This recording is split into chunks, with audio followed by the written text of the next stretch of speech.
Doctor, doctor, I feel like I'm about to give birth. The dimly lit clinic echoed with heart-wrenching cries as a bloodied woman writhed, bound to a rusted delivery chair. Hurry, doctor, please come take a look, the baby is coming out.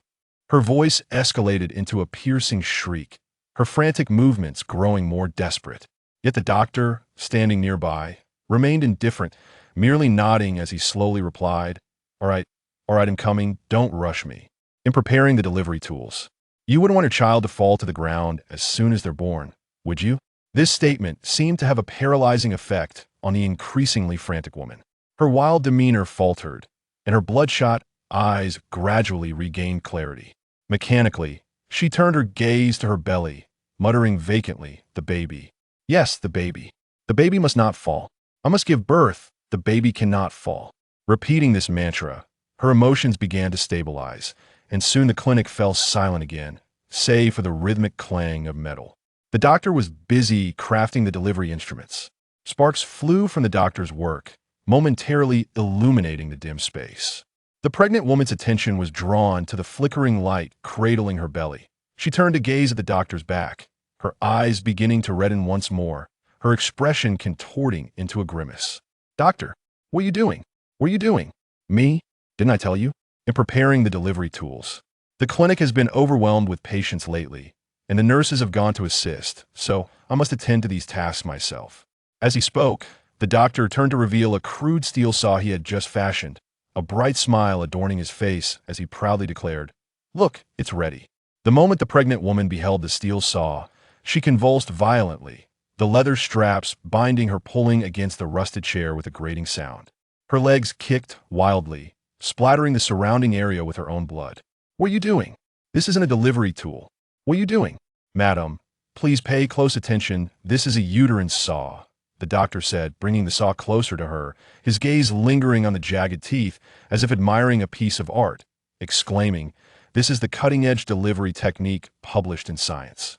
By using this uterine saw to incise your abdomen, your child can be safely delivered right here in the chair, thus preventing the tragic likelihood of the baby falling to the ground during a natural birth, minimizing the risk of infection. Moreover, the sharp teeth will enlarge the incision, ensuring that the baby's head does not become stuck due to insufficient space during delivery." The doctor measured the pregnant woman's belly with the tool, squinting with a smile. Most importantly, this method has received 0 negative reviews. The baby. Safe. My baby will be safe. Yes, madam, rest assured. I'm the most experienced delivery doctor in the clinic, and I will guarantee your child's safety. With this promise, the pregnant woman became suddenly animated, vigorously patting her swollen belly, leaning forward impatiently, and shouting, "Hurry! Deliver my baby! It's time! Doctor, please!" "It is my honor to serve you," the doctor replied, gripping the rough steel saw with steady hands before deftly making an incision. Slish, a thin line of blood snaked upward, akin to a ripe watermelon bursting open. Then, with a resounding bang, the overwhelmed body erupted like a punctured balloon, blood splattering everywhere. She was not dead yet. The excruciating pain caused her to scream hoarsely, struggling with hands and feet, her gaze filled with venomous terror directed at the doctor as she screamed, "What are you doing? What are you doing? You want to kill me? You want to kill my baby?" Blood splattered across the doctor, yet his face remained unsoiled. He gently moved the saw away from his face, smiling reassuringly at the patient. "Madam, it saddens me to hear you say that. I am saving you and your child. Look, your baby has been safely delivered." The pregnant woman's frantic movements stilled, and in sheer joy, she looked down at her abdomen, only to see a pair of large, pure black eyes blinking back at her amidst the mangled flesh. These eyes were remarkably clear and captivating, almost endearing if only their owner were not a writhing tentacle. Observing the horrific newborn resembling an octopus limb, the doctor chuckled, praising, "Look how healthy your child is, with such bright eyes. Clearly, a very large-eyed one." The pregnant woman's expression of delight momentarily froze at this nonsensical compliment, but did not hinder her overwhelming love for the child. Joyful black blood welled from her hollow eyes. My baby! My baby! Yes, it is your child. Bring my baby to me. I want to see him. Is it a boy or a girl?" Upon hearing this, the doctor's smile faltered, revealing a hint of conflict. Logically speaking, If one were to assign a gender to an octopus limb, congratulations, madam, it's a boy. Indeed, it possessed male traits, perhaps even being entirely male. A boy. A boy? The pregnant woman's voice rose again, her injuries failing to quell her frantic writhing, a manic expression overtaking her bloodied, gaunt face. Why is it a boy? It should have been a girl. It's your fault. Your delivery technique is flawed. You incompetent doctor.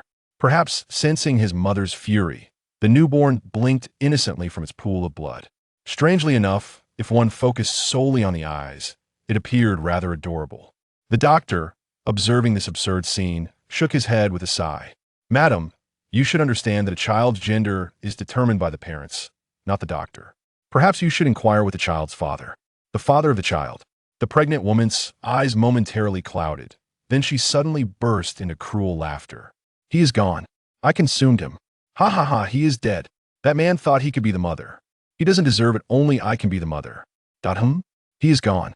Nowhere to be found. Ha ha ha, he has disappeared. I'm a child's mother. The doctor's mind briefly overloaded, but his solid professional expertise quickly seized upon the opportunity, raising an eyebrow with mild excitement as he remarked, if it's merely a matter of death, our clinic offers a special service for consulting with the deceased. You still have a chance to ask him why your child is a boy. However, this service may come at a premium, but I believe, for the sake of the child, it would be worth every penny. He fervently promoted the idea, as if this transaction could yield significant financial gain. Perhaps swayed by the sincerity of the physician, the expectant mother's gaze shifted between malice and confusion several times, ultimately culminating in a nod reminiscent of a soulless automaton. My child must have an explanation. What must I do? Quickly, doctor. I need to inquire. Very well, madam. First, please close your eyes. As the pregnant woman hesitated, but eventually complied, the doctor's lips curled into a sinister smile. He lifted the steel saw, positioning its jagged edge against her neck once more. Now take a deep breath. Yes, splendid. Tilt your head back. Raise your neck a touch higher. Splendid. No need to rush. Almost there. SSSHHH. The doctor's hand trembled momentarily. Thud. Something fell. Gory blood gushed forth, splattering against the pristine white wall, creating a stunning image in crimson. Although an unexpected incident occurred, the operation was quite successful, madam. You may now seek out your child's father. The doctor clicked his tongue, carelessly wiping his blood-smeared hands on his lab coat, then glanced towards the severed head on the floor. Oh, how frightful. He swiftly kicked it aside, then raised the steel saw once more, turning his gaze towards the tentacle on the corpse. Its large eyes blinked in confusion, seemingly unaware of its dire predicament. Or perhaps it lacked the capacity for comprehension altogether. I mentioned earlier that this service is rather costly. Your mother has yet to settle the payment, and she might not return anytime soon. Why not? Take care of it for her. Though devoid of cognitive awareness, the newborn instinctively thrashed violently as the specter of death approached. However, in the doctor's eyes, this struggle resembled an invitation. The more lively the fish floundered on the cutting board, the more fervently the fisherman would chop. SSSHH, without hesitation, the doctor pierced through its body, the new tentacle convulsing in agony. In mere moments, those adorable, wide eyes lost their luster, becoming still. It embraced the day of its birth, while simultaneously welcoming death. Transaction complete. Thank you for your patronage. The doctor bowed elegantly, discarding the steel saw, exiting the dim chamber without a backward glance.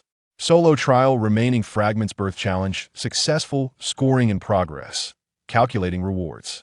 Player, Cheng Shi, performance rating, S food acquired. Fingerbread CX 5 food acquired.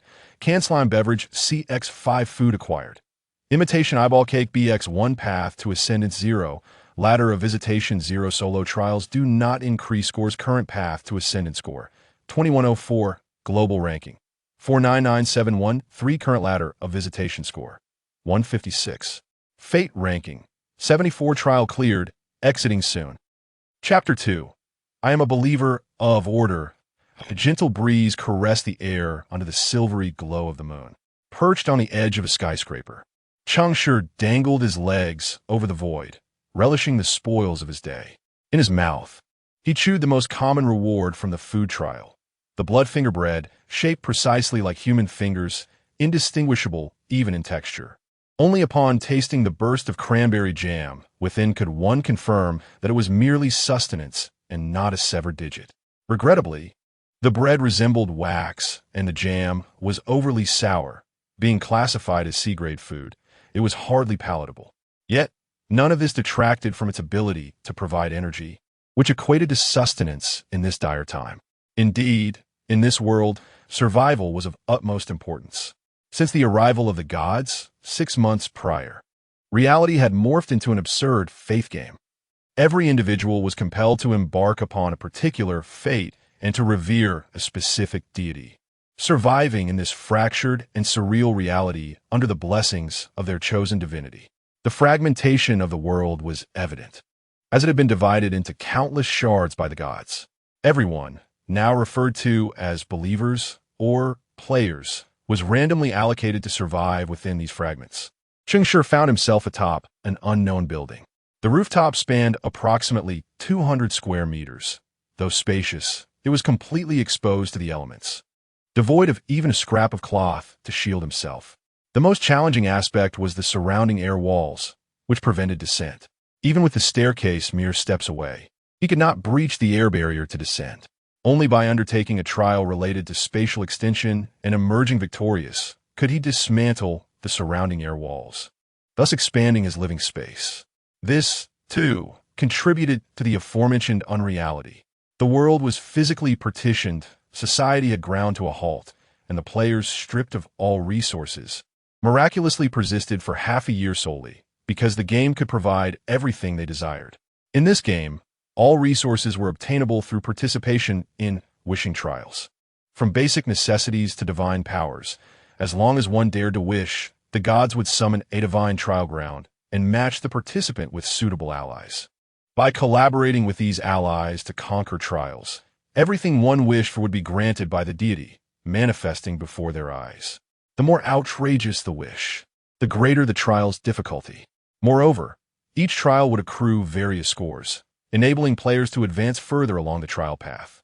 Of course, for those averse to social interaction, solo trials were an option, though they yielded no additional scores and offered only meager rewards. The players still alive had long since acclimated to the game's realities, with many having become adept within its confines. Cheng Shi, seated atop the building, struggled to swallow the remnants of his meal while casting his gaze toward the game interface. Current global believer count: 8, 478, 114, 678. In merely 6 months, the global population of 12 billion had dwindled to 2/3. The faith game was not a sanctuary. Death within its confines meant death in reality.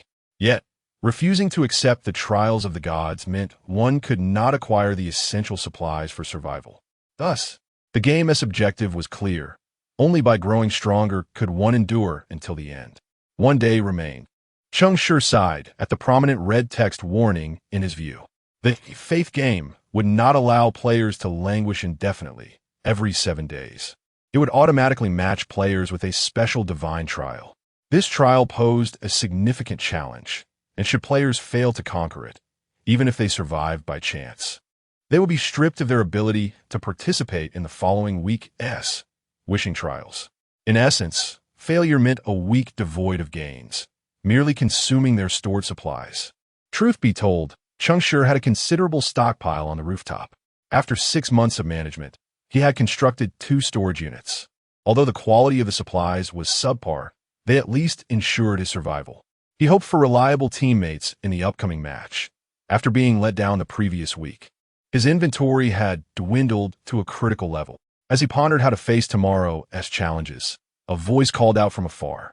"Hey buddy, how was your haul today?" Cheng Shi looked up to find the voice belonged to a resident from the neighboring rooftop, a trendy young man with long hair. His eclectic attire was the latest fashion from his trial endeavors.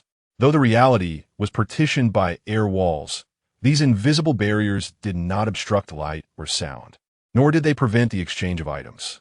Consequently, most neighborly relations were fraught with tension. One never knew when a neighbor might brandish a firearm. The game did not prohibit player-on-player violence. Cheng Shi indeed had a few neighbors, and this individual across the way was one of them. The distance between them was approximately 20 to 30 meters, necessitating shouts for communication. He identified himself as Xie, a civil engineering senior from Jiang province. A bit eccentric yet harmless, he had been struggling to find employment before the gods arrived, but now he had a job of sorts as a professional player, which he considered a stroke of fortune amidst the chaos. Cheng Shi waved the canister of tentacle slime drink in his hand, smiling to imply it was his recent find. Wow, it's not water. Man, I've never bowed to anyone in my life, but I have to hand it to you. How can you stomach that? Xie exclaimed, aghast at the sight of Cheng Shi's drink. The drink, nicknamed snot water due to its greenish hue and extreme viscosity, indeed resembled the mucus associated with the cold. Nevertheless, it proved to be an effective thirst quencher and, due to its thickness, even offered some sustenance. Cheng Shi chuckled. How do I drink it? Once it's in, it's like at one tea come back out. It just slides down. Xie's face paled further, and he retched slightly, exclaiming, no way. You seem stable every time you come out. Your ladder rank must be decent. Why do you subject yourself to this? Try solo trials instead. The reason was apparent to all. Solo trials were less challenging and less pressuring. Cheng Shi merely smiled and said nothing. By the way, we've been neighbors for a while now, but I still don't know which deity you follow. Care to share? Perhaps we can coordinate if we're matched next time, the young man called out again. And you? Cheng Shi countered. Me? Didn't I mention? I revere order. Doesn't it show? With civilization ignited, may order endure. Xie declared, standing at attention and performing the signature gesture of order believers, a light tap of the right fist on the left shoulder. Though the execution was precise and practiced, Cheng Shi recognized the deception. This conclusion was not drawn from observing micro-expressions or gestures, as the distance hindered such clarity. Rather, it was Cheng Shi's ability, a faith talent bestowed by the deity. Since he had pledged allegiance to that one, he had become acutely sensitive to falsehoods. As long as someone utters a falsehood, he can perceive it. Although he cannot pinpoint which specific statement is the lie, he can deduce the truth based on the context of their conversation. Yet, even when he is aware that the other party is deceiving him, he chooses not to confront them. After all, having casual conversations with a neighbor can alleviate boredom, and there is no need to strain their relationship unnecessarily. Even if the other party seeks to encroach upon his territory, any initiation of trials must first be sanctioned by him. Regarding the trials of extended space, if the target area lacks ownership, one may commence freely. However, if the target area is owned, consent from the proprietor is required to determine whether to engage in a confrontational trial or a cooperative one. Regardless of the nature of the trial, Cheng Shi is certain he will not consent. Hey, buddy, why are you being so secretive? Revealing it won't cause any harm. Are we still in a competitive stance? The other party was probing.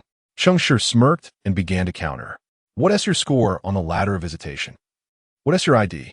I'd like to see your ranking. The young man named Xie paused at these words, a flicker of suspicion crossing his face as he asked, Are you truly a follower of order? Cheng Shi shook his head, a playful smile gracing his lips.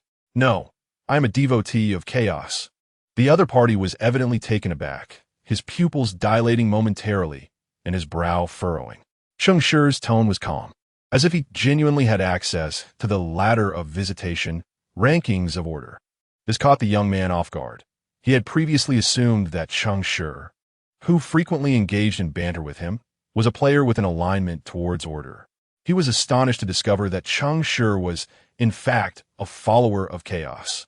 In the realm of the faith game, destinies are often at odds, just as civilization and chaos represent two opposing fates. Certain deities within these conflicting destinies also experience faith opposition. For instance, the primary deity of the civilization path, the prelude of civilization, order, stands in stark contrast to the primary deity of the chaos path, the prelude of chaos, chaos. Their pursuits are fundamentally divergent, their revered wills utterly dissimilar, thus their adherents, under divine guidance, harbor mutual animosity. Nevertheless, the opposing factions of faith share the same ladder of visitation, rankings, allowing them to observe one another on the leaderboard. The rankings on the ladder of visitation significantly influence the opportunity to face the true deity and receive divine favor. Hence, if those ranked higher consist of adherents to opposing faiths, the weaker side may endure hardship until the next visitation.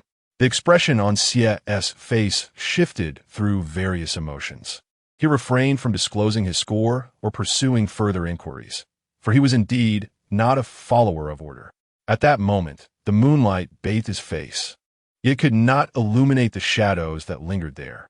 He found it difficult to discern the true nature of Cheng Shi. "You didn't deceive me, did you?" Cheng Shi smiled. "I never lie."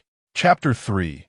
A Song of Blood and Fire. The young man on the opposite rooftop furrowed his brow in contemplation throughout the night, while Cheng Shi slept soundly. Upon awakening the next morning, he was greeted by a notification indicating the commencement of a trial. Special trial, A Song of Blood and Fire has begun. Matching teammates, 1-6. Trial objective, endure the interrogation of blood and fire. Time limit, 24 hours. As Cheng Shi gazed at the word war on the game instructions, a wave of anxiety coursed through him. This would undoubtedly be a challenging battle. Although war was a deity of destiny in civilization, its trials were anything but civilized. Each trial was a brutal confrontation, requiring players to eliminate all enemies in their vicinity without the need to decipher the myriad clues provided. However, surviving for 24 hours posed a significant test of one's endurance and mental fortitude. Enemies would not grant a moment's respite, nor would they ease their assault simply because one wished to rest. In such circumstances, the more formidable the teammates, the greater the advantage. "Please, let me match with more warriors. Having one slacker is sufficient." Match successful, 6-6. Entering the trial, a crimson notification flashed, and the scenery before Cheng Shi began to warp before he vanished in an instant. The sky was dim, shrouded in smoke. Cheng Shi opened his eyes to find himself standing atop a pile of ruins. Surveying his surroundings, he found nothing but shattered walls, the remnants of what had once been a small town, now obliterated by the ravages of war. Moments later, beams of light descended around him, followed by exclamations. His teammates for this trial had arrived. Cheng Shi immediately turned to them and noted that among the 3 men and 2 women, only one wielded a great sword, while the others, like himself, bore no visible weapons. Cheng Shi inhaled sharply, contemplating, could it be yet another team of slackers? In the realm of faith game, there existed 6 classes: warrior, mage, priest, assassin, hunter, and bard. Logically, class distinctions did not confer superiority. Rather, only players lacking skill were devoid of capable classes. However, due to the inherent biases of the trials, class strengths varied significantly across different challenges. In today's war trial, warriors, mages, and priests would invariably outshine assassins, hunters, and bards. The 6 players scrutinized one another, and when the burly man with the great sword failed to observe any weapons among the others, he expressed mild irritation. "Let us stick to the usual protocol. No time to waste. State your class and rank. I'll go first." Chun Chong, civilization, warrior, ladder 1647. Each deity within a class has 2 to 3 representatives. Thus, players only stated their class to avoid encountering adversarial beliefs. Although all participants in the trial are bound by fate and should assist one another, players of conflicting beliefs might invoke additional divine will, leading to unforeseen complications before the mission concludes. This was a lesson learned through painful experience. Countless players had perished due to such circumstances since the game and Oppo's inception. Hence, the current players exercised utmost caution. However, cooperation was imperative at the trial's onset. Song Yan, life, assassin, ladder 1636. "Bro, are you an Order Knight?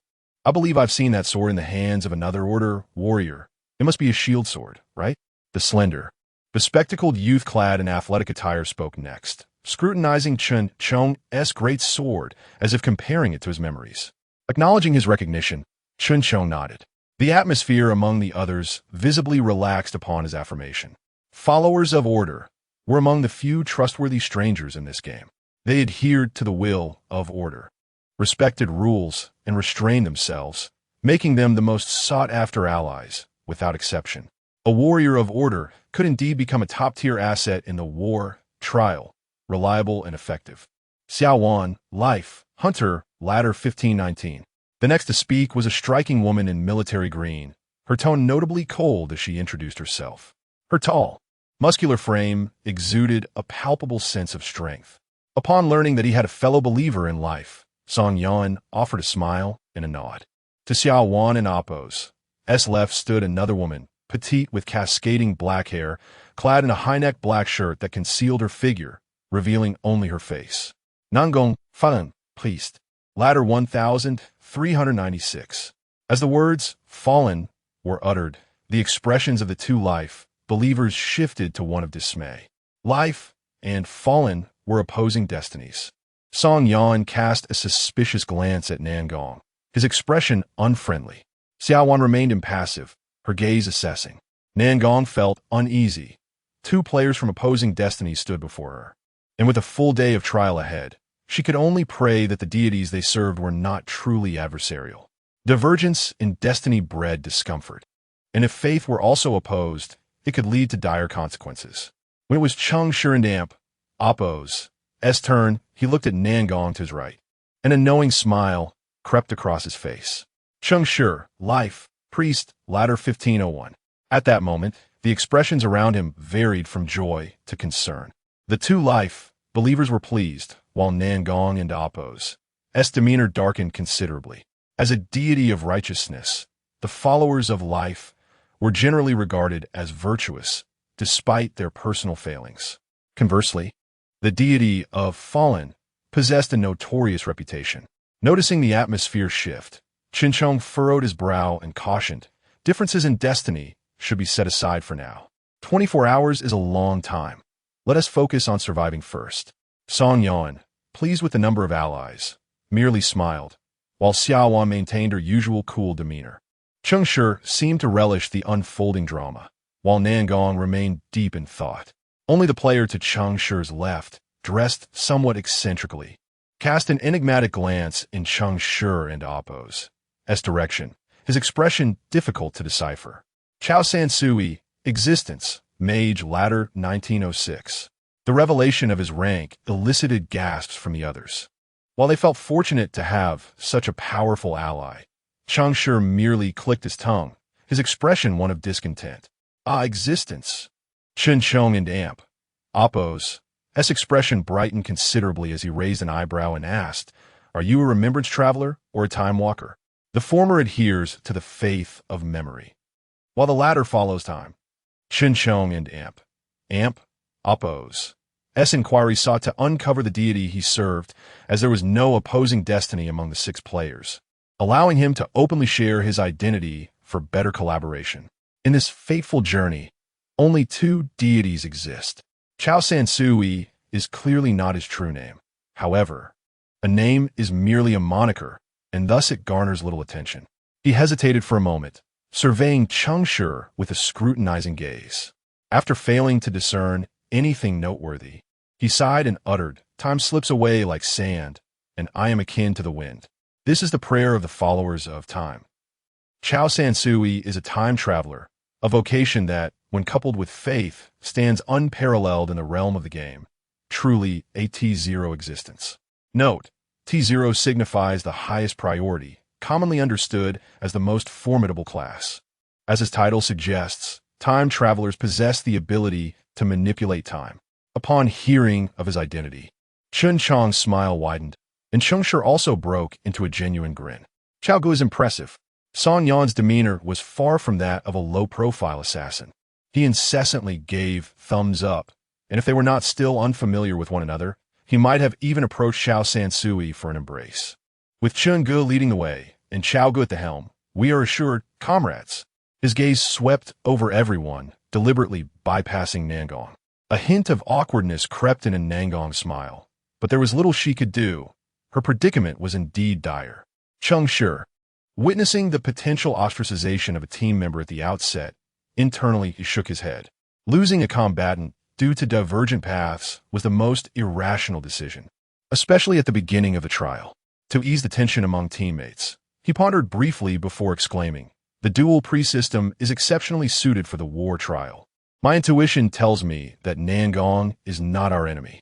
The group looked at him in astonishment. Even Nangong gazed incredulously at this rival from an opposing fate who was speaking up on her behalf. You. Cheng Shi tilted his head, revealing a radiant smile as he introduced himself. Allow me to reintroduce. I am Cheng Shi, a priest of conception. What? You, a man, are the bodhisattva of childbearing? Chapter 4. The child-seeking wanting. Everyone was taken aback. It is well known that there are only misnamed titles, not erroneous nicknames. In the faith game, the number of male players choosing to become priests is not substantial, and even fewer opt to follow the path of fertility. When these two rare choices coincide and present themselves before someone, the odds are akin to winning a lottery. The term child-seeking wanting is a playful moniker for the fertility priests, as they possess the peculiar ability to bless or heal their companions, which may occasionally result in unexpected pregnancies. This divine side effect, stemming from the deity and Apos, divine decree, does not lead to actual gestation, nor is the womb the sole organ involved. The entities conceived are not necessarily genuine life forms, with appearances ranging from the bizarre to the grotesque.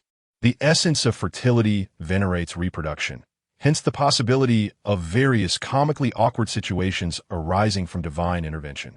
However, one should not underestimate these unexpected conceptions, as each new life nurtured within the recipient enhances the healing effects by a third.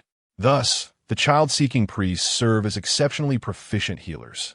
Song Yan was utterly flabbergasted, waving his hands and shaking his head vigorously. Brother, I implore you, do not heal me. I would rather accept the ministrations of a priest from an opposing faith than endure the humiliation of being blessed with a child. The thought of receiving healing from a male fertility priest was intolerable for him. How could he face others after being nurtured by a male teammate, claiming to have once carried their child? Ugh! Nangong was equally astonished. As a priest herself, she was acutely aware of the rarity of male fertility priests within the priestly community. The lottery-like chance of encountering one left her both amused and grateful towards Cheng Shi. She recognized that he was attempting to persuade their teammates to accept her, and she was appreciative of his efforts. However, given the ambiguous beliefs of the other two, she dared not reveal her faith. After all, players following the path of descent often face considerable scrutiny.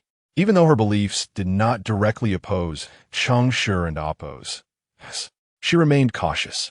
Xiaowan, observing Nangong and Apos' internal conflict, realized that she was not an outright adversary of fertility. This revelation brought her a sense of relief. Yet she maintained her icy demeanor as she stated, I am a hunter of creation. A hunter of creation? A follower of fertility? The group was astonished that such a cold individual as Xia Wan would choose to follow fertility. Only Song Yan and Apos' expression darkened. He too understood that Nangong was not an enemy of fertility, but with only 3 deities each for life and descent, there existed a 50 chance that one of them could be an adversary. Just as he grappled with whether to conceal his beliefs, Chen Chong interjected, breaking the tension. The divergence of paths is not of our making, nor should we bear excessive pressure. Since the two priests are not in opposition, let us divide the healing duties accordingly. He gestured towards Nangong and then pointed to himself and Chao Sansui. Nangong shall attend to me and the mage, while the believers of life will manage their own affairs. Turning to Xiaowan, he continued, since you are a follower of him, I trust you will not oppose Cheng Shi? Xiaowan cast a fleeting glance at the relatively decent-looking fertility priest, her expression unchanged as she nodded slightly. Xiaowan's stoic demeanor concealed any hint of embarrassment, while Cheng Shi's expression grew increasingly complex. Even more subtly, Song Yan's discomfort was palpable. To be honest, I would like to refuse, Song Yan thought. Yet he understood the gravity of the situation.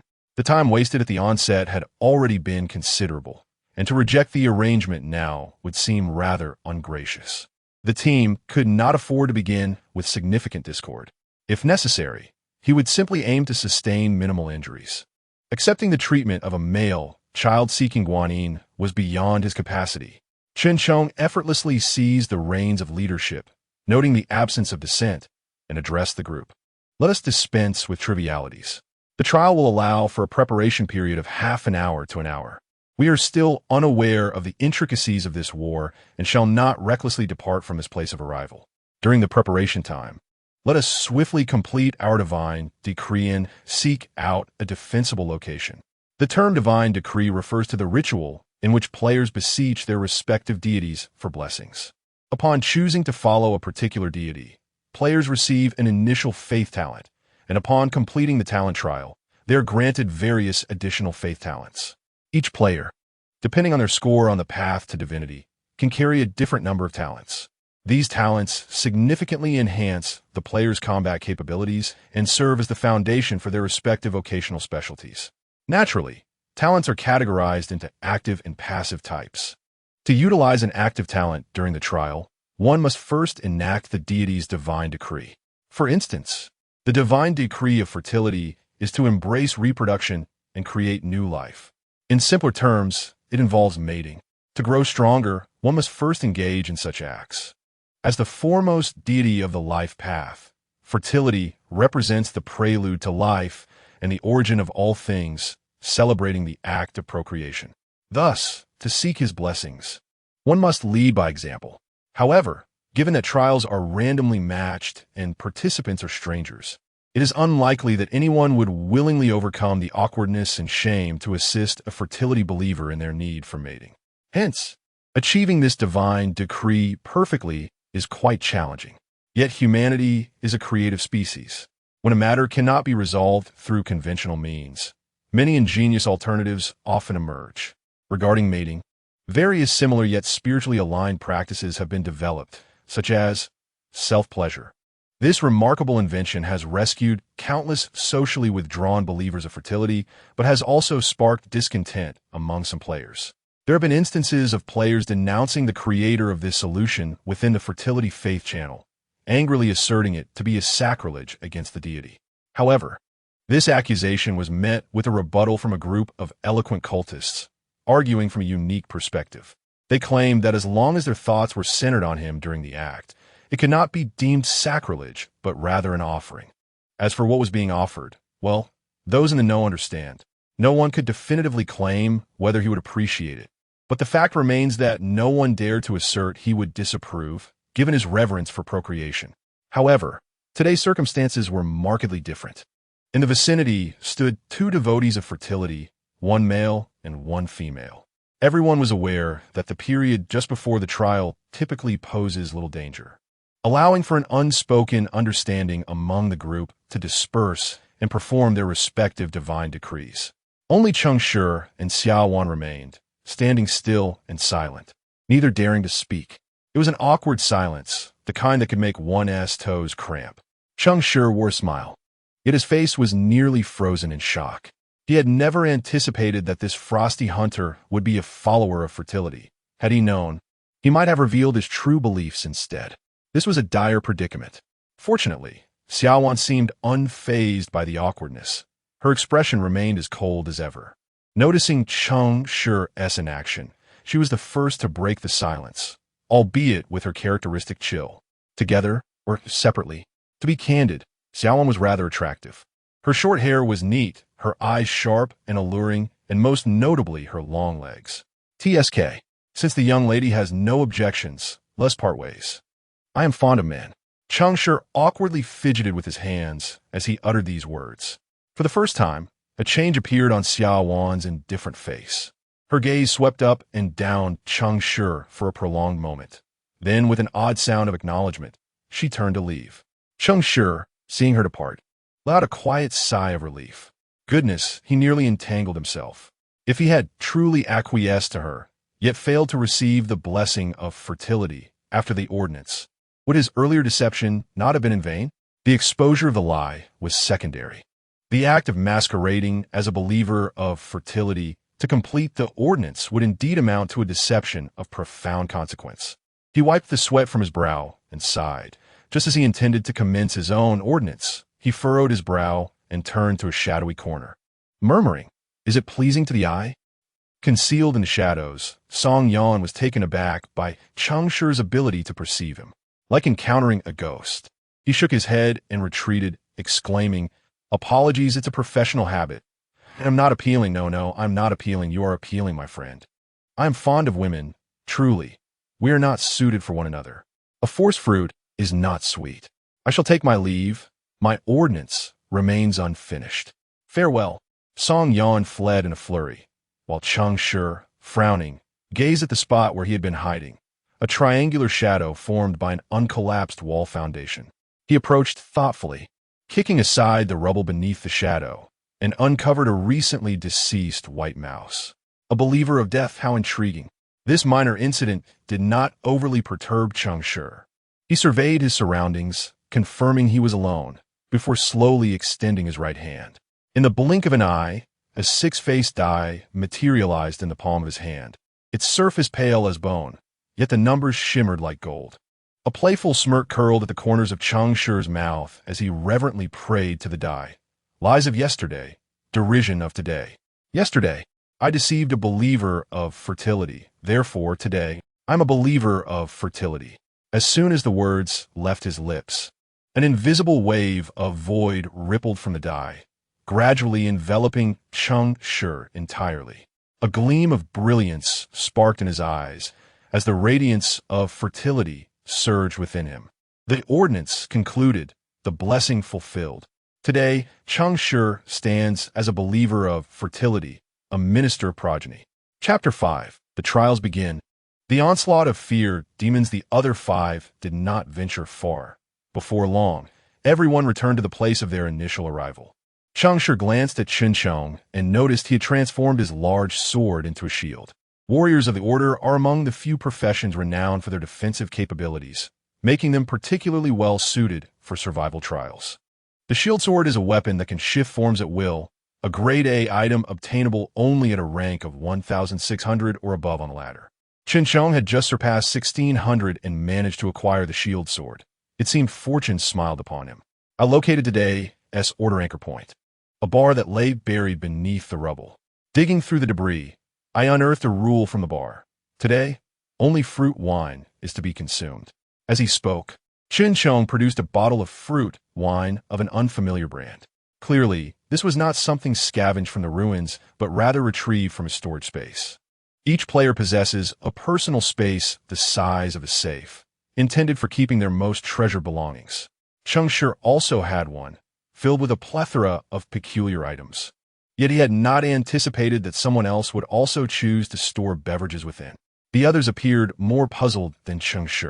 Noticing their scrutiny, Chen Chong chuckled and explained, "The pressure is immense.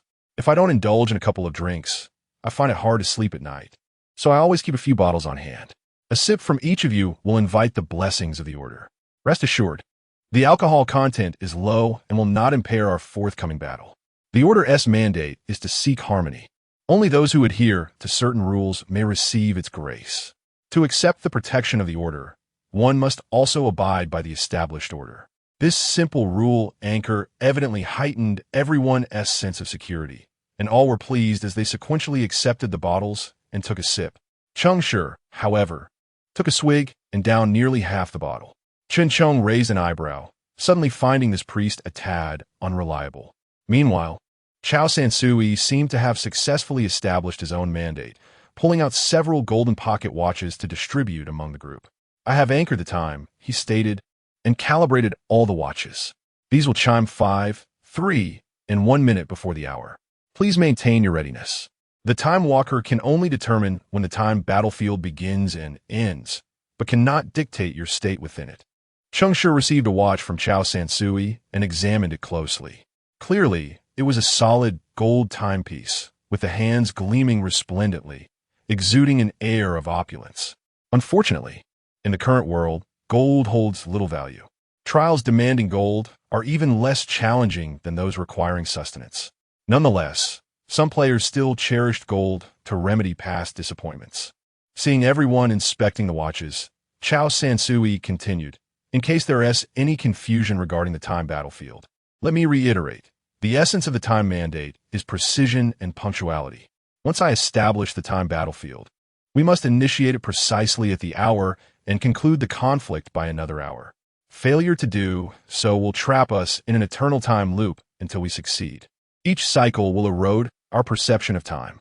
Excessive looping can lead to our disorientation within the river of time, and as for the consequences, I believe I need not elaborate. Most players, having encountered various professions and beliefs, nodded in understanding. Subsequently, the other four, including Cheng Shi, voiced their successful mandates. Seeing everyone prepared, Chun Chong nodded and proposed, to the east of this ruin, there are still some structures not completely obliterated. For safety's sake, let us take refuge there until we encounter one side of the conflict or are compelled to engage in battle. What do you think? I have no objections. Xiaowan replied, her tone still icy. I discovered the corpses of the Bomide people beneath the surrounding debris. This must be a small town in the Isle of Hope. In the Hunter Channel, someone mentioned that the Isle of Hope was ravaged by the Bone Army. Chao Sansui interjected, indeed. Our current location should be near the Misty Forest County. There are many in the Mage Channel studying the history of trials. And if we are indeed facing the Isle of Hope as counteroffensive, we are likely to confront the right flank of the Bone Army. Cheng Shi admired those who delved into the history of trials, as he had never possessed the patience for such study. In this peculiar world, merely surviving consumed half his energy. The other half he reserved for deception. Half a month after the faith game commenced, players began to notice that each trial seemed to transport them to a world that once existed. Many, intrigued by this realm exclusive to trials, began gathering background information to share in the profession and faith channels. Sadly, Cheng Shi found little of value in the faith channel. All useful historical fragments were gleaned from the profession channel. He was indeed a priest. Chun Chong, clearly not a historian, furrowed his brows and asked, so? Xiaowan continued, information regarding the right flank is scarce. If I recall correctly, the most documented events should be before she could finish. A piercing shriek echoed from the distant sky. The group gasped and turned to look.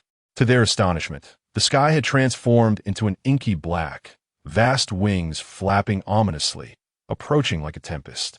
Fear demons, Xiaowan declared, her expression darkening.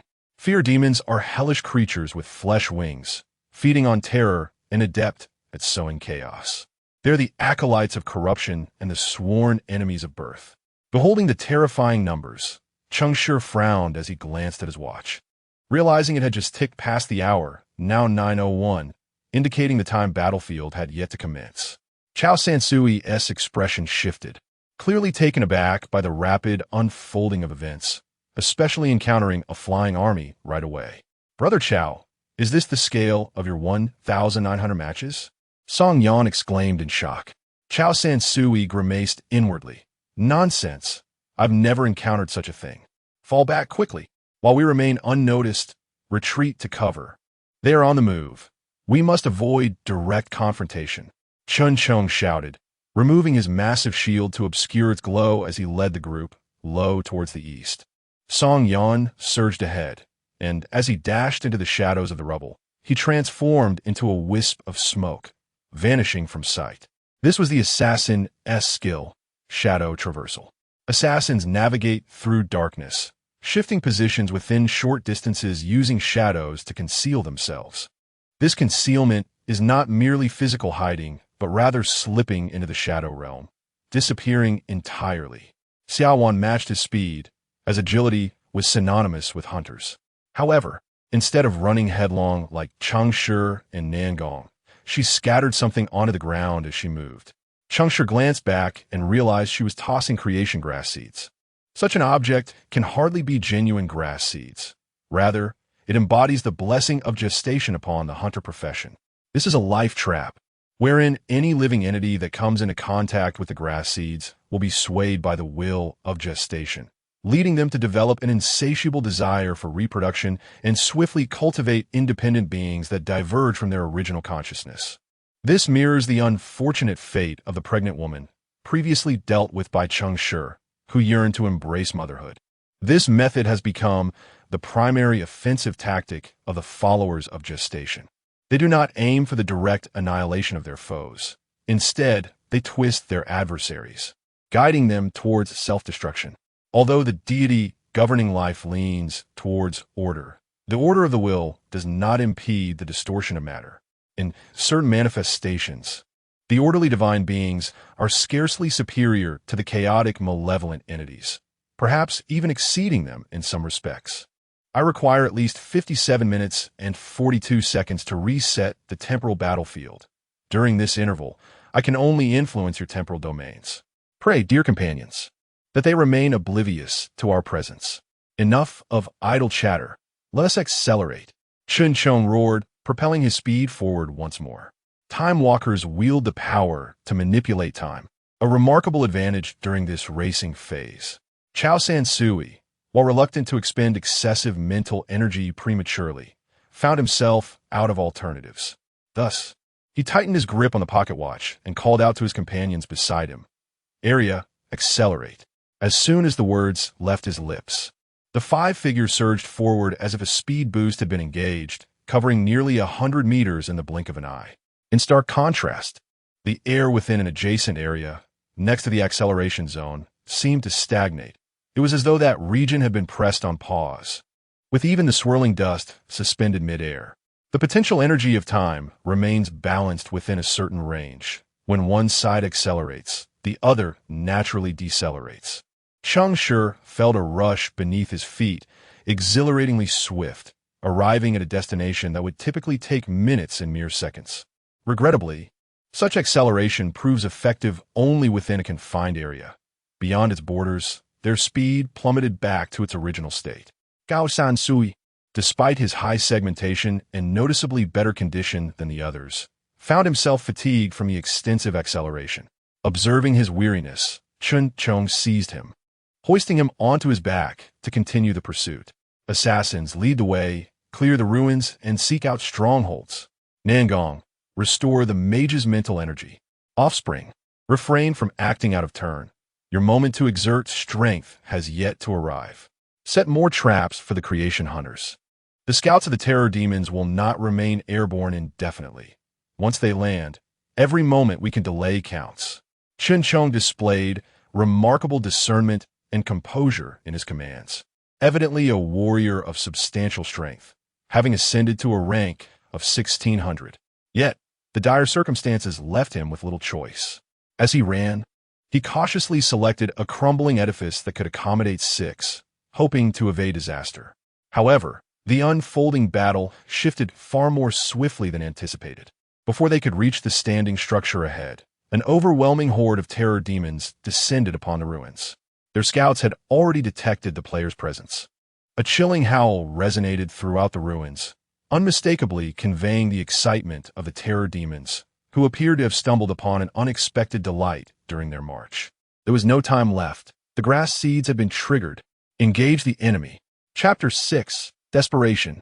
Xiao Wan was the first to sense the approaching enemies behind her. Her eyes narrowed suddenly, emanating a vibrant green light of life. With a swift motion of her left hand, she drew forth a magnificent emerald longbow, while her right hand conjured arrows from thin air. She turned and released an arrow that soared through the air, radiating a brilliant green glow. Boom! The arrow exploded mid-air, unleashing a storm of spores. The horde of terror demons, heedless of the danger, charged directly into the cloud of spores. The moment the spores made contact with flesh, they transformed into countless threads resembling daughter, ensnaring all the terror demons that dared to enter the area, binding them into cocoons. The demons, deprived of their winged flight, plummeted to the ground with a thunderous crash. The ground was strewn with Genesis grass seeds. Upon contact with these seeds, the demons' bellies swelled rapidly, and within mere moments, something within them began to struggle violently to escape. The hunter's traps worked seamlessly, and the dual control effect was evident. The vanguard of terror demons did not advance upon them immediately. However, despite Xiao Wan's relentless barrage, she could only fend off a limited number of demons.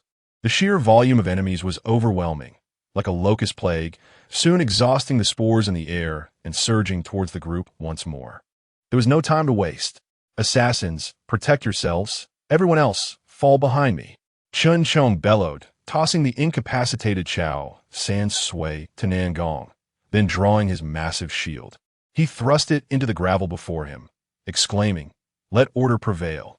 The already glowing shield surged with radiant light, blinding beams cascading upward like a waterfall, arching gracefully in the sky before plunging downwards, rapidly extending to either side of the group. The path of light formed a colossal wall, securing Cheng Shi and the others within its protective embrace. With a resounding crash, the overwhelming force of the terror demon army collided with the luminous barrier created by the shield, producing a cacophony of thundering impacts. Yet the barrier remained unyielding, with those sheltered within as steadfast as a mountain. Chun Chang's expression grew grave as he felt the tension in his arms. He could not afford to move. There were simply too many demons. The holy light wall could only withstand 5 minutes, and with the support of 2 priests, it might last up to 15 minutes. They needed a plan quickly, or they would not survive even 15 minutes, let alone 24 hours. Chun Chang's urgency was palpable, but there was little that could be done. The enemy was far too numerous. Meanwhile, Nangong was restoring Chao San Sui's mental fortitude with her healing magic, which was proving effective as he began to regain his strength. The offspring's milk supply is ample.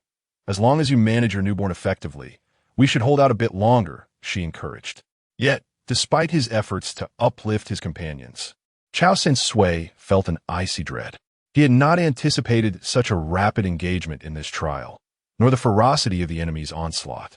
Even his previous match, scoring 2,000 points, had not been this intense.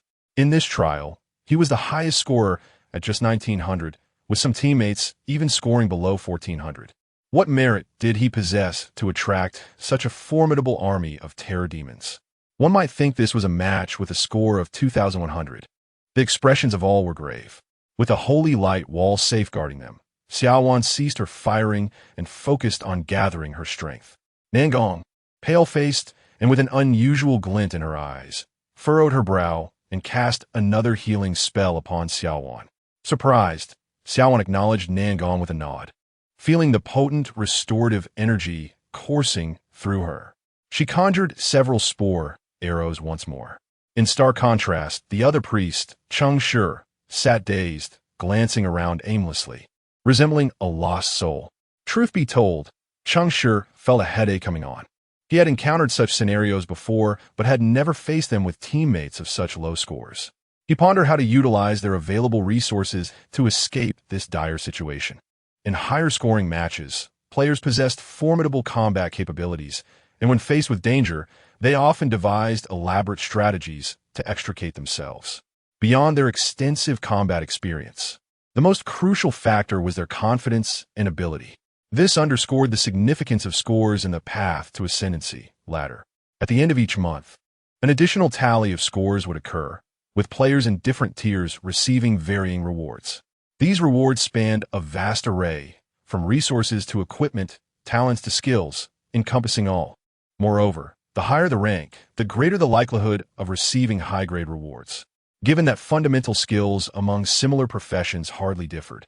The only distinguishing factor among players was the diverse talents, skills, and equipment they selected to enhance their combat prowess. Chun Chang's sword and shield, embodying both offense and defense, received special bonuses from the A-grade rewards of the latter. As Chun Chang observed the surrounding terror demons nearly suffocating the light barrier from all directions, his anxiety deepened. The others were equally tense, bracing themselves for the worst. They were trapped in a dire predicament, and the trial had only just begun, barely an hour in. Are we going to die? Nangong's small hand clenched tightly, turning pale. No one responded. Even Chun Chang was wholly focused on sustaining the holy light wall, striving to buy them even a moment longer to devise a plan. Yet, those fleeting moments felt like the last breaths of their existence. The atmosphere plummeted to an abyss of despair. Everyone was lost in contemplation, yet none could devise an escape plan, and silence enveloped the shielded space. Then suddenly, Cheng Shi spoke up. Where is Song Yan? Is he still alive? Song Yan, cloaked in shadow, did not require the shield's protection. However, the shadow concealment was not limitless. A slight movement would expel him from the shadow realm, revealing him. That said, a seasoned assassin could maintain this state for an extended period, certainly longer than 5 minutes. Song Yan remained silent, not for lack of desire to speak, but from fear. He crouched beneath a broken wall outside the holy light wall, surrounded by a throng of bloodthirsty terror demons, at least 17 or 18 of them. He should still be alive. Cheng Shi was not genuinely concerned, but was formulating a strategy. He recognized that the Death Assassin's unique skill, Death's Funeral, could offer them a chance for escape, provided Song Yan had not perished. Just as the Holy Light Wall was a skill of the Order Knight, Death's Funeral was a bestowed skill for assassins who esteemed death. This skill summoned a massive scythe within the realm of death, delivering a guaranteed, lethal strike to all targets within the area. However, due to the stringent requirements for constructing the Death Realm, which necessitated collecting a substantial amount of recently deceased souls within a confined space, few Death Assassins ever employed this skill. When invoked, they could not retreat as swiftly as other assassins, but needed to remain concealed in shadows, continuously causing carnage, only to deliver a final blow. This prolonged proximity to the kill zone posed significant risks for the assassin, yet the potential rewards were immense. After all, Death's Funeral was infallibly accurate. Thus, Death Assassins earned the title of Weavers of Death, a moniker that truly befitted them. Yet, in the face of such a terrifying horde of terror demons, Song Yan's Death's Funeral had no opportunity for execution. The moment he revealed himself, it would not be the demons who fell first, but undoubtedly himself. Hence, Song Yan remained hidden in the shadows, too fearful to make a move. But his fear did not equate to Cheng Shi's lack of courage. Chapter 7. I planned to give them a child as the duration of the Holy Light Fortress diminished. Chun Chang's face, drenched in sweat, gradually contorted into a grimace of despair. With a voice filled with reluctance, he exclaimed, 2 minutes remaining, priest. Prepare to restore my mental strength. If we cannot devise a solution before the Holy Light Fortress collapses, we shall have no choice but to break through. Assassins, regroup.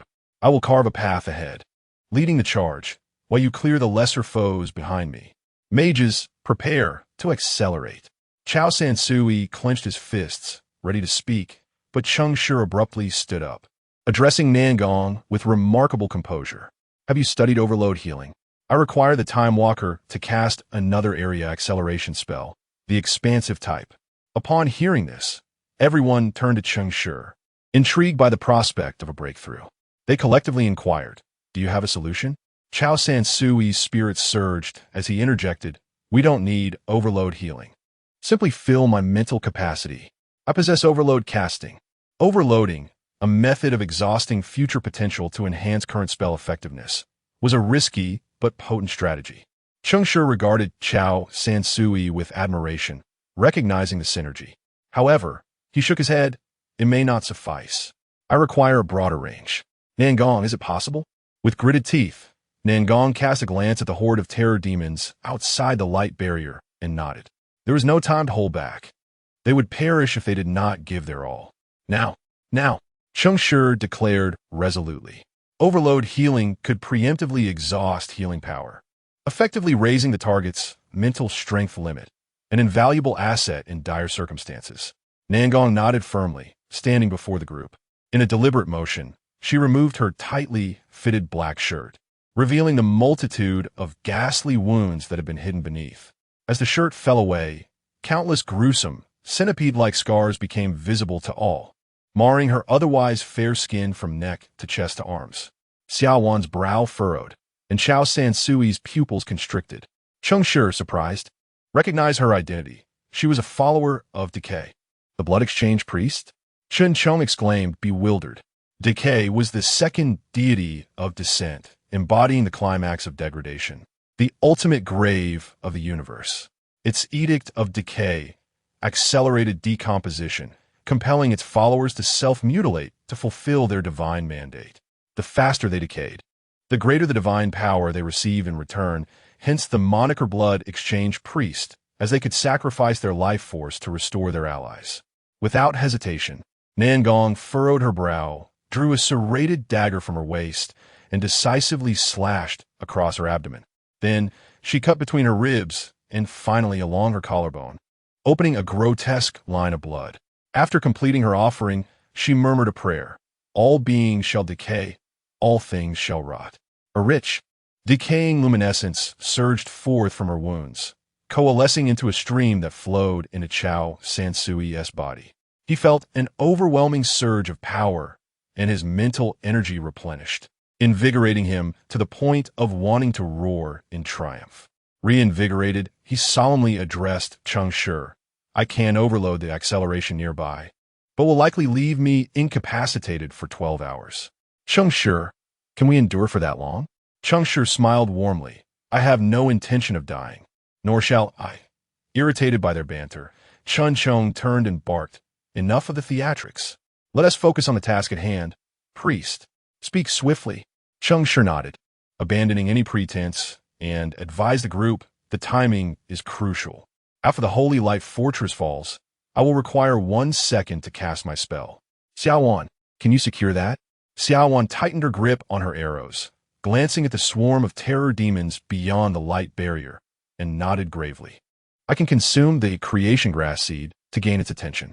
During the surge of reproductive power, I can unleash 5 arrows simultaneously, but it will only delay them for a second at most. This was the most serious Ya one had ever sounded.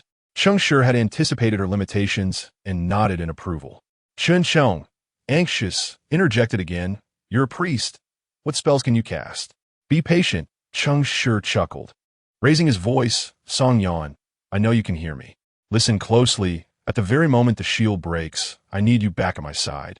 Prepared for a death harvest. Death harvest? Everyone was momentarily stunned, particularly the weakened Nangong, who widened her eyes.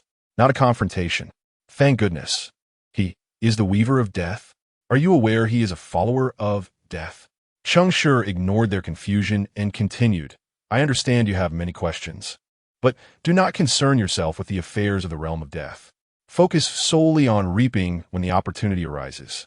Song Yan, your actions will determine our fates. I am not jesting. Chun Chong grew increasingly agitated. What if he won tea? Cheng Shi assured. Followers of death do not perish easily, for their patron requires agents to enact his blessings. Cheng Shi laughed heartily, attempting to lighten the atmosphere, though the effort fell flat. Noting the absence of humor among the group, he continued, Chao Sansui, the most critical step. Immediately after I cast my spell, you must unleash the area acceleration, targeting the largest possible expanse of ruins outside the shield. Chao Sansui's expression shifted to shock. What? The entire ruins? Cheng Shi nodded firmly. The entire ruins. You. 1,500 points? Cheng Shi was taken aback, then smiled and nodded. 1501. Chao Sansui, clearly incredulous, questioned how someone with 1,500 points could maintain such confidence in a life-and-death moment. Even a 2,000-point powerhouse would falter at death's door. I've seen it myself. I must remind you, the potential of time balances speed. If the range is too vast, our location will become extremely stagnant, rendering us unable to act. Are you certain? This is tantamount to suicide. Cheng Shi. Chao Sansui, though suspecting Cheng Shi was concealing his score, felt an authentic trepidation. He would not dare to pursue such a course of action. Time Walkers were renowned for their ability to decelerate enemies and accelerate themselves, creating a temporal advantage for various responses. But if the roles were reversed, would they not be at the mercy of their foes? I am certain you would not wish to accelerate your own demise. Very well, but how do you intend to achieve this? Chao Sansui asked, his expression grave and filled with skepticism. As part of the plan, we must understand how you intend to lead us to survival. Cheng Shao chuckled. Me? I plan to give him a child. Chapter 8. S-Class Talent. Share divine grace. To be frank, any sane individual would be taken aback for 3 seconds upon hearing Cheng Shi's statement. A male human declaring his intention to grant a child to a group of asexual terror demons is an utterly explosive pronouncement, regardless of the context. The terror demons do not reproduce sexually.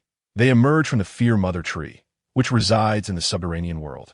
This tree absorbs fear from various realms, growing new branches that eventually fall off and transform into new terror demon entities. Amidst the astonishment of the crowd, Chao Sansui was the first to regain his senses. Albeit hesitantly inquiring, are you planning to heal the terror demons? Cheng Shi snapped his fingers, declaring, Bingo! I shall unleash a healing spell that envelopes the entire ruins. All terror demons will be under my master's gaze, embracing propagation. Impossible. No priest could possibly have such an extensive healing range. Nangong's complexion turned ashen. She began to believe that Cheng Shi had lost his mind under the overwhelming pressure of survival. It was unfortunate. This young man was kind-hearted and handsome, yet his descent into madness was alarmingly swift. Cheng Shi offered no further explanation, merely smiling.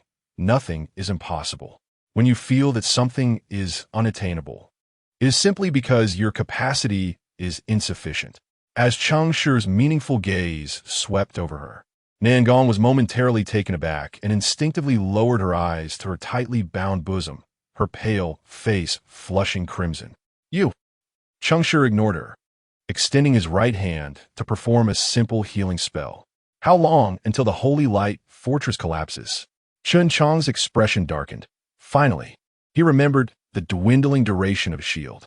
Unsure whether to trust Cheng Shi, he resignedly replied, "You have enough time to act like a fool for another 10 seconds. 9 seconds. 8. 3. 2. Now!" Cheng Shi shouted, and the healing light in his hand surged. Simultaneously, Xiao Wan unhesitatingly swallowed a handful of creation grass seeds, conjuring 6 spore arrows from thin air, drawing her bow and aiming above. With a whoosh, the 6 arrows exploded with potent reproductive energy above the crowd. 1. The holy light fortress shattered like a mirror, immediately losing its radiance. The terror demons, previously supported by the barrier, began to plummet. As the outer demons witnessed the shield's destruction, they howled and surged forward. The spore filaments grew wildly within the confined space.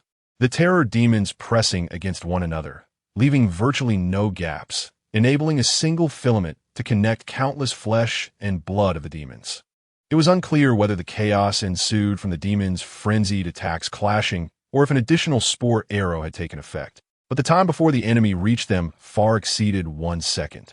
Just as everyone's expressions turned to horror, and they prepared to counterattack, Cheng Shi's grand spell finally reached fruition.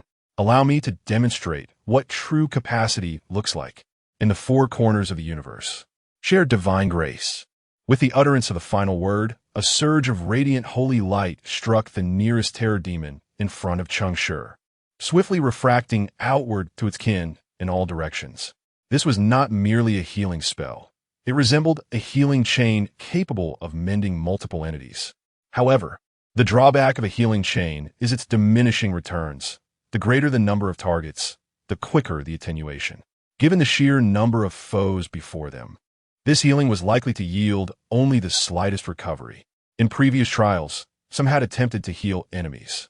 Although faith game is a game, it often mirrors a different reality.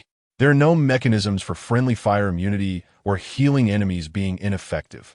Healing an enemy genuinely restores them, enabling them to retaliate fiercely. Thus, when Chao Sansui observed Cheng Shi merely casting a healing chain, his dread escalated beyond measure. What good will this do? Yet, even if he disbelieved, it was too late. Clinging to the belief of a desperate fight, he followed through with the plan, releasing an overload-level area acceleration across the entire ruins, except for the vicinity surrounding them. Area accelerate. The time outside sped up, and the terror demons surged forward. Meanwhile, time around them stagnated, freezing everyone in place. In that limited awareness, all they could perceive was the healing chain transmitting faster and fracturing into more segments, transforming in the blink of an eye into countless torrents of holy light, violently sweeping across the entire ruins. The capacity surged like a massive wave, consuming all. Everyone was left in shock. Chao Sansui watched as the surrounding terror demons approached, then fell into the area of time stagnation, forming a wall of flesh and blood that shielded them within. He couldn't help but ponder whether this was part of the plan. Gradually losing his view of the outside, in his final glance, he was bewildered by why Cheng Shi's healing chain did not diminish, but rather intensified. This chain grew increasingly potent, ultimately enveloping the entire ruins. How could this be possible? Nothing is impossible. When Cheng Shi's nearly frozen thoughts observed the terror demons caught in time stagnation, erecting a new wall, He realized his plan had succeeded. The reason he could spread the healing chain throughout the ruins was due to his unique S-class occupational talent, shared divine grace. This talent allowed him to generate a transmission effect when healing similar life forms.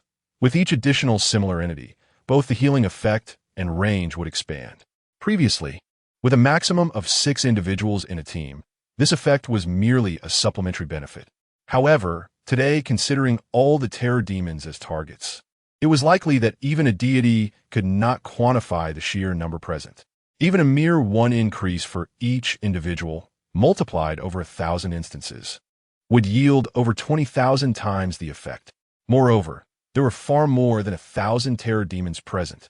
Today, all the terror demons were enveloped in Cheng Shi's healing chain, and it all transpired in an instant. While healing enemies is generally inadvisable, circumstances do vary.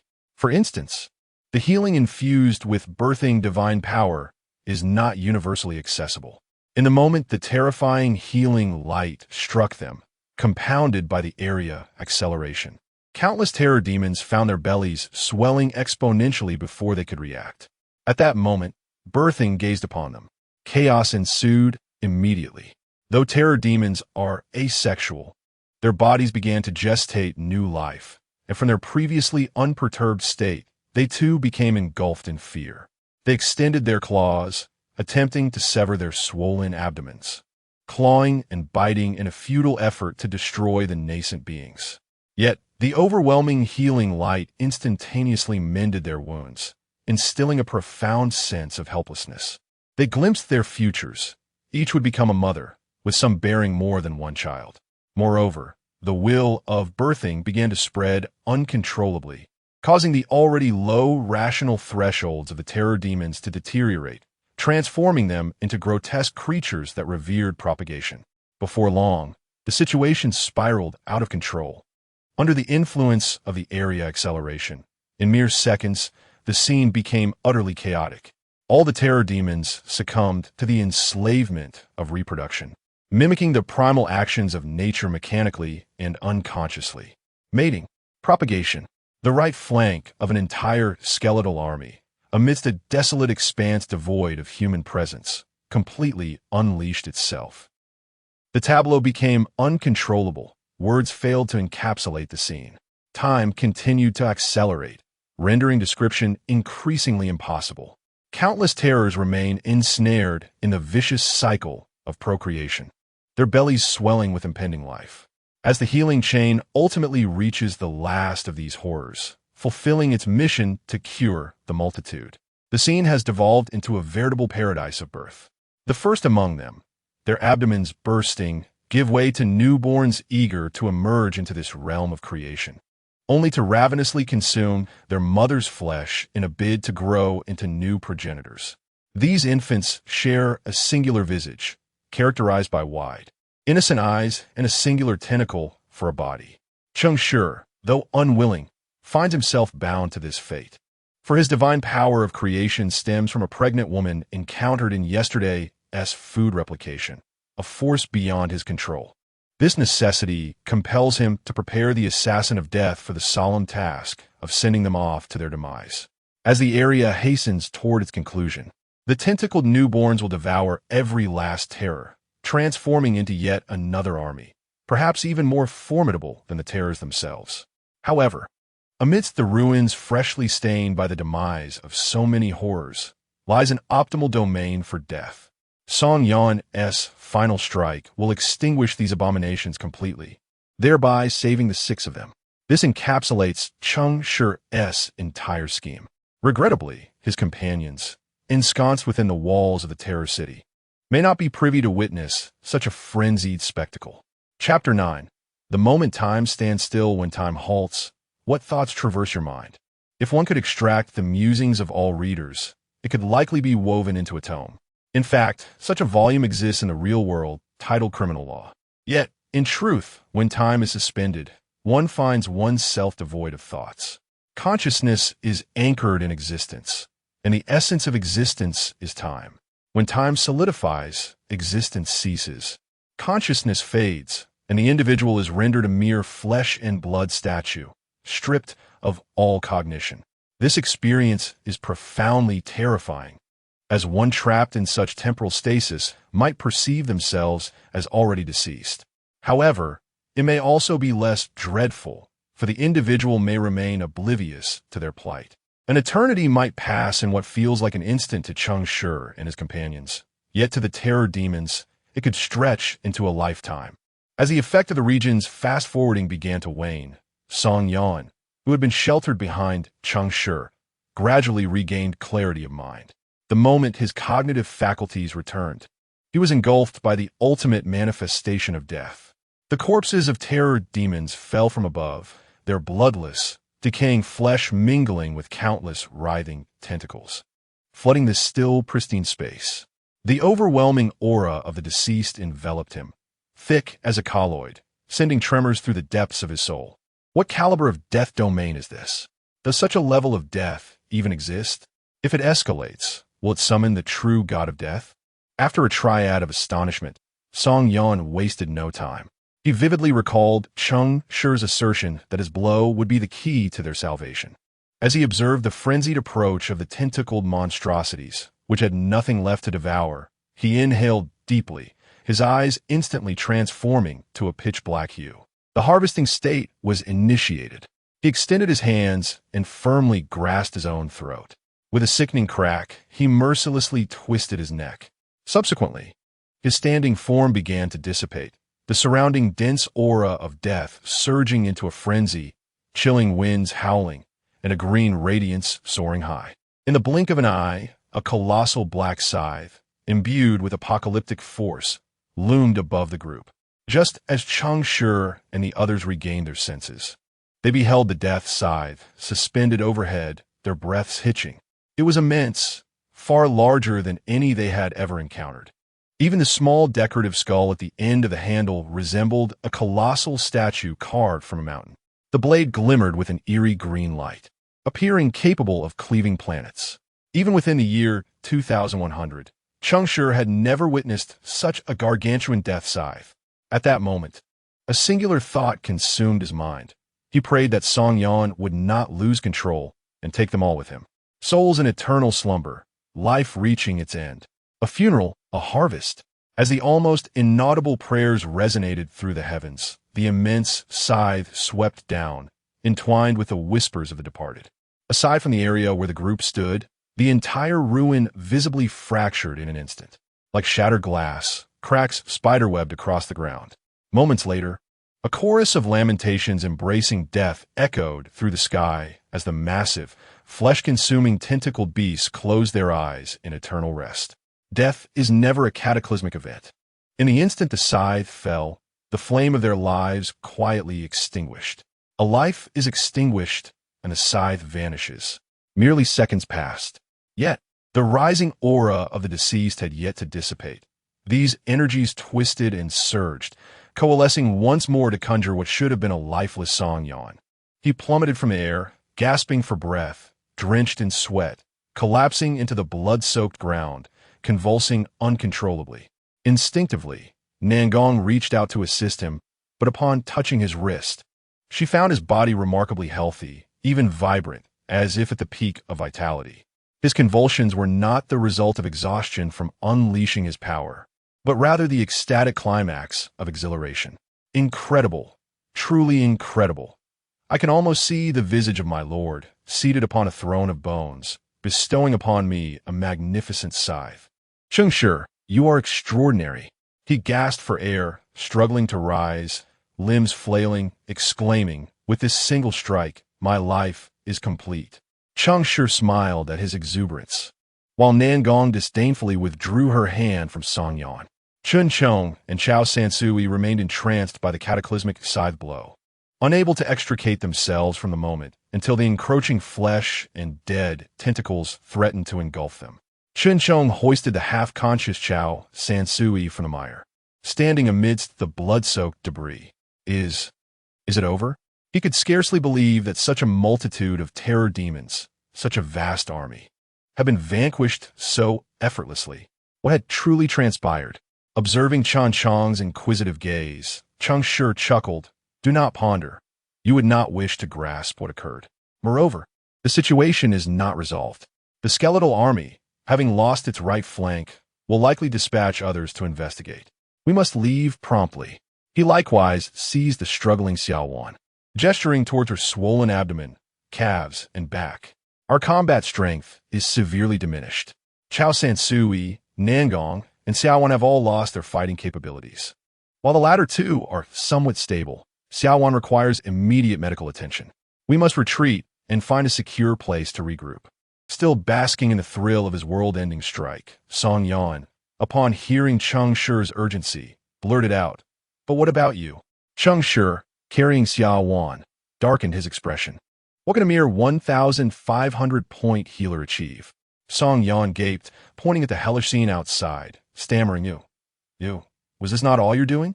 As he spoke, his voice warped in disbelief. "If you are merely 1,500 points, I shall sever my head and offer it as a ball to kick." Chun Chong's face also darkened. He hoisted Chao Sansui onto his back and, without hesitation, pulled Nangong along, simultaneously thinking, this person possesses genuine strength, yet revels in pretentiousness, which is quite irksome. What is even more frustrating is that he always manages to outshine us. The banter of the victors, while not particularly bothersome, was overshadowed by the pressing urgency of their surroundings. Thus, the group struggled onward through the blood-drenched muck, their steps uneven as they fled eastward. Standing at the center of the death domain, the gravity of their situation had yet to fully sink in. As they painstakingly emerged from this hellscape of flesh and blood, they began to comprehend the magnitude of Cheng Shi's actions. Chunks of flesh, dismembered bodies, viscous fluids, and blackened blood. The group felt as though they had wandered into a macabre museum, where every conceivable form and object related to blood and flesh was on display, far beyond imagination and continually challenging the sensibilities of any normal human being. This scene defied further description. At that moment, the five present gained a newfound understanding of birth. Could this truly be a lawful deity? Even Xiao Wan, a devout follower of birth, found herself revolted by the grotesque tableau, unable to suppress the urge to retch. The first to succumb was Nangong, already weakened from self-harm. Her legs scraped against the blood-soaked mire, and the foul stench assaulted her senses, bringing not the guidance of decay, but an overwhelming wave of nausea. As the first retch echoed, the scene spiraled once more into chaos. Retching and heaving, none could contain themselves any longer.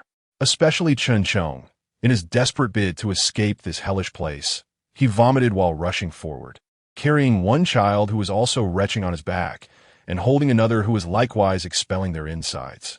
The cacophony of their collective nausea severely strained his ears, pushing him to the brink of despair. "Xiao Wan, you must endure. This is the work of my master, guiding you." A sudden warmth spread across Cheng Shi's shoulder, followed by an involuntary twitch across his face. "Your mother must be heartbroken for you." Xiao Wan, grappling with the violent turmoil of life within her, weakly replied, "My mother is dead. She sacrificed herself to the corruption." This. Cheng Shi, regretting his careless words, felt a wave of remorse wash over him. "I truly deserve this. Rather than lamenting your mother, perhaps you should concern yourself with my daughter. She may soon enter this world." Cheng Shi's face darkened as he shouted ahead, "Chun Chong, prepare. Xiao Wan is about to give birth." Chapter 10. A rare moment of respite before Xiao Wan gave birth. Cheng Shi timely administered a healing spell to her. Given that Xiao Wan was carrying multiple fetuses, this spell proved exceptionally effective, rejuvenating her condition. However, this also indicated that the newborns would be extraordinarily healthy. The group dashed frantically outward, and before long, the life forms nurtured within Xiao Wan were eager to greet the world. The life catalyzed by the creation seed did not wait for any delivery doctors. Midway through their escape, the swellings on Xiao Wan's body burst forth, releasing several bizarre tendrils, half flesh and half plant. The good news was that these tendrils were not particularly formidable, and Song Yan managed to handle them single-handedly. The bad news was that although Xiao Wan had stabilized, Nangong was on the brink of collapse. With her eyes half closed and her body aflame with fever, she was clearly teetering on the edge of life and death. The wounds on her ribs and abdomen still bore the stench of decay, and it was evident that her breaths were becoming shallow. If this continued, Nangong would perish. Having just faced death together, the team was determined to avoid any further losses with half a day of trials still remaining. Surviving the onslaught of the demonic army only to die here would be a bitter loss. Chen Chong halted his steps, unceremoniously dropping Chao Sansui from his back, and addressed Cheng Shi. Nangong cannot withstand the birthing treatment any longer. You must invoke a timed spell to preserve her life. Chao Sansui wished to help, but as a mage, he was neither a priest nor a bard and lacked sufficient supportive spells. Cheng Shi observed the sorrowful expressions on the faces of his companions and sighed. He retrieved a small red vial from his personal stash. "What is this?" Song Yan inquired, drawn to the vial as he seemed to detect the scent of death emanating from it. It was an A-grade potion known as Contempt of the Dead, derived from the devout followers of death. Its emissaries believed that certain individuals were unworthy of death, thus extracting this contempt to brew a potion intended to punish those who had committed grave transgressions, preventing them from approaching death or hearing its teachings. As Cheng Shi explained, he poured the potion over Nangong. As long as it mixed with her blood, she would not perish from her injuries, though it would provide no healing. It merely served to prolong her life. What? Such a thing exists? Song Yan, quick to act, reached out to catch a drop for examination, but Cheng Shi was quicker, swatting his hand away with a chuckle. Lose even a drop, and its efficacy vanishes. Do you wish for her demise? Song Yan's face flushed with embarrassment. I've never seen it before. Nangong, I apologize. It was unintentional. Pale and weak, Nangong had no energy to respond, merely watching as the liquid rapidly integrated in her bloodstream, only to feel nothing. Is this effective? Cheng Shi shot her a sidelong glance. It is effective and quite costly. Once you recover, do remember to compensate me. Nangong gritted her teeth and nodded earnestly. All right. Having just given birth, Xiaowan was also losing blood, yet as a believer in birth, she possessed a greater resistance to such circumstances. Thus, Cheng Shi refrained from using any potions and administered a healing spell instead. Fortunately, she had not conceived again. Seeing Cheng Shi effortlessly save 2 lives, Chen Chong solemnly inquired, Cheng Shi, how many points do you truly possess? Besides 1501. Cheng Shi glanced around, noting the skepticism in their eyes. Despite their disbelief, he maintained a straight face. It truly is 1501. Chen Chong was unconvinced. Do you take me for a fool? The treatment chain in that scenario could only yield such results with an S-grade talent. Adding in your 2 vials of Contempt of the Dead, you cannot possibly score below 2,000 points. The initial score for the path to ascendancy was 1,000 points. Any score below 1,000 resulted in immediate death, while scores above 1,200 could yield B-grade talents or items. Those exceeding 1,600 could yield A-grade, and only above 2,000 could result in S-grade talents. Right. Do you wish to continue guessing scores here, or shall we move on? Cheng Shi hoisted Nangong and led the way forward. The group exchanged glances, a hint of resignation in their eyes, and they hastened to follow. What could they do if the leader was unwilling to divulge the truth? They could only defer to him. Incessantly curious, Song Yan rattled off questions throughout their journey. Brother Cheng, what talent do you possess? Please tell me. Brother Cheng, how many points do you truly have? Brother Cheng, is there any of that little red potion left? Can I trade you something for a drop? Cheng Shi could no longer contain his exasperation and retorted, Aren't assassins meant to be taciturn? Song Yan replied cheerfully, I call this contrast. It's all the rage now. Fortunately, during the ensuing hour, no other legions of the skeletal army pursued them. After traversing the desolate plains for what felt like an eternity, Cheng Shi's group finally spotted a dense thicket. Eager to scout ahead, Song Yan volunteered and discovered it was a home abandoned by wood elves, devoid of any life aside from a few dilapidated tree houses. Cheng Shi and Chun Chong felt a wave of relief as they swiftly ushered the injured into the cover of the trees. Chao Sansui was the first to stabilize. Having overexerted his mental energy, he now felt weak and incapable of precise control over his muscles, speaking in a muddled manner about what he knew of the Wood Elves. The Wood Elves were adherents of prosperity, a perpetually neutral race that revered nature and never cohabited with other races. Since they had chosen this place as their abode, it must be relatively safe. Upon hearing this, Song Yan asked curiously, "If it's safe, why was it abandoned?" I said it's relatively safe. Before the war, it was certainly secure, but after the skeletal army declared war on Hope Island, no place on Hope Island remained safe. At that moment, to ensure their safety, Chun Chong stood guard at the entrance of the treehouse, turning back with a hint of confusion. I've heard others mention the skeletal army's war on Hope Island. But what is the reason for this war? Chao San Sui shook his head with difficulty. Those in the Mage Channel speculate it's a war of faith, while those in the Faith Channel believe it's the subterranean creatures fighting over something. Time focuses on the present, and we have little information at hand. Perhaps the followers of memory, by recalling the past, may know more. Cheng Shi had been engrossed in their conversation until he heard the name of the deity memory, causing his smile to falter momentarily. I've checked the time. 6 hours have passed in the trials, and we have 18 hours left to endure. However, I will require 10 hours to recover. The implication was clear, although they had survived. The next 10 hours without the strength of a mage would be exceedingly perilous. No one knew what other dangers awaited them, and they could not afford to feel overly confident after surviving the hellish assault of the demonic army.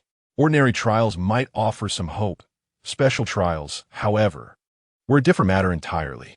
Reflecting on the name of the trial, Cheng Shi's brow furrowed slightly. The song of blood and fire. Blood had already been witnessed. What of fire?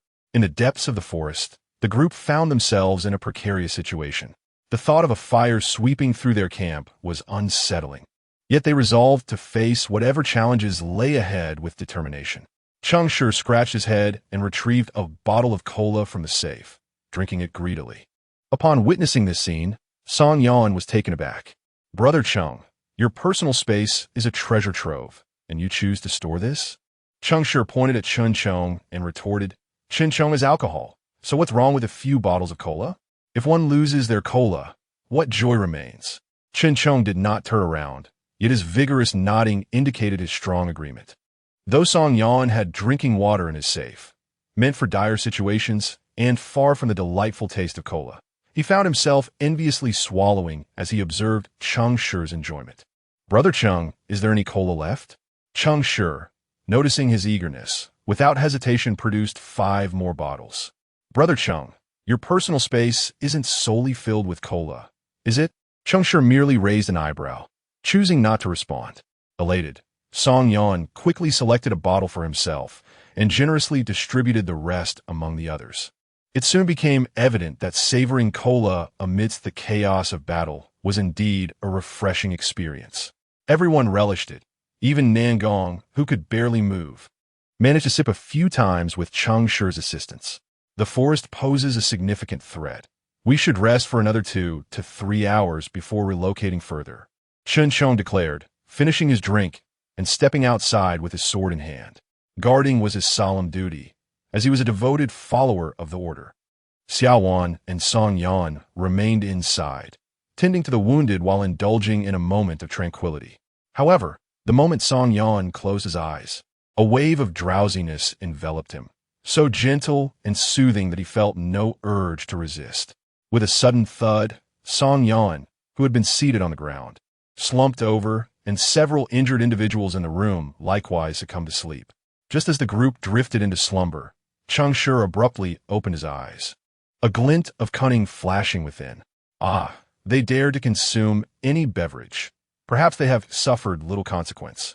With a smile, his gaze shifted towards Nangong. Chapter 11. Sleep Therapy and Meteoric Descent. Chao Sansui had a dream. In this dream, he achieved a score of 200 on his ascension ladder, ranking first, and was summoned by the god of time. Just as he humbly prostrated himself to receive the divine blessing, a terrifying demon suddenly swooped in, kicking him aside and taking his place to receive the favor instead. Enraged, he awoke with a start. "Damn it," he shouted, flipping over to see his teammates looking back at him in bewilderment, slightly dazed. How did I recover?" Feeling the vitality coursing through him as robust as when he first entered the trial, Chao Sansui was astounded. Not only him, but Nangong beside him also appeared considerably better, showing no signs of the injuries sustained earlier. Wait, earlier? A chill ran down Chao Sansui's spine as he quickly pulled out his pocket watch to check the time. 8 hours had passed since the anchor time. So, he had only slept for 2 hours? No, that couldn't be. How could he recover so completely in just 2 hours? Furrowing his brow, he extended his hand to sense the flow of time around him. As a follower of time, he was acutely aware of the passage of time, though he could only gauge whether it felt long or short, lacking the precision to measure specific moments. Here, indeed, not much time had elapsed, perhaps just 2 or 3 hours. But the question remained, how had he regained his strength? He looked up, puzzled, and asked what was going on. Nangong, sensing his gaze, merely nodded towards the door and continued bandaging Xiaowan. Although they had recovered, their wounds were far from healed. Xiaowan coldly remarked, "We just woke up too."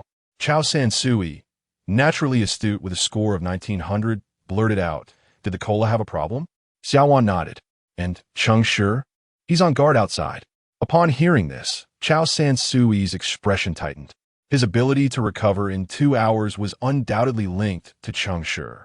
He was unaware if this was due to a special technique of a high-scoring priest or if Cheng Shi had administered extra treatment. He only knew that if Cheng Shi had sinister intentions while they were asleep, they would be dead by now. Fortunately, he hadn't acted against them, or perhaps he wasn't of an opposing faith. Even more fortuitously, no enemies had approached during these 2 hours. A sense of dread washed over Chao Sansui as he climbed out of the treehouse, his expression grave. Below, Cheng Shi was conversing with Chun Chong and Song Yan, and, judging by their expressions, they too had experienced a degree of recovery. The thought that the 5 of them had all fallen asleep simultaneously, leaving only Cheng Shi, the priest, on watch, left him incredulous. You must be out of your mind, letting 5 people sleep at once? Even if you had potions to recover everyone, it should have been done one by one. The 3 turned to him simultaneously. Song Yan grinned without comment, while Chin Chong's expression remained unchanged, though the twitch at the corner of his eye clearly indicated his discontent with Cheng Shi's actions. Only Cheng Shi scratched his head, saying, "Huh? Don't say that. I just woke up too. We all slept together." Chao Sansui felt a tremor in his soul, hardly daring to believe Cheng Shi had such audacity. "Cheng Shi, are you jesting with everyone's lives? If anything had gone awry, we could have been annihilated." Cheng Shi, in agreement, replied, "Indeed, the risk was too great. It was unwise." Chao Sansui's admonishing tone faltered. Given Cheng Shi's attitude and remarks, it seemed he believed he hadn't been the one at fault, as if he were also chastising the instigator. "You know it was a gamble, and you still dare to take it?" Chao Sansui laughed in exasperation. Cheng Shi shrugged. "But I won the bet. We returned to peak combat strength. Haven Tiwi?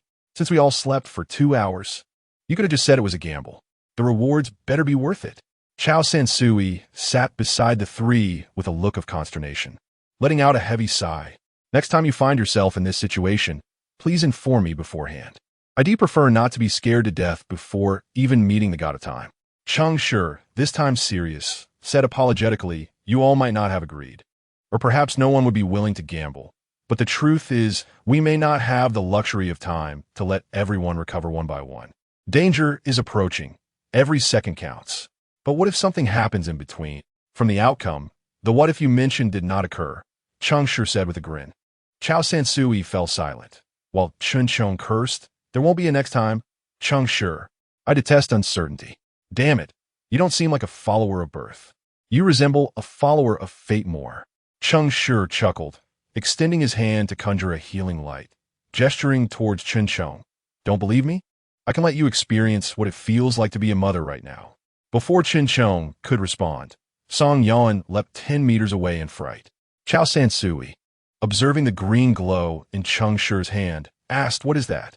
Cheng Shi, understanding he was inquiring about the cola, retracted the healing spell and said, "I call it sleep therapy. I added a potent sedative and an A-grade potion, the prosperity of yesteryears, to the cola. This is a top-tier healing potion, combining the divine powers of memory and prosperity. I had a total of 6 vials, and now they are all used up." Upon hearing this, he displayed a pained expression. "Another A-grade? I don't recall hearing about this potion before. Is it a reward from the ladder?" Cheng Shi shrugged. "I don't know. I traded for it from someone else. Someone was willing to trade such a life-saving item? Song Yan returned, puzzled. Sometimes purpose outweighs life itself, Cheng Shi said, reflecting on someone with a quiet sigh. Indeed, if one were to lose their life, what was the point of hoarding such treasures? But if one lost their purpose, what was the meaning of living? Though Chao Sansui disapproved of Cheng Shi's methods, he nevertheless expressed gratitude. When the trial concludes, I will compensate you with an equivalent potion. Cheng Shi's eyes lit up. Oh, how embarrassing. Yet his gaze was unmistakably filled with desire, scanning Chao Sansui for any hidden treasures. Everyone had already accepted Cheng Shi's score of 2,000 without question, confirming the eccentricity of his character.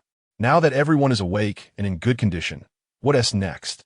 Gao Sansu in Guit, let us depart as planned, Chun Chong replied, noticing Cheng Shi's lack of intention to lead and sitting there with a silly grin. All right, let us call them.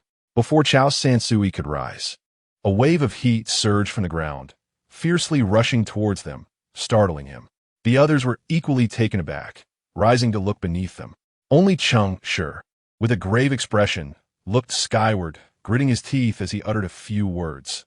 Damn it, it's a meteor shower? S-grade forbidden technique. Meteor shower?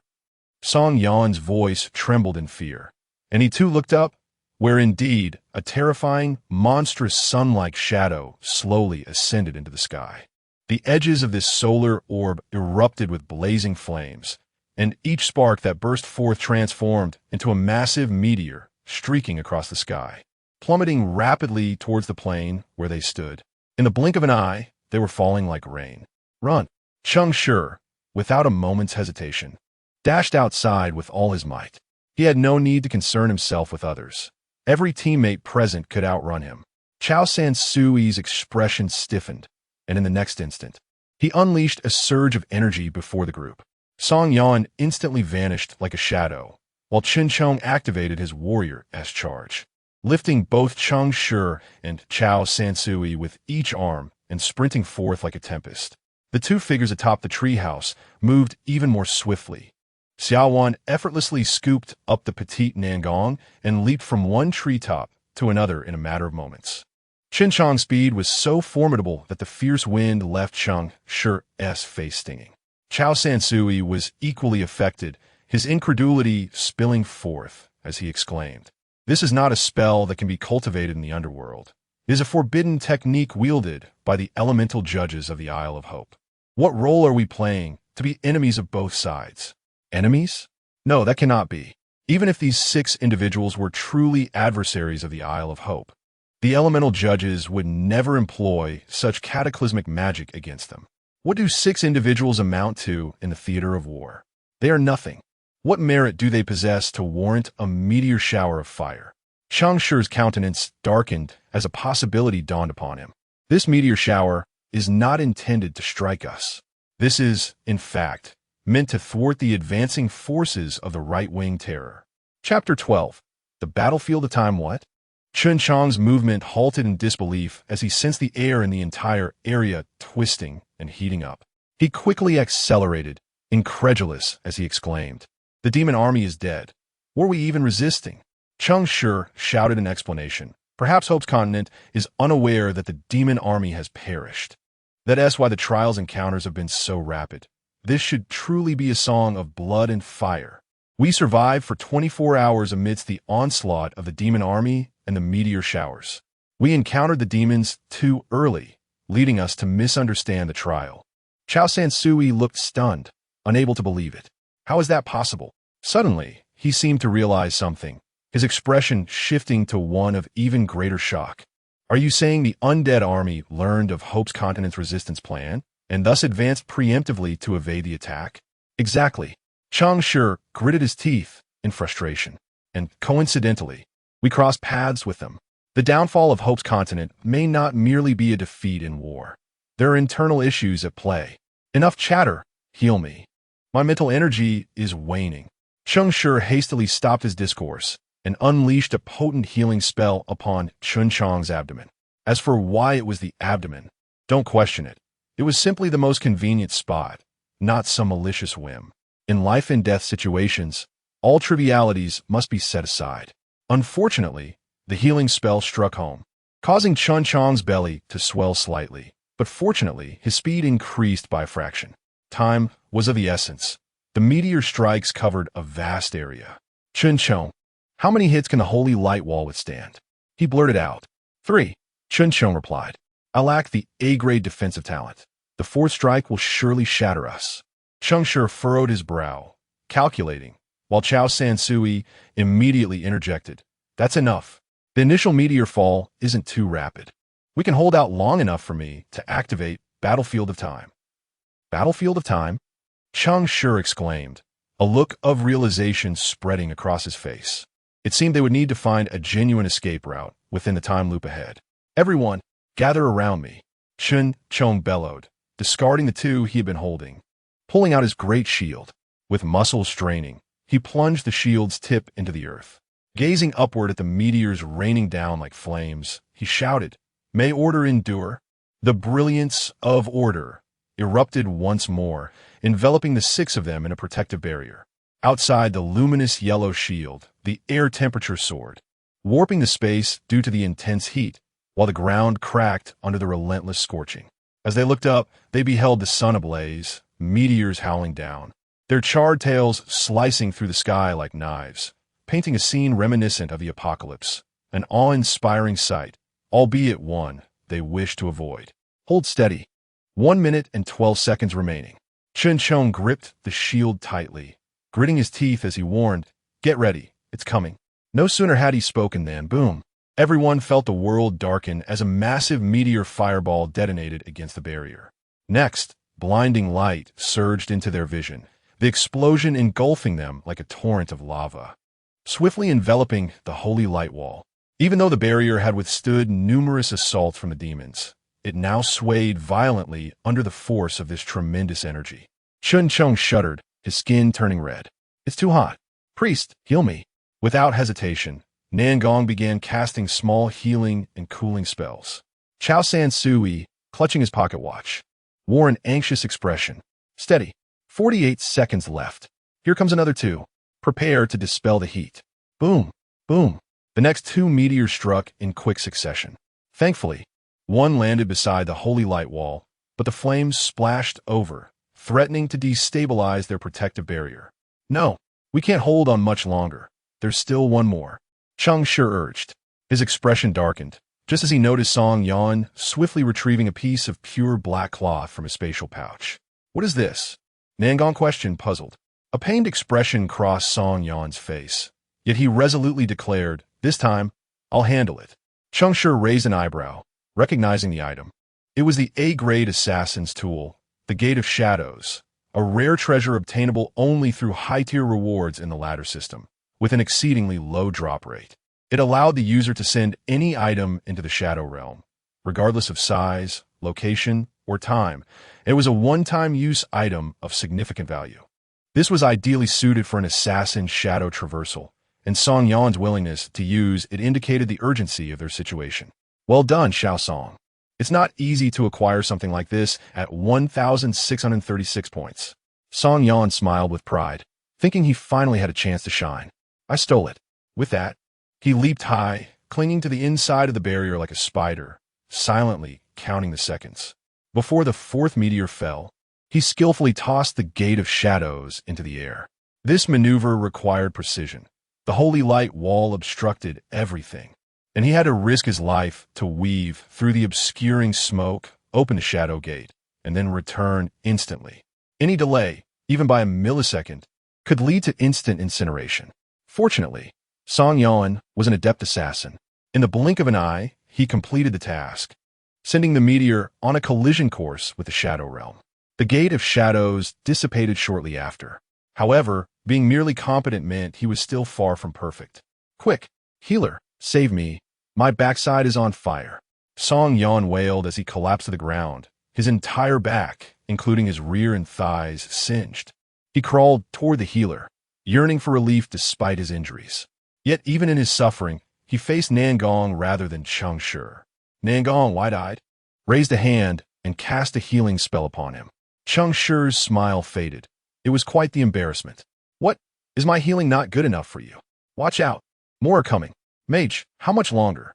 The holy light wall could only hold for a minute, and the entire plane was transforming into a sea of fire. The rumbling and shaking relentless, with temperatures rising dangerously. As terrifying meteors continued to rain down, Cheng Shi realized he could no longer endure. 10 seconds. Everyone prepare. At 1 o'clock, the meteor count is low. Once the time is up, we break through. Do not scatter too much, or we won't be able to confirm casualties in the battlefield of time. Repeat, do not scatter too much. I hope each of us can survive. Chao Sansui, one hand on his pocket watch and sweating slightly, raised the other high, ready to activate the battlefield of time. This would be their only means of escape, provided they did not loop too many times. 3, 2, everyone, ready, 1, run. Cheng Shi responded by deactivating the holy light wall, swiftly retracting his shield and soared into his space as he shouted wildly, grabbing Nangong and Chao Sansui and charging toward 1 o'clock. Xiao Wan followed closely behind, carrying the little bird, Cheng Shi, on her back. Song Yan vanished into the smoke, despite the flames raging around them, having already sprinted ahead of the group. Yet fortune is fleeting.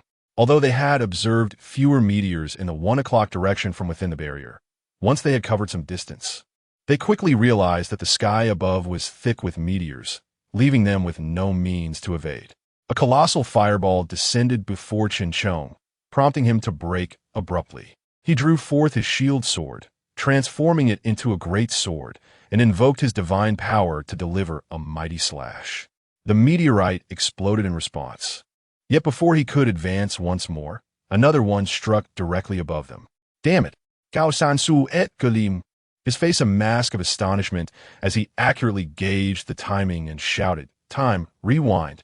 Suddenly, the entire world fell silent, and then, akin to a film being rewound, everything rapidly reversed. Flames retracted, meteorites ascended, figures withdrew, and the light screen reappeared. Everything returned to the moment the time battlefield was initiated. Run! As the light screen shattered, everyone exerted their utmost strength to lift their legs and sprint towards the 1 o'clock direction. Only Chao Sansui, gasping heavily in Cheng Shi's grasp, screamed frantically, "Cheng Shi! Xiaowan, change to the 3 o'clock direction. Hurry!" The followers of time were unaffected by the rewind of the time battlefield, retaining their memories. In this present moment, Chao Sansui was their eyes. Upon hearing his words, the two exhibited no hesitation and immediately altered their course. Cheng Shi tightened his hold around Xia Wan's neck, his healing spell continuously enveloping her as he furrowed his brow in contemplation for the second time. With that thought, he flipped the die in his hand. 2 was facing up. Chapter 13. The choice of destiny. The meteor shower, deemed a forbidden spell, possesses an exceptionally prolonged duration, capable of exterminating all life within its impact zone, even indenting the ground by 3 feet. Generally speaking, no spellcaster, regardless of race, could muster the mental fortitude necessary to sustain such an immense expenditure of magical energy. However, the meteor shower stands as an exception. It is not a creation, but a summoning. The colossal sun on the horizon is indeed real. This terrifying celestial body, known as the Wrath of Abomination, was once a servant of chaos and a harbinger of disorder. Imprisoned by order in a bygone era, it became the ultimate power bestowed upon the elemental judges under its dominion. Merely by unfastening the gate that confines the Wrath of Abomination for a fleeting moment and targeting a specific area, the pent-up fury that has simmered for countless ages will cascade down. Only when it awakens from its chaotic slumber and realizes that its outpouring merely benefits the followers of order will it begrudgingly cease, tighten the prison door, and begin to cultivate its next cycle of wrath. The Wrath of Abomination, an emissary of chaos, a harbinger of disorder, and a captive of order. The essence of this lengthy discourse is to illustrate one fundamental truth. The meteor shower is beyond the comprehension of mere mortals. Cheng Shi and his companions charged toward the 3 o'clock direction for merely a few minutes when the approaching meteors erupted around them in a violent display. It was unnecessary for them to be struck directly. The splattering of molten rock rendered their movements nearly impossible. This path is impassable. Mage. Reverse time. The scene felt eerily familiar as time unraveled once more. 1. Run.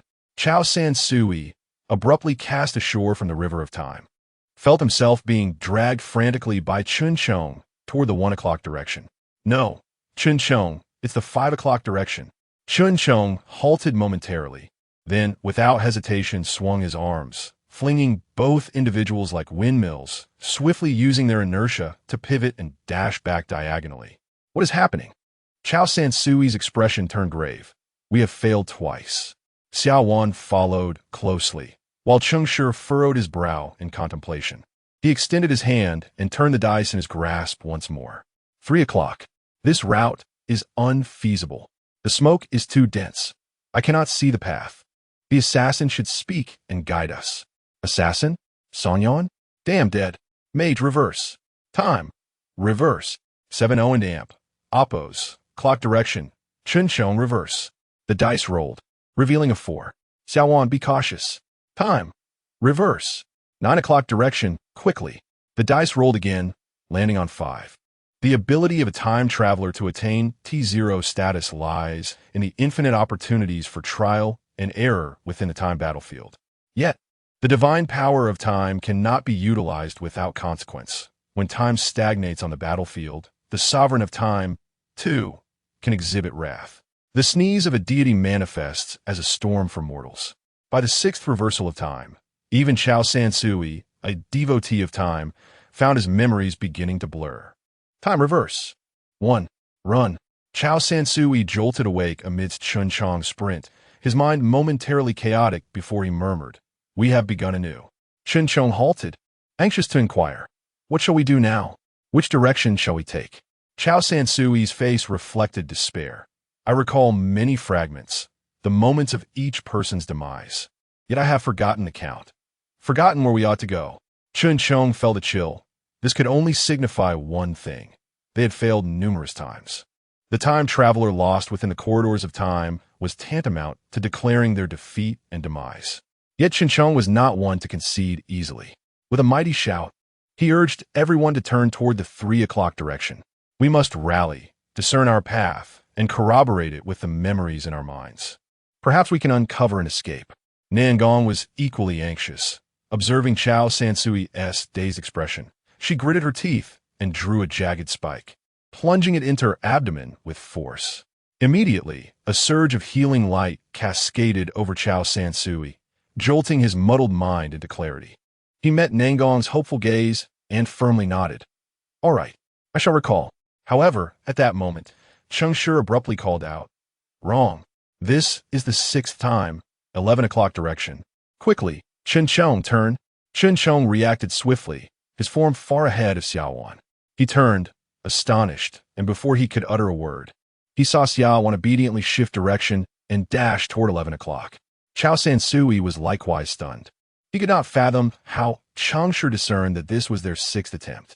How could a believer of birth maintain clarity amidst the labyrinth of time? It was impossible to retain that clarity. Ultimately, Cheng Shi was merely a player. It was not he who remained unaffected by the temporal maze, but the dice in his hand. Chun Chong, noticing Chao San Sui's stupor, darkened his expression and proclaimed, "Damn it, I'll follow you." He did not dwell on the matter.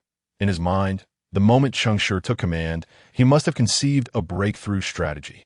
After all, a score of 2,000 indicates no room for incompetence.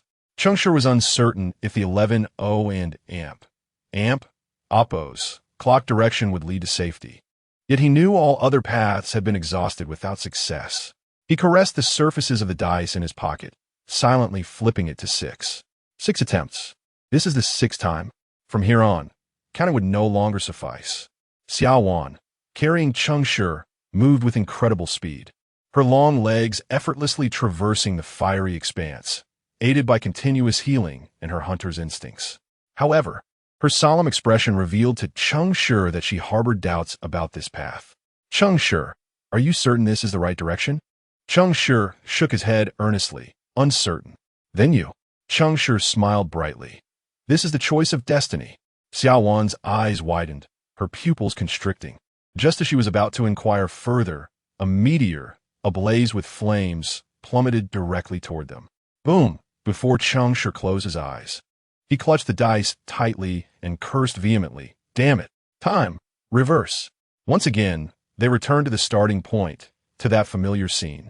As Chen Chong unhesitatingly charged toward the 1 o'clock direction, Chao Sansui remained entranced, Nangong still tense, and Song Yan led the charge. Only Cheng Shi, gazing at the 6 on the dice, remained wordless. No escape. All 6 directions had been tried, yielding no path to survival. An inexplicable restlessness stirred within him. Yet his hands remained busy, flicking the dice upward and swiftly grasping it as it fell. Xiao Wan noticed Cheng Shi's actions behind her and, as she surged forward, gravely inquired, "What's wrong?" Cheng Shi opened his palm to reveal a 1 facing upwards, resignedly sighing. "We have failed 6 times. Yet the guidance of destiny points us toward the 1 o'clock direction." Xiao Wan's emotions spiraled into confusion. She was torn between mourning their 6 failures and rejoicing at Cheng Shi's so-called guidance of destiny. So, the 1 o'clock direction is correct? She began to unconditionally trust Cheng Shi. Cheng Shi clicked his tongue and muttered, "But I can't shake the feeling that destiny is a fickle mistress." Xiao Wan stared wide-eyed, unable to believe what she heard, casting a glance back at Cheng Shi. Before the arrival of the gods. There was indeed nothing amiss with this statement, but after their descent, let's put it this way, there exists a deity whose name is fate. To hell with it. Trusting in fate is less reliable than believing I am Qin Shi Huang, Xiao Wan, in reverse at 7 o'clock. Cheng Shi chose to defy the course of fate. This declaration echoed loudly, and Chen Chong heard it as well. Like Xiao Wan, Chen Chong was filled with numerous doubts. Yet he hesitated not for a moment and turned to follow Xiao Wan back in retreat. Not long into their flight, Chao Sansui realized that this path bore a striking resemblance to fragments of his memories. This indicated that they had previously encountered failure in this direction. Unless fate intervened, a meteor would descend upon Xiao Wan's right front in 3 seconds, creating a vast chasm in the earth. Both Xiao Wan and Cheng Shi would inevitably plummet into it. Then, he would rewind time once more. The flicker of hope in Chao Sansui's heart began to wane as he counted down the seconds, awaiting his inevitable entrapment in the river of time. 3, 2, 1, time, rewind. Huh. Astonishingly, nothing occurred. Chao Sansui gazed ahead, watching in disbelief as Xiao Wan dashed through the flames and smoke, fleeing into the distance. How could this be? The meteor that was supposed to fall in his memories had failed to appear. Moreover, not a single meteor fell in the entire 7 o'clock direction. The sky ahead suddenly cleared, and not a single meteor was visible in the heights. Even the flames seemed to steer clear of this area. This absurd scene, set against the backdrop of a cataclysmic inferno, resembled someone erasing a pristine white line at the 7 o'clock position with an eraser. Perhaps for the artist, this line was a mere afterthought, but for Cheng Shi and his 5 companions, it was undeniably a lifeline. The group accelerated their flight, propelled by shock and fear, desperately escaping along the path of the clear sky. After nearly an hour of gritting their teeth and persevering, they finally evaded the meteor shower's devastation. At the moment of their escape, the previously erased tapestry of fiery rain was restored. Chao Sansui glanced at his pocket watch. Precisely 6 hours had elapsed. He concluded the time battlefield at the next hour as a force of temporal flow dissipated from their beings. The final process of rewind was vaguely etched upon the river of time. As they looked back upon the path they had traversed, meteors fell like rain. Flames erupted like boiling liquid, lifeless as before. How could this be? Why was there a glimmer of hope? A miracle. This was indeed a miracle. Everyone stood in stunned silence, their eyes wide with shock and confusion as they stared at Cheng Shi. What sort of tool was this? Could this even be referred to as a tool? Cheng, please do not tell me you are actually 2,400? You, especially Xiao Wan, who alone understood how Cheng Shi had made the decision to choose the 7 o'clock direction and lead them away from the inferno. Why? She pondered silently, yet dared not voice her inquiry, wondering if it was merely because Cheng Shi had cursed fate as a harlot. Cheng Shi gazed at the fiery descent in the sky, his mind similarly struggling to comprehend. For the second time, he silently mused. Could it be that I possess some hidden talent? And the slogan to boot, Fate is a harlot? Chapter 14. Is fate a bitch? Let us rewind the clock slightly to the moment when Cheng Shi uttered, Fate is a bitch. Above the Isle of Hope, in a realm beyond mortal reach, 3 pairs of eyes opened simultaneously. The first pair possessed heterochromatic irises. The left eye blazed with an inferno, while the right flowed with crimson blood. The instant these eyes opened, a rousing symphony resonated through the void, each note stirring the soul and igniting the spirit of battle. This is my trial. You have broken the rules. The second pair of eyes was cold and silent, devoid of emotion, with spirals of confusion etched in the whites and points of divergence inscribed in the pupils. A mere glance from these eyes would draw one's soul toward an endless abyss. With a frosty gaze directed at the first pair, it spoke. When did you exchange authority with order? This was clearly a taunt, and the other party fell into silence. As the two locked eyes, the corner of the third pair of eyes curled into a subtle smile, emanating a low, joyful laugh. The third pair bore a resemblance to the second, yet the divine light within them radiated vigor, resembling the eyes of a living being. It observed the confrontation in silence, merely smiling. What brings you here? I have heard blasphemous words, felt the mockery of fate. I shall exercise my authority to banish the ignorant sinner. This is my trial. You have broken the rules. This time, it was the other who fell silent. The third pair of eyes erupted into hearty laughter. How amusing, truly amusing. A fool who is steadfast in his beliefs, and a dullard who cannot converse outside of war. Is too delightful. Is it not amusing? Is it not? The second pair narrowed slightly, casting a frigid glance at the third. What is your purpose here? And what is yours? He reveres me, yet blasphemes against me. Naturally, I can revoke his qualifications. Do you wish to defy the pact and shield him? But he's already in my grasp, thus he is my follower. Do you intend to contravene the pact and banish him? The piercing gaze of the second pair shot a cold look at it once more, fell silent for a moment, then slowly dissipated. The third pair chuckled again. What brings you here? Me? I have come to rescue my beloved follower. Saying this, a finger as resplendent as jade reached through the boundless dimensions, coming to rest before wrath of detestation. It merely placed a finger there, and the conflagration recoiled, retreating in fear. The outburst of wrath of detestation was interrupted, its fury rising, yet upon seeing the eyes behind that finger, its anger swiftly cooled, and its massive form trembled imperceptibly. It quietly and precisely tightened a strand of the prison door, ensuring that no meteors would fall where the finger pointed. The first pair of eyes widened slightly, the blood within them boiling, flames roaring. You have broken the rules. The third pair blinked, and then the eyes of blood and fire stared at it for a moment, then fell silent. TSK, your follower is waging wars in a desperate attempt to catch a glimpse of you. And you, as the sovereign of war, adorned with the name of war, dare not even engage in a battle with me. The pact cannot be violated. Deus. It gazed longingly at the unknown starry sky, vanishing into thin air. Everyone was exhausted, especially Chun Chong and Xiaowan. Realizing they had truly escaped peril, they refused to move another step, simply collapsing onto the ground, gasping for breath. Chun Chong, having had Nangong heal him along the way, maintained a decent state, though it was a pity for Nangong, who he had been carrying, her complexion as pale as if she had been dragged along. Xiaowan, on the other hand, with Cheng Shi's continuous healing, had once again become like a mother in her 10th month of pregnancy. To address such issues, they would need the expertise of abortion specialist Song Yan. He discreetly positioned himself beside Xiaowan, swiftly dispatching any newly birthed twisted life that emerged from her skin before it could even open its eyes. While he severed, he grumbled, "Why do the newborns of birth look so utterly grotesque? Does the divine even favor such appearances?"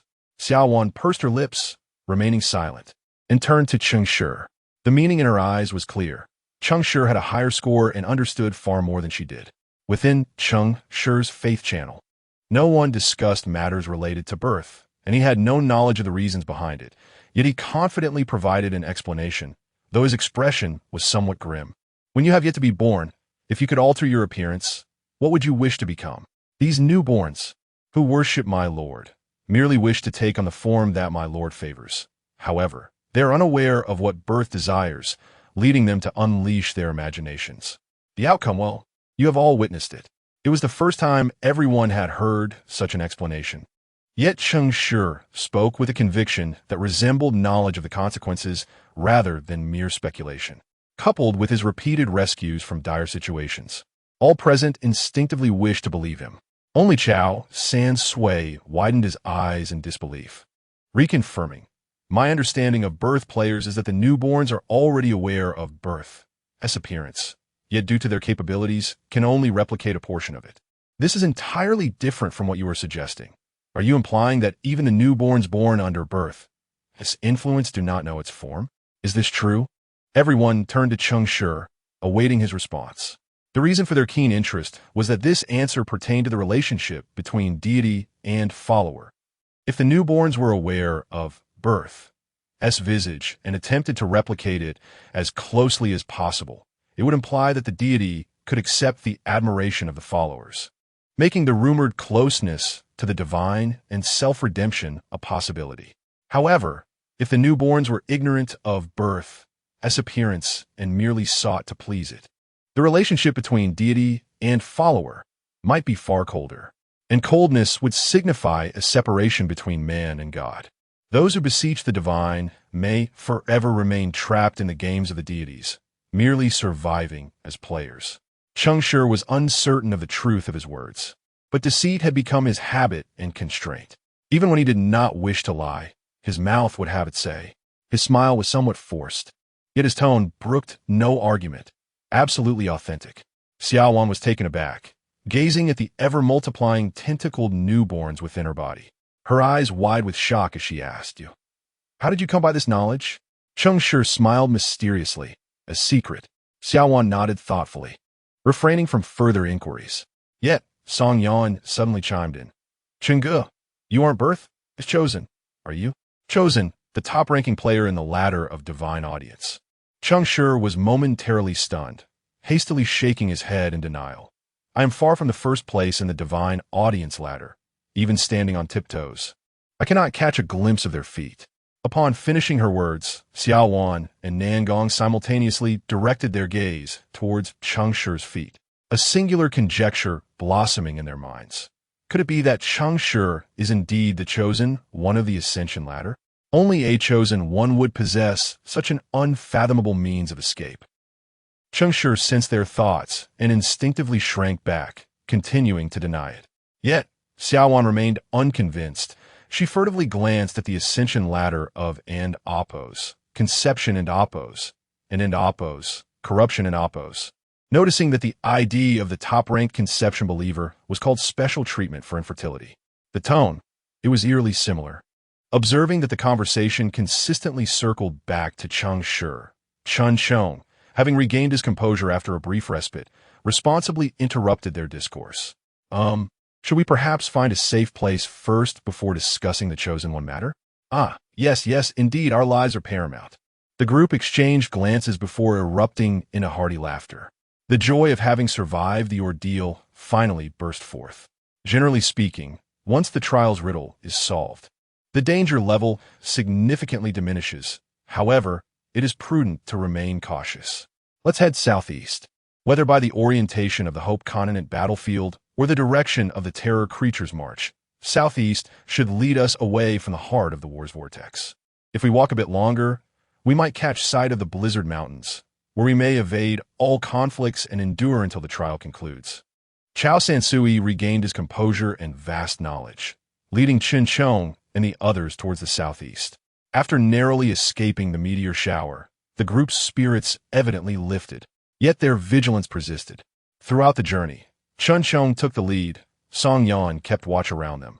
Chao Sansui coordinated their movements, while Nangong administered blood medicine and treated Xiaowan. As for Cheng Shi, he resembled a first-time tourist, eagerly yearning to absorb all the knowledge of the Hope Continent, bombarding the guide, Chao Sansui, with inquiries. Familiarity with history could enhance a player's survival rate in the trials.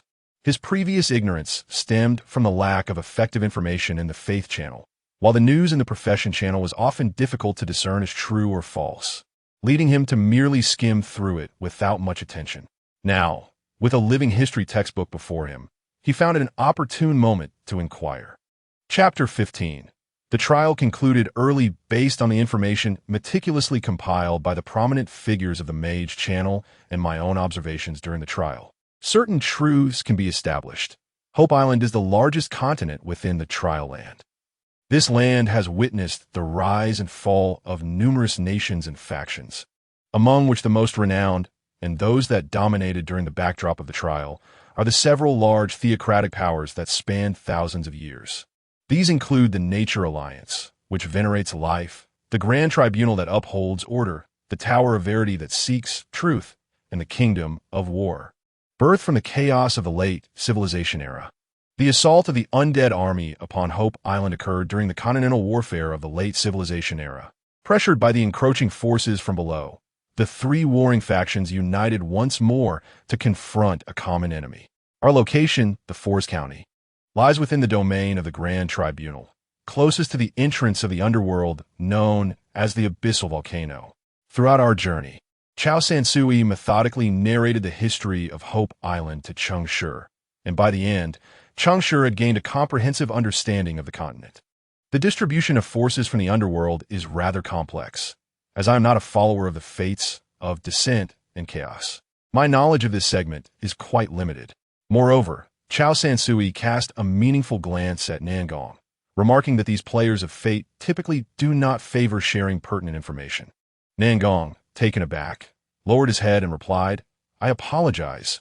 My score is too low, so I haven't paid much attention to these matters." Chao Sansui shook his head. "There is no need to apologize. With the faith game upon us, everyone is fighting for their lives. Survival is already a challenge, and not everyone. Well, never mind." The direction was correct.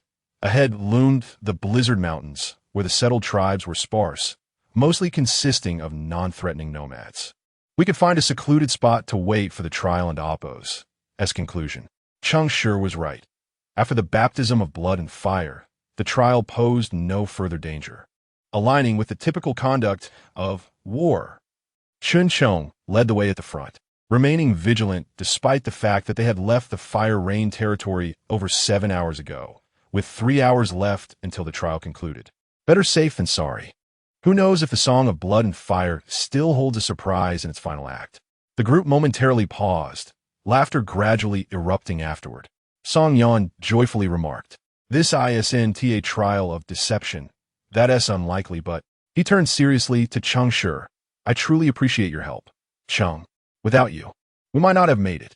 This was heartfelt, gratitude shown in everyone's eyes as they regarded Cheng Shi, even though they remained unaware of how he had saved them.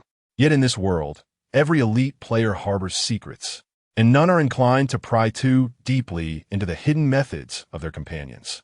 Cheng Shi felt a twinge of embarrassment. It was true he had contributed during the encounter with the Terror Demon, but the ensuing firestorm. He discreetly grasped the dice in his hand, merely offering a faint smile without uttering a word. "Let us set up camp here. The surrounding visibility is good, allowing for early warnings. We shall establish a coffin camp."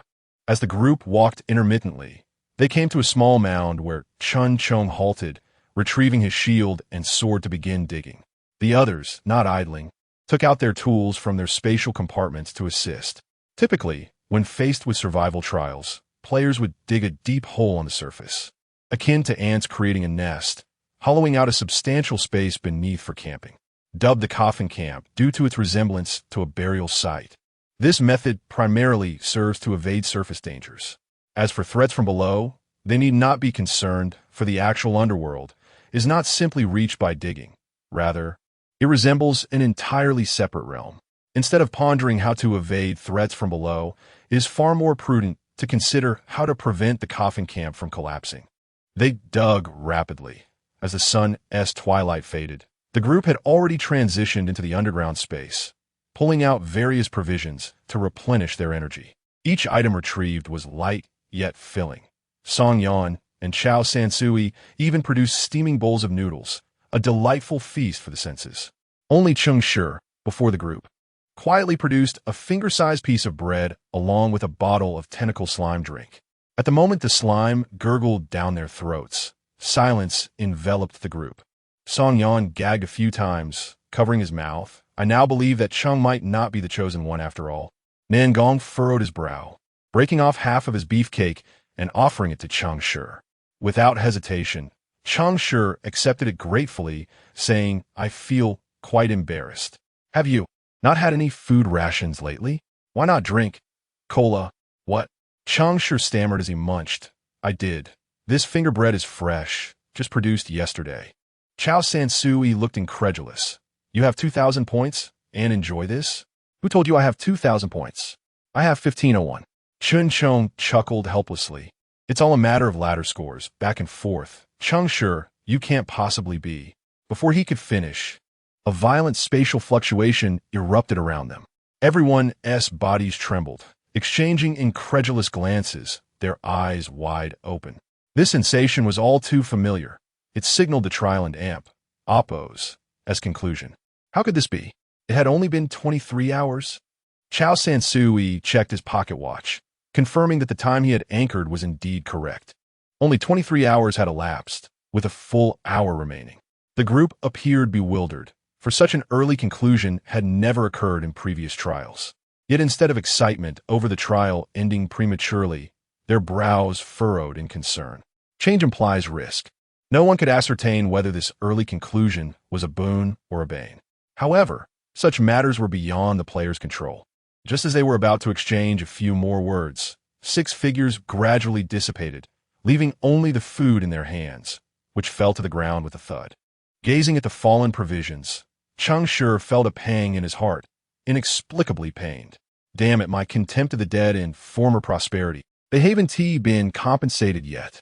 Special trial, Song of Blood and Fire, War. Challenge successful. Calculating scores and rewards. Player, Cheng Shi. Performance rating, S. Item acquired. Mockery Mask, B. X1. Item acquired. Confusion Mask, A. X1. Item acquired. Gratitude Mask, A. X1. Item acquired. Satisfaction Mask, S. X1. Item acquired. Desire Mask, B. X1. Path to Ascension 12. Ascension Ladder 2. Current path to Ascension score, 2116. Global ranking, 471998. Current Ascension Ladder score, 158. Fate ranking, 69. Trial cleared, exiting soon as darkness enveloped his vision once more. When Cheng Shi opened his eyes, he found himself back on the rooftop. He glanced across to discover the young man named Xie sprawled on the rooftop edge, bloodied, fortuitously looking in his direction. In the peculiar trial, regardless of the number of days endured, all participants shared a unified conclusion moment, just as their entrance into the trial was simultaneously marked.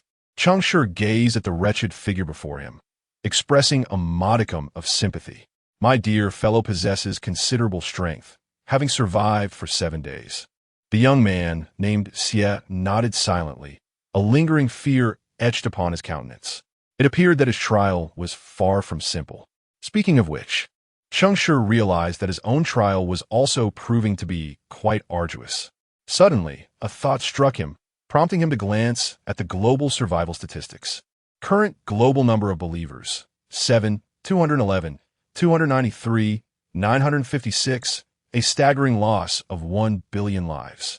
In previous peculiar trials, the death toll typically reached a few tens of millions. But this time, an astonishing billion had perished in one fell swoop. They have accelerated. A wave of dread and helplessness surged within Cheng Shi. As he turned his gaze to the makeshift warehouse he had constructed on the rooftop, brushing his hand against the air barrier before him, and offering a self-deprecating smile. Players? Mere playthings. Under normal circumstances, he and his teammates would have been among those unfortunate billion. Yet the meteor shower had spared them. Could it be due to... Cheng Shi withdrew from his pocket the pallid die, a token of the deities he had chosen during his fateful decision, a die that could only yield a value of 1. However, through various trials, he had discovered that the bone-faced die was meant to symbolize fate, capable of rolling any number. Yet, what did his version signify? Moreover, what purpose did the rewards of the mask serve? He hastened into the warehouse, opening a special door, and gazed at the rows of white masks displayed in an acrylic cabinet, once again lost in contemplation. Flattery, sycophancy, disdain, fervent praise, indifference, resentment. Dozens of masks adorned in several rows, each bearing a distinct expression. Yet, their design was strikingly similar, merely a stark white visage paired with two expressive eye sockets. Cheng Shi had attempted to don these masks, but they proved futile, even ill-fitting. Since acquiring that talent, the peculiar trials had ceased to offer any other reward items. What, then, was the true utility of these masks? With a sigh, Cheng Shi looked at his player panel in confusion.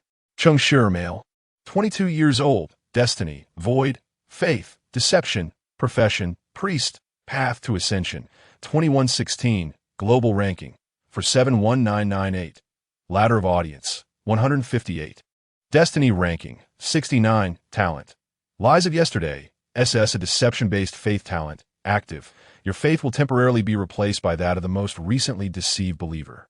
Master of deceit, S, a deception-based faith talent, passive. Your lies are more readily believed, and unless the deceived party experiences cognitive dissonance, they cannot discern your deceit. You can perceive all deception techniques except your own. Offering to the void, S, a deception-based faith talent, active. When an item you fabricate is widely acknowledged to exist despite its non-existence, it becomes real.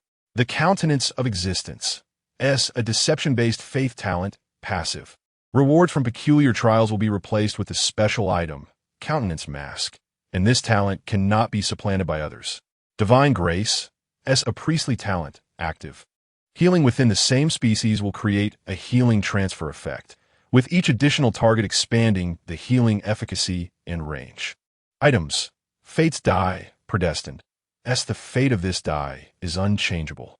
Lips of deception, fusion. S, it delights in lies. Regardless of your preferences, it revels in deceit, including towards you. Countenance mask, SABC, 1,000 faces for 1,000 people. Quantity, 47. Past prosperity, a healing potion. Seeking within memories to restore to a state of past glory. Quantity, 93. Skills, basic healing, healing chain, light of healing, calm, hypnosis, curse removal, resistance shield. Holy light prayer. Chapter 16. Surviving the aftermath in a desolate parking lot of an unknown province. Cheng Shi slowly opened his eyes, gazing at the familiar roof of the car, and sighed deeply, overwhelmed by a lang of emotions. He had survived once more. Not only that, but he had also received a second A-grade talent as a reward for the trial. Acquire talent, Fortress Under the City, A warrior class talent that increases all defensive effects by 25 when using shield-related skills. As a player with a score just over 1,600, he had 2 initial talent slots and 2 additional ones that could be exchanged. Cheng Shi silently replaced his last C-grade talent with a newly acquired A-grade talent. This transformation elevated his talent configuration from an average level of 1A2B 1C to a commendable 2A2B, given the current distribution of scores. Having such a talent configuration was exceptional for someone with just over 1,600 points, ensuring greater confidence and a higher survival rate in the upcoming trials. Indeed, do the big shots always enjoy showing off? He chuckled, shaking his head, as he casually grabbed a bottle of beer from the stacked crates in the passenger seat, gulping it down thirstily. The liquid spilled over, soaking his clothes, but he paid it no mind. He consumed 4 bottles in quick succession before burping and leaning back against the seat. Ah, this damned world is worse than a dream. Cheng Shi sighed bitterly, tossing the empty bottle out the window. Instead of shattering upon hitting the ground, it emitted a series of crisp clinks.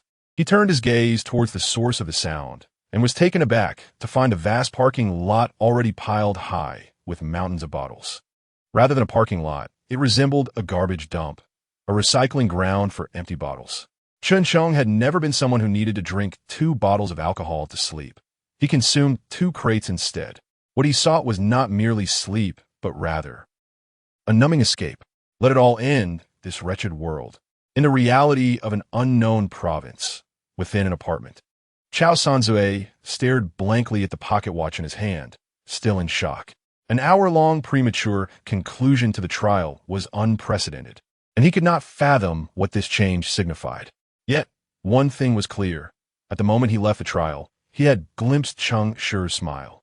What was he smiling about? Why was he unafraid? Did he already know the trial would end early? Chao Sanzue and Appo's expression turned increasingly suspicious. He had always believed that time was an honest companion, having once activated a time battlefield during the trial. But the question remained, if time was truthful, could people not deceive? If there existed a person who could fool everyone and manipulate time, it could only be someone who offered all a taste of cola. Cheng Shi. Suddenly, Chao Sanzue and Appo's eyes widened as he rushed to his desk, using tools to disassemble the watch in Appo's face, scrutinizing it closely with a magnifying glass. Sure enough, after a brief search, he discovered faint fingerprints on the back of the hands. The traces formed 3 distinct lines, which together depicted a subtle expression, smiley face. Indeed, time does not lie. Yet, someone has deceived time. Chao Sanzue suddenly grasped the truth, and with the pocket watch in hand, he let out a relieved laugh. The trial had not concluded early. Rather, it was time itself that had advanced. Cheng Shi, impressive. In the reality of an unknown province. In a dimly lit basement, Nangong sat cross-legged on the ground, staring at the half-eaten beef patty in her hand, and suddenly burst into laughter. She had survived once more. How delightful! Her score remained as low as ever. Even with the points earned from the current trial, her ranking barely exceeded 1,400. Such a score was not easy to maintain as the trial's difficulty escalated over time. Yet, she felt no dissatisfaction. Merely surviving under the gaze of decay was a considerable feat. You could have lived a bit more easily.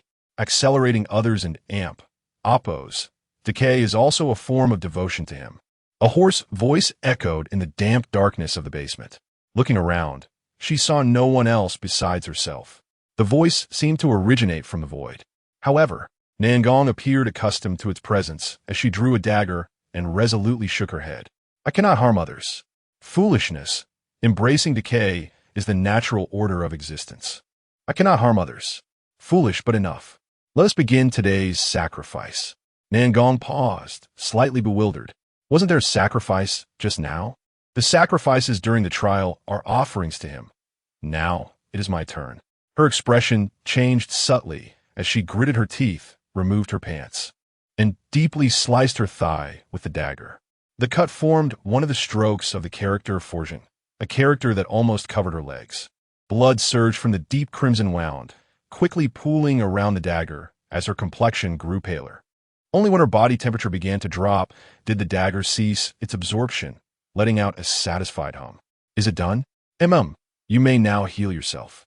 Nangong forced herself to cast a healing spell before rummaging beneath a dilapidated wooden bed, retrieving a small notebook and solemnly writing down a name. Cheng Shi. Do you wish to repay him? Ridiculous. The gods will not allow your paths to cross again. It must be recorded, just in case. Flipping through the pages, she noted the tattered notebook was filled with densely packed names, each representing someone who had once aided her. I have also assisted you. Why not record my name? Your reward has already been given. In a reality of an unknown province, in a park, Song Yan stared in disbelief at his trial score. Ascension ladder, 3. 3 points? Seriously? The ascension ladder can add 3 points? He repeatedly glanced at the score in disbelief before bursting into ecstatic jumps. Holy hell, I gained 3 points. Guys, my ascension ladder increased by 3 points. Other players in the park turned to him with incredulous gazes, but this did not dampen Song Yan's exuberance. He ran around his living area, shouting, I ask you, aren't I incredible? I just gained 3 points. Have you ever seen someone gain 3 points? Finally, someone, irritated by shouts, yelled, Song Yan, are you insane? The ascension ladder can at most add 2 points. Are you dreaming about 3 points?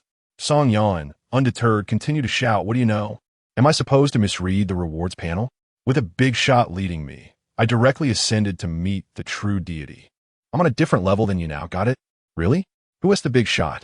What is their profession and belief? Do I need to explain? Do you think you're worthy to know the name of a big shot?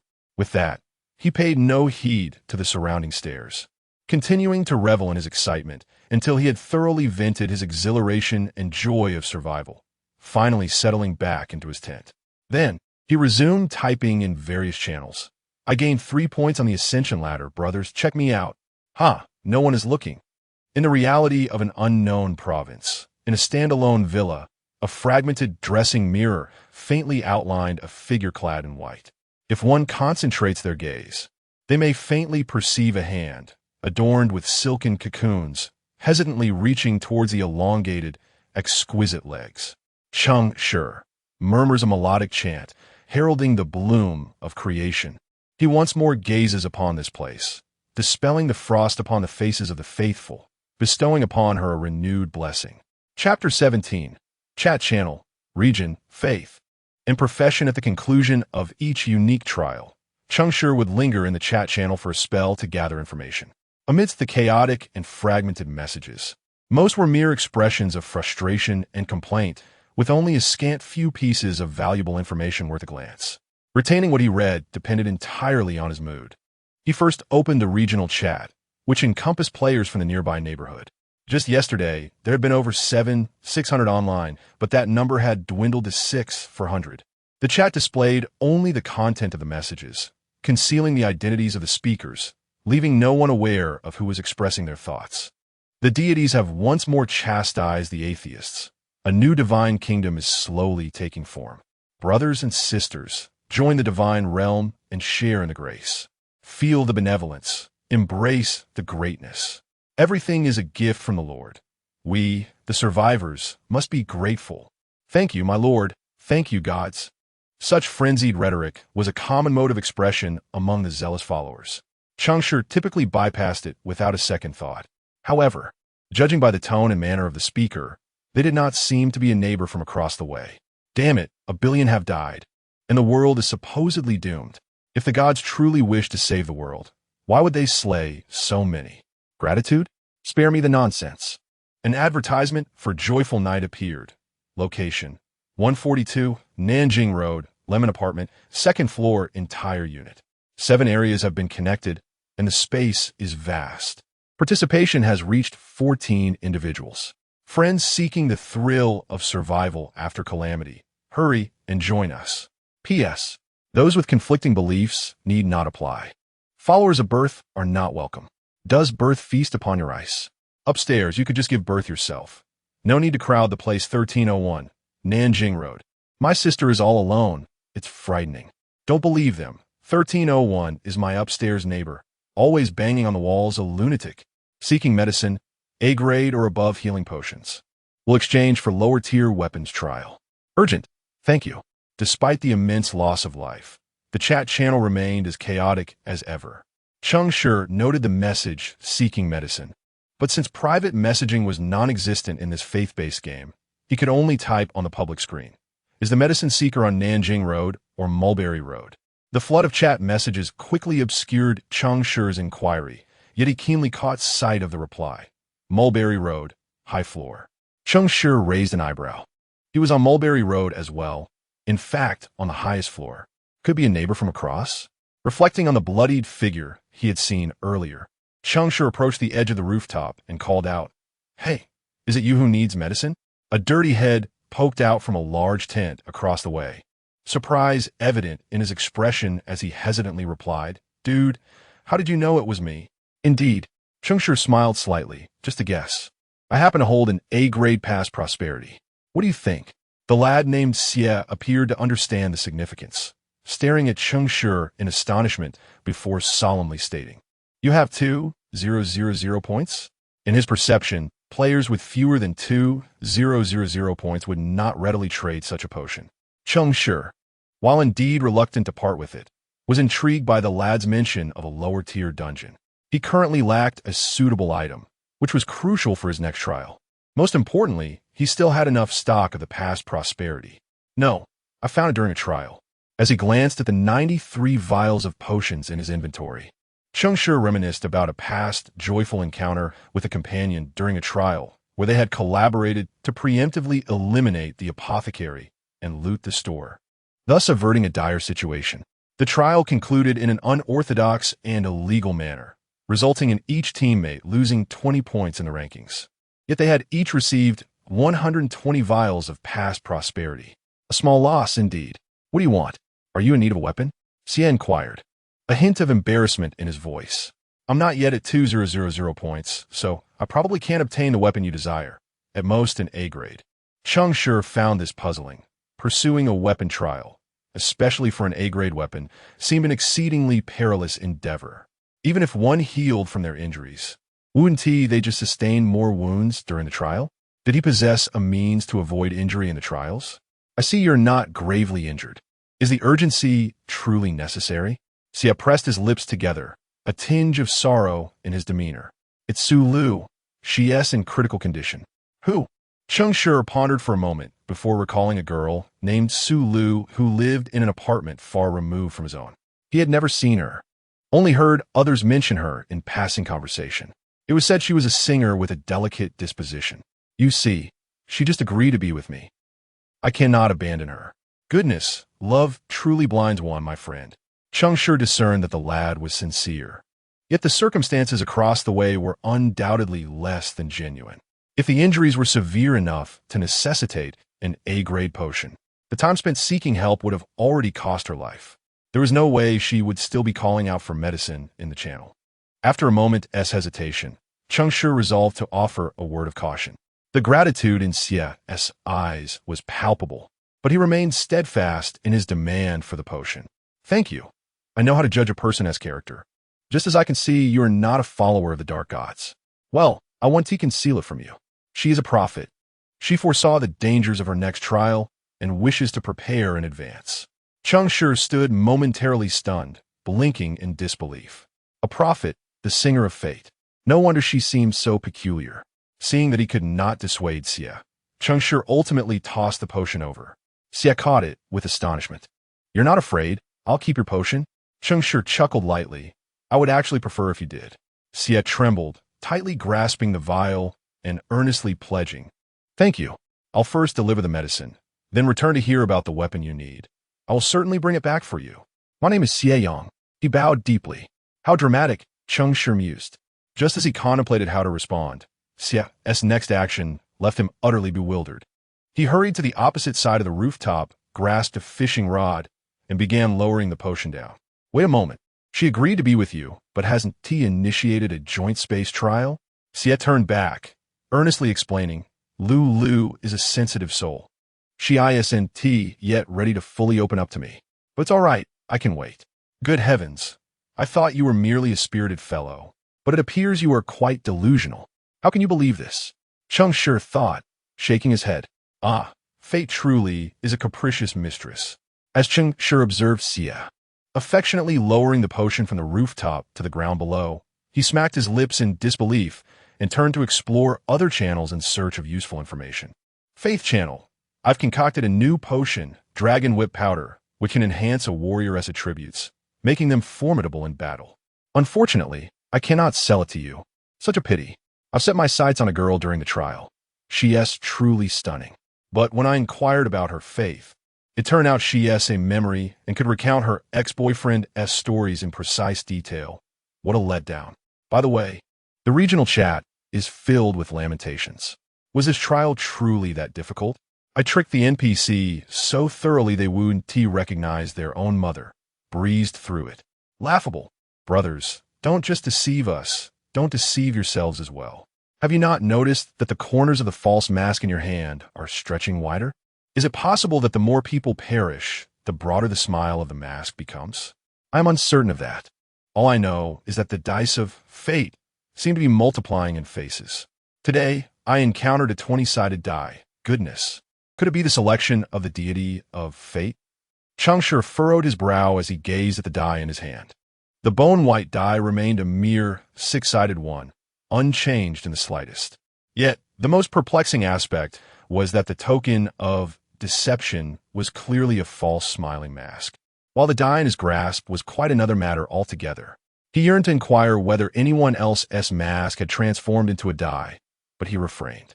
He firmly believed that the lab rat always meets its demise first. Very well, I shall proceed step by step. The faith channel was filled with fabrications.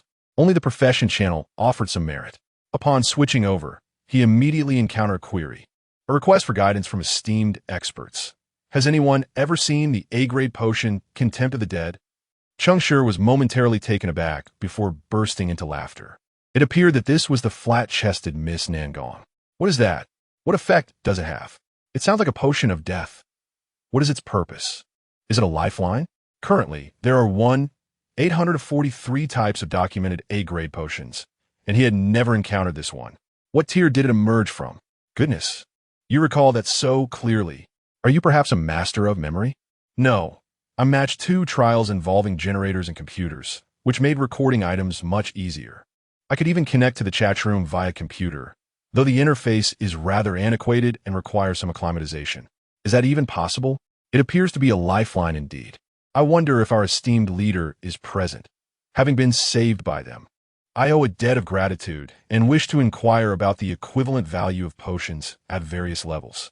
The worth of A-grade potions varies significantly, and it is evident that Nangong is particularly attentive to Cheng Shi's well-being. Just as Cheng Shi intended to respond that our encounter was fated, he saw a message flit through the chat channel.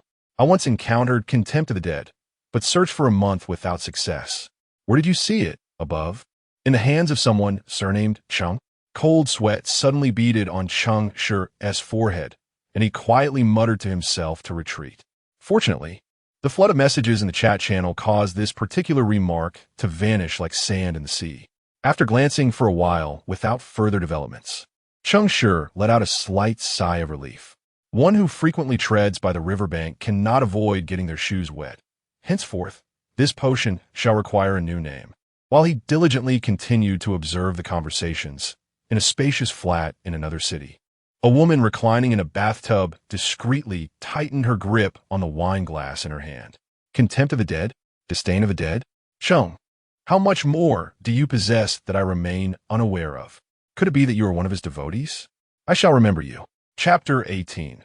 The 7 days pass swiftly, and the trials return in this week. Xie Yang, beaming with joy from a promise made by a certain oracle, assisted Cheng Shi in acquiring an A-grade weapon.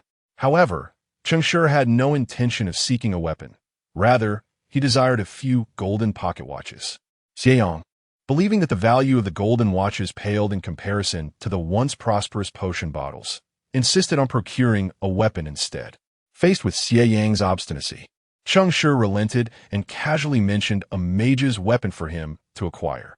Xie Yang was taken aback upon learning that Cheng Shi needed a mage's weapon. So, you're a mage? Doesn't it seem so? I always thought you were an assassin, adept at concealing yourself.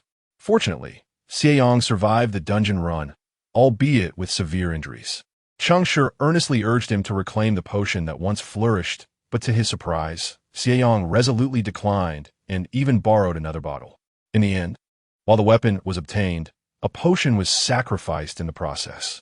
Wishing you find love soon, Cheng Shi remarked with a complex expression. Thank you, Xie Yang replied sincerely. Cheng Shi, however, felt a deep-seated disdain. Were it not for your company and conversation, I wouldn't care a whit about your so-called love. Yet he mused. It was quite enjoyable to witness. In this world, relaxation is of utmost importance. Time slipped away, and upon opening his eyes again, new trial information materialized before him. Cheng Shi had not engaged in any dungeons for a week, yet his competitive spirit remained intact. Special trial, Eternal Night's Labyrinth Memory, has commenced. Matching teammates, 1-6. Trial objective. Among the intertwined memories, a path can always be found. Provided the night has not dispersed, time limited, 12 hours. Damn. Cheng Shi exclaimed, momentarily stunned. This is a trial against the opposing faction. Isn't this a death sentence? Match successful, 6-6. Entering trial. In a state of extreme astonishment, Cheng Shi's vision faded once more. Sir?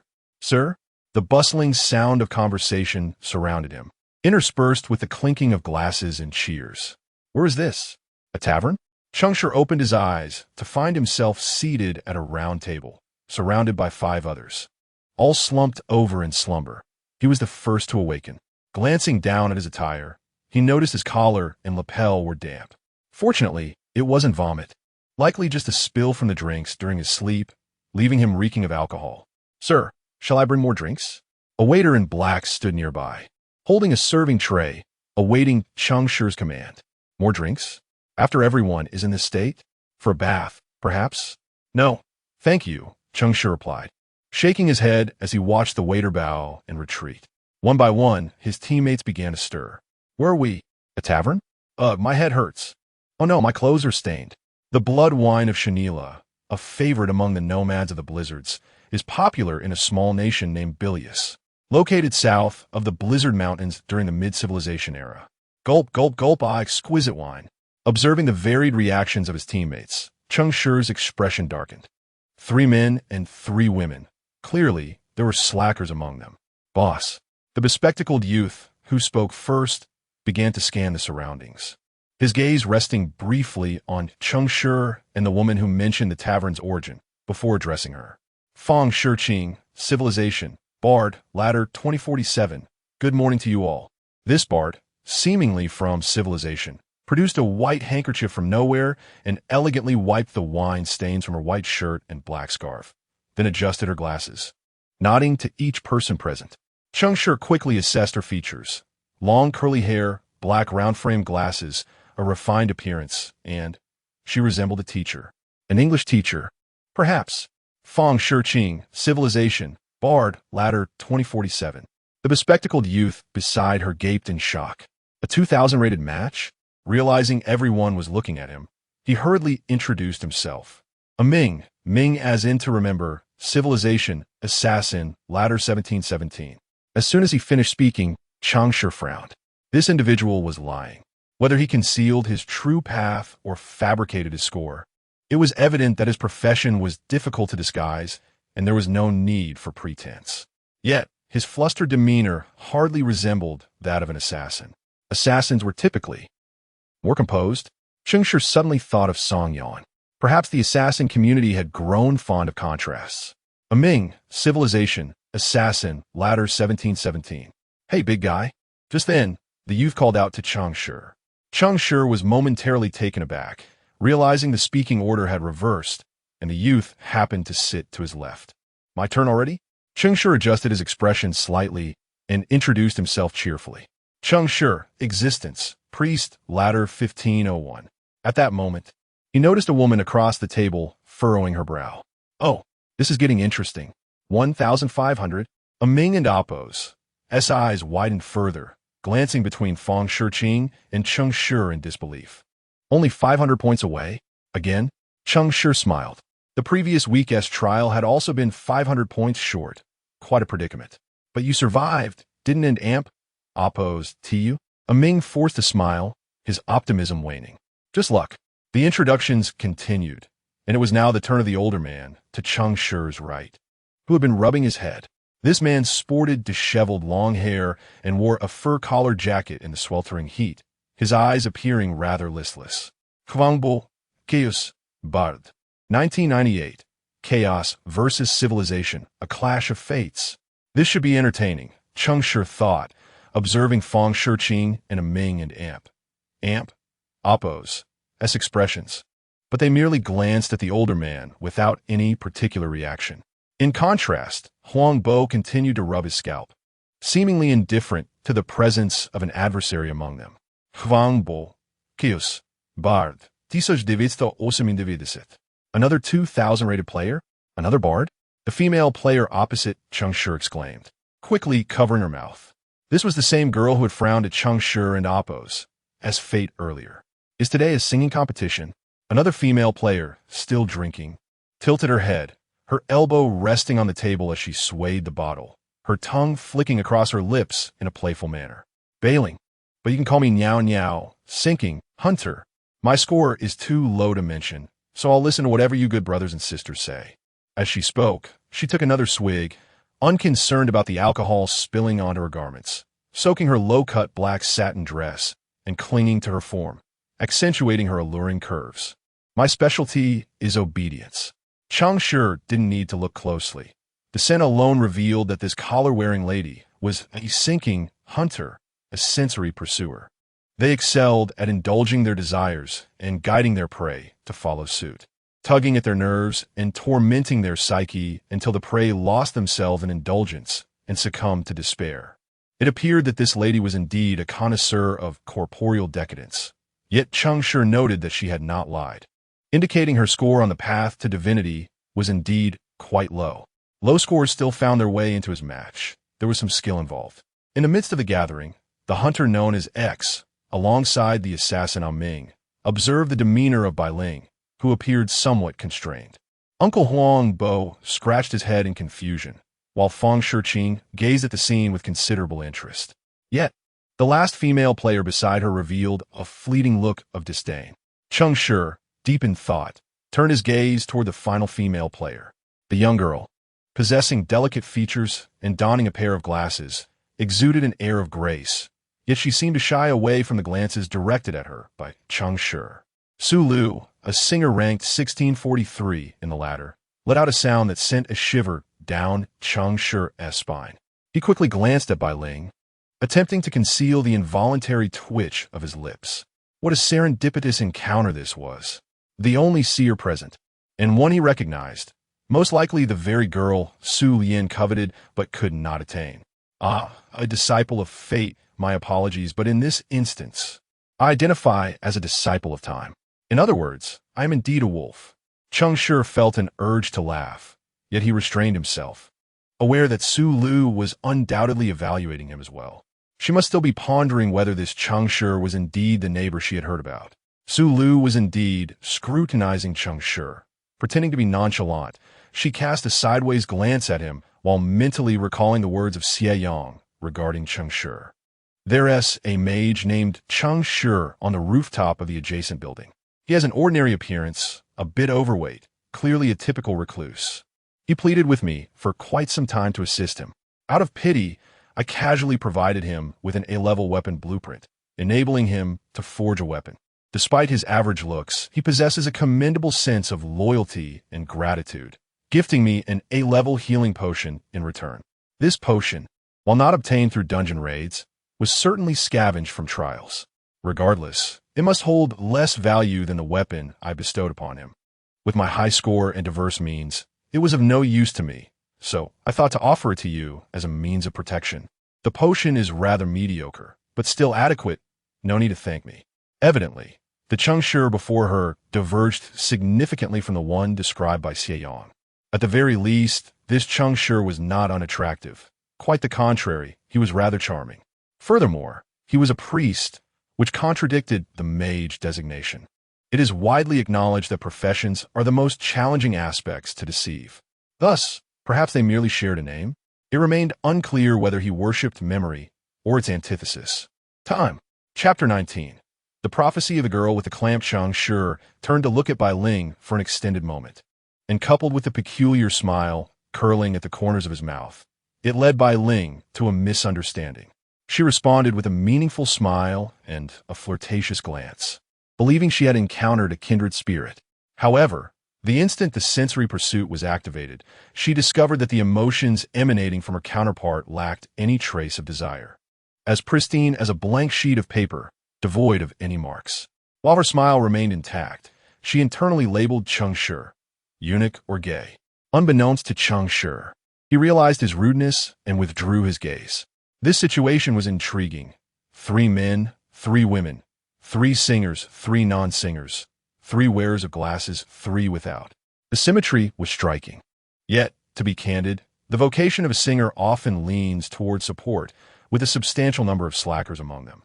The strong are exceptionally robust, top-tier supporters, universally praised by those who have utilized their services. Conversely, the weak are merely idlers, unlike healers, who, even with poor talent, can still provide some healing. The skills of a singer are inherently weak, relying entirely on innate ability. Lacking talent can result in enhancements that drive one to madness. For instance, in the chaotic battlefield where lives are taken like blades of grass, our singer belts out a song, bestowing a buff that merely whets the appetites of our soldiers. One might argue it is a boon. Indeed, it is. Yet, what utility does it hold? Perhaps it allows for a few more bites at the enemy? Utterly inconsequential. However, given the current scenario, at least this flamboyant English teacher appears somewhat reliable. Having found no opposing faith, in the interest of efficiency, I laid my cards on the table. Feng Shiqing smiled as she placed a book on the table. To pierce the essence and behold the truth, I am a disciple of the divine, the singer of truth, an erudite poet, a remarkable profession capable of transcribing skill books into pages for use at any time. Ming's eyes widened as he stared at her, and then glanced at the chaos. Uncle, his expression tightening. Are you certain he does not believe in folly? Feng Shiqing first nodded with a smile, then spoke with a degree of seriousness. The situation may be somewhat complex, but I believe everyone should possess a sense of cooperation. In the maze of memory, the more individuals present, the greater the efficiency. Would you not agree? Such eloquence from my sister. I believe I need not introduce myself any further, as the image you harbor in your minds is, indeed, myself. Bai Ling chimed in with a smile, draining the last drop from her bottle. Let us commence, while my desires are not yet overwhelming, allowing me to lend a hand to all of you. Seeing a 2,000-point singer master the rhythm, Cheng Shi humbly embraced the role of an idle participant. The objective of a memory maze is often to untangle intertwined recollections, identifying the rightful owner of the ultimate memory in order to escape the labyrinth. In simpler terms, it involves discerning the level of memory one is in and then gradually unraveling it to reach a conclusion. To put it even more plainly, finding the exit in Inception. Everyone understood that the level they occupied could not possibly be the final riddle. Thus they prepared to pursue their respective oracles and seek clues. Su Lu, noticing Cheng Shi's silence, stood up suddenly and declared, I have a clue. Feng Shiqing raised an eyebrow, her expression turning playful as she cast a glance at Cheng Shi. She seemed to possess an uncanny ability to discern the relationships among individuals.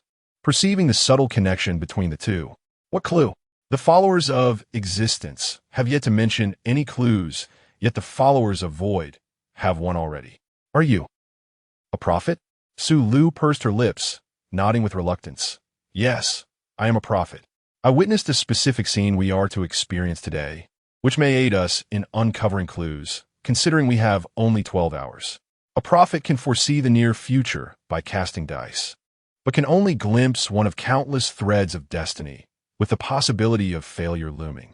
Fate is ever-changing, and no one can guarantee that the foreseen future will manifest. Nonetheless, this does not preclude it from serving as a guide. Ming blinked. When did you complete your oracle? Just now. The oracle of fate involves divination, which consists of casting the fateful die in hand. However, the results of such divination are often obscure, typically only becoming clear once the trial concludes, allowing players to correlate the numbers rolled with the outcome.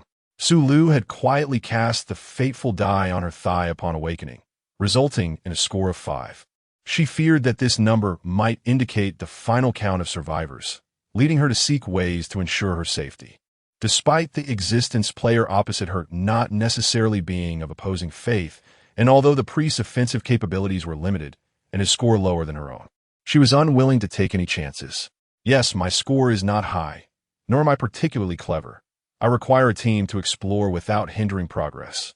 This was clearly a proposal of conditions. Cheng Shi chuckled but remained silent, while Bai Ling rolled her eyes and Huang Bo continued scratching his head. Ming, however, was quite supportive, offering a segue. Then you. Su Lu remained silent, her gaze directed at Feng Shiqing. This robust ally was evident to all. Feng Shiqing smiled, not declining the invitation. Su Lu exhaled in relief and continued, there are 2 prophecies. Yesterday, I witnessed someone dying today with a rolled score of 9. Just now, I saw a woman wearing a ring raise a teacup with a rolled score of 4.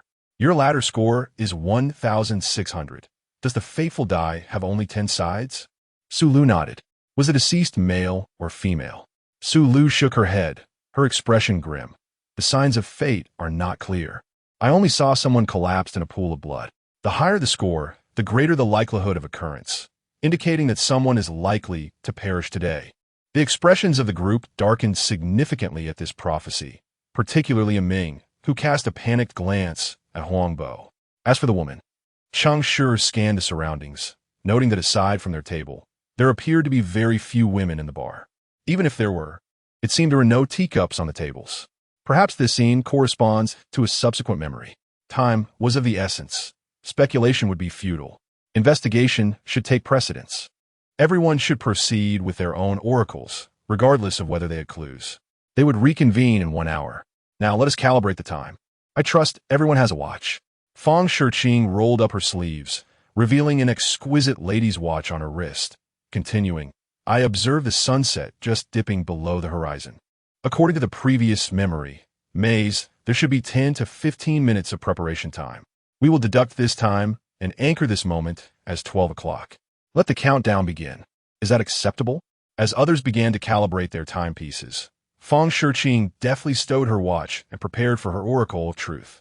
At that moment, Cheng Shi, smiling, produced 6 pocket watches, distributing them to everyone. Observing Su Lu's eyes widening in surprise, he meaningfully remarked, if no one minds, using my pocket watches will be preferable. I have anchored the time. 12 o'clock is when we entered the trial, and I calibrated all the watches. This watch will chime 5, 3, and 1 minute before the hour. Please maintain your states. This entire discourse was a verbatim replication of Chao San's earlier speech. It was not due to Cheng Shi's lack of words, but rather that he was currently borrowing the faith of time, having pilfered it from him. Having already stolen a belief, it was not excessive to appropriate another utterance. In memory of the previous trial, within the wooden elven treehouse where all had been incapacitated, Cheng Shi wore a mischievous grin as he meticulously searched through everyone's pockets, extracting their pocket watches. He adjusted the timepieces, ensuring each one was set back by a full hour. To further safeguard his ruse, he remained on high alert outside until everyone gradually regained consciousness, feigning simultaneous awakening to share insights on their slumber. Thus, he deceived them all, as well as the temporal battlefield itself. For the battlefield indeed commenced and concluded at precise hours, albeit this hour was an hour earlier than the time travelers had anticipated.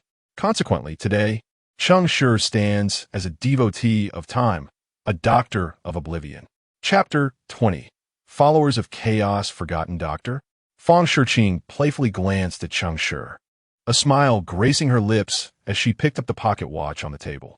The others followed suit, each displaying a unique expression as their gazes flitted between Cheng Shi and Su Lu, contemplating the reasons behind the latter's apprehension. The defensive stance was evident. Yet this individual, named Cheng Shi, boldly approached, seemingly eager to emphasize his opposition to Su Lu. Su Lu, clearly hesitant to accept anything from Cheng Shi, calibrated the time on the pocket watch before returning it to him. The forgotten doctor was not an ideal answer in the trial of memory. Cheng Shi, I hope you refrain from meddling with NPCs. Excessive acceleration may lead to a collapse of memory, potentially trapping us within it, unable to escape. Cheng Shi shrugged nonchalantly, pocket watch in hand, and departed to a secluded area to practice his divine decree. The tavern was expansive, spanning 2 stories, reminiscent of medieval Nordic architecture with its wooden decor and rustic animal hides. Numerous tables filled the space, the sounds of clinking glasses and boisterous laughter ringing in the air, drowning out the voices of his companions. The bar at the center boasted a high ceiling, with a railing encircling the 2nd floor, providing a clear view of the bustling 1st floor below. Cheng Shi quickened his pace, turning down a corridor and slipping into an unnoticed corner where he retrieved his fateful die. The divine decree concluded smoothly, and he felt the favor of time at his fingertips as he emerged, ready to begin his investigation. Compared to the trial of war, the trial of memory was significantly more civilized, with rarely a moment of combat. When it did occur, it was typically contained and resolved swiftly. Each scene within the trial of memory represented another's recollections, and distorting these memories excessively could lead to their collapse, resulting in eternal entrapment. The goal of the trial was to continuously seek out the essence of memories, the true owners of these recollections. In this particular setting, the memory's owner had undoubtedly frequented this tavern, spending considerable time there, which explained their profound familiarity with its layout and patrons. However, an individual's memory tends to have focal points. Areas of interest would see NPCs behaving more vibrantly, their actions and logic aligning closely with those of ordinary individuals. Conversely, neglected areas manifested as indistinct fragments, leading to NPCs exhibiting various inaccuracies. Although these discrepancies were subtle, players needed to identify them to succeed in the trial. The simplest yet most mindless method to uncover these errors was to engage in conversation. However, this too required finesse. A failed interaction could distort the memories, resulting in outright failure of the trial. Cheng Shi was not particularly skilled at small talk, but he excelled at deception. He observed several tavern servers exiting a small room and seized the opportunity to slip inside, swiftly donning a serveress outfit before making his way back outside. Just as he stepped out, he spotted Feng Shiqing and Su Lu stealthily approaching. A knowing smile spread across his face. It seemed their paths aligned fortuitously. Feng Shiqing's eyes brightened upon seeing Cheng Shi dressed as a server, and she quietly praised, "Clever." Cheng Shi, relishing the compliment, replied, "Your accolades are the fuel for my progress." Su Lu, lurking behind Feng Shiqing, eyed him warily, muttering, "So fake." Feng Shiqing chuckled. "I presume you are familiar with my Master's divine decree. Allow me to share a piece of knowledge. The light of truth shall illuminate your path." The divine decree of truth revolves around the pursuit of knowledge. Any unknown principles or insights would draw its followers closer to the truth. For those with supportive or defensive skills, to gain truth as protection, they must share knowledge with its followers. Cheng Shi quickly shared a trivial fact. Rotating your finger in your rectum for 30 seconds can effectively suppress hiccups. The two women froze momentarily, their expressions a blend of shock and disdain. Su Lu's reaction was particularly vivid. She seemed both frightened and repulsed, realizing how unnervingly twisted this player's beliefs were, posing a genuine threat to her safety. She cautiously stepped closer to Feng Shiqing. As for Feng Shiqing, she sensed the light of truth flowing towards Cheng Shi, indicating that his assertion was not mere nonsense, but indeed true. "How did you discover this?" "I'm a doctor. Knowledge is born from practice." "A real doctor?" Cheng Shi maintained his composure. "Does it not seem so?" Although he meant to imply he had practiced on others. Feng Shiqing could not help but let her gaze wander towards him. Her curiosity piqued. "Thank you. I've learned something new." She managed a strained smile before ushering Su Lu into the dressing room, not daring to look back. Cheng Shi chuckled and commenced his investigative work. The players loosely divided the areas among themselves, with Cheng Shi assigned to the entire eastern section of the first floor, encompassing roughly a dozen tables. Engaging in small talk was rather tedious, especially for someone like Cheng Shi, who struggled with social anxiety. He casually grabbed a serving tray, pilfering a few bottles from tables occupied by inebriated patrons, and began his delivery service. At each table, he confidently proclaimed it was a special event courtesy of the owner, inquiring how the guests were enjoying themselves, and if they were pleased, could they perhaps share some gossip as a form of payment for the drinks. To be frank, the drinks at the tavern were not cheap. Upon learning about the complimentary offerings, the patrons were delighted, eager to share snippets of juicy rumors. After all, they were already boasting, and exchanging tales for another drink was simply too enticing to resist. Thus, Cheng Shi became a veritable vacuum for gossip, absorbing every morsel of information as he moved from table to table. Before long, he had gathered a plethora of rumors surrounding this place, known as Brookstown. Originally a fiefdom of the Duke of Brooks, it evolved into an administrative town as the influx of refugees increased. Interestingly, the mayor was said not to be appointed by the king, but rather an imposter among the refugees. Don't ask how he knew, for that was a secret. Even the chief magistrate was an imposter. They even masqueraded as strippers until the truth was revealed when the garments were fully removed. Much to the surprise of the noblemen who discovered these dancers were, in fact, men. Nevertheless, they remained popular, perhaps even more so than the original performers. Why has your boss suddenly become so generous? Is he also an imposter? What? You plan to expose this? Come on. Isn't it better for everyone to be generous? At least you're making money. The refugees had streamed in from Gasmira, where it was said that the worship of the subterranean faith was proliferating through the Tower of Reality, leading to civil strife and the expulsion of heretical beliefs. Ultimately bringing these individuals to Bilius. Wasn't this information rather outdated? Why ask about it now? The number of refugees had surpassed that of the townsfolk. And although the Duke was concerned, the noblemen were fond of them, valuing their affordability. Gossip? What gossip? Did you hear about York? He reportedly spent the night with an orc woman, and afterward, he couldn't stop dreaming of her name. Who is York, you ask? He asked the Duke's stableman, sitting at that table, the one with the most timid appearance. Strange, York seemed to have enough funds for both women and drink, despite owing your boss a significant sum of money.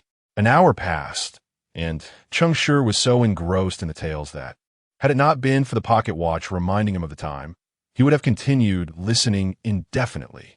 How utterly fascinating. This is far more intriguing than the trials. What? You inquire why. As someone with social anxiety, I relish communication.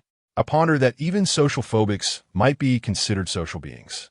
Yet, the trials are merely trials, and no anomalies were discerned, compelling Cheng Shi to return and reunite with his companions.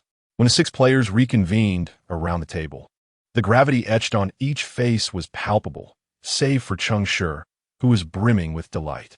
What with the long faces? Have you all unearthed a problem? A Ming pursed his lips and shook his head, while Fang Shiqing furrowed her brow in contemplation. Even Huang Bo, who often raked his scalp in agitation, fell silent this time, his head bowed in thought. Based on past experiences, within a scene of memory, there ought to be subtle yet discernible errors. However, this time, Su Lu and I had eavesdropped on nearly every gathering, including those on the second floor, and found no NPCs exhibiting overly rigid logical inconsistencies.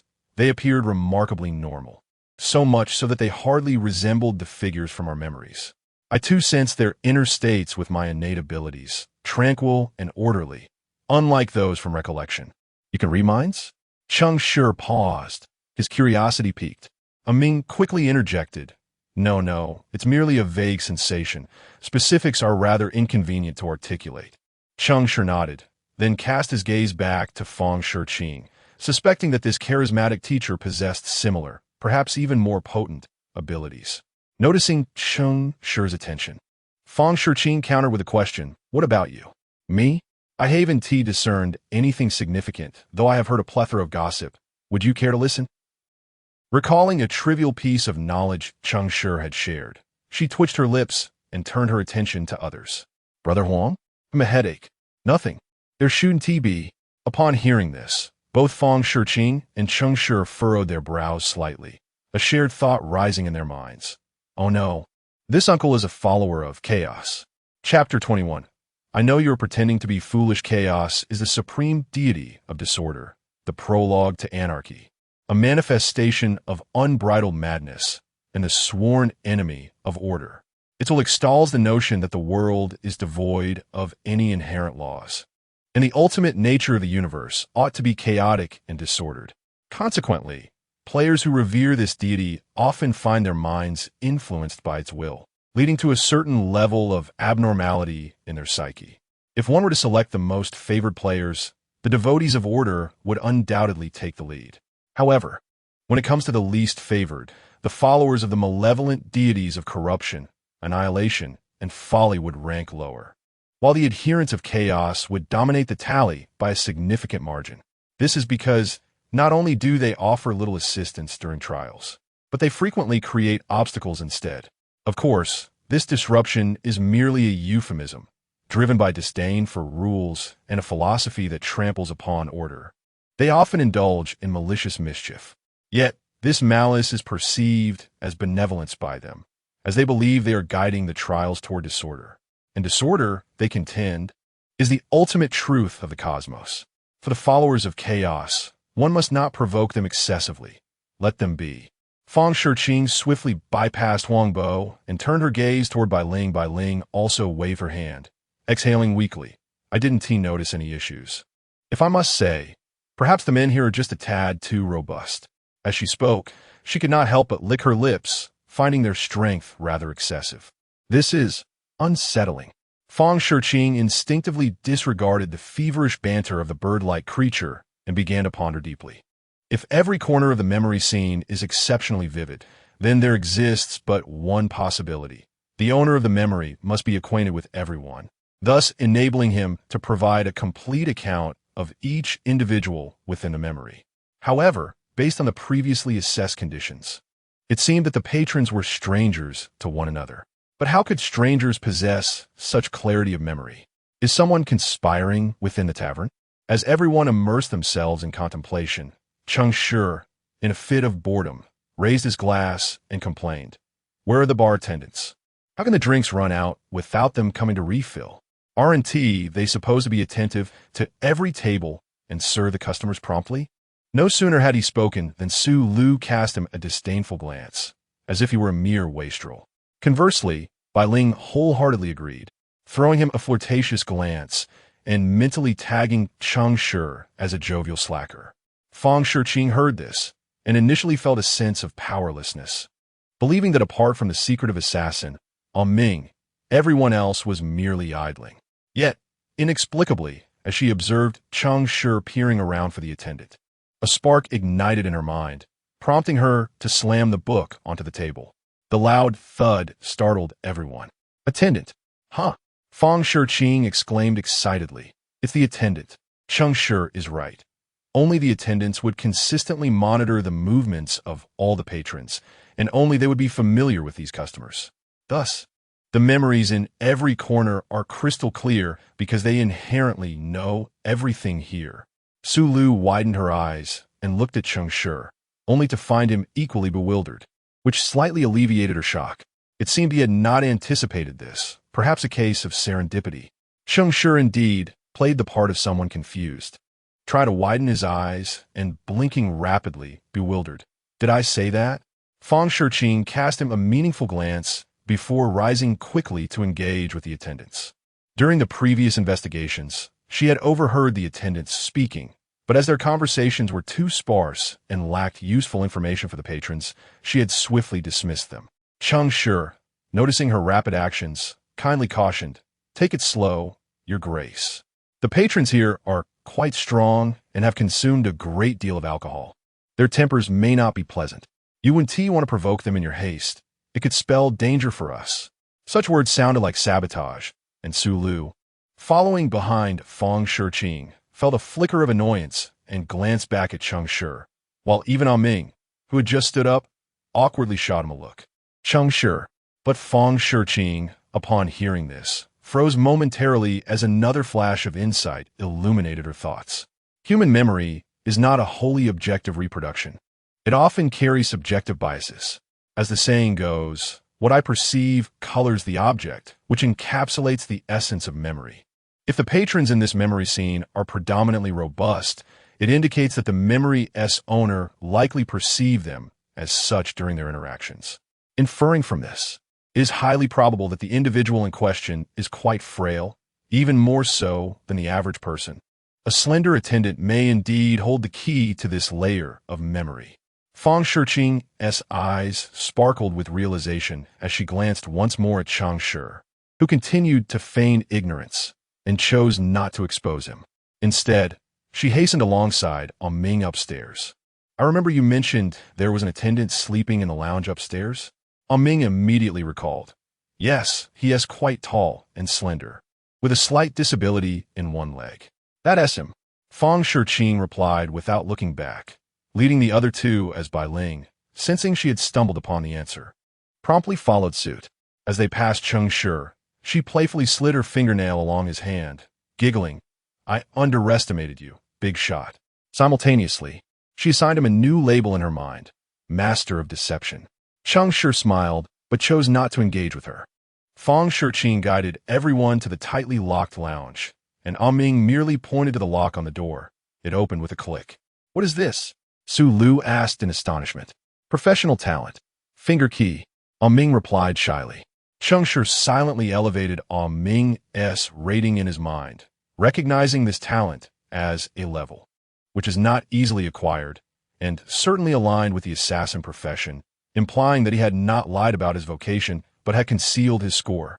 Thus, Was he a follower of order or war? Fang Shiqing stepped into the pitch-black room and ripped a page from a book, shaking it in the air, causing the paper to contract into a lantern, illuminating the entire space. The paper lantern emitted a melodious tune. O deity, bring forth the light. O humanity, sing in joy. The enchanting trick of the erudite bard finally revealed itself to all. How delightful! Cheng Shi mused, surprised by Fang Shiqing's melodic rendition of the ballad. However, the sound of the door and the singing disturbed the resting attendant, who opened his eyes in confusion, staring at the group before him, fear evident in his voice. If you need assistance, you can find Zato. I'm off duty. Fang Shiqing smiled gently at the attendant. We are here to seek your help. Seek me? The attendant, visibly frightened, clutched his blanket tightly, his voice trembling. I don't believe I know you.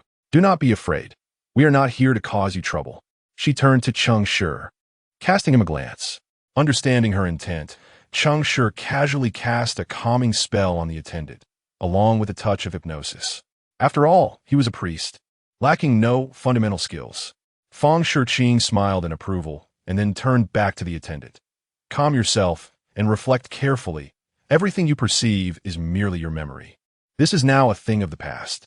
You should not dwell upon these memories, correct? The attendant's eyes grew increasingly bewildered, and he nodded. Yes, indeed, I remember now. This is my memory. As his words fell, the attendant suddenly shattered like a mirror, dispersing into countless specks of light, which then slowly coalesced into a passageway resembling a deep, azure mirror. The answer was correct. The players had discovered the exit from this layer of memory.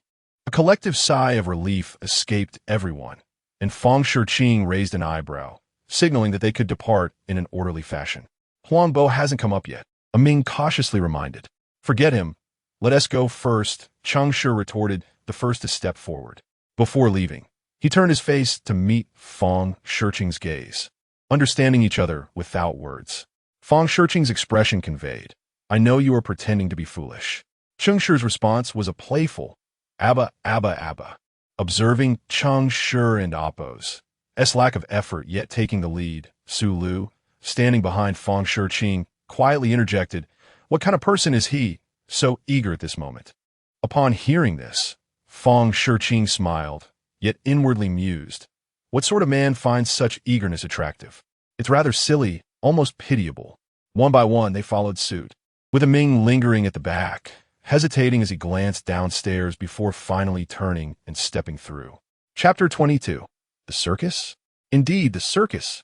When Cheng Shi opened his eyes once more, he found himself seated in the upper tier of a circular audience platform, gazing down upon a sea of heads and the central stage, filled with the sounds of cheers and laughter. On stage, 7 or 8 extravagantly dressed giants were performing acrobatics. This is, one by one, his companions awoke, and upon witnessing the scene, exclaimed, A circus? Oh, what a foul odor. My, they're quite large. The Pilia Circus had been discussed by a notable figure on the Singer's channel, who had remarked that what moved him most was the giant acrobatics. For these giants were not truly giants, but rather a skillful assembly of several dwarfs, a mere facade. Fang Shiqing once again demonstrated the erudition befitting a devoted follower of truth. Beneath their garments lie a multitude of dwarfs. Ming, having arrived last, was left dumbfounded, scanning the stage in search of some flaw. Yet, regrettably, the giants appeared flawless, their movements devoid of any stutter or discord. Quite impressive. Do you not catch a whiff of something peculiar? Shall we relocate before we deliberate? Dwarfs, you say? That could work. The group remained blissfully unaware of the gravity of their situation, still basking in the joy of having unraveled the first layer of memories. Save for Cheng Shi and Fang Shiqing, whose expressions had grown slightly somber. Too grand, far too grand. The circus venue was immense, the crowd exponentially larger than that of the previous tavern scene. Sifting through such a multitude to identify discrepancies was a daunting undertaking. Cheng Shi glanced at his pocket watch. 9:56, 2 hours had already elapsed. Shall we hear the good news or the bad news first? The others looked at Cheng Shi in astonishment, while Fang Shiqing furrowed her brow and softly suggested, Let us begin with the bad news to prepare ourselves. Cheng Shi nodded. The bad news is that the hour has passed and the doctor neglected to record your states. Subsequently, illness has set in, and we can only resort to accelerated metabolism as a remedy. Time bestows two skills upon the priest profession. One is the ability to revert states, allowing the body to return to the last recorded hour. The other is accelerated metabolism, which Feng Shi had cautioned against indiscriminately using on NPCs, as it would significantly hasten the target's metabolism, treating injuries or negative physical conditions through the passage of time. It echoes the adage that time heals all wounds. Yet, one must note that accelerated metabolism does not truly heal. Rather, it hastens forgetfulness, leading one merely ahead of their suffering. And the good news? The good news is that the giant acrobatics has just begun. We shall be able to witness the entirety of the performance. Cheng Shi replied cheerfully. What sort of good news is that? Do we not lack time? Su Lu's face fell as she pinched her nose, eager to depart. Yet upon noticing Feng Shi's immobility, she attempted to rise several times but remained seated. Feng Shi chuckled softly, then resignedly began delegating tasks. Cheng Shi, due to his social anxiety, was assigned to the center of the stage, tasked with assessing the entire circus troupe. Such flattery. Feng Shi shrugged and took Su Lu away. Ming lingered in a state of indecision, torn between offering Cheng Shi words of encouragement and hastening to his own task, ultimately opting to merely say good luck before departing briskly. Only Bai Ling remained seated, her feet unmoving. Observing her, Cheng Shi smiled. You certainly have an eye for it. Shall we watch it to the end together? Bai Ling pressed her hands to her abdomen, biting her lip coyly, rather than watch the circus. I would prefer a horse show. Would you join me? Cheng Shi's expression stiffened, and he turned on his heel. You better be referring to the circus. The follower of corruption could no longer contain her nature, leaving one to wonder which fortunate soul would join her in the embrace of corruption. With one member of the team yet to enter the second act of memories, the gate to those memories remained unclosed. As Cheng Shi passed by, he silently noted its position, deducing that it should be where the attendant sat. There ought to be something familiar within this scene to prompt the attendant's recollection of the tavern experience. Yet, what could possibly relate the circus to the tavern? Cheng Shi pondered as he walked, soon arriving behind the stage. The circus's backstage area lay directly beneath the VIP section on the west side. The atmosphere there was as lively as the audience outside, with a cacophony of various races, beasts, and elemental beings mingling. Cheng Shi peered inside and quickly discerned that the target was not the circus performers, but rather an audience member, specifically one of modest means. The floor of the VIP section and the ceiling of the backstage area were misaligned. The entire backstage ceiling was transparent and interwoven, allowing a view of the VIP patrons and oppos, souls, and their posteriors. This was a glaring memory error, typically arising when the memory's essence is unfamiliar with a particular corner or has never seen it. Of course, it was also possible that magic was at play, given the myriad skills present in this world. However, as Cheng Shi wandered about, he noticed that none of the individuals seemed aware of the VIP posteriors above, indicating that the memory's essence indeed lacked familiarity with the circus's backstage and the VIP section. Intriguing. Let me see these patrons' posteriors. Oh no, let me search for clues here. Cheng Shi proceeded to engage a few amiable actors in conversation, and before long, he identified which posterior belonged to which patron. The most distinguished audience member was undoubtedly Lady Dilo, one of the town's lords, the Duchess of Brooks. It was said she had a great fondness for dwarf performances, especially as her attendance at the troupe had notably increased of late. Seated beside her were the ladies of various noble families, forming a sisterly gathering. Behind them were the noble patrons' attendants and guards, followed by the town's middle class, the factory owners. Cheng Shi observed an intriguing phenomenon.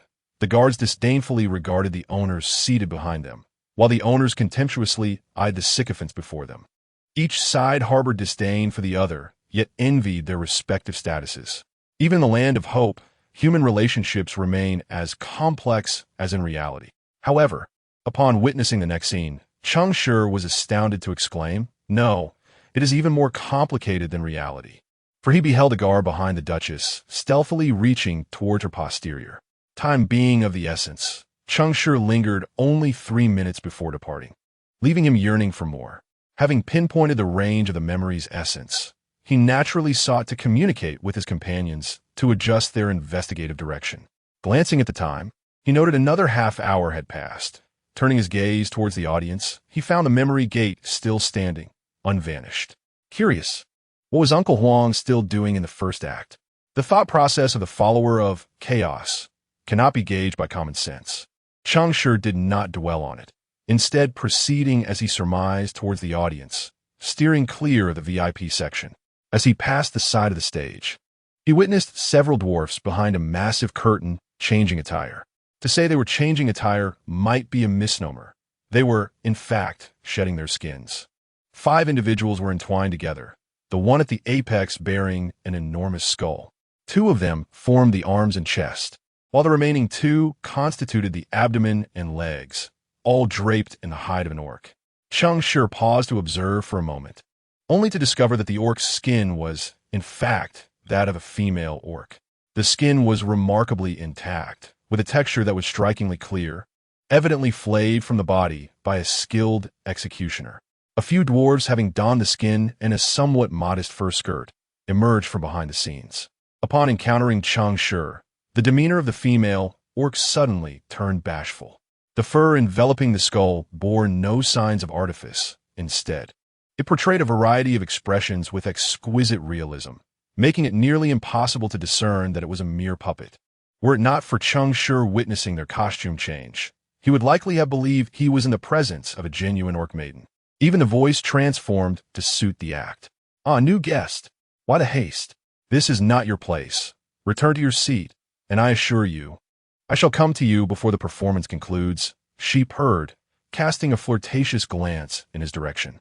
Cheng Shi's intrigue deepened, akin to watching a lion dance, and he feigned a smile, asking with feigned eagerness, "What services do you offer?" The orc maiden regarded him with suspicion, then lifted her fur skirt, revealing an exaggeratedly curved posterior. Cheng Shi focused intently. This area, it appeared to belong to the 2 dwarves beneath. Their heads? He gasped. This hardly seemed to be a legitimate service. His expression tightened, and he turned away abruptly, akin to someone suffering from constipation. What was this? An orc circus? It seemed that Bai Ling was indeed correct. There truly was a horse-riding spectacle here. Chapter 23. The dwarves of the lion dance, not long after setting off. They encountered a flustered lark descending from a row of seats. He scrutinized the corrupted believer, seemingly eager to ascertain the aftermath of the earlier encounter. Unfortunately, Lark had composed herself remarkably well, leaving no traces behind. "Big shot. Any discoveries?" "I found one of your peers." Lark appeared unfazed, though she feigned surprise, covering her mouth as she exclaimed, "Am I as skilled as you?" Cheng Shi felt that he was being too modest, so he swiftly diverted the conversation. "Let us not dwell on that. What have you found?" As soon as he posed the question, he regretted it, for Lark had not engaged in any probing. Yet, to his astonishment, Lark seemed to have indeed unearthed something. She licked her lips, the flush on her face still evident, and pointed to her own visage, grinning. "Do you think I would have found something?" She had told a fib. Cheng Shi beamed and remarked, "To be candid, you're not particularly adept at deception. Or perhaps you simply cannot conceal your thoughts. Speak plainly, we are pressed for time." Lark's expression faltered for a moment, then her eyes narrowed in amusement. "The big shot is indeed astute. Your observational skills are commendable. I have something even more remarkable, but I cannot disclose it." Cheng Shi winked at Lark, signaling her to be concise and save time. She nodded in understanding, gesturing toward a certain direction. "I discovered several men I encountered in the tavern. Perhaps among them lies a clue." Cheng Shi gazed at the vast audience, furrowing his brow. Finding the same individuals in adjacent memories was indeed advantageous, as many memories were triggered by the sight of a familiar face. This method of connecting relational chains to identify the next target was prevalent among players in most memory trials. Although the connection between 2 memories might not be profound, any hint of a lead was certainly welcomed. Cheng Shi understood this logic, yet he questioned how Lark had so swiftly identified these individuals amidst the sea of faces. Sensing his bewilderment, Lark extended a finger to tap his forehead, then withdrew it to point at her ample bosom. Cheng Shi followed her gesture and gulped. Quite ample. Noticing Cheng Shi's gaze fixated, Lark chuckled softly. Oh, come now, don't pretend. My talent allows me to manifest the possessiveness men feel towards me, keenly sensing their every gaze upon my skin. You clearly harbor no feelings for me. Why feign such a demeanor? Ah, so that is your talent? Cheng Shi, caught off guard, felt no embarrassment. He merely shifted his gaze elsewhere. After all, who could resist such a lure? Do you pity me? Lark blinked, her seductive demeanor transforming into innocence. Who deserves pity? Cheng Shi chuckled lightly, casually responding, perhaps I fancy men? Lark burst into laughter, stepping closer to entwine her arm with his, gleefully declaring, if you dare say it, I shall believe it. Come on, Sister Cheng, let us hasten.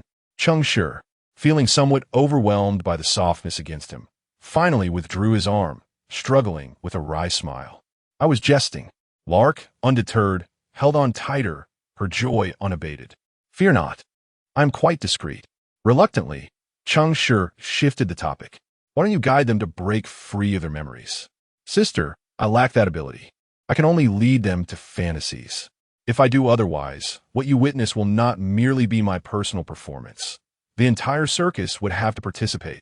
As in a horse act, Cheng Shi acknowledged her point.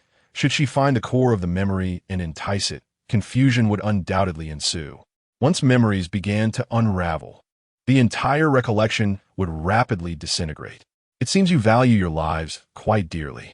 Of course, we refer to the followers of the corrupted. Lark nodded decisively. Absolutely. Only by living can one experience more, right? Cheng Shi frowned, mentally censoring the unrepeatable phrases. Upon arriving at a group of acquaintances, he immediately recognized them as the rowdy men from the tavern scene. Care to share how you found them? Cheng Shi asked, curious about Lark's talent, though instinct told him she would remain tight-lipped. Lark smiled at him and replied, everyone has different preferences. Some favor waists, others legs, and some. Well, you understand. Got it. What do you prefer? Lark licked her luscious lips. Me? I prefer to be alive. Cheng Shi ignored her, stealthily approaching his targets to cast hypnotic spells on each of them. However, after several inquiries, none provided the ultimate answer. Both their expressions darkened simultaneously. These individuals were indeed within the servant's line of sight. If none were relevant, did the servant recall some object that triggered the previous scene? Objects were far more challenging to trace. The vastness of the venue only compounded the difficulty. Let's notify the others and further narrow our search. Cheng Shi sighed in resignation, taking some time to call back Feng Shiqing and the others. She and Su Lu were responsible for the area surrounding the VIP seats, and since their direction had been flawed from the outset, no clues would emerge. However, Ming stammered that there seemed to be special service personnel in the audience engaging in unspeakable transactions. The group dismissed it as mere entertainment, quickly ignoring the remark. Such occurrences had become commonplace, no longer raising eyebrows. Compared to the chaos in the VIP area, the ordinary audience maintained a stricter decorum. After the initial exchange of information, Feng Shiqing furrowed her brow. Let us continue searching. The core of the memory must be in the regular audience. The performance on stage has remained consistent, indicating that he has been observing intently. Let us split up and regroup in an hour. Agreed. Whatever the big shot says goes. No objections were raised, and they swiftly dispersed. Cheng Shi found himself once again traversing the audience. He frowned, opting not to head to his assigned area, but instead searching for a specific target. Weaving through the seats, he sought the dwarf assembling the beast girl. Feng Shiqing's summary had reminded him that if an individual had never interacted with the dwarf beast girl, Cheng Shi would not be able to witness the process of the dwarves dressing beneath the beast skins. Therefore, the core of this memory must have intersected with the dwarf beast girl, perhaps even realizing she was not merely one individual, who would engage with someone knowing they were not a typical worker. Cheng Shi swore he could not fathom it with a normal mind. Yet, inability to comprehend did not equate to inability to find. Thus, he began his quest for the beast girl. In the bustling circus where chaos reigned, especially among the ordinary audience, various shouts echoed, resembling the tavern atmosphere. Consequently, His movements drew little attention. Before long, Cheng Shi spotted his target, the dwarf beast girl, currently nestled in the embrace of a spectator, playfully writhing. Physically writhing. Cheng Shi stood astounded, eager to closely observe their activities. However, he soon spotted a familiar face among the orc maiden's entourage, one that filled him with surprise. York, the tavern keeper and the coachman of a duke's estate, who had suddenly acquired wealth and subsequently taken the orc maiden as his consort. A smile crept across Cheng Shi's lips as he felt validated in his speculation. Indeed, he had found him. At that moment, York wore a straw hat that shielded his eyes, yet beneath its brim, his gaze darted back and forth between two focal points, the stage and the position of the orc maiden to his right. He was not alone in his scrutiny. The surrounding audience occasionally cast furtive glances in that direction. However, due to the orc maiden's restrained movements and subdued sounds, no significant commotion ensued. While the other spectators were fixated on the orc maiden's curves, York's attention remained steadfastly on her face, his eyes brimming with an almost palpable affection. "Brother, might you enlighten me on what captivated you about these 5 diminutive line dancers?" Cheng Shi observed him for quite some time, his curiosity growing ever more insistent. Unable to contain himself, he approached York under the guise of an ordinary spectator and, with a hint of feigned exasperation, remarked, "Why must only the female orcs provide services? Surely, the range of gender could be broadened a bit." Chapter 24. Everyone has the freedom of XP. As the words fell, a chorus of fragmented approvals resonated around. York turned in surprise, his expression lighting up with the joy of finding a kindred spirit. Yet, in an instant his gaze sharpened, looking at Cheng Shi as if he were a rival. This Mr. York has quite a tale to tell. What sort of encounter could lead to such a story? An accident, perhaps? Cheng Shi, however, was reluctant to delve deeper, believing he had already uncovered the riddle's answer. Of course, the accuracy of this answer still required validation. Resolutely, he rose and headed in the direction of Bai Ling. At last, is the esteemed one willing to grant me favor? No joking, lend me a small favor. Cheng Shi was pondering how to persuade her to test York without revealing his own intentions. But as soon as he spoke, Bai Ling smiled and nodded, saying, "All right, what do you want me to do?" Cheng Shi was taken aback. "Aren't you afraid I'll lead you astray?" This suggests that the young lady possesses qualities worthy of the esteemed one's attention, does it not? TSK, those who have lived thus far are hardly fools, regardless of their scores. Nonetheless, this simplifies matters. Cheng Shi nodded, pointing towards York. "Go and test that man." How should the esteemed one test him? A literary examination or a martial one? Cheng Shi's eyes widened in bewilderment. Is there really a distinction? Bai Ling stifled a laugh, her fingers playfully poking Cheng Shi's chest. For a literary examination, naturally. As she spoke, her hand glided towards her skirt, slowly lifting the hem to the top of her thigh. All right. Just a literary test. Let's save time. You go first." Cheng Shi was startled and hastily lowered her skirt, urging her to proceed. Bai Ling giggled and gracefully walked towards York. However, it was not long before she returned, her face darkened, seeing her expression akin to a thundercloud. Cheng Shi suppressed a laugh. "What happened? Did you bite off more than you could chew?" Bai Ling shot him an annoyed glance, responding tersely, "I've got bad news. And another piece of bad news. Which do you want to hear first? Is there even a choice?" Cheng Shi chuckled softly. "Then let us start with the second one. The one competing for business among the crowd is indeed my peer." "What does that even mean?" "No, wait."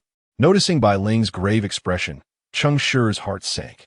The peer she referred to was not in the context of carnal pleasures, but as fellow devotees of corruption. These 5 dwarf line dancers are, in fact, devotees of corruption. And the other piece of bad news? Cheng Shi's countenance grew serious. "The man you wanted me to test has already been ensorcelled, transformed into a desire puppet." Cheng Shi frowned in confusion, prompting Bai Ling to elaborate. A desire puppet is one of the A-class gifts bestowed upon the faithful, enabling the release of the most primal desires buried deep within a person, rendering the target a mere husk, lost to their desires. They become ensnared in the memories of past desires, unable to escape until death. This gift requires continuous casting, which implies that if he is the embodiment of memory, then recalling the scene is not a product of nostalgia, but rather a result of control, highly likely under someone else's influence. Do you understand, esteemed one? If he is indeed the answer, the moment we step outside, we will confront the corruption devotee controlling him, and a conflict may very well arise. Upon hearing this, Cheng Shi's expression darkened. First, call for assistance. I have a strong feeling that York is the answer. Bai Ling believed him, yet she inquired, what do you mean? Aren't you going to elaborate? Cheng Shi suddenly feigned ignorance. Elaborate? What should I elaborate on? You found the answer through your charm. What concern is it of mine? Bai Ling glared at him, incredulously pointing at herself. Me? Charm? Please, esteemed one. Can he even be considered charming? Cheng Shi waved his hand dismissively. Who knows? Everyone has the freedom of XP. All right, fine. I am charming. Bai Ling huffed, laughing in exasperation as she used this excuse to summon everyone back. As the group reconvened, Fang Shiqing immediately fixed her gaze on Cheng Shi, but he was resolute in his silence, clearly eager to hear Bai Ling's tale of charm. Bai Ling, though frustrated, was sincere. Her cheeks flushed as she recounted the earlier encounter, explaining that by sheer happenstance, she had stumbled upon the answer. Though it was now somewhat complicated, the listeners' expressions varied. Su Lu looked disdainful, while Ming gaped in astonishment. Cheng Shi mentally applauded her acting skills. Only Fang Shiqing furrowed her brow in contemplation before directly addressing the crux. How can we be certain it is him? Bai Ling remained silent, but Cheng Shi chuckled. Perhaps it is the intuition of a woman? Bai Ling rolled her eyes, but remained silent. Fang Shiqing, seeing Cheng Shi had spoken, nodded in agreement, accepting that York was indeed the answer. Her trust lay not in Bai Ling, but in Cheng Shi. I possess a page from the War Devotee that contains a mist trick, which can instantly envelop the area in fog, obscuring the vision of the caster. However, as I lack sufficient defensive tricks, the priest must enter second and provide swift healing support. The assassin will follow third, but must remember not to strike lethally until we ascertain whether the target is the embodiment of memory. Restraining should be the priority. In situations where life is threatened, retreat must take precedence over killing. Be cautious with any skills that could create significant noise. Do not allow the memories to become chaotic from the outset. Having spoken, Fang Shiqing cast a meaningful glance at Cheng Shi. Are you capable? Cheng Shi blinked innocently, as if to say, how can man not be capable? Fang Shiqing understood his gaze, sharing a knowing smile before turning to Ming. Ming nodded solemnly, indicating his understanding. She then sought the opinions of the other two. Aside from Su Lu's complaint about being unable to keep up, Bai Ling naturally had no objections. Thus, the plan was set, and everyone moved towards York. Just as the orc girl was about to perform for York's row, the players stealthily approached him. At that moment, York was utterly oblivious to the players' encroachment. His eyes were solely fixated on the dwarf-assembled beast girls. Clutching a handful of cash, he seemed eager to insert it into the ample bosom of the beast girl at any moment. Cheng Shi remained somewhat puzzled and quietly asked Bai Ling, can a devotee influence a person.Allow? This orientation? Bai Ling pondered carefully before uncertainly replying. He advocates for the release of inner desires rather than distorting others' wills. So what you refer to as being tainted by our Lord merely allows one to see the person's true nature. However, different gifts may induce such effects. After all, you can hypnotize, can't you? Cheng Shi found her reasoning compelling. Otherwise, he could not fathom how York's XP could be so liberating. As the group closed in on York, Fang Shiqing had already retrieved a gray-black page from her book. She glanced back at Cheng Shi, signaling with her eyes that it was time to commence. Without hesitation, Cheng Shi cast a calming spell and a hypnosis spell upon York, then followed up with a hasty restoration spell on a nearby spectator engaged in trade. Hoping to buy a few extra seconds, Fang Shiqing seized the opportunity and inquired directly, do not fear, listen to me. You are merely reminiscing. All of this is your memory, yet you are currently fatigued and reluctant to continue recalling. Remember, memory is always just memory, not reality. It is time for us to return to the present. Is that clear? York's gaze turned bewildered and hollow, and he nodded repeatedly, murmuring, memories, these are all. Memories. As the final syllable fell, he disintegrated into countless points of light, which swiftly coalesced into a new portal of memory. Indeed, it was him. Miss Bailung is formidable. Are you ready? I am an assassin, swift and decisive. Without hesitation, Feng Shiqing deftly entered. To ensure his safety, Cheng Shi closely followed, nearly stepping through the threshold in tandem. He felt his vision darken, and when he opened his eyes again, he found himself engulfed in a thick, impenetrable fog, with frantic screams echoing in his ears. Goodness, it's so dense. How am I to locate my companion? Cheng Shi furrowed his brow, about to softly call out Feng Shiqing's name when a chilling hand suddenly covered his mouth, pulling him down to flee into the distance. Companion? Sure. Chapter 25. Feng Shiqing's invitation. This was a cramped utility room, its limited space brimming with various cleaning tools, leaving barely half a meter for standing. In this confined area, Cheng Shi and Feng Shiqing stood closely together. Feng Shiqing wore a gentle smile, while Cheng Shi looked bewildered. Was the so-called fog of war merely a pretext for my abduction? Cheng Shi scanned his surroundings with a peculiar expression, realizing this small space was indeed an excellent hiding spot. The term abduction didn't quite fit here. Feng Shiqing chuckled softly, placing her hands on Cheng Shi's arms to maintain a respectful distance between them, and earnestly explained, "The girl with the clip is quite persistent. I had no other way to shake her off for a while." "Ah, you also call her the girl with the clip?" Cheng Shi's eyes lit up, feeling an instant camaraderie. "But let's not waste time. We have little of it. Cheng Shi, I have something to tell you. I like men, thank you." Cheng Shi's words tumbled out before he could think. Feng Shiqing was taken aback for a moment, then burst into laughter, saying, "It's not what you think. They're an amp, oppos. There's no need to rush to refuse." Cheng Shi, relieved, responded, "Thank goodness, I still prefer women." "Do I lack any allure?" she inquired. "If you mean the kind of allure that belongs to a lark, then no, you don't possess that." Enough of this banter. Feng Shiqing, unfazed, fixed her gaze on Cheng Shi, her expression turning serious. "Cheng Shi, I know you have misreported your ladder score and that you are quite capable. However, I won't pry into your reasons for concealment. I only wish to extend an invitation for you to join us." "Us?" Cheng Shi's smile gradually faded, and his brows furrowed slightly as if recalling something.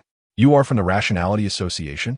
The Rationality Association is an organization formed by a group of players led by believers in truth, whose philosophy revolves around seeking the cosmic truth and exploring the essence of divinity. Under the influence of the Rationality Tower, they possess an insatiable thirst for knowledge regarding the origins of all things and the laws of the universe. These individuals have become increasingly irrational in their quest for knowledge about understanding divine power and becoming gods. In fact, there are many such player organizations, including the Order Alliance, the Nature Sect, and the Historical School, among others. The fundamental reason for the existence of these groups lies in the instinctive yearning for survival and power among humans who have been forced to become players. Thus, they come together voluntarily, tirelessly collaborating to enhance themselves. As a follower of truth, Feng Shiqing immediately conjured thoughts of the Rationality Association. However, she shook her head, sighing, "The Rationality Association has forsaken reason. They will stop at nothing to become divine.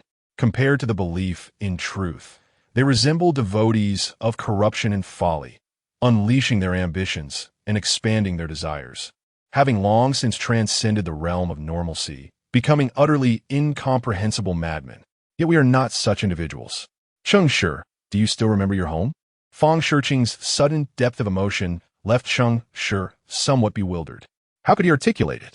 If one were to consider the utility room of the orphanage as home, then yes, he did remember. After all, this small space bore a striking resemblance to where he had lived as a child. Seeing Cheng Shi's silence, Feng Shiqing continued, "Everyone deserves a warm home, a family that loves them. But after their arrival, everyone lost their once beautiful lives. The faith game shattered the world, pushing countless compatriots to the brink of despair." Her tone grew somber, her grip on Cheng Shi's sleeve tightening. "Cheng Shi, not everyone can prevail in one trial after another. Not everyone can score 2,000 points or possess an S-level talent. Not everyone can strive to survive. Many fall into the abyss with a single misstep, while countless others have already plummeted below. But is it their fault? They are merely innocent souls, struggling to survive, compromising, only to be labeled forsaken by the gods in death. Among these individuals are your family, my family, those who love you, and those who love me. Fang Shiqing offered a bittersweet smile before regaining her resolve. Is there truly no way to avert all of this? Are we destined to lose everything we cherish in the presence of the divine? No. Every flesh and blood human being will not allow this to transpire. Thus, we have been born. We gather together, utilizing every resource at our disposal, uniting every ally we can, to protect all that is beautiful and worthy of safeguarding.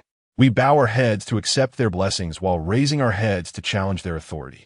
We turn to support one another while vowing to protect our friends' trust. We forge weapons to erect new walls and delve into the darkness to spread the light of hope. This is who we are. For the sake of those we wish to protect, we must stand up. Cheng Shi, do you understand? This is us. A group of warriors striving to resist divine grandeur. A band of dreamers still inclined towards beauty. To achieve all of this, we crawl in the shadows, never revealing ourselves easily. But you, Cheng Shi, I believe you're worth my risk. Now, I earnestly invite you to join us. Will you accept? Cheng Shi listened silently to Fang Shiqing's words, his expression shrouded in shadow, non-committal. Fang Shiqing yearned to discern any emotional shift on his face, but she evidently failed. After a prolonged silence, Cheng Shi slightly curved his lips, teasingly retorting, "After all you've said, may I inquire, dear bearer of the flame, whether you are a sentinel or a builder?" Fang Shiqing's eyes widened in disbelief as she stared at Cheng Shi, struggling to suppress her astonishment as she whispered, "You know about us? You." Suddenly, she recalled something, and the shock and hope in her eyes vanished, replaced by a profound sense of regret as she forced a pained smile, saying, "It seems you have already rejected us." Cheng Shi's expression turned distinctly uncomfortable, and he shook his head gently. No one has ever invited me before. You are the first." Fang Shiqing's shock deepened, and she looked up at him, exclaiming, "Impossible! No player who has not been contacted by a bearer of the flame could possibly know about us. Where did you learn this? Where did I learn it?" Cheng Shi's gaze suddenly turned deep and distant, his eyes drifting past Fang Shiqing's hair to the darkness behind her, as if recalling a memory from the past. He spoke with a tone imbued with melancholy. "Indeed, where did I learn it? Perhaps from the mouth of a fool. Tell me, how can anyone risk their life for a stranger? Why not?" Fang Shiqing's eyes suddenly filled with determination as she replied earnestly, "Bearers of the flame will go to any lengths to protect what they cherish, even at the cost of their own lives. Is a stranger also considered the beauty you speak of? Perhaps not mine, but surely his. It is the beauty you have witnessed. In that bearer of the flame." Fang Shiqing and Appo's voice resonated with a romantic idealism, unwavering even unto death, and even the normally irreverent Cheng Shi felt a slight stirring within. He shook his head, the smile on his face finally resurfacing as he gazed into Fang Shiqing's eyes, captivated by the radiance of hope that shone within them. They appeared so luminous. Even amidst the fog, even in the shadows of mundane matters, they remained brilliantly bright. "I remember you, guardian of the city." Fang Shiqing momentarily froze, surprised that he had discerned her identity, yet she remained unfazed by it. "So this time, what is your answer?" "Instead, I am more inclined to inquire why you have chosen to focus on me." "I have never considered myself a good person," Cheng Shi replied, shrugging his shoulders. Fang Shiqing smiled gently. "The term good person carries too much weight in today's world. We do not expect to encounter a good person. We merely hope our companions are not bad." "How do you know I'm not a bad person?" Fang Shiqing loosened her grip on Cheng Shi's sleeve and pointed her ear. "As an S-class singer, my innate talent heartstrings allows me to hear the symphony of every individual's innermost thoughts. I am well acquainted with the melodies of villains, and you are not one of them." Cheng Shi raised an eyebrow, curiosity piqued. "Then what am I?" "Well, quite peculiar, rather unrestrained, and somewhat melancholic, yet not dark." Cheng Shi contemplated silently for a moment before bursting into laughter. "What are you laughing at?" "Apologies. I merely found your perception amusing. No sooner had he spoken than a swift strike landed on Fang Shiqing's neck, rendering her unconscious. Bang! You! Fang Shiqing's eyes widened in shock before she succumbed to darkness. Cheng Shi rubbed his hand, looking down at the unconscious figure in his arms, his tone oddly reflective. Those who stand in the light should be wary of those shrouded in darkness. Moreover, those who dwell in the shadows are often not human. Nevertheless, thank you. He chuckled at his own irony, effortlessly lifting Fang Shiqing and pushing open the door to the cluttered room as he stepped outside. Chapter 26. So you are the executioner. The fog had yet to dissipate, rendering visibility nearly non-existent. As Cheng Shi carried the unconscious figure, he had barely taken a few steps when he heard the anxious voice of Ming calling out ahead. Sister Fang, Brother Cheng, where are you? Cheng Shi perked up his ears and listened intently, soon realizing that the surrounding cacophony had seemingly vanished. He cast a surprised glance in the direction of Ming's voice, impressed by the little assassin's adeptness. In such a short span, he had eliminated all threats. Fortunately, the unfortunate souls who had perished were not the essence of their memories. In that moment, Cheng Shi shouted, then crouched low and stealthily departed from his original position. Ming, following the sound, felt a surge of anxiety when he could not locate anyone. Just as he contemplated leaving, Cheng Shi seized his arm. Who? Ming exclaimed, startled. Oh, Brother Cheng? Cheng Shi replied, yes. I feared you might have been switched out, so I had to test it. I didn't expect, dear assassin, that you would prove so agile. Ming sheepishly scratched his head, glancing at the unconscious Fang Shiqing, and inquired, what happened to Sister Fang? Nothing serious, just a minor issue. I and Oppos, V rescued her. Where are the others? Perhaps behind us. Upon waking, I encountered a few ferocious dwarfs. Their strikes were lethal, and I had no room to retreat, so I could only fight back desperately. Luckily, they were not particularly resilient. They merely bore some tainted divine power. With the demise of the foes, their memories remained intact, and the players were fortunate that these dwarves were not the essence of their memories. Cheng Shi regarded Ming thoughtfully. You weren't injured? By chance, no. Good. Let us wait for the fog to clear. The war mist will not linger for long. Oh, do you need my assistance? Ming offered, reaching out to help support Fang Shiqing. Cheng Shi smiled and politely declined. The two settled in a corner, engaging in casual conversation. How many were there? 6. You dispatched 6 foes in such a brief time? Impressive. Cheng Shi generously lavished praise, leaving Ming momentarily speechless. After all, I'm also an assassin, and the foggy environment favors my skills. Then why, if you could act so swiftly, did you arrive late to the second act of the circus? Cheng Shi, cradling the unconscious Fang Shiqing, asked seemingly without intent. This question caught Ming off guard. His expression faltered, and before he could respond, Cheng Shi casually added, why do you think Uncle Huang has yet to arrive? Ming's countenance darkened further as he stammered, his absence doesn't detract from our situation, does it? Are you afraid he will cause trouble? Indeed. Cheng Shi raised an eyebrow and chuckled. So you are aware he is the lost lyrist? Ah, I see now. You are the executioner. The lost lyrist, a singer of chaos. The executioner, an assassin of order. Order and chaos are sworn enemies born of conflicting beliefs. Ming's movements momentarily stilled, his gaze flickering sharply toward Cheng Shi, filled with agitation, but this lasted only a moment before he reverted to his awkward demeanor, scratching his head in uncertainty. The fog persisted, and Cheng Shi failed to capture his expression, yet he had already surmised the implications. Well, if we are to be oppositional, so be it. It is of no great matter. An ancient sage once said that the conflict of beliefs is not of our making, so we need not bear a heavy burden. Cheng Shi smiled nonchalantly, yet as he spoke, his hand moved toward Fang Shiqing. Ming's perception within the fog was evidently sharper than Cheng Shi's, and he clearly saw Cheng Shi's hand reaching toward Fang Shiqing's bosom. Though he merely frowned and remained silent, before long, new voices emerged from the mist. Sister Fang. Ah, dear one, help. One voice trembled. The other was sultry. Clearly, no harm had befallen them. As these two feminine voices resonated, The awkward atmosphere between Cheng Shi and Ming shattered instantly.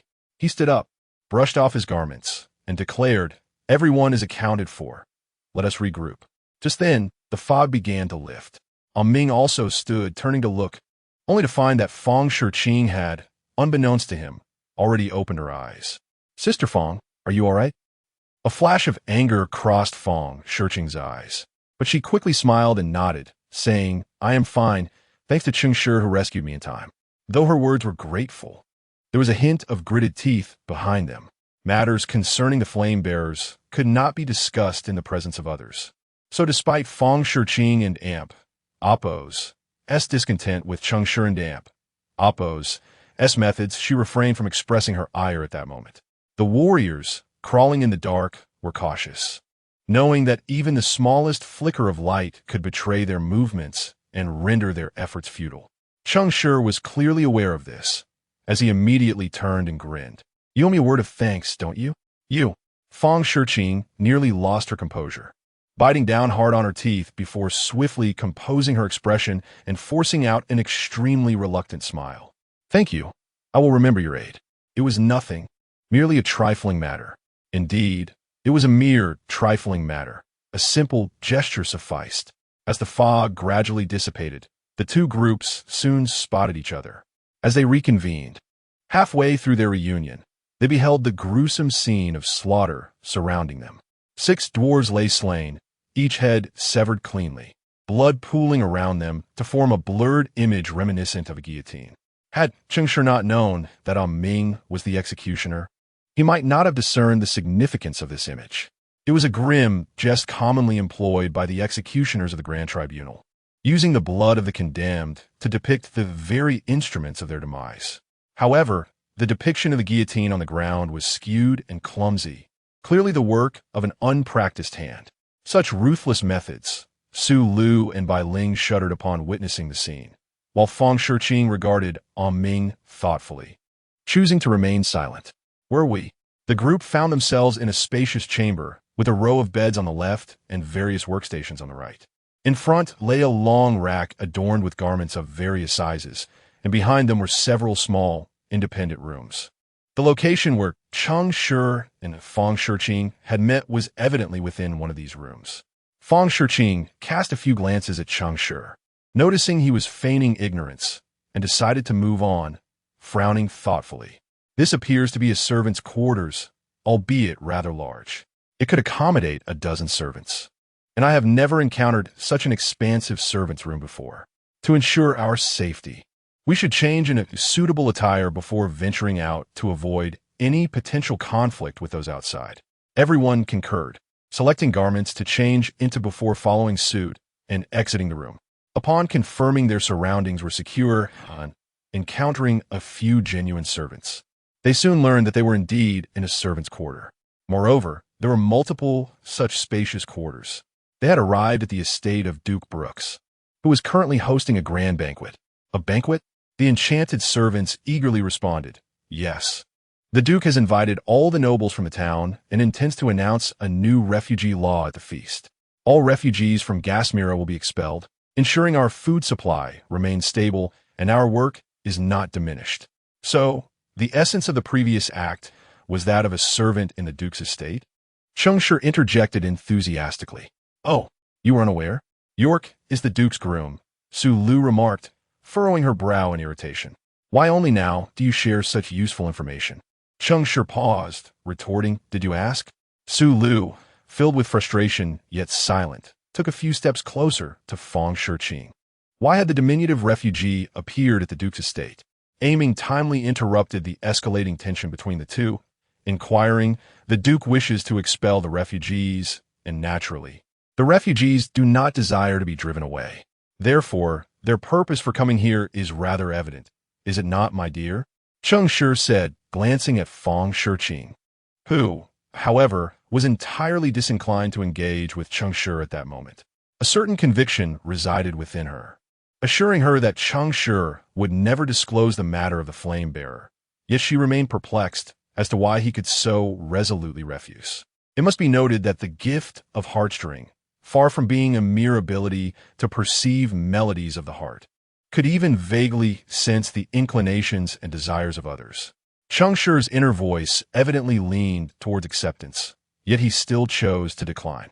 What could possibly be running through his mind? How could he act in contradiction to his intrinsic instincts? She did not comprehend, nor did she have the luxury of time to unravel it.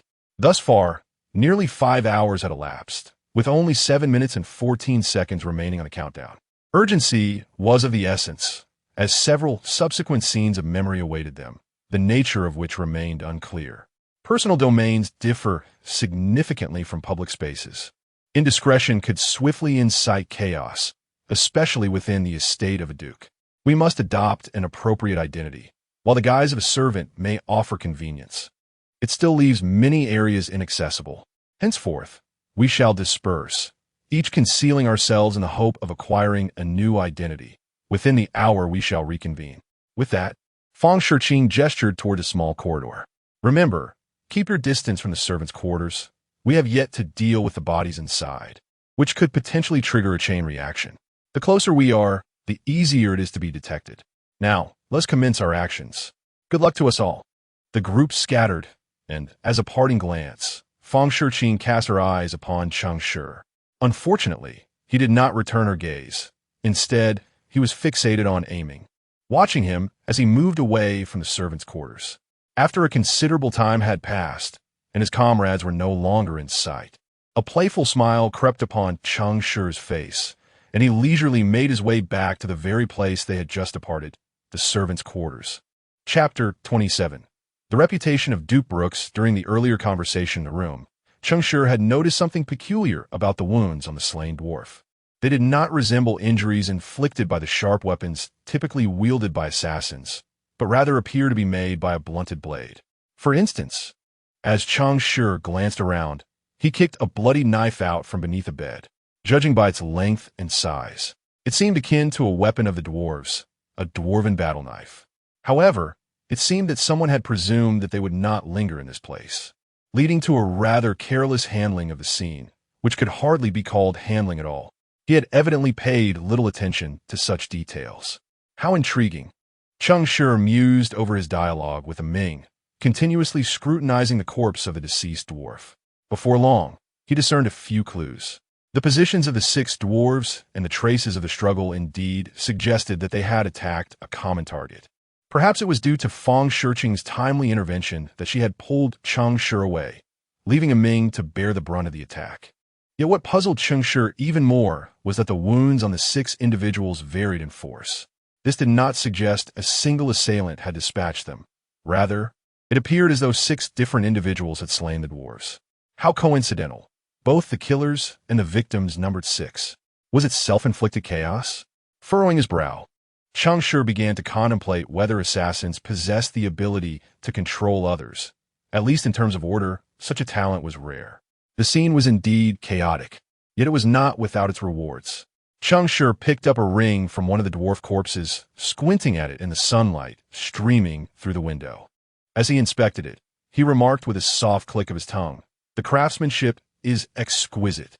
I wonder what sort of skill is required to forge such a fine ring. Alas, it now belongs to me." He chuckled, pocketing the ring, and then leisurely exited the servants' quarters. Upon stepping outside, he encountered Bai Ling, who wore a smile as if she had been waiting for him. Cheng Shi's expression darkened, and he jested, "Are you clinging to me now?" Bai Ling, having procured a gown from somewhere, mimicked the demeanor of a noble woman and curtsied gracefully, giggling. "Just trying to hitch a ride if you don't mind. Hitching is fine, but keep your hands to yourself. Fear not, I am quite obedient. I shall only touch where permitted." Cheng Shi, weary of her banter, sidestepped her and continued forward. "Coincidentally, my attire could serve as your attendant's garb. What have you discovered? What attendant runs ahead of their master?" Bai Ling hastened to keep pace, replying in a hushed tone, "The estate is vast, and there are many guests. I just incapacitated a lady who inadvertently divulged her husband's words. Duke Brooks has yet to make an appearance, and only half an hour remains until he is expected." Cheng Shi raised an eyebrow, silently admiring the efficiency of this unconventional woman in gathering information. He followed Bai Ling as they swiftly entered the grand hall at the heart of the estate, weaving through the throngs of nobility. In no time, He spotted others among the crowd, all clad in new attire, each engaged in their own inquiries. Cheng Shi cast a cursory glance at the hall and decisively chose to depart with Bai Ling Duke. The answer does not lie here. Oh, Bai Ling responded softly, following Cheng Shi's lead to another location. Observing her stride in silence, Cheng Shi suddenly felt something amiss and remarked, "Aren't you going to ask why? I need not know the reason as long as I follow your lead. Of course, if you require an audience, I can certainly play the part." What a dull affair this was, lacking any substance. Compared to the previous encounter with Song Yan, even Chen Chong was more stimulating, as at least he could evoke a sense of accomplishment. However, some thoughts, if left unvoiced, became burdensome. The dwarven ring was indeed exquisite, and so, the noble lords would hardly pay heed to a dwarven ring. Oh, and thus, hence, the target is not here. Ah, so that was the case. How splendid. My dear leader, you might as well remain silent. Oh, Bai Ling's laughter resonated, drawing the attention of nearby guests. So, where shall we go now, my esteemed leader? That is an excellent question. Cheng Shi's initial target had been the lower-class individuals frequently engaged with these dwarven refugees. But he suddenly considered that since the dwarf's presence here was connected to the Duke, perhaps a meeting with him would be a wise choice. He gestured towards a staircase, indicating for Bai Ling to ascend. Bai Ling's expression shifted, and she whispered in alarm, "They're guards. We'll be stopped if we try to go up openly." Cheng Shi's eyes twinkled mischievously as he replied, "Utilize your advantages." Bai Ling hesitated for a moment, then comprehended his intent. She lifted her skirt and hastened towards the staircase. Indeed, as she approached the staircase, she was intercepted by armored guards. Seeing this, Bai Ling quickly lowered her head and murmured, "The Duke requires my presence." The guards' faces were obscured by their helmets, concealing their expressions, yet their grip on their polearms betrayed their astonishment. Perhaps they were pondering the implications of the term require. Noticing their lack of response, Bai Ling extended her hand and performed a gesture with her fingers intertwined, a vulgar sign popular in the debauched venues of Hope Island, signifying subservience. No woman of respectable standing would dare to make such a gesture, or rather, only those of certain professions would employ it to indicate their worth. The guard were evidently taken aback. They scrutinized Bai Ling's exquisite features, slender figure, and graceful demeanor, struggling to reconcile her with the indecorous gesture. I reiterated, "The Duke requires me." But the Duke did not send word. "Are you suggesting the Duke must notify me when he has need?" The guards were momentarily flummoxed by the question. Indeed, why should the Duke notify me? Moreover, what harm is there in allowing a woman to enter? Do not the Duke's wife frequently bring men home? The two guards exchanged glances, evidently persuaded by their own reasoning, and stepped aside. Bai Ling felt a surge of delight and cast a knowing glance at Cheng Shi. Cheng Shi inwardly chuckled, maintaining a fa of propriety as he followed her lead. The guards, wishing to intervene once more, were met with Bai Ling's icy demeanor as she declared, "Foolish, do you not understand the need for discretion? What would become of the Duke's reputation if I ascended alone? With you allowed entry, what of the Duke's reputation?" The guards' minds momentarily overloaded, and then they resignedly permitted the attendant to pass. Of course, their decision was not based on concerns for the Duke's reputation, but rather because they recognized that this remarkably handsome servant bore little resemblance to a mere lackey. He appeared more akin to a pet nurtured by noble women. In the end, who truly needed whom? The Duke requiring her, or the Duke in oppose? As wife needing him? Perhaps both did. I am merely a guard. Why ponder so deeply? With the guards conceding, Bai Ling joyfully led Cheng Shi up the staircase. Just as they vanished onto the second floor, Feng Shiqing, accompanied by Su Lu, quietly approached. "Greetings. We seek an audience with Duke Brooks." Feng Shiqing spoke with a gentle politeness that seemed almost uncharacteristic of the nobility of Brusque Town. "An audience with the Duke? He is likely preoccupied." The guard unhesitatingly declined their request, his frigid demeanor rendering the rejection hard to bear.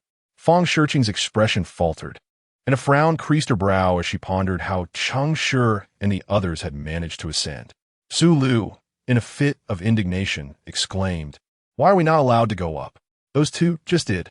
The guard, upon hearing this, raised his spear and declared, "Silence. No one is permitted to ascend and disturb the Duke." No one has gone up just now. Please depart. At that moment, they finally recalled the importance of preserving the Duke's reputation, if he still possessed one. We shall leave. It suffices that they are upstairs. Yet that fellow named Cheng is a rogue. Fong Shiqing, feeling somewhat vindicated, silently scoffed internally, thinking, how dare you speak so brazenly? Can you possibly compare to him? She refrained from voicing her thoughts to spare Su Lu's dignity and quietly walked away. Noticing her departure, Su Lu hastily followed suit. While Su Lu faced her predicament, Cheng Shi had already arrived at the Duke's chamber on the second floor. However, upon pushing open the door, the sight that greeted him caused his expression to darken.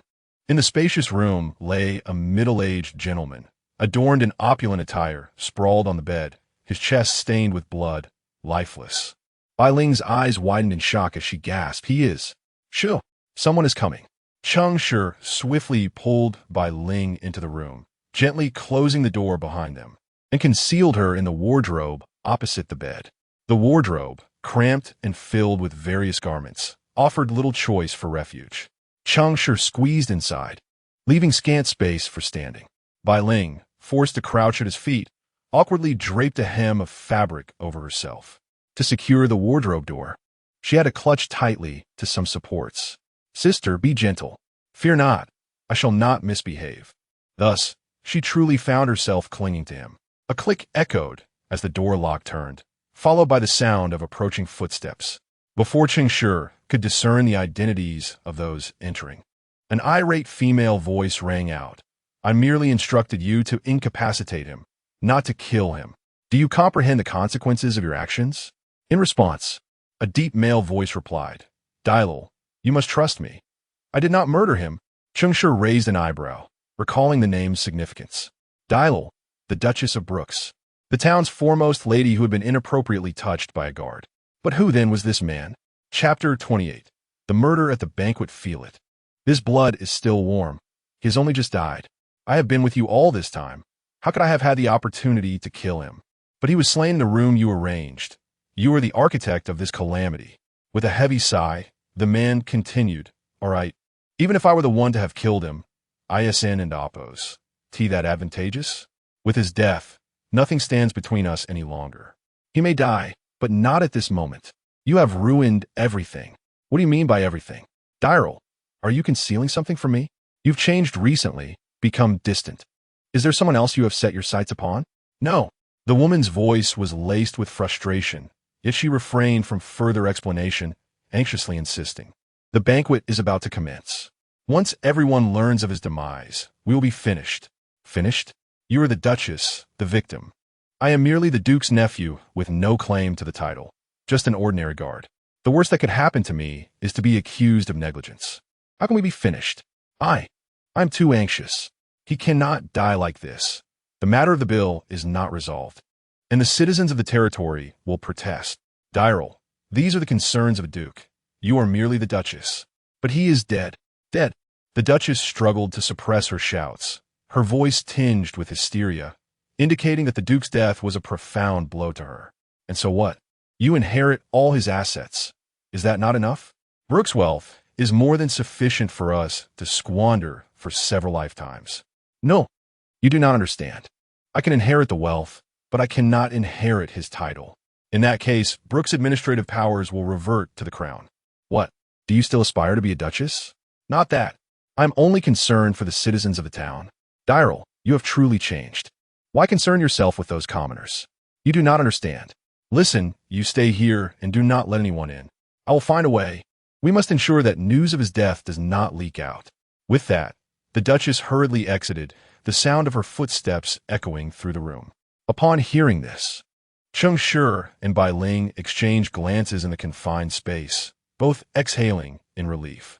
If this ordinary guard was to secure the room, his next step would likely be to guard outside, providing them with an opportunity to escape. However, unexpectedly, the moment the Duchess slammed the door, the man who claimed to be an ordinary guard wore a smirk as he turned to face the wardrobe. "I apologize for subjecting you to this farce, but fret not. It will soon come to an end." He clapped his hands and smiled appreciatively. "Thank you for eliminating Brooks while I had made arrangements. It was evident that your methods were far more efficient. I must commend your stealth, but unfortunately, you encountered me. Come out, and in gratitude for your assistance, I can grant you a swift end."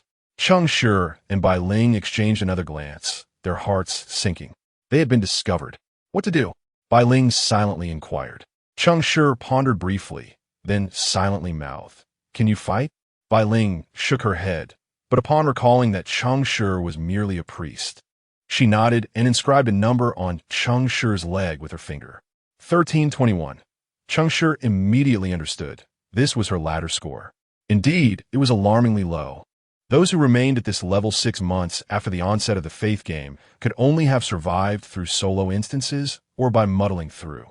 Bai Ling clearly did not fit either description, leaving Cheng Shi puzzled about how she could score so low. Did she fail each time, yet manage to survive? That was far more challenging than consistently achieving high scores. Nevertheless, she was still a hunter. Her offensive capabilities would surely surpass those of a mere priest. "Do not panic. We will confront him." Cheng Shi once again communicated silently, gently placing a reassuring hand on Bai Ling's shoulder to signal that he was about to push the door open. Bai Ling hesitated, but soon grasped his intent and began to count internally. 3, 2, 1. With a forceful push, both of them burst through the door. Bai Ling swiftly summoned her longbow, activating her sensory hunting talent to pierce the desires of their opponent, aiming to disrupt his movements. Cheng Shi rolled on the ground, casting a healing spell on both of them in advance, ensuring they had ample healing reserves. Yet, as they burst forth, they discovered that the guard, who had previously shouted so fiercely, was now standing at the foot of the bed, grinning menacingly at them from a distance. The sensory hunting talent seemed to collide with an impenetrable wall, forcefully repelled. "Oh no, he possesses mental defense skills. Ah, so you are a servant of the corrupted? Excellent. Your methods of murder were far too clean, leaving no trace of your presence. I was at a loss for how to shift the blame onto the refugees, but now, this is simply splendid." Though he spoke, his demeanor was cautious, his eyes constantly scrutinizing Cheng Shi and Bai Ling. What a reasonable explanation it would be for the corrupted among the refugees to infiltrate the Duke's estate and assassinate him on the eve of the bill's announcement. Now, my suspicions are entirely cleared. I truly must thank you. Cheng Shi's keen gaze scanned the surroundings and the guard's entire being, soon spotting a familiar object on the guard's hand. A ring. He wore a ring identical to the one in the dwarf's possession. Cheng Shi could hardly believe the coincidence and promptly retrieved a ring from his pocket, holding it before him. At this moment, speaking too much would only lead to missteps. Better to remain silent and let the other party speculate.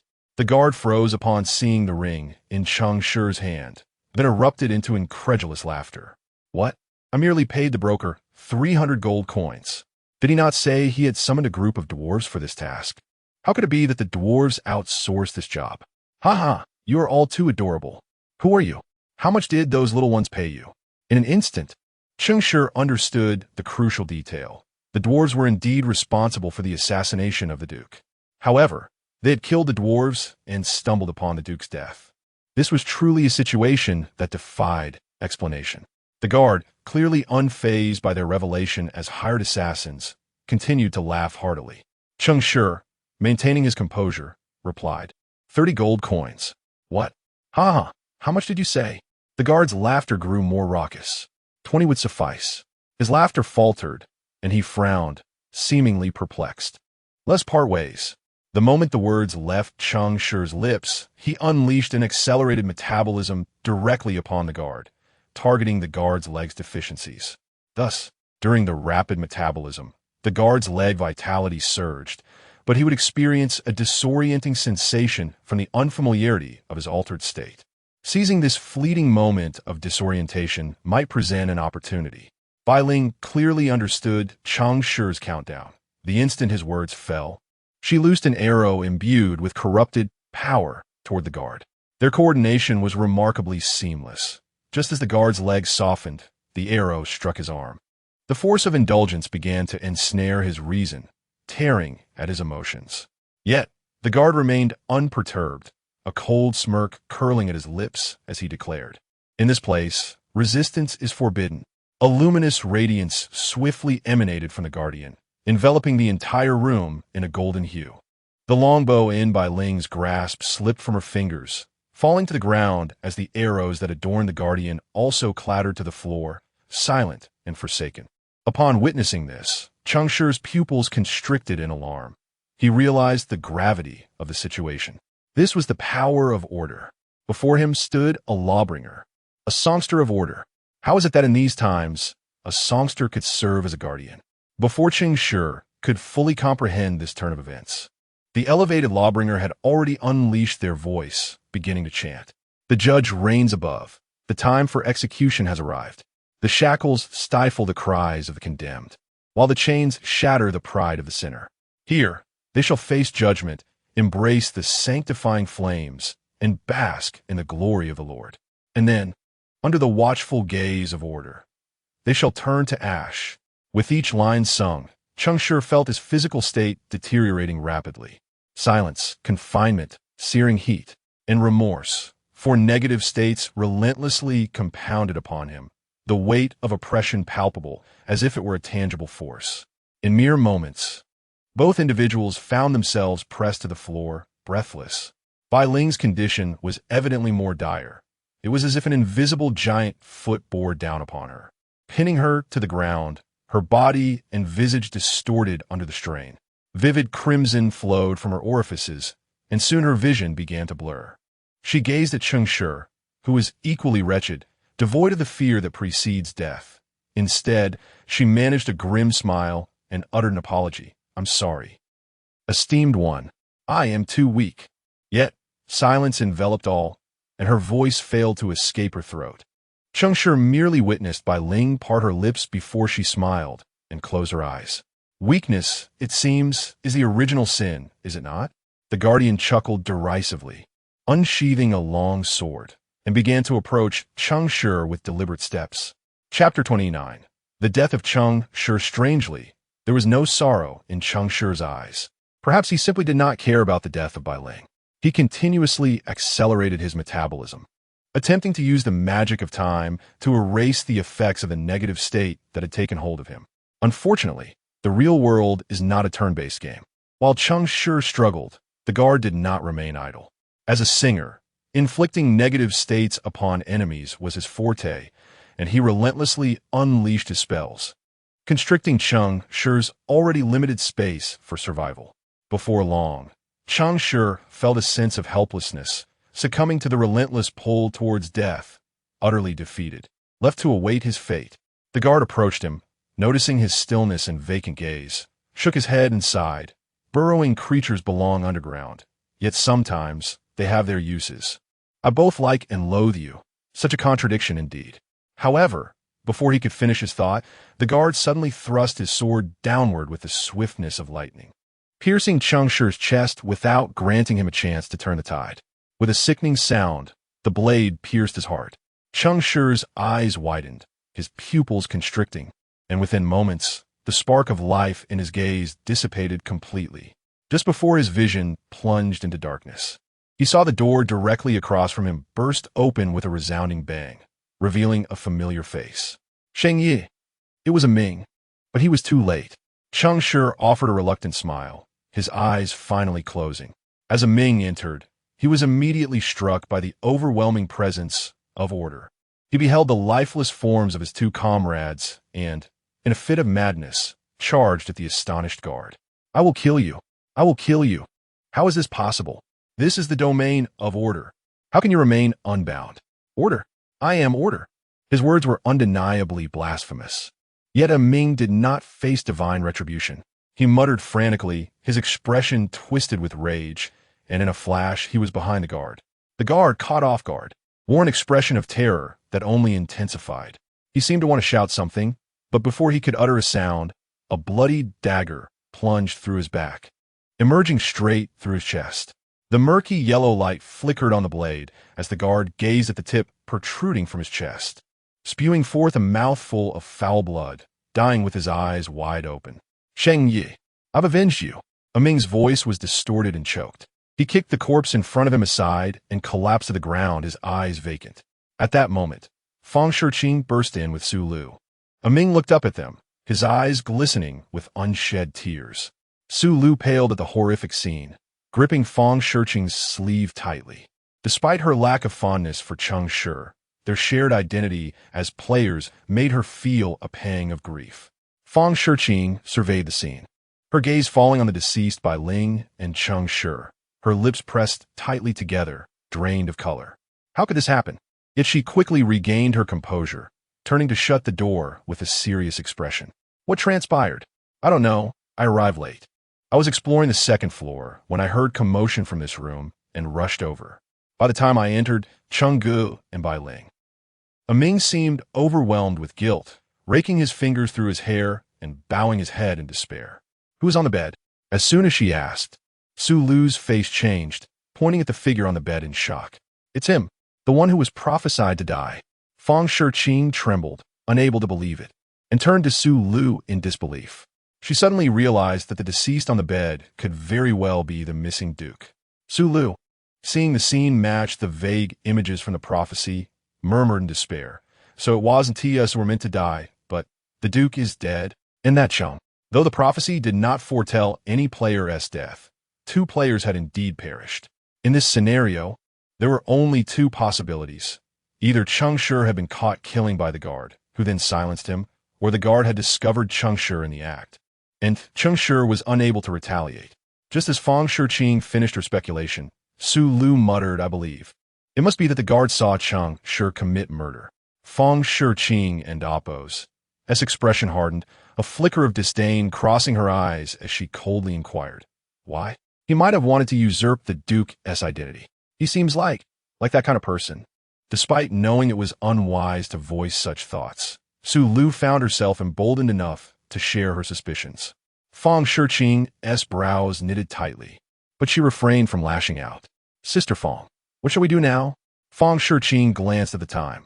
Nearly 7 hours had passed, leaving just over 5 hours remaining. You 2 go outside, find a way to guard the door. As comrades, we must at least see them off. Ming looked at Fang Shiqing in confusion, as if recalling that this ally was also a singer. Singers document stories, and the protagonists of those tales are often a diverse array of characters, including the deceased. Thus, they excel at composing elegies and reciting eulogies. Though Su Lu felt that such a ceremony was perhaps a waste of time, she observed the determination on Fang Shiqing's face and pressed her lips together. Stepping toward the exit, Ming followed closely behind, his head bowed, obscuring his expression. As Fang Shiqing brushed past him, she placed a comforting hand on his shoulder. Once the 2 exited and closed the door, the sorrow on her face vanished, replaced by a surge of anger. She opened a book, tore out a page, and with a swift motion, the entire room fell into a state of stasis. Even the curtains caught in a gentle breeze froze in place. Silence enveloped the room. Not a single sound remained, not even the sound of breathing. She then strode to Cheng Shi's side, gazing at his lifeless form with a mixture of rage and mirth. Fang Shiqing recalled the moment she had awakened in the fog, feeling a note tucked against her chest. In that fleeting moment, while everyone was distracted, she had secretly glanced at the note, which read, Dear Lady Firebearer, greetings. Even if I am by your side, please do not look at me or smile. This is a plea for help from my future self. If I perish and you happen upon me, I beseech you to save my life. Any healing spell could rescue me from the depths of hell. I humbly ask for your assistance, considering I was once a reserve firebearer. Your little brother would be eternally grateful. Additionally, tread carefully in groups of 3. Now, gazing at Cheng Shi's motionless form, he had indeed perished. That scoundrel. How could he have anticipated his own demise? How dare he trust me so implicitly? How could he be so certain that I would come to his rescue? He rejected me. Did he not fear that I might refuse him in return? You bastard. Fang Shiqing's brows furrowed with indignation as she chastised Cheng Shi in silence. The space around them muted, as if in a solemn judgment. Yet in the end, she resigned to fate, tearing another page from the book and crumpling it into a ball, pressing it against Cheng Shi's wound. As soon as the page made contact, it transformed into a radiant green light infused with the essence of life, penetrating Cheng Shi's body.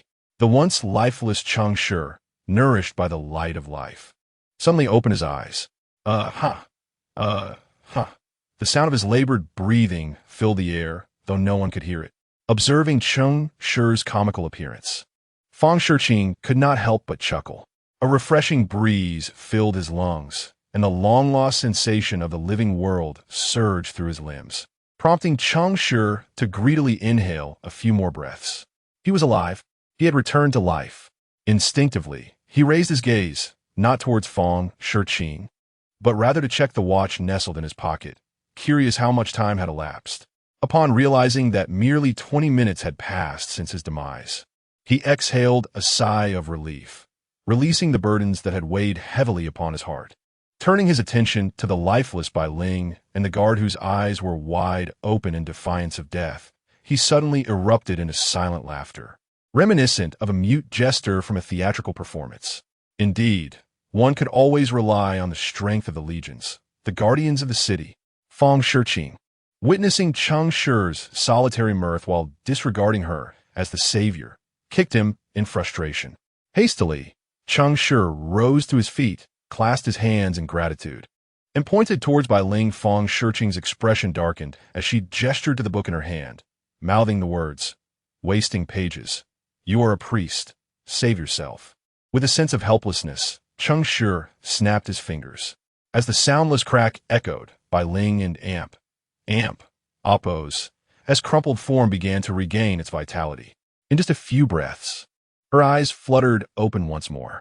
A gift from the realm of time, reversion healing.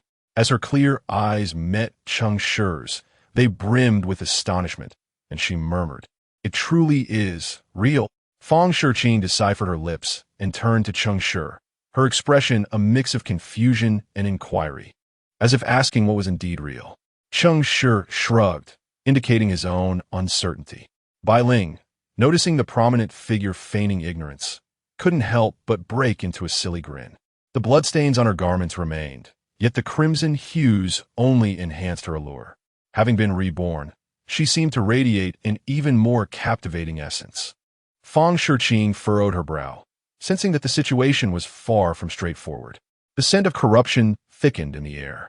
Her gaze flitted between Cheng Shi and Bai Ling, attempting to discern the nature of their interaction. However, Cheng Shi concealed his thoughts skillfully, leaving no trace of revelation. Bai Ling, though less adept at masking her emotions, could not tear her gaze from Cheng Shi, her stare unsettlingly fixated. Unbeknownst to Fang Shiqing, Bai Ling and Oppose, S thoughts were far removed from the present moment, for her mind was consumed by the memory of her and Cheng Shi's prior encounter in the cupboard. Chapter 30. The detective Cheng Shi time rewound back into the wardrobe. At that moment, Cheng Shi silently uttered a phrase, "Don't panic, just do it," and patted Bai Ling's shoulder. Just as Bai Ling thought this was a form of indirect comfort, a small vial of potion slipped from Cheng Shi's fingertips and landed squarely on her chest, perfectly nestled in between. Bai Ling was taken aback and looked down to see the vial clearly labeled with a line of small text. Potion name, Contempt of the Deceased. As long as one consumes this potion, they would not truly die during its effective period. Stunned, Bai Ling looked up, only to find Cheng Shi already counting down. Without wasting a moment, she drank the potion just before dashing out. The outcome of the battle was known to all. She had indeed died. Yet now, she had undeniably come back to life. This was not some trick to lead her into a charge. Cheng Shi had not betrayed her trust. As for why Bai Ling believed in Cheng Shi so completely, even she would find it difficult to articulate. Perhaps it was because he had never harbored any ulterior motives towards her. Watching Bai Ling tremble as she rose from the ground, Cheng Shi finally let out a sigh of relief. He was grateful to his distant former teammates who had contributed to the efficacy of the contempt of the deceased. Cheng Shi's faith-based talent, offering to the void, could not fabricate items for storage, but could only be utilized on the spot. However, this talent required a prerequisite, widespread acknowledgement from others. Cheng Shi discovered through repeated experiments that only 5 individuals recognizing him, aside from himself, would suffice. Coincidentally, this aligned perfectly with the number of trial participants. At that moment in the wardrobe, Cheng Shi lacked the conditions to garner external acknowledgement, rendering him unable to fabricate a new item. In a moment of desperation, He had to covertly mark an old vial of the contempt of the deceased. Though it was a gamble, betting that his teammates would not perceive the vial's true nature, Cheng Shi felt somewhat confident. At least, in his calculations, 3 or 4 individuals would likely not scrutinize it too closely. With Bai Ling present on site, that was sufficient. The outcome proved Cheng Shi and Oppo's gamble successful once more. Despite his penchant for rolling a 1, fortune smiled upon him in this instance. Fang Shiqing, relieved to see both of them unharmed, turned to Cheng Shi with a serious expression, demanding an explanation. Cheng Shi's expression darkened as he glanced towards the door. Fang Shiqing immediately grasped the implication, recalling the note from Cheng Shi that had warned her to be cautious of the trio's situation. Given the circumstances shrouded in fog at that time, the only outsider present was Ming. Was Ming a threat? A smirk played on Cheng Shi's lips as he silently conveyed, Ming may not be a problem, but whether he truly is Ming is another matter entirely. What? Fang Shiqing and Bai Ling's faces paled, shaking their heads in disbelief. Fang Shiqing furrowed her brow and remarked, his heartstrings voice remains unchanged. Are you certain? Bai Ling, equally perplexed, added, boss. His attitude towards me has always remained the same. Despite their doubts, Bai Ling chose to trust Cheng Shi's judgment, since it was a matter concerning a person. Ensuring internal stability was paramount. Cheng Shi shook his head, opting not to elaborate, merely gesturing for everyone to prepare to apprehend him. Regardless of whether Ming was truly Ming, capturing him discreetly as a nimble assassin would be challenging. Relying solely on Cheng Shi and Bai Ling might prove difficult, but with Fang Shiqing's assistance, the task would become significantly easier. Cheng Shi approached Fang Shiqing like a child seeking reassurance, and after a moment of stern silence, she sighed and tore a golden page from her book. The S-rank talent, Eternal Prison. Cheng Shi's face brightened at the sight, feeling the surge of time from the page. This was a skill left behind by a time traveler. Fang Shiqing, grimacing at the loss, made her way to the door, casting a glance back at Cheng Shi with a silent plea. Compensate me. Cheng Shi nodded solemnly in agreement. With Cheng Shi and Oppo's affirmation, Fang Shiqing swiftly opened the door. In a moment of vulnerability, a page was slapped onto Ming's shoulder. Boom!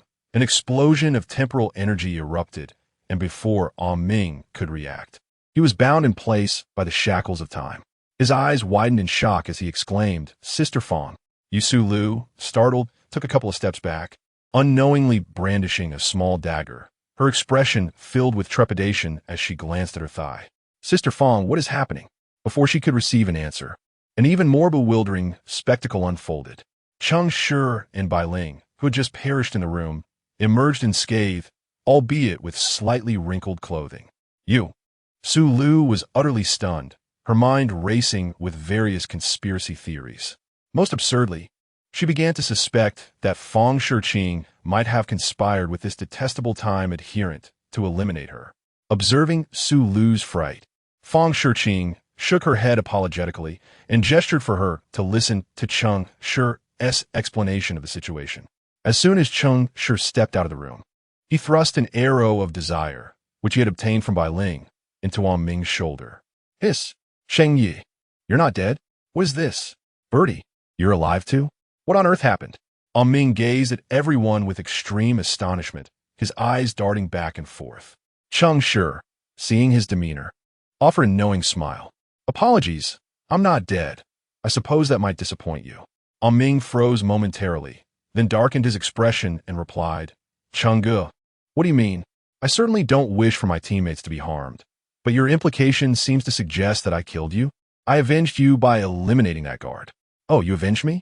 Clap, clap, clap. Cheng Shi applauded, chuckling. Indeed, you arrived a step too late. Otherwise, you could have saved both of us, right? There must be some misunderstanding. Sister Fang, please release me. We are running out of time. Fang Shiqing seemed to ignore him, remaining vigilant for any approaching threats. Cheng Shi shook his head, unwilling to waste time. You're not Ming, are you? Ming paused, then burst into laughter. Cheng Ge, what are you talking about? If I'm not Ming, then who am I? Don't you remember? I came with you from the Misty Room. We split up to investigate after following Sister Fang's instructions, and then I avenged you in this room. Have you lost your memory? I have not lost my memory, and you need not feign ignorance, Uncle Huang. Who? Huangbo? Feng Shiqing exclaimed in shock, immediately activating a talent to probe on Ming and Appo's identity. But the result was unsurprising. He was indeed on Ming. Cheng Shi, are you certain? He is Huangbo. On Ming, with a bitter smile, remarked Cheng Ge. What are you saying? Huangbo hasn't arrived yet. The door of memory still exists. How could I possibly be Huangbo? Cheng Shi chuckled and continued. How do you know he isn't arrived? Ming's expression changed, and he hurriedly clarified. What I meant was, when we arrived at the Duke's manor, he had not yet come. Yes, indeed, if I'm not mistaken, the door of memory remains open to this day, and someone has fallen behind, failing to catch up. But the one who has fallen behind is not Huangbo, it is Ming. The true Huangbo is standing right before me. Ming seemed to be incensed by the incessant doubts, his countenance dark and menacing as he bellowed. Cheng Shi, if you have any intentions, feel free to articulate them. I have rescued you time and again. So why do you question my integrity? Accuse me of being Huangbo? Present your evidence. On what grounds do you claim I am Huangbo? Observing the frenzied Ming, Feng Shiqing's expression wavered. She glanced at Cheng Shi, only to witness him publicly unveil a small vial of potion, twisting the cap while stating, in truth, there is ample evidence.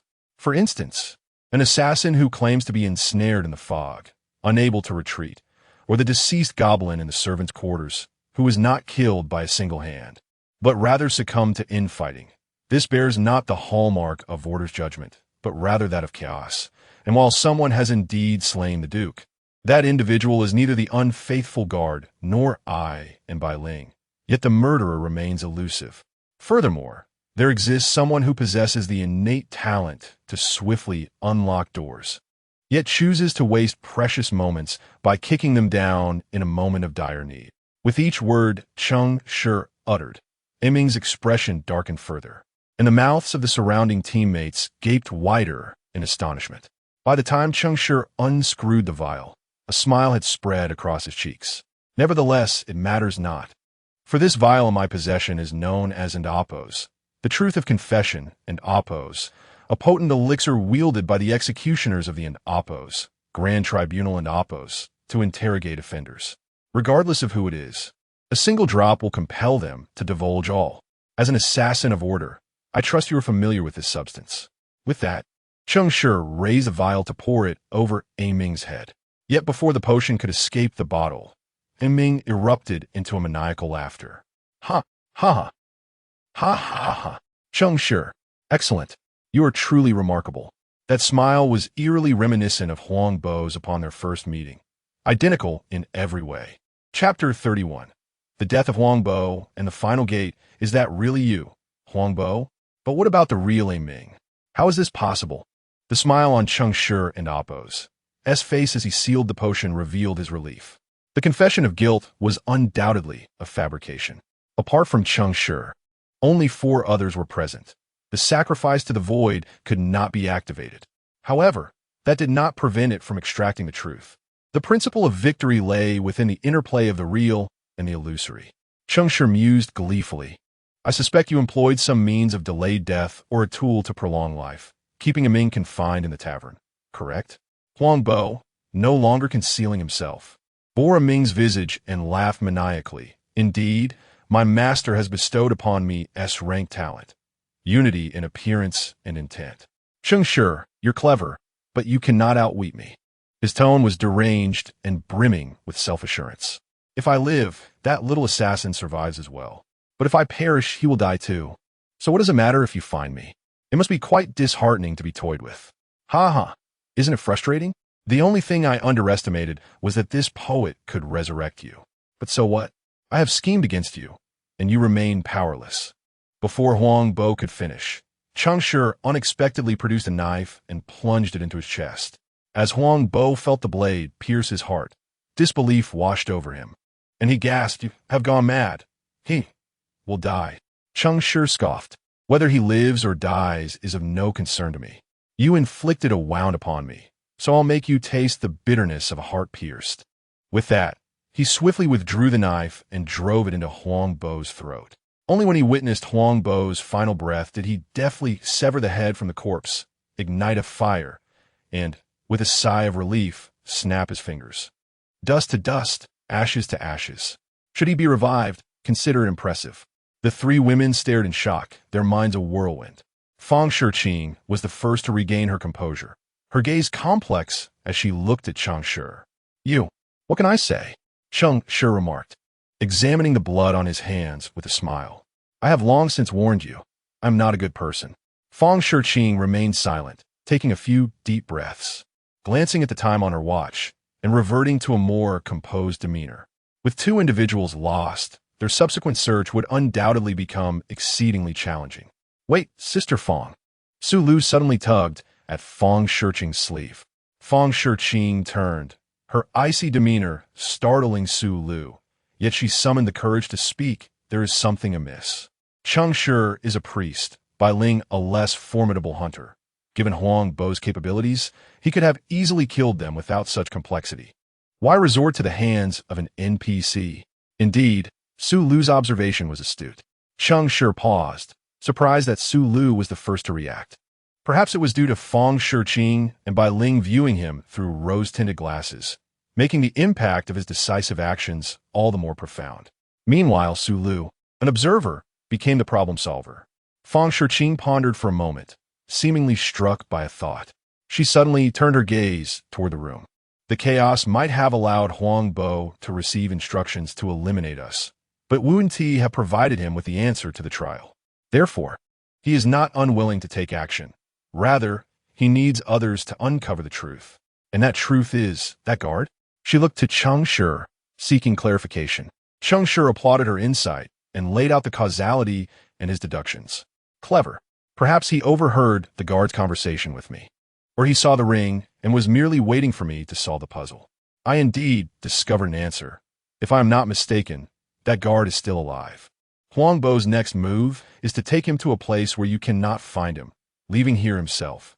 Of course, I do not know how he realized this as the final act, or whether his benefactor provided him with clues for the next scene in advance.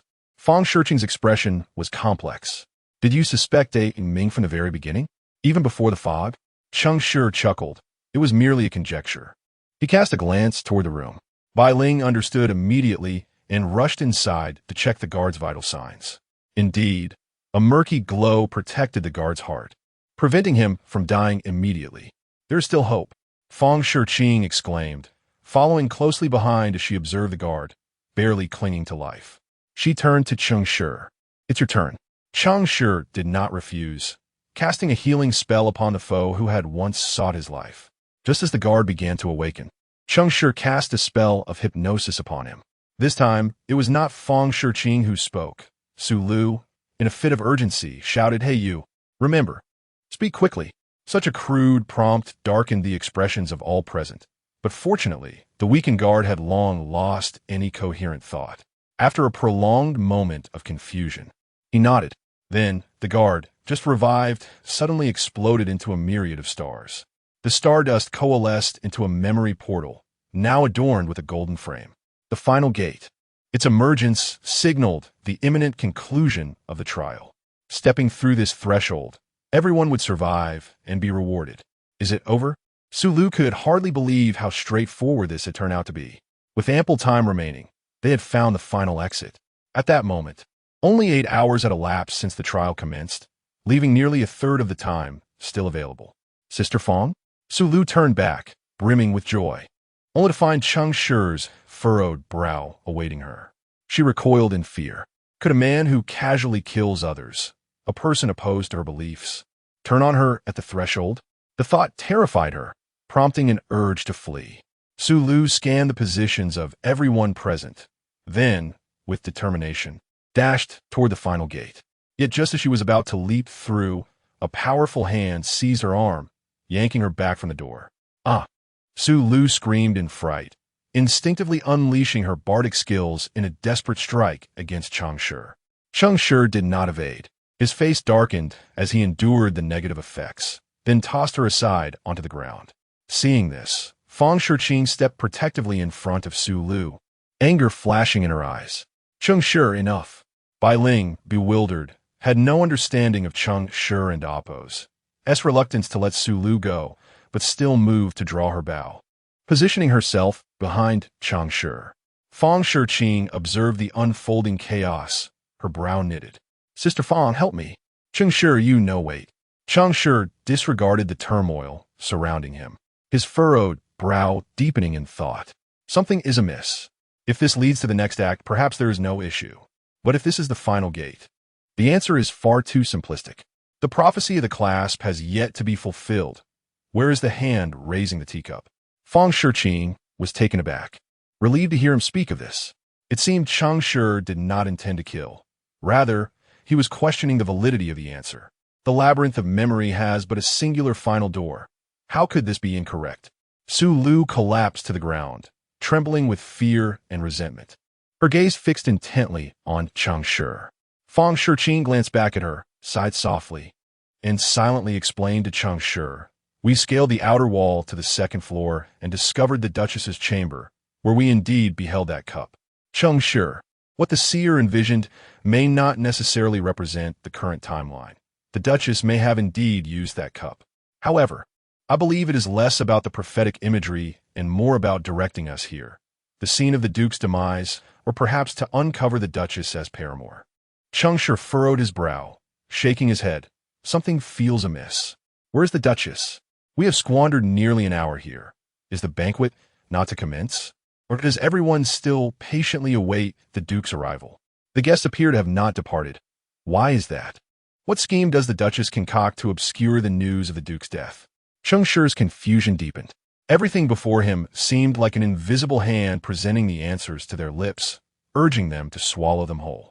Yet this slightly coercive sensation was unsettling to Cheng Shi. What had gone awry? He began to ponder intently.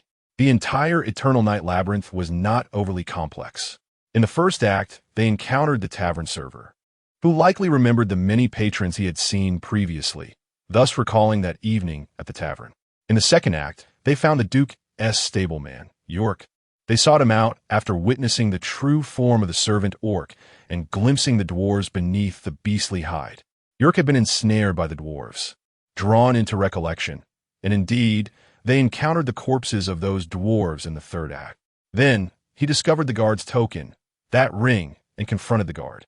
The guard acknowledged the existence of the ring and was led to the memory gate. Everything appeared to be in order. However, it seemed that this guard, in his admission, mentioned a broker. Cheng Shi experienced a flash of insight, suddenly realizing he had entered a cognitive blind spot. That broker. Chapter 32. A Tale and the Second Final Gate. What? The lark behind him was startled. Cheng Shi, quite agitated, exclaimed, bailing, "He mentioned the broker. Could it be that the guards are unaware of who those dwarves are, but merely recognize this ring?" Bailing, not one to be easily fooled, immediately grasped Cheng Shi's implication. If the guards had hired the dwarves through a broker, they should not know what the dwarves look like or any specific details about them. The dwarves and the servants and Appo's quarters displayed no logical fallacies. They even knew to eliminate the intruding players. Bailing and Appo's eyes widened in disbelief, but the answer is already evident. Fang Shiqing concurred. Cheng Shi, the maze of memories never presents a second answer. Cheng Shi added with a smirk, moreover, forbidden techniques have never appeared in the trials of war. Didn't we encounter it last time? I recall the die's result was 5. Su Lu, enraged at being called a die, remained silent. Fang Shiqing pondered, indeed. So, is it possible that this prophecy is indicating we have another 50 choice? Cheng Shi looked at Su Lu and articulated slowly. Her score is 1,600. The die has 10 sides, and 5 points represent exactly half. Everyone was astounded, yet none dared to refute him, for Cheng Shi's reasoning was indeed coherent. Furthermore, the prophecy of fate remains ambiguous until the very end. However, we lack another piece of evidence or clue to uncover a second answer. Cheng Shi, the estate is crowded, and the number of deceased is overwhelming. Our situation is rather passive, but at least we have time, do we not? Cheng Shi smiled, taking a step forward. I have someone in mind. Perhaps she is one of the answers. Who? Bailing hastily followed, while Fang Shiqing hesitated before pulling Su Lu along. Su Lu was reluctant to follow. But Feng Shiqing held her tightly, unwilling to let her face danger alone. Yet, Su Lu's eyes reflected anger and scorn towards Feng Shiqing. The once reliable ally seemed to have lost her reason. The followers of time were swaying the hearts of men. Cheng Shi led the group down from the second floor, swiftly searching the estate. The guests at the banquet had not departed, still engaging in jovial conversation, as if the Duke's tardiness had become customary. Ignoring these vacuous nobles, Cheng Shi guided everyone away from the banquet center and returned to the servants' quarters. Just as everyone was puzzled by his return, Cheng Shi gazed at the ground by the door and broke into a smile. Feng Shiqing followed his line of sight and noticed fine sand beneath the threshold, revealing a faint footprint. "What is this?" Cheng Shi pointed to the ground, chuckling, "The soil from the courtyard. I anticipated that whoever invited these dwarves would undoubtedly come to investigate when they failed to appear at the appointed time. Thus, I scattered a handful of fine sand at the entrance. And now, as you can see, there is a footprint from a noble lady's high heels." Finally, Bailing grasped the situation, whether intentionally cooperating or genuinely oblivious. She inquired, "What does this imply? That the Duchess has been here? That she is connected to the broker?" Cheng Shi regarded her as if she were foolish, but before he could respond, Feng Shiqing contemplated. "It indicates that the Duchess is not as simple as we imagined." Cheng Shi mentioned her strong reaction to the Duke's death. Yet, if these dwarves were hired to assassinate him, she should not be present here. The only conclusion is that she had prior knowledge of the dwarves and Appo's arrival. "Precisely." Cheng Shi nodded, "as the Duchess. Her unusual interest in the dwarven circus from the refugees is already telling." "What does this mean?" "I have a theory, but I dare not assert anything until I find the Duchess." Feng Shiqing promptly agreed. "Let's split up." She hurriedly took the fuming Su Lu with her, while Bailing furtively approached Cheng Shi and whispered, "Boss, are we really not hiding this time?" Cheng Shi clicked his tongue in disdain. "There's no hiding it now. Relying on you is untrustworthy." Bailing smiled sheepishly. "I'm sorry, boss. I'm just too weak." This phrase felt all too familiar. Cheng Shi paused, gazing at Bailing's slightly apologetic face. His expression softened significantly. "It's all right. As the boss, I can lead you to victory." With that, he strode out of the room, setting out to find the Duchess. Bailing hurriedly followed, lifting her skirt. It was only after half an hour that they located the Duchess on a small path in the estate's rear mountain, seemingly in a hurry to leave. The players decisively subdued the surrounding guards to prevent her escape. The Duchess, seeing these strangers, glared angrily and demanded, "Who are you? What do you want?" "Here on Brooksland, in the Duke and Appo's estate outskirts, you dare attempt to assault the Duke and Appo's wife? Have you lost your minds?" Cheng Shi strolled up to the Duchess, smiling as he posed the question, "Are you truly the Duke's wife?" Dyral's expression faltered, her anger flaring. "You will pay for your foolishness." Cheng Shi ignored her outburst, continuing, "Apologies, madam, for taking up some of your time. I wish to tell you a story, after which you may leave. I assure you, my companions will not harm a hair on your head." Dyral hesitated. "Really?" "Indeed, but you must not hold us accountable for any offense afterwards." You came here simply to tell me a story?" "Yes, esteemed madam, I begin." Dyral's countenance reflected uncertainty, yet the balance of power compelled her to acquiesce, then proceed. With a bow, Cheng Shi began, "I shall narrate the tale of a group of dwarves tainted by subterranean beliefs, who attempted to usurp the administrative power of a small town through impersonation." No sooner had he spoken than Dyral turned and fled. Feng Shiqing and Appo's expression changed instantly as she swiftly drew a page from her book, casting it in Dyral and Appo's direction, causing countless vines to ensnare her and bring her crashing to the ground. Bailing, quick on her feet, dashed to bind Dyral, but as she reached for the rope, she found it severed the Duchess's waist, tearing through her skin. To their shock, beneath the shattered skin emerged enormous feet and a bald head. "What are these dwarfs?" Everyone gazed at Cheng Shi in disbelief. He exhaled deeply, a graceful smile gracing his lips. "You see, this is the story I intended to tell." Feng Shiqing, still in shock, asked, "When did you discover this?" Cheng Shi pondered, perhaps when I recalled hearing in the tavern about their impersonations of many. Fang Shiqing felt a pang of regret for his refusal of the Ember Bearer's invitation. Cheng Shi was evidently an elite player, a keen observer of details and master of hearts. Most importantly, throughout, his spirit had never succumbed to darkness, even when he had to slay Huang Bo. Why do you keep watching me? Fang Shiqing sighed and remarked, You know precisely what I am thinking. How can you say such a thing? I'm not a worm residing in your belly. Cheng Shi approached the Duchess, pulling out two dwarfs concealed beneath human skin. As the grotesque figures emerged into the light, they covered their faces and wailed. It was Sambos and Appos. This idea. He made us impersonate the Duke and Duchess to control the town. We were merely following orders. Do not kill us. I have no interest in killing you. I merely wish to know who has succumbed to their memories. After speaking, he cast two hypnotic spells upon the pair. This time, Su Lu remained silent, and Fang Shiqing did not utter a word, leaving Cheng Shi to proceed on his own. Once he had finished his inquiries, the dwarf masquerading as the Duchess's lower half exploded into countless stars, coalescing into a second final door. A second final door? This truly exists. Fang Shiqing gazed at the second door, her expression a tumult of emotions. Cheng Shi, have you truly not reconsidered my previous words? Su Lu and Balan exchanged glances, reflecting the tension between them.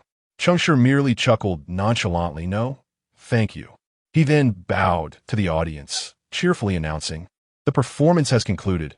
We kindly ask our esteemed guests to exit in an orderly fashion, although intended as a light-hearted interlude to ease the atmosphere. No one in the audience moved. Cheng Shi observed the awkward scene, twitching his lips, preparing to take his leave. Just then, Balan made her move. With a beaming smile, she seized Cheng Shi's arm, planted a quick kiss on his cheek, and darted towards the final door like a fledgling returning to its nest. As she was about to step through, Cheng Shi suddenly called out, Why choose him? Balan hesitated, turning back with a radiant smile, casting Cheng Shi a flirtatious glance. Isn't it simply because I like him? Without waiting for a response, she dashed into the door. Her answer was both a question and an affirmation. Cheng Shi was momentarily taken aback, then burst into laughter, not at Balan's straightforwardness, but at her untruthfulness. As companions who had faced life and death together despite their brief acquaintance, he never felt the need to probe deeply into such matters. Yet, knowing that Balan had lied was already a source of joy for him. Life in this world was challenging enough. There was no reason to judge others. Moreover, she had never harmed anyone. Watching Balan vanish through the door, Cheng Shi's smile was radiant. However, Fang Shiqing's expression was far from pleasant. She yearned to extend another invitation, but she knew Cheng Shi would likely decline. Reluctantly, she approached the final door. Just before entering, she nudged Su Lu forward, clearly wishing to avoid leaving her alone with Cheng Shi at the end. Unexpectedly, just as Su Lu was about to be pushed through the final door, she suddenly struggled violently and ran away. She sprinted several dozen meters, staring at the astonished Fang Shiqing and the bemused Cheng Shi, and screamed in a fit of desperation, It's all fake. It's all a lie. He is deceiving you. Sister Fang, he is lying. This is all a scam. Don't believe him. That door is a deception. We will die if we enter. Chapter 33. Everything is a choice of fate. What is the problem? Cheng Shi rolled her eyes, her disdain palpable. Fang Shiqing was taken aback by Su Lu's strong reaction and asked suspiciously, How can you be so certain this is false? Su Lu, you witnessed Cheng Shi's entire reasoning process. If you have doubts, voice them. There is no need for such theatrics. Seeing Su Lu's hesitation, Fang Shiqing realized she was concealing something and gently encouraged her. Speak up. We still have time. Su Lu glanced at the clock, gritted her teeth, and resolutely declared, My lord has given me a new command. He said, Do not let the followers of time deceive you. Fang Shiqing and Cheng Shi were both startled. Cheng Shi was taken aback by the apparent cognitive dissonance of Su Lu's benefactor. After all, she was not truly a follower of time. Fang Shiqing was astonished by the possibility that Su Lu might be speaking the truth. You, Sister Fang, I know you look down on me. Think I'm foolish, perceive me as weak, and consider me a burden. But I can see that you are trying to protect me. So I must tell you this. Cheng Shi is a great deceiver. He intends to kill everyone. He has already murdered a Ming and Huangbo. And now it's your turn. Sister Fong, please come with me. Don't trust him. Everything he says is a lie. Fong Shiqing turned to Cheng Shi, only to find him suddenly at ease. Ah, so here lies the prophecy of fate. Now, my dear, it is your moment of choice. Ha ha. Will you believe her or me? Choose wisely. With that, Cheng Shi approached the final door, waiting silently. Even you. Fong Shiqing tightened her grip on the book, her gaze wavering. Cheng Shi, what is the command he gave you? Cheng Shi was momentarily taken aback, then smiled. You guessed correctly. I indeed have a command. When we entered the third act, time instructed me. Kill that follower of fate. It is you. Indeed, it is you. Sister Fong, I did not speak in error. He truly wishes to end my life. But he lies. He wants to kill everyone. He is already in the process. It is just the two of us left. Sister Fong, I am saving you. I am truly saving you. Please trust me. He aims to kill you. Why don't you come over? Su Lu cried out in desperation. Fong Shiqing, do you think yourself remarkable? Do you believe every choice you make is correct? You fool. You, a follower of truth, fail to see that he is harming you, and only I am trying to save you. Fong Shiqing, what are you doing? Come back. He wants to kill you. Come back. As Fong Shiqing chose Cheng Shi, Su Lu completely broke down, gritting her teeth as she glared at the approaching duo, then turned and fled. May you all perish. May you all perish. Foolish people, go die. Cheng Shi watched Fong Shiqing approach with keen interest and jested. Why doesn't he, the esteemed one, choose her little follower?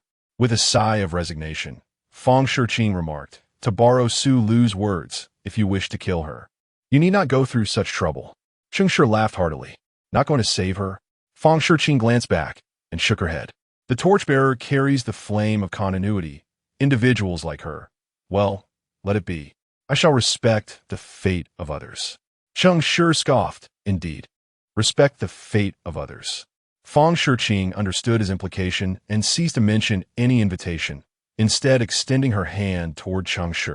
Cheng Shi, taken aback and momentarily bewildered, placed his hand atop hers. The warmth of their hands intertwined, though not in a clasped manner, but rather as a handshake. Fong Shiqing's face briefly turned awkward before she swiftly regained her composure and smiled. What about my compensation? Cheng Shi then remembered that she was requesting the reward for that eternal prison page. Oh dear, how embarrassing.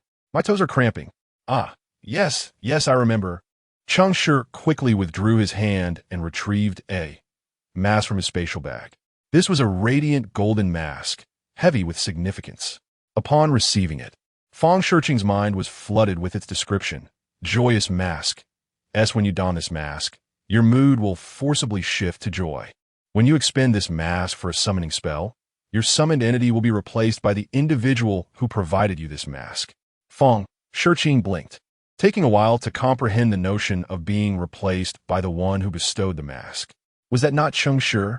She glanced at him, only to find his expression awkward.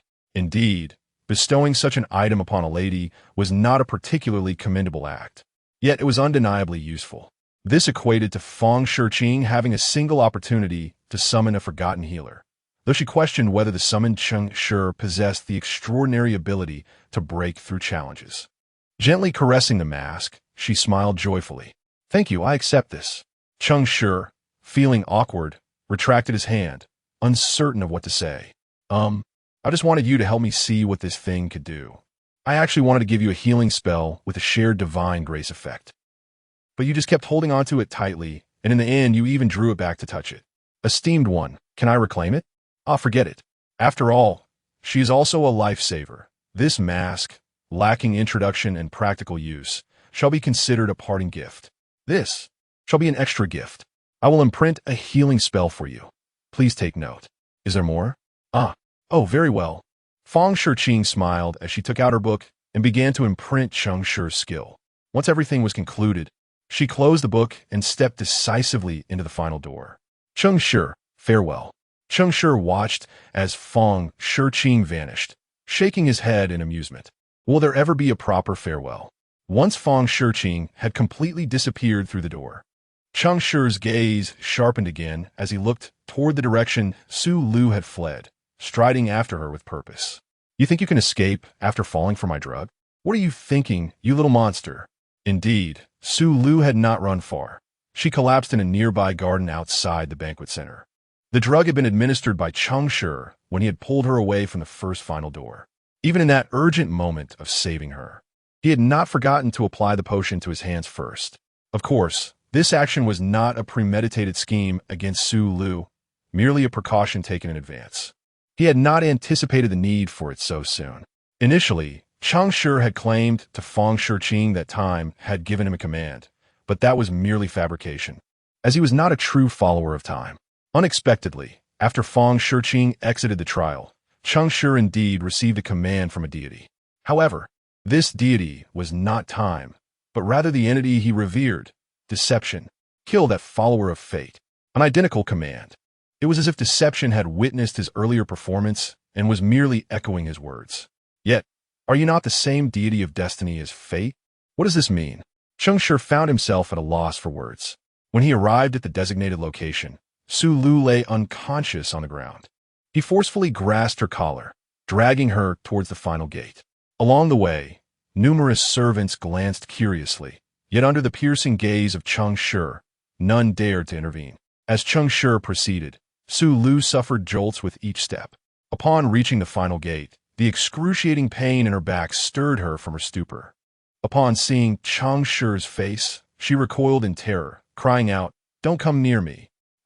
Don't kill me. I beg you, I was wrong. Please spare my life." Cheng Shi regarded her with a dispassionate stare, scoffing, "You? Worthy of my mercy?" He seized her by the throat, lifting her effortlessly, and added with a smirk, "Indeed, I have taken many lives and witnessed countless deaths. Yet, I find that sometimes death is too straightforward, lacking a certain aesthetic. What do you say, Miss Oracle?" Without awaiting her response, he forcefully pressed her head and hurled her into the gate of memories. After executing this act, he retrieved the die from his hand and remarked with a grin, "Perhaps, rather than slaying the adherents of fate, tampering with their destiny could be far more entertaining." Cheng Shi gazed at the die with hopeful anticipation. Unfortunately, it remained motionless, devoid of any reaction. "Tisk, tedious," he muttered, pocketing the die and striding away from the trial. Special trial, eternal night, maze memory, challenge successful, scoring in progress, rewards being calculated. Player, Cheng Shi. Performance rating S, obtained item. Mask of Hope S, X1, obtained item. Mask of Regret A, X1, obtained item. Mask of Disdain B, X1, obtained item. Mask of Relief A, X1. Path to Ascendancy 9, Stairway to Audience 3. Current score on Path to Ascendancy, 2125. Global ranking, 464024. Current score on Stairway to Audience, 161. Fate ranking, 64. Trial cleared, exiting soon. Chapter 34. The Dawn That Pierces the Night Reality. In an unknown city, within a certain apartment, Bailing awoke in bed, feeling the gentle warmth of sunlight streaming through the window onto her cheek. She raised her hand to touch her face and pinched herself hard. It hurt.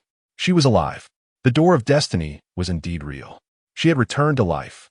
Initially, a smile of joy lit up her features, but it soon froze in place, gradually fading away.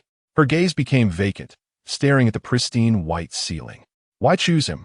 Cheng Shi's question echoed persistently in her mind, and she recalled her own response. Was it not out of affection? Yes. Was it not due to affection? But ultimately, what did she truly like? She slowly sat up, shedding her clothes just as she had after the conclusion of her trials, standing bare before the mirror, turning in circles to inspect the marks left on her by debauchery. The embrace of desire was not repulsive, yet did she genuinely cherish it? Perhaps. Veiling let out a self-deprecating smile and walked towards the bathroom. This was an old, dilapidated apartment, yet thanks to the collective prayers of the surrounding players, hot water was still relatively abundant. She turned the shower to its maximum flow and highest temperature, letting the hot water cascade over her, reddening her skin. Her hands tirelessly scrubbed her body. Even though nothing could be washed away from her scarlet skin, she persisted with fervor. It was not until she collapsed, utterly exhausted, within the confines of the bathroom that this torment finally ceased. In her dreams, she seemed to return to the day the gods descended. gazing at the solitary choice before her. Bailing in a daze asked, "To worship you, what must I do?" She still remembered that captivating voice. Flesh, power, wealth, selfishness, greed, sloth, all are desires you may pursue. But I do not wish to harm others. Then bring others joy. Joy. From that day forth, a seeker of sensory indulgence was born. She had never harmed anyone. She could only bring joy to others. Hours passed unnoticed before Bailing stirred awake once more. A smile returned to her face as she slowly rose and dried her body. In the fitting room, she selected a pristine new ensemble and leisurely dressed. For players, the fate of old garments was singular, the rubbish bin. Yet Bailing would never discard her clothes. Each dress was akin to a tape of memories, evoking every detail of her trials. She carefully hung the dress, meticulously arranging it while reminiscing about each moment that had just transpired. However, as she smoothed the hem, she suddenly discovered a letter nestled within the folds. A letter crafted from pages. Bailing gasped, covering her mouth in disbelief as she carefully extracted the letter, trembling as she unfolded it.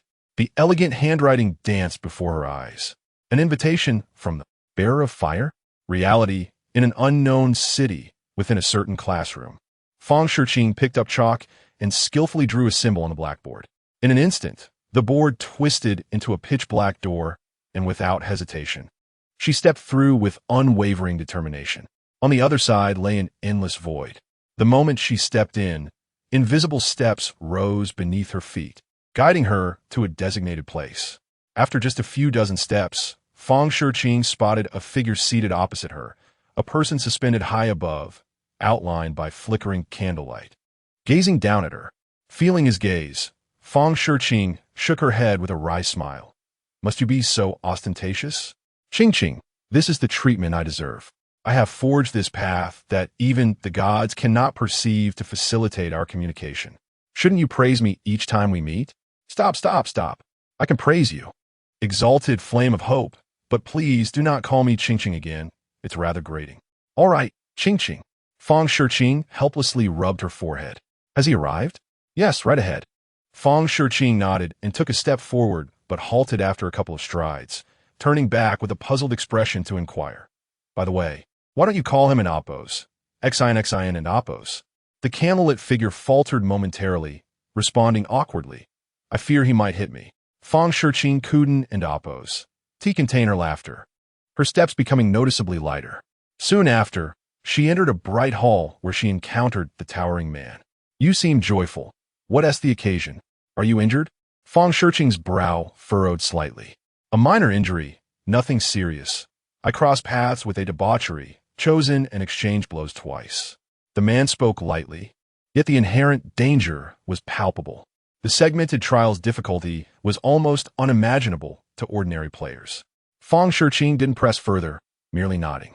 "Speak, time is precious." "Indeed, I have sent out 2 new invitations, one to the Forgotten Doctor and one to the Sensory Hunter." The man raised an eyebrow, somewhat surprised. "Followers of debauchery?" "Yes, followers of debauchery." And then? The doctor declined, but the hunter probably will not. "Oh." The man and Oppos' interest peaked as he smiled. "Why?" "Because her heart's melody resonates with the same notes of compassion as yours and mine, leaping with symbols of hope." "Are you certain she is a follower of debauchery?" "I'm certain." "Well, you're the seeker of flames. Your word is law. Shall I prepare a welcoming ceremony for our new companion?" Fang Shiqing seemed to recall someone, but shook her head, casting aside her distractions, smiling as she nodded. "She will come." Reality in an unknown city within a certain room. Su Lu awoke with a scream, abruptly standing from the table, knocking over a crystal ball and cards scattered across the floor. She felt as though someone had grasped her by the throat, struggling until her back hit the wall, and only then did she regain her senses, realizing she was no longer in the trial. This is the resting area, as the gods allocated fragmented activity zones to all players. The notion of home had gradually faded from people's minds. Most players referred to their living quarters as resting areas, while some called it a refuge or a place to survive. Sulu looked at her hands in disbelief, quickly searching her body. Yet when she confirmed she was indeed alive and unharmed, The fear etched on her face deepened. Why? Why was she dragged into the wrong door of destiny by someone named Cheng, yet still survived?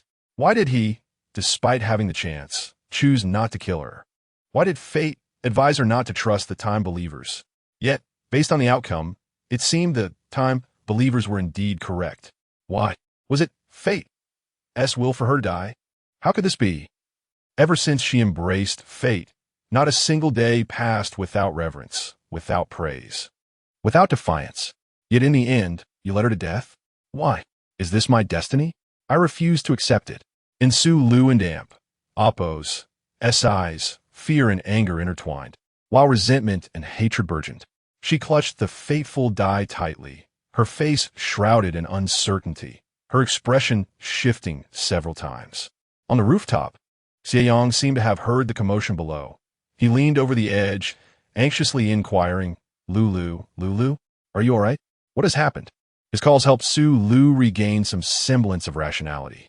She retracted her hand, which was poised to discard the die, silencing her bitter thoughts. Quickly reverting to her previous tone, she replied in a clipped manner, Brother Xie, I am fine. I merely bumped into the table. Yet, throughout their exchange, she did not take a single step toward the balcony where Xieyong could see her. It's good to know you're safe. You weren't harmed during the trial, were you? Thanks to your brother's potion, I am unscathed, but it seems I have run out of the potion. It's nothing. I will ask Cheng Shi for another vial. He might still have some. Cheng Shi. Once again, it was Cheng Shi. Su Lu's thoughts were unfathomable, and a flicker of disdain crossed her eyes several times before she finally spoke in a gentle, feeble tone. That wouldn't trouble you, would it? Not at all. Meanwhile, in an undisclosed suburban area, Ming lay on the ground, gazing up at the blazing sun, his thoughts tumultuous.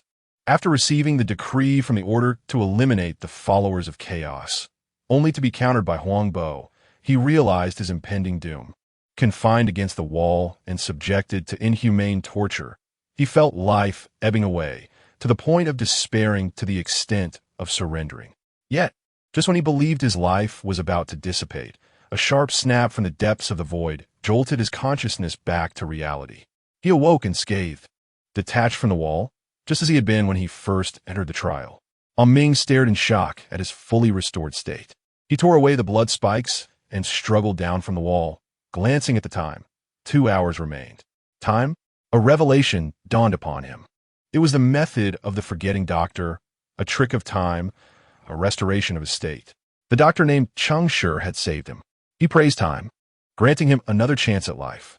Subsequently, he embarked on a quest for the doorway of memories and the whereabouts of his teammates, only to discover they had long departed from the trial. Moreover, outside each doorway of memories, he found guiding answers left for him. It felt as though he had dreamt a nightmare of torture and imminent death. However, upon awakening, the trial had completed itself automatically. Cheng Shi, how fortunate to have you. Chapter 35, Deception. Cheng Shi opened his eyes, only to discover that he was not on the rooftop. A sudden jolt of anxiety struck him, prompting the unsettling thought. Had he been mistaken? Was Su Lu's assertion the truth? However, as he soon realized he was adrift among the stars, the earlier doubt dissipated. He was not wrong. His body had merely been transported by an enigmatic force. This power had been spoken of by other players during previous trials. It was said that when a deity favored a particular follower, they would descend in a form comprehensible to humanity and summon them at the end of the trial. Goodness, could this be true? Cheng Shi's mind swirled, buzzing with disbelief. He had never anticipated that the absurd tales spun by others might hold any veracity. Just as he steeled himself, scanning the brilliant expanse of the starry sky for his benefactor, a pair of colossal and terrifying eyes suddenly blinked open before him.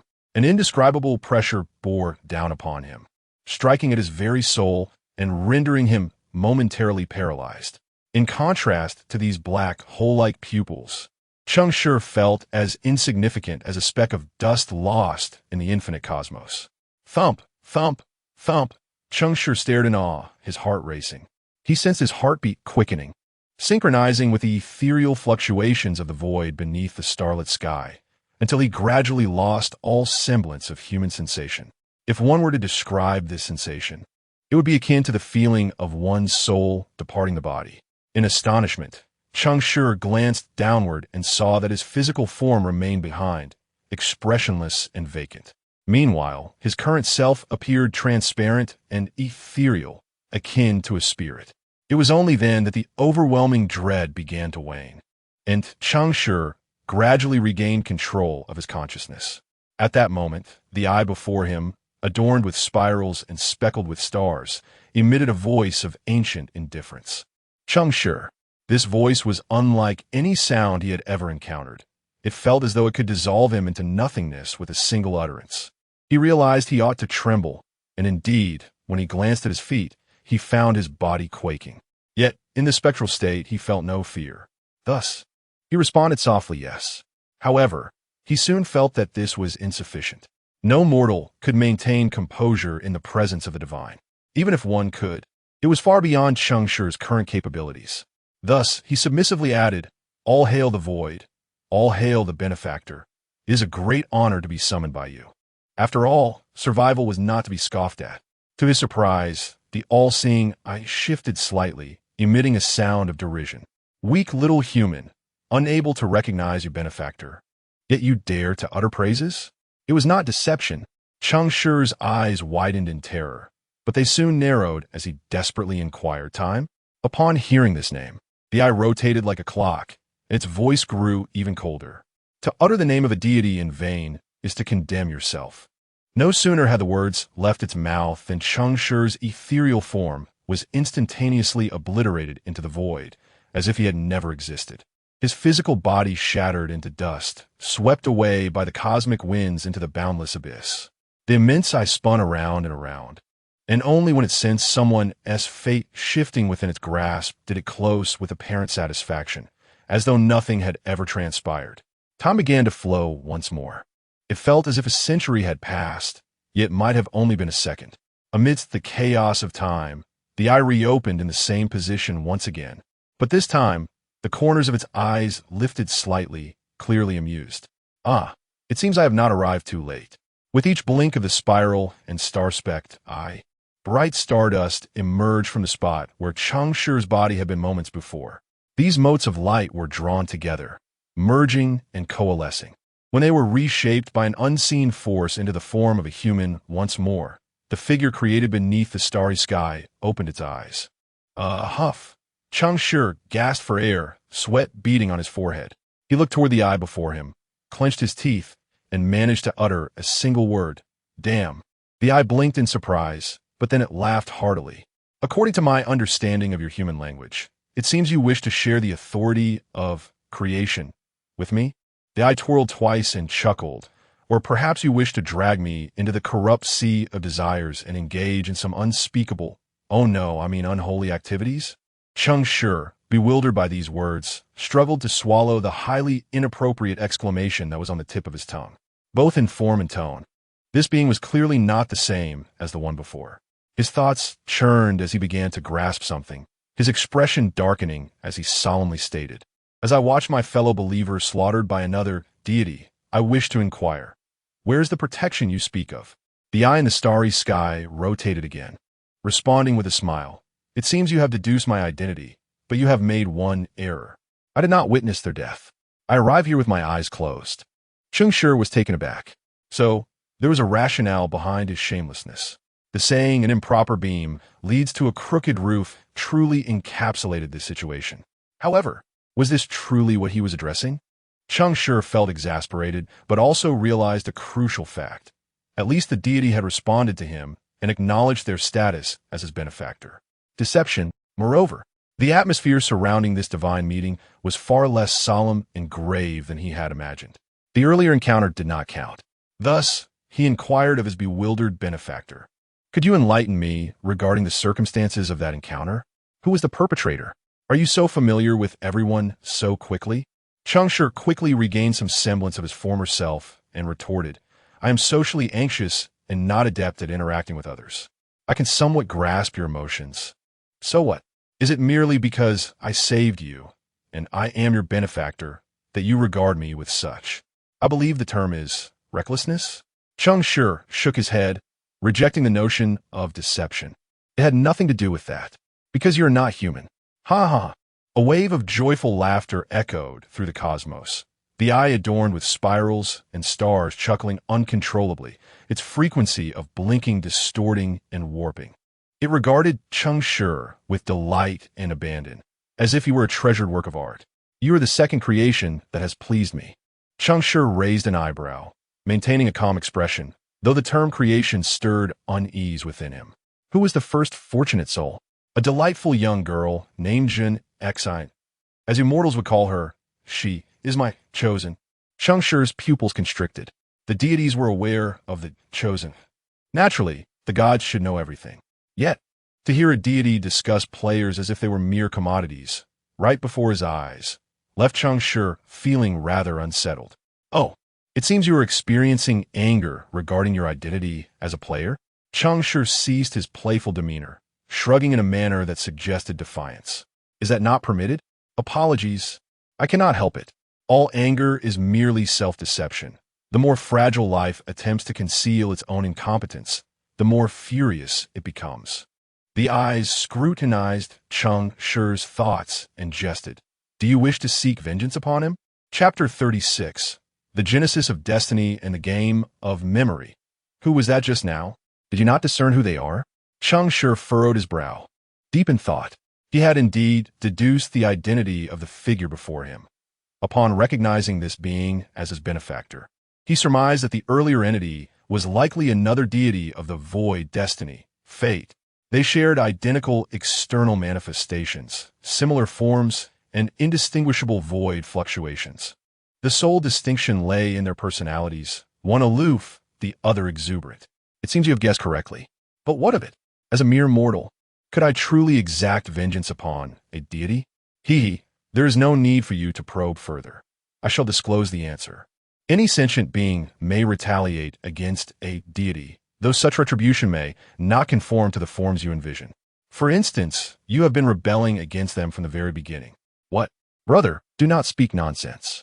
When have I ever retaliated against fate? If I had the audacity, would I dare to undertake solo quests? Observing Cheng Shi's incredulity, the entity continued, from the moment you removed the mask representing me at the genesis of destiny, your sacrilege against fate commenced. Cheng Shi was rendered speechless. His mind flooded with myriad images as he reflected on the day the deities descended. On that balmy afternoon, the faith game forcibly invaded the consciousness of every individual in a manner unfathomable to humanity, Cheng Shi included. Placed at the genesis of destiny, he beheld a white mask and a die as pale as bone, his heart brimming with bewilderment. The situation was clear. He faced a choice. Cheng Shi was torn, uncertain of what these two objects represented. How should I choose? He pondered aloud. To his astonishment, the mask responded. Choose the die of destiny. Though Cheng Shi was unaware of what the die of destiny signified, he understood that the mask was urging him towards that very die. Cheng Shi was one who heeded advice, so he grasped the die. In his simple worldview, listening to counsel equated to sustenance. Thus, he chose the die without hesitation. Just as the mask's smile grew, Cheng Shi unexpectedly pinched it. The mask's smile froze instantly. Not only was Cheng Shi one who listened to counsel, but he was also astute, realizing that if this mask could persuade him to take something, it must be of value itself. Therefore, in a fit of greed, he abandoned the choice and opted for both. An anomaly ensued. The die began to grow heavy while the mask ignited. Cheng Shi's left hand was seared black by the intense flames, and his right hand was crushed into the floor by the weight of the die. Nevertheless, he clung on, stubbornly unwilling to relent. Until the mask had burned away half of his body and the die pierced through his palm, did the disturbances gradually subside. Lying on the ground, near death, Cheng Shi gazed at the remnants of the mask and the ash-stained die, reverting to the state of choosing between the two. He let out a pained laugh, pressing the remaining lips of the mask against his face, only for it to vanish in an instant. With no other recourse, he extended his pierced right hand to retrieve the die from the depths below. Then, inexplicably, he became a follower of deception. A hidden lip of folly appeared on his face, and in his hand lay a die of destiny, that would forever yield only a single point. Thus, from the beginning until now, while others prayed to the mask, he could only pray to the die. Do you remember? You defied your own fate. From that moment onward, every act of divine will you performed was an affront to them. Tell me, if a minuscule insect persistently questioned, provoked, and desecrated you, what would you do? Cheng Shi's expression twitched, pondering who the entity was. If I were that deity, I would surely crush that filthy insect. But if I were the insect, ugh, fate truly is a wretched being. Beneath the starlit sky, the entity's eyes narrowed, revealing a grin. Look, you have desecrated them once more. Cheng Shi forced a smile, inwardly cursing. You summon your follower merely to witness his misfortune? What else could it be? Is this a human expression? Cheng Shi's face twitched, sighing in resignation. Let us speak of more serious matters, O benevolent deity. Your devout yet humble follower has just endured a murder, bearing immense psychological strain, utterly exhausted, and lacks the spirit to indulge in your jest. Please, convey what you wish to tell me, or what you desire me to do. The entity's eyes twinkled as it responded. Why not heed my command and eliminate that follower of fate? Cheng Shi replied earnestly. I personally believe that forcing her to confront her abysmal destiny and question the benefactor who once sheltered her might inflict greater suffering than simply ending her life. Death is the simplest form of torment. Interesting. Perhaps death would not concur with your perspective, yet that is inconsequential, for their word holds no weight. And how can you be so certain that your choice is undoubtedly correct? Because I am your follower, and your radiance perpetually guides me. This was a statement laden with flattery, resonantly hollow, yet it bore no weight. The entity's eyes sparkled mischievously as it declared, You have desecrated them once more. However, I'm quite pleased. Now, how might I reward my devoted follower? Let me ponder, perhaps I shall divulge a few secrets to you. With so many secrets, which shall I reveal? The entity's eyes gleamed with delight as it playfully suggested, Let us engage in a game. The game of memory. The followers of memory seek to amuse the deity by uncovering intriguing secrets. Let us partake in a game of secret exchange. You may pose 2 questions to me, and I shall ask you 2 in return, considering that I bear the title of deception to ensure fairness. Let us add a rule. At least one of the 2 answers must be truthful. Cheng Shi's gaze sharpened as his mind raced with possibilities. It is essential to note that the rule stating that at the end of each year, players would be filtered by their rank on the ladder of audience, with the top 10 players granted the opportunity to meet the deities, would not come into effect for another 6 months. Therefore, regardless of the outcome, this was an opportunity to understand the deities, the faith game, and himself. What should I inquire? And how can I ensure they do not lie? Cheng Shi pondered for a long while, concluding that it was impossible to guarantee. Even the rules of this game could potentially be a fabrication, simply because their divine name is deception. In light of this, there is no need to waste further mental energy seeking logical gaps. I shall simply ask what I wish to know. Chapter 37, The Significance of Faith Game. Had adherents of the dissensionist faction been present, they would have undoubtedly seized pen and paper to chronicle this momentous occasion. For it was a scene worthy of historical inscription. Humanity, hitherto mere playthings in the hands of the gods, were granted, for the first time, the opportunity to pose a question to a deity. In prior special convocations, the gods had invariably confined themselves to the pronouncement of their decrees. Save for a few mumbled words of praise, the faithful remained silent throughout. Yet today, the situation was markedly different. Both parties in the dialogue displayed evident enthusiasm, and both were remarkably loquacious. Having ascertained this, Cheng Shi deliberated for a moment before posing his initial question with utmost solemnity. Why have the gods descended? Or rather, what is the significance of faith game? Deception seemed unfazed by the inquiry, responding in a measured tone to attain divinity. To attain divinity? Whose divinity? The gods? The players? From the perspective of deception, this response appeared to implicate the gods themselves. Were they not already divine? Of course, it was also possible that this was a falsehood, and a highly plausible one at that, which would imply that the subsequent question would likely elicit the truth, provided deception did not invoke his authority. It is my turn. Do you desire to become a god? Cheng Shi's inner self was engulfed in a maelstrom, yet he maintained an impassive countenance as he replied, no. The eyes in the firmament swiveled twice, non-committal. In this faith game, can humanity, or rather, the players, attain divinity? Deception.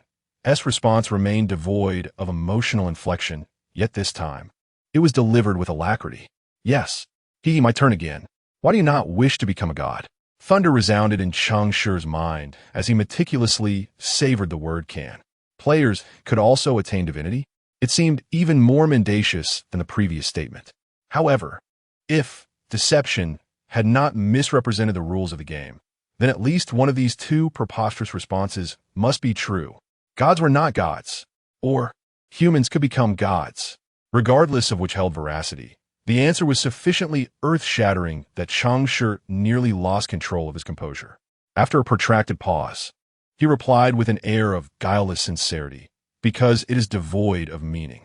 Deception paused momentarily before erupting into thunderous laughter. You speak the truth. You are indeed a scion of the void. However, were I not acquainted with you, I would have suspected, based solely on the questions you have posed, that you had surreptitiously joined that organization. Which organization? The Torchbearers. Thump. A weight settled in Cheng Shi's heart, despite his prior knowledge of his awareness of the Torchbearers' existence. The mere mention of an organization that rebelled against the gods in the presence of a deity filled him with trepidation. In truth, Cheng Shi was not an exemplar of virtue. He bore all the common frailties of humanity, a degree of selfishness, a touch of indifference, a hint of mortal fear, a vague hope without an excessive pursuit of a brighter tomorrow, and an attitude of living one day at a time. Yet none of this precluded him from understanding and appreciating those who harbored dreams and brought light to others. And the Torchbearers were precisely such a group of individuals. He might not join their ranks, but he would never disparage them, and if an opportunity arose to lend a hand, he would not turn a blind eye or stand idly by. Now, it seemed that moment had arrived. After some internal deliberation, Cheng Shi posed a question on behalf of these pitiable souls who bore the weight of humanity's future. In the eyes of the gods, are they a mere jest? He phrased it delicately, referring, of course, to the question of whether the gods were even aware of their existence. For the Torchbearers, this statement might have been profoundly disheartening. However, deception. S response was unexpected. You are concerned for them? Intriguing. But rest assured, the gods are not cognizant of their existence. Except, of course, for myself. A tidal wave surged within Cheng Shi's heart, and he blurted out, Why? Why? This was yet another enigma. Cheng Shi immediately lowered his head in pensive thought, contemplating how to extract further information from him. After a moment of deliberation, he added, The gods are unaware of them. It seems, then, that gods are not omnipotent. Deception chuckled softly, unperturbed by his disrespect. No entity is omnipotent, nor is any void omnipotent. The gods exist within existence, and the void within the void. Is it not perfectly natural that they are not omnipotent? A glint suddenly appeared in Cheng Shi's eyes. He raised his head, fixing his gaze upon deception, and enunciated each word with deliberate clarity.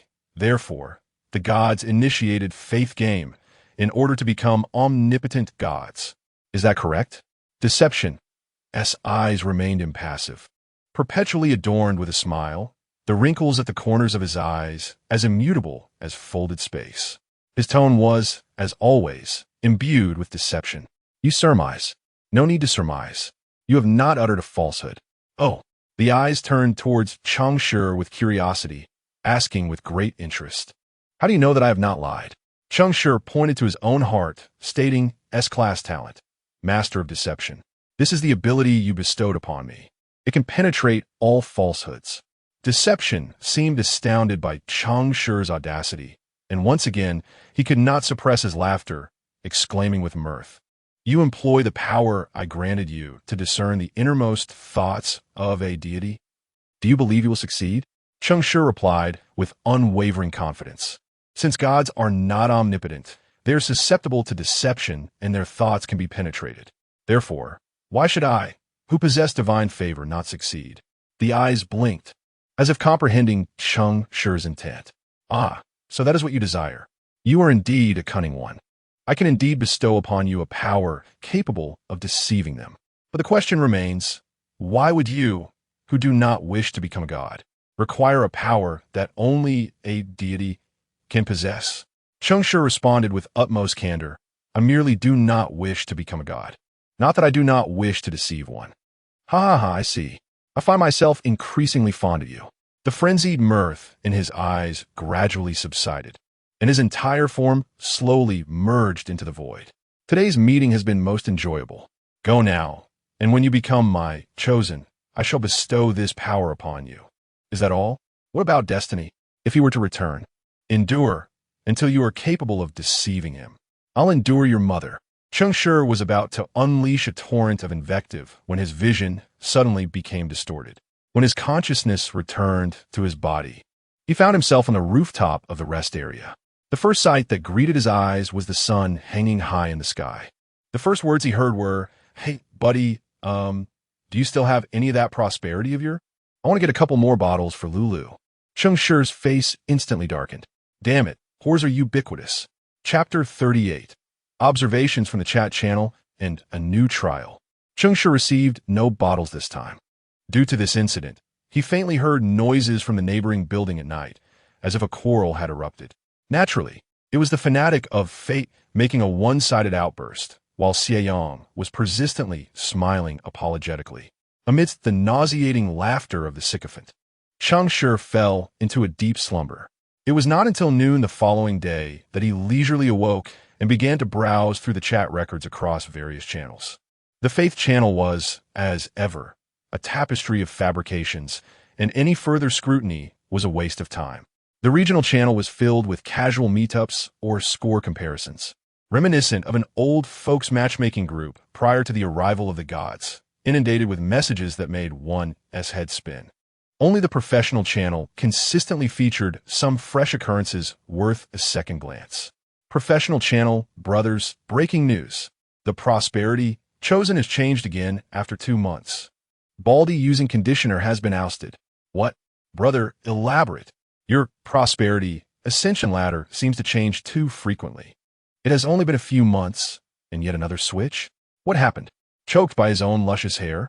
The jest about players being strangled by their own hair had become a running joke among the followers of prosperity. Prosperity is the second deity of life, representing the zenith of existence and the flourishing of the spirit. He advocates for rapid succession and unrestrained growth. Thus, his followers are generally vibrant in spirit and exhibit remarkably swift physical development, most notably evidenced by their hair's rampant growth. Under such distress, more than one unfortunate soul had encountered mishaps during trials due to their excessively long hair. Over time, this saying became a humorous taunt directed at them. Professional channel, who knows? I've shaved my head. I shall never be a clown in this lifetime. Who is the new chosen? Let's pay our respects. ID is only carving decayed wood. Elemental perception. Decayed wood. This is tough stuff, isn't it? Should we give him a beating? Haha, as long as they are happy. Our decay. Chosen remains in first place, while they prosperity can only trail behind, eating dust. To clarify, what's behind is excrement, not dust. Does anyone dare to report their coordinates? 167 to 1 Guqiao Alley, Xinyao Street, Shanshi City, Jiang Province. Come if you can. I'll be waiting. What the hell? Is this my place? Who the hell are you? What a coincidence, this was my old home. Oh wow, so these toys are all yours? Speaking of which, the chosen of fraud has also changed. For the first time since the server opened, it's truly eye-opening. It seems the former sincere and heartfelt has inexplicably dropped out of the top 10. Perhaps after failing trials a few times, the big shot still ranks high. I would probably be finished after just one failure.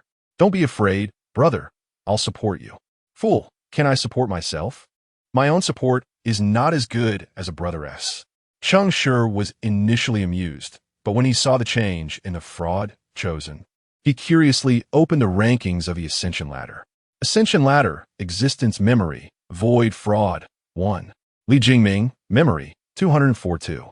At space for rent, fraud, 203.3. This emotion awaits, memory, 204. Still like a dream, memory, 197.5. Abba, fraud, 197. 19, lower score. Just commit suicide, you noob, fraud, 189.20.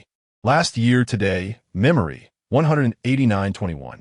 Sincere and heartfelt, fraud, 188. 64. I never lie, fraud, 161. Had it not been for hearing Zhen Xin's name in the fraud channel, Cheng Shi would not have paid much attention to this ID. He recalled that sincere and heartfelt had previously dominated the ascension ladder with a score of 210, only to plummet to 188 within mere days. What is this person doing? How did they suddenly vanish from the top 10? Unable to fathom the situation, he decided to inquire further. Cheng Shi, feeling bored, casually typed in the faith channel, "Brother, how did you fall down? Can't deceive anymore?" This comment should have been lost amidst the multitude of mundane scams. Yet inexplicably, it caught the eyes of many, igniting a fervor of gossip. Faith channel. Rumor has it, she is pregnant with Li Jingming's child and has gone on maternity leave. Your information is inaccurate. I know. The state is cracking down on fraud, and they've been caught. Wow. Did you just crawl out after the fall of the Qing? What is the current era? Might I ask? Year one of fraud. High awareness indeed. Were you a former leader? Pray tell, what's your score? Share some wisdom. My personal experience can be summarized in 2 points. 1. Honesty. 2. Still, bloody honesty. I know a bit. I have a communicator. So I asked a few other big shots from different faiths. They said she want to find someone. Who are they looking for? The father of the child? Is she really pregnant? Damn, it can't be mine, can it? Brothers, I'm feeling yellow. I'm going to wake him up. Looking for someone? Cheng Shi frowned, feeling it was somewhat absurd. How could dropping points on the ascension ladder relate to finding someone? How could one even find someone in this context? After pondering in vain, Cheng Shi, feeling utterly bored, began to peruse the rankings once again. He discovered that many IDs surrounding his own rank were legends across various channels, each boasting scores around 2,400. They were undoubtedly top-tier players. Meanwhile, he, with just over 2,100, had managed to reach this level. TSK, I'm rather impressive. However, Cheng Shi had previously been unaware of why he consistently received maximum points on the ascension ladder after each trial. Yet, after having encountered him, he began to harbor certain thoughts. Could it be because, just as the notion flickered in his mind, he hastily severed it? No, must not think. He feared that invoking the foul entity once more would leave him without salvation this time. Nevertheless, the power that fraud mentioned, Cheng Shi truly yearned for it. The chosen one seems exceedingly difficult. Transforming a slacker into a fervent individual is impossible without at least 10 days to half a month. Thus, this week, Cheng Shi continued to meander through his days with ease until the crimson reminder illuminated his vision once more. He gazed at the timely arrival of the trial and sighed helplessly. I must put in more effort. Special trial. What path leads to death? Death has commenced. Matching teammates, 1-6. Trial objective. There is but one path leading to death. Uncover it and offer your sacrifice. Limited to 7 days. 7 days. Why is this trial so lengthy? Since the arrival of the gods. The longest trial shared in the channels has been a mere 3 days. Yet today, the trial and Oppo's duration has inexplicably extended to 7 days.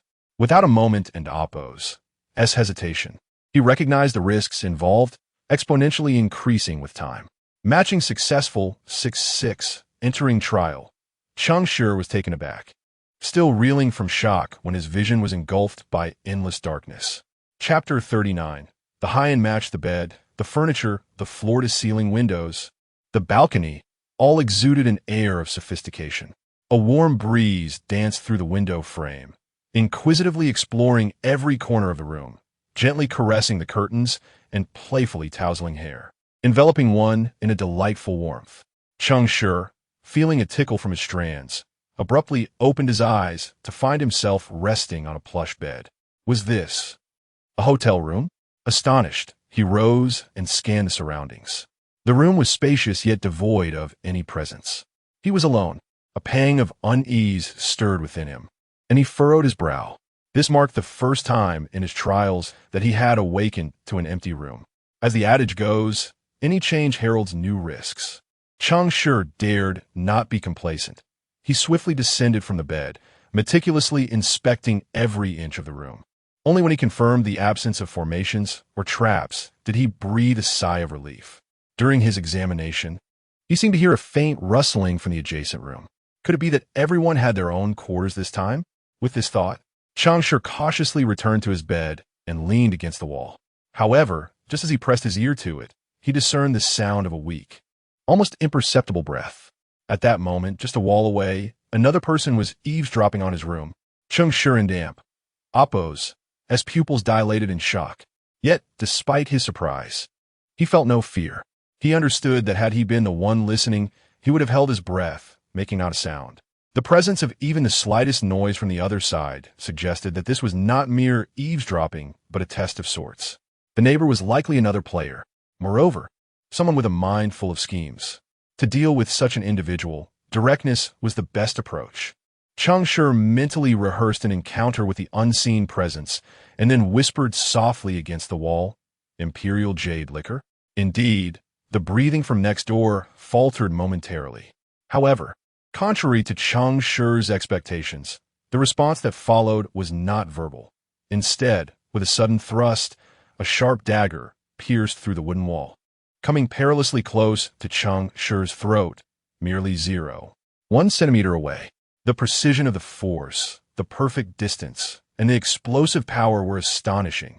Cheng Shi dared not swallow, fearful that even the slightest movement might cost him a layer of skin. Yet he did not retreat, for he sensed no murderous intent from the other side. The neighbor indeed bore no ill will. This was merely a peculiar form of greeting. The dagger shifted slightly, tapping the nape of his neck before gradually retracting. In the next instant, a delicate, bone-like white hand emerged from the small opening created by the dagger, stretching its fingers towards Cheng Shi. The fingers were slender and elegant, adorned with well-manicured nails, a sight to behold. Cheng Shi chuckled softly, taking the cool hand into his own. "A pleasure to meet you." While he exchanged pleasantries, his gaze remained fixated on the minuscule hole from which the dagger had emerged. Though referred to as a small hole, it was somewhat exaggerated. In reality, it was merely a seam. The slender dagger had created a gap less than 2 centimeters in length and nearly non-existent in width. Yet, through this almost imperceptible seam, an adult arm had seemingly been two-dimensionally flattened, only to expand into a delicate hand. A skilled individual. This was Cheng Shi's first impression of his neighbor. After this peculiar exchange, a response finally came from next door. "A pleasure to meet you." Indeed, it was a woman. However, her voice was not the melodious tone he had anticipated. Instead, it resonated with a low, husky timbre reminiscent of a classic bass. "Well, my dear, your voice and appearance seem somewhat mismatched." Cheng Shi, not one to indulge in lascivious thoughts, promptly released her hand and inquired with a smile, "It seems you can accurately sense my position?" After a moment of silence, she responded with a soft, "Fair enough. Everyone harbors secrets, do they not?" Just as he finished speaking, a knock echoed from outside his room, not only from his side, but also from the neighboring room. 2 doors knocked simultaneously. Cheng Shi frowned slightly, but remained silent, while the woman next door boldly exclaimed, "Get lost." The knocking ceased momentarily, followed by a mocking chuckle. "Come out. We're just waiting on you two. Players?" This did not seem to be a mere fabrication, yet to retain a tactical advantage. Cheng Shi softly tapped on the wooden wall and cautioned the neighbor, "I will open the door first. Do not move." Having responded first this time, it was Cheng Shi who took the initiative. This demonstrated the fundamental cooperation and etiquette expected in the trials. Cheng Shi had never acted with malice when seeking collaboration. However, the dagger-wielding lady disregarded his instructions, hastily leaping from her bed to open the door. Cheng Shi could only shake his head in resignation and followed suit. As he swung the door open, he was met by 3 exceptionally charismatic men standing in the corridor of the inn. Their aura was difficult to articulate, but it was clear they were warriors tempered by the fires of battle. Unlike the steadfastness of ordinary soldiers, their eyes exuded an air of superiority. A mere glance confirmed to Cheng Shi that he had indeed found his place among the elite. Two of them had evidently donned the attire provided by the inn. Cheng Shi had discovered these garments on the table during his inspection, but, exercising caution, had chosen not to change. It appeared these two players were quite immersed in their roles. The man closest to Cheng Shi, upon seeing the door open, wrinkled his nose and sniffed disdainfully. Unnecessary caution. Had he just been criticized? Cheng Shi could only chuckle and shake his head without retorting. The woman next door also emerged from her room. However, Cheng Shi could scarcely recall any details aside from the striking and flamboyant tattoo that adorned her arm. Clad in a fitted tank top and tactical leather pants, with a dagger tucked at her waist, she undoubtedly resembled an assassin. As the man positioned in the middle of the corridor noted both had emerged, he glanced over the railing to survey the staircase below before smiling and saying, "A fresh challenge, yet still bound by rigid beliefs, is it not? Allow me to introduce myself. Fangju, Arbiter 2437, an arbiter, the singer of order." Cheng Shi had just witnessed the demise of an arbiter NPC in his previous trial, and now he encountered a true arbiter in this round. More importantly, this individual boasted a score of 2437. What a formidable figure. In this game, the dynamics of high-end matches differed greatly from those of lower tiers. It was said that those above 2,400 points introduced themselves upon meeting, entirely unconcerned with the ideological conflicts that plagued those with scores around 1,000. This phenomenon illustrated the adage that all fear stems from a lack of self-confidence in one's abilities. At this stage, few would believe they could be effortlessly vanquished by an opponent. They possessed sufficient confidence, whether derived from experience, caution, or, more significantly, the blessings of their respective patrons. They were bolstered by ample talent to support their thoughts and ambitions.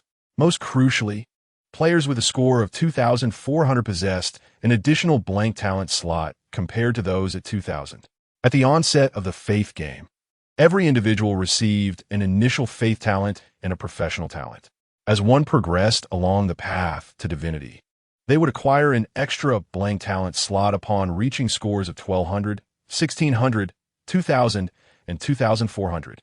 This talent slot could be exchanged for a professional talent or a faith talent. Undoubtedly, talents were the greatest reliance for players in this frenzied game. The lawgiver is one of the two players who has changed attire.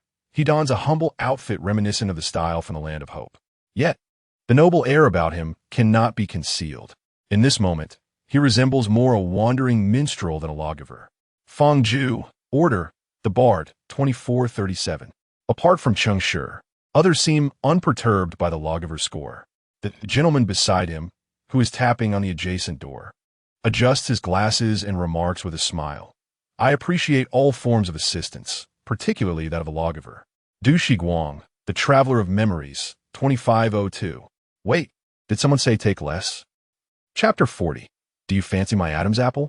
Here, take it. Upon hearing the score of 2,502. Cheng Shi felt a surge of heat within him instantly extinguished. Another player with a score exceeding 2,400, even reaching 2,500. The good news, there are many formidable players. The bad news, there are too many. The scores of the players in this match seemed exceedingly high. And what was his score again? The Traveler of Memories is a mage of memory, which faithfully records all events and stands as the arch-nemesis of deception. With such an opponent before him, it would be disingenuous to claim Cheng Shi felt no trepidation. However, it was not entirely fear that gripped him. He had encountered players of such caliber before, albeit infrequently. Du Shiguang stood tall, at least 9 meters, and his glasses lent him an air of gentility, yet the powerful physique beneath his trench coat was unmistakable. Du Shiguang, Memory, Mage, 2502. Cheng Shi's gaze briefly skimmed over him before he discreetly turned to the dagger-wielding young lady. Yin and I, Apostle of Annihilation, 2491. She is a devotee of Annihilation. Annihilation is the third deity of descent, the harbinger of demise, the obliteration of life. This deity firmly believes that all life will eventually fade, the universe is doomed to destruction, and everything will perish, ultimately returning to oblivion. Thus, their followers influenced by this belief, often exhibit an extreme indifference toward life. In their eyes, existence is merely a prelude to disappearance, and death is but the beginning of universal silence. The purpose of the world's operation is to await the final judgment, and then, under the deity's gaze, to crumble into dust. To his astonishment, such a seemingly delicate and lively girl professes faith in annihilation. All right, she is an assassin. Apostles of annihilation are assassins who worship annihilation. That makes much more sense. Assassins often embody stark contrasts. Junni, Anilación, Assassin, 2491. Cheng Shi chuckled inwardly and turned to the next individual. The gentleman who knocked on his door had exchanged his attire for that of a tavern patron. His long hair framed a face that bore an expression of cold indifference, his slender eyes openly displaying disdain for the others. Apologies, I equally disdain all of you. Such was the impression. Cheng Shi had already formed a conjecture about his identity. Wei Guan, hunter of fools, 2450. Indeed, a hunter of fools, a disciple of folly. Folly is not truly foolish. Rather, it believes itself closer to the truth than truth. Due to an overzealous proximity to truth, it perceives a chasm between itself and all worldly beings, deeming all other existences as foolish. This encapsulates its will. It believes all life is foolish, all civilization is folly. Its followers have aptly inherited this perspective, leading all folly players to adopt a condescending attitude. Since their faith began, their thoughts have been more agile, their intellect sharper, and their knowledge more extensive compared to others. In contrast to the followers of truth, they are, despite their off-putting demeanor, top tier in both knowledge and intellect, their strength not to be underestimated. Wei Guan, folly, hunter, 2450. Cheng Shi silently observed as the esteemed players introduced themselves. By the time it was his turn, his brow furrowed. 3 men and 1 woman, making a total of 5. Where had the 5th person gone? Wei Guan seemed to perceive Cheng Shi's thoughts. He snorted coldly and turned his gaze toward the end of the corridor. Cheng Shi and Yun and I followed his gaze and spotted a muscular man standing silently, bare-chested, with a blank expression as he meditated.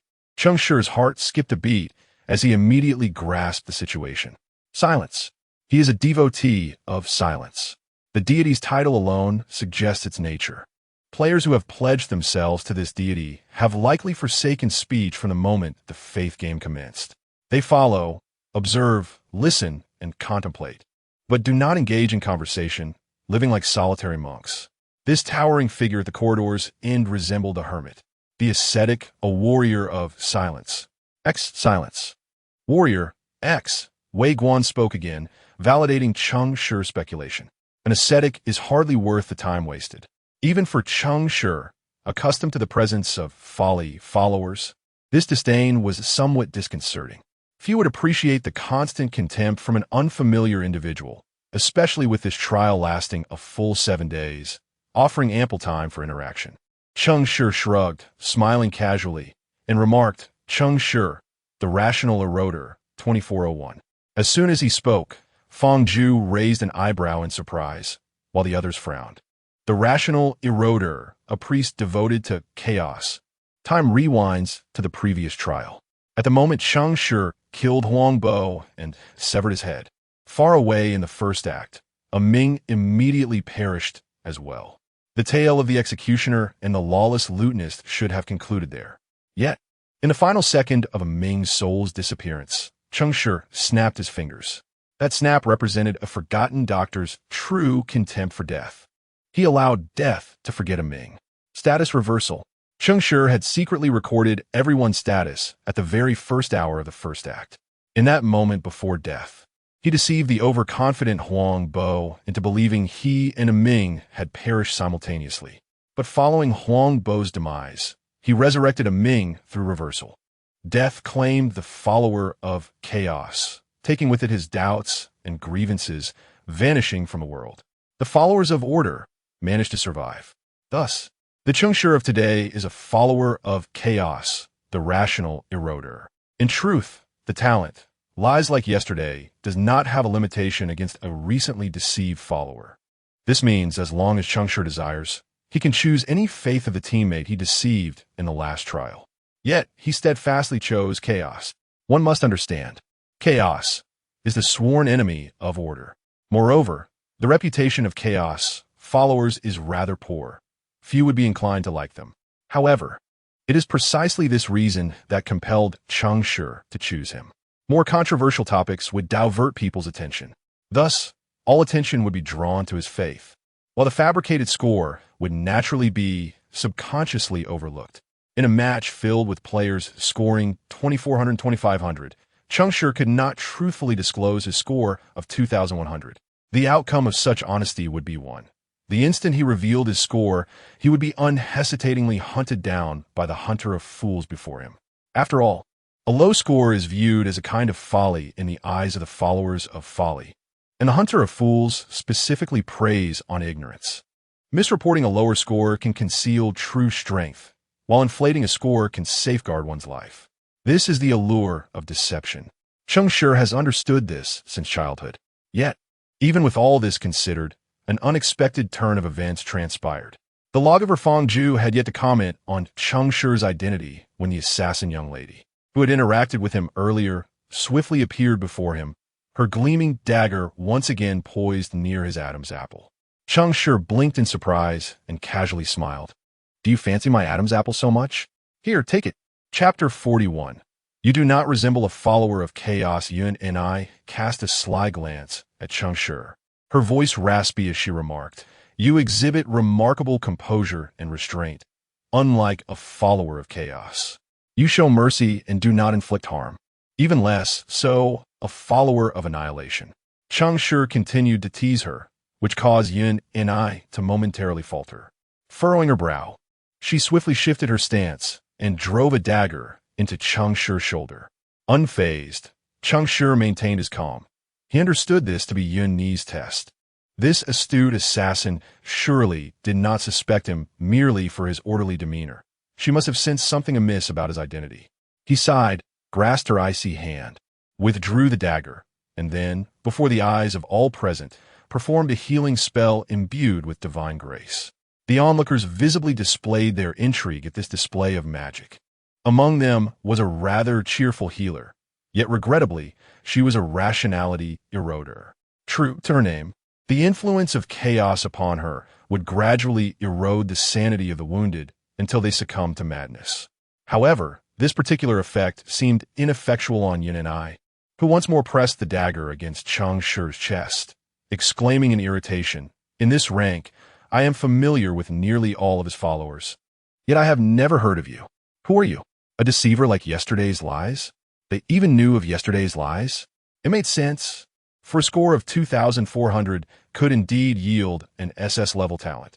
Given enough time in this tier, one would inevitably encounter followers of the deceiver with such a talent. Cheng Shi's heart tightened, yet he maintained his composure, saying, "Who told you that every player appears on a ladder?" This was a fabricated lie he conjured for self-preservation, hoping to mask his identity behind an air of mystery. To his surprise, upon hearing this, Yin and I raised an eyebrow and sheathed her dagger, clearly approving of his words. Cheng Shi was momentarily taken aback. Could it be that there were high-scoring players who had never graced the ladder? What could exist beyond 2,400? A realm of monsters and demons, perhaps? This was indeed monumental news.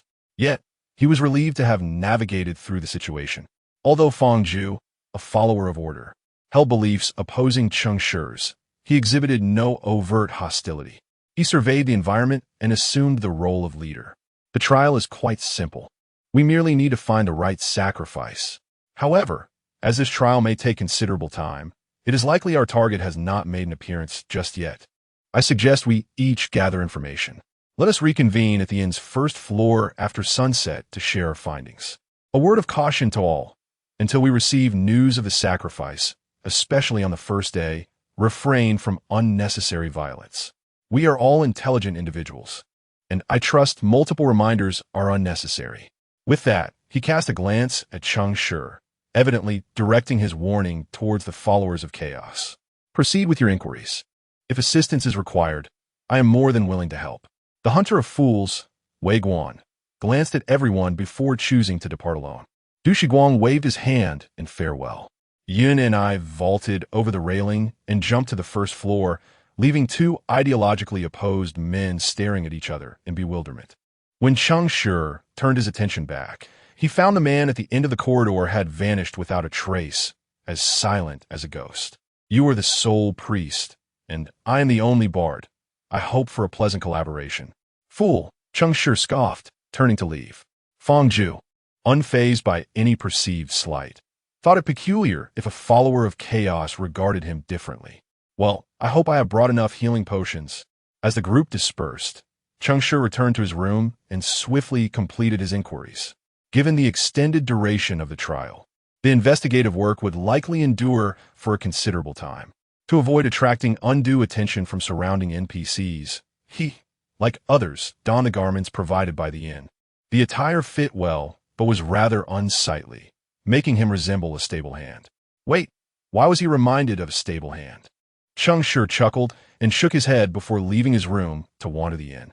The establishment bore an amusing name, the Booming Light of Life, a title that clearly indicated the proprietor's devotion to prosperity. The inn comprised 3 floors, featuring 4 light wells that spanned the height of the building, with all room doors facing inward and windows outward, conforming to a standard grid structure. Cheng Shi leisurely examined every corner of the inn, engaging in polite conversation with individuals of amiable demeanor. Before long, he had gathered a wealth of information. The inn truly was one of the best places for intelligence collection. As he organized the information in his mind, he quickly discerned the whereabouts of the players. In truth, it was not only the innkeeper who worshipped prosperity. Every resident of the quaint town of Eternal Bloom did as well. This locale served as a sanctuary for the followers of prosperity, watched over by him. Nestled in the southwest of the continent of Hope, the town was primarily governed and regulated by the Grand Tribunal, yet functioned as an autonomous region under the Natural Alliance. The Natural Alliance was not a confederation of states, but rather a coalition of numerous small factions, each devoted to various deities of life.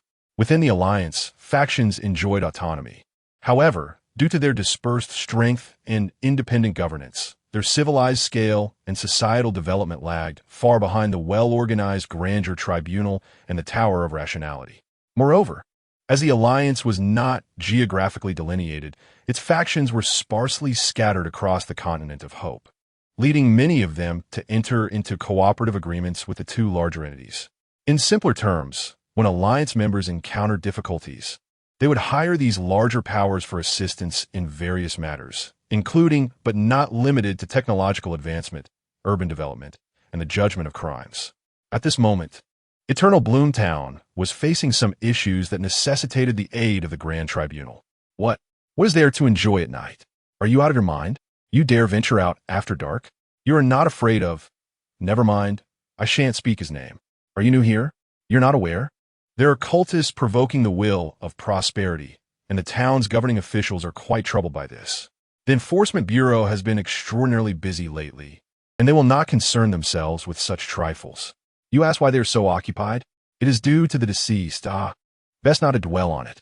Rumor has it that the Enforcement Bureau has sought assistance from the Grand Tribunal. One wonders if the judges are indeed all-seeing, for how else would they discern who the true sinners are? All things flourish, both abundantly and gloriously. It is evident that you are a wanderer who has just found a home. Eternal Bloom Town always welcomes you. Do visit the town center. He awaits you there. Cheng Shi stared blankly at the sprightly innkeeper, blinking in confusion. Perceiving his bewilderment, the innkeeper chuckled. Do not be astonished. He has not descended, but his will watches over us. Without further ado, Cheng Shi turned and made his way toward the heart of the town. Chapter 42. The town under the gaze of prosperity. In the trials concerning the divine, there exists an abundance of background information. Yet the tangible items or artifacts directly linked to them are remarkably scarce. Hence, he found himself intrigued by the so-called will of prosperity. To speak irreverently, this was a rare opportunity to delve into the study of the divine, one that no player would dare overlook. Eternal Bloom Town was far more expansive than he had initially anticipated. What he thought to be a modest gathering of a few souls turned out to resemble a bustling city. Apartment buildings stood in rows, and manor guilds were thoughtfully arranged, presenting itself as a well-tended abode for worshippers, a place of overwhelming prosperity. After wandering for over an hour, Cheng Shi finally arrived at the town and Appo's center. With the information gathered along the way, as well as what he had observed and heard, he finally comprehended the innkeeper's words and grasped the essence of prosperity.'s will. At that moment, he found himself in a place known as Eternal Bloom Square. Dominating the square was an astonishingly large flower, perfectly blossoming and radiating a soft, vibrant light. Upon rough estimation, it stood approximately 3 to 4 stories high. At first glance, the flower resembled a stone sculpture, yet upon closer inspection, he noticed that the petals seemed to come alive, transforming into clear and delicate plant sepals at the moment one focused upon them. Each petal bore a unique texture, with intricate veins that resembled not mere conduits for nourishment, but rather the engravings of divine runes. The statue was named Bloom Awaiting Withering. This was a relic, referred to in the lexicon of faith games as an SSS-grade divine artifact, akin to a semi-divine item. Its rank was second only to the divine beings of various paths, lacking an independent consciousness. Yet, it indeed embodied the will of prosperity, for the areas enveloped by its presence would flourish endlessly until the end of their lifespan. The implication was clear. Theoretically, no one could perish in eternal Bloomtown before their natural end. Cheng Shi was astounded by the divine object before him. No wonder this trial was dubbed the path towards death. Here, death might not exist at all. Furthermore, the 7 days allotted to them suggested that they would not witness a natural death within that time frame. Moreover, another thought struck him. If no one could die before their natural end, what would become of him? A priest lost in contemplation, he turned to find a young woman had appeared beside him, seemingly unnoticed. Yin and I had come, standing shoulder to shoulder with him. Her voice remained as captivating as ever. "What are you afraid?" she inquired. "Afraid? Of what?" Cheng Shi chuckled lightly. "Of unemployment. In a place under his gaze, death does not exist, thus priests are unnecessary. Have you tried?" "No, I was about to." With that, Yin and I swiftly drew a dagger and plunged it into Cheng Shi's heart. Blood gushed forth, and he felt a sharp pain. "Damn, poor heart. You've endured so much with me." Yet, despite the blood flowing profusely from his chest, despite the frantic beating of his heart from the impact, and despite the disorientation caused by blood loss, Cheng Shi remained steadfast, refusing to collapse. He paid no heed to the assassin observing him from the side, instead focusing intently on his own condition. This state was extraordinary. A pure essence of prosperity was grappling with the aura of death within him, swiftly eradicating all traces of mortality. Soon after, Cheng Shi sensed that the wound in his heart had healed. He had preserved his life, but the wound on his chest continued to bleed. This indicated that Bloom Awaiting Withering indeed spared everyone in the town from death, but did not heal injuries. The trauma would remain within the body, balancing precariously with the body and Appo's recuperative abilities. It posed no threat to life, yet it would render the injured in considerable discomfort. Cheng Shi chuckled softly, casting a healing spell upon his chest. "It seems we do still require priests." Yin and I nodded in agreement before extending the dagger toward him. Cheng Shi was taken aback, sensing that the thought process of this believer of annihilation diverged from the norm. His expression clearly reflected his bewilderment. Yin and I, slightly exasperated, waved her hand dismissively. "I want to stab you without reason. It's your turn now." So it was her intention that they each take a turn with the dagger? Cheng Shi chuckled, accepting the dagger and examining its gleaming blade. "Really? Hurry then."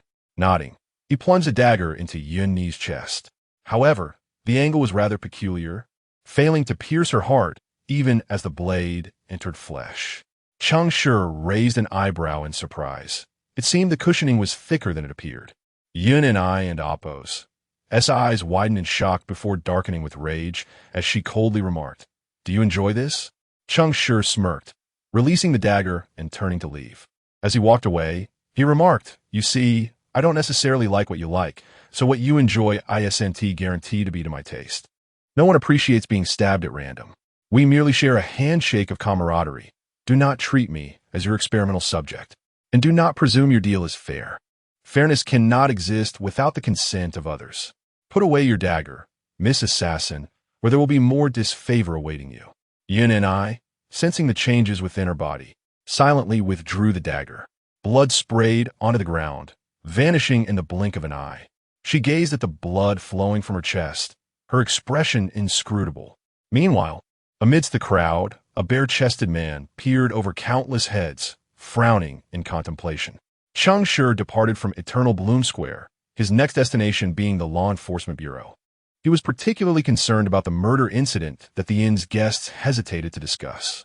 Indeed, the murder case was intimately intertwined with death, leading Cheng Shi to ponder whether the clues provided in the trials were perhaps deceptively simple. As a member of a natural alliance, Eternal Bloom Town operated under a governance model akin to that of a coalition. However, it was not a partisan alliance, but rather a coalition of functional departments.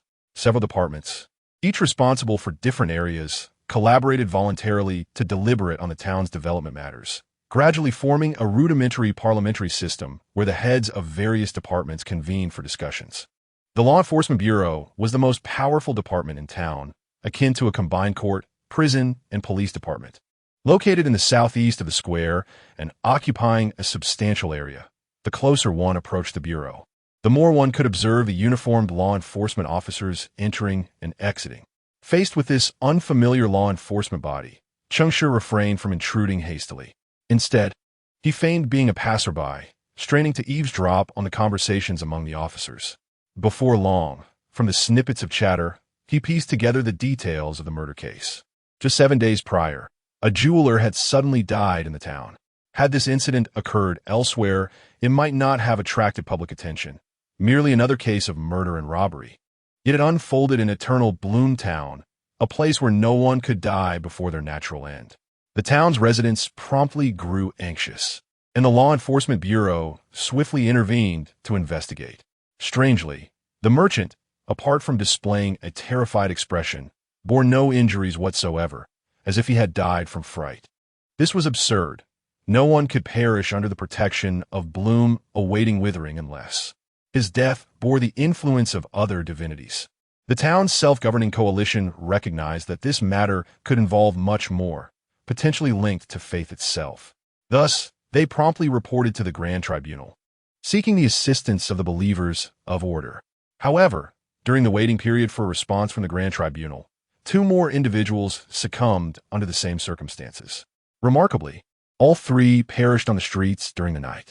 The sudden and successive fatalities plunged the community into a state of panic, casting a dreadful shadow over every resident. Consequently, the town was compelled to impose a temporary curfew. Yesterday marked the inaugural day of this curfew. Yet another inebriated patron collapsed just 5 meters from the tavern's entrance. Chapter 43. I'm not here to alleviate poverty. Cheng Shi furrowed his brow as he meticulously sifted through the clues he had gathered. After a moment of contemplation, he dismissed the possibility that the perpetrator was a follower of decay. Decay and prosperity represented opposing beliefs. However, if a devotee of decay were to commit murder in the sanctuary of prosperity, the body would undoubtedly bear signs of decay, serving as a provocation to the faith and a means to glorify their deity. Yet, the corpse showed no signs of injury, indicating that the killer was deliberately crafting an atmosphere of terror. The faith of the perpetrator was likely rooted in either pollution or death itself. Contemplating the killer's beliefs was not merely an academic exercise. It was essential for unraveling the case. It must be noted that death and prosperity coexist within the journey of life. Although their ideologies diverge slightly, they are not inherently antagonistic. This duality is evident in the principle of blooming only to wither. It protects the individual lives within the normal span of existence, permitting their demise when the time comes. For prosperity, the objective is to maximize individual flourishing, not to achieve immortality. After all, in the course of life, death is merely the conclusion. With this in mind, Cheng Shi began to ponder. The trial of death ultimately requires a sacrificial offering. Thus, was this sacrifice to be a follower of pollution? who intentionally orchestrated the killings, yet distorted the natural death of the residents? Or was it to be a continuation of the methodologies employed by the followers of death in eliminating a target that might pique his interest? One option entailed capturing the murderer, while the other involved aiding the killer in their violent pursuits. These two choices were fundamentally at odds. A misstep could lead to irretrievable consequences. As Cheng Shi remained deep in thought, another player nearby was also lost in contemplation. Wei Guan was evidently aware that the key to the case lay within the law enforcement bureau, and thus he had arrived there ahead of Cheng Shi and had been lingering for some time. Upon seeing his teammates arriving one after another, he scoffed disdainfully and departed. Cheng Shi couldn't help but chuckle at Wei Guan's departure. The self-proclaimed superior follower of folly seemed to disdain mingling with others. Whether he had discerned something or simply loathed sharing the case with others was unclear. After acquiring pertinent information, Cheng Shi left the law enforcement bureau and wandered aimlessly through the town. As the sun set and the streets grew increasingly desolate, with the residents' expressions turning frantic, he finally made his way back to the inn. The first floor of the inn was packed with people. His 4 teammates were already seated around a wooden table, awaiting his return. Cheng Shi greeted them and took a seat among them. His gaze inadvertently drifted to the corner of the staircase, where a solitary ascetic stood in the shadows, staring directly at them. Their eyes met, and Cheng Shi was momentarily taken aback before smiling and nodding in acknowledgement. The ascetic and Appo's expression remained inscrutable, his gaze unwavering. Once everyone was settled, Fang Ju took charge. Let us discuss the intelligence gathered. I will summarize what I observed and thought today, and you may fill in the gaps. The law enforcer, true to his profession's reputation for organization, meticulously shared foundational information about Everbloom Town, each detail presented with clarity and coherence. The thoroughness of his account seemed more akin to a comprehensive report compiled by a large team over a month rather than the findings of a single individual in one afternoon. Cheng Shi was astonished, pondering whether Fang Ju's abilities were perhaps excessively formidable. If only certain fund managers possessed such prowess, they would not have suffered such losses before the descent of the gods. They were nothing more than greedy parasites, taking money without contributing anything of value.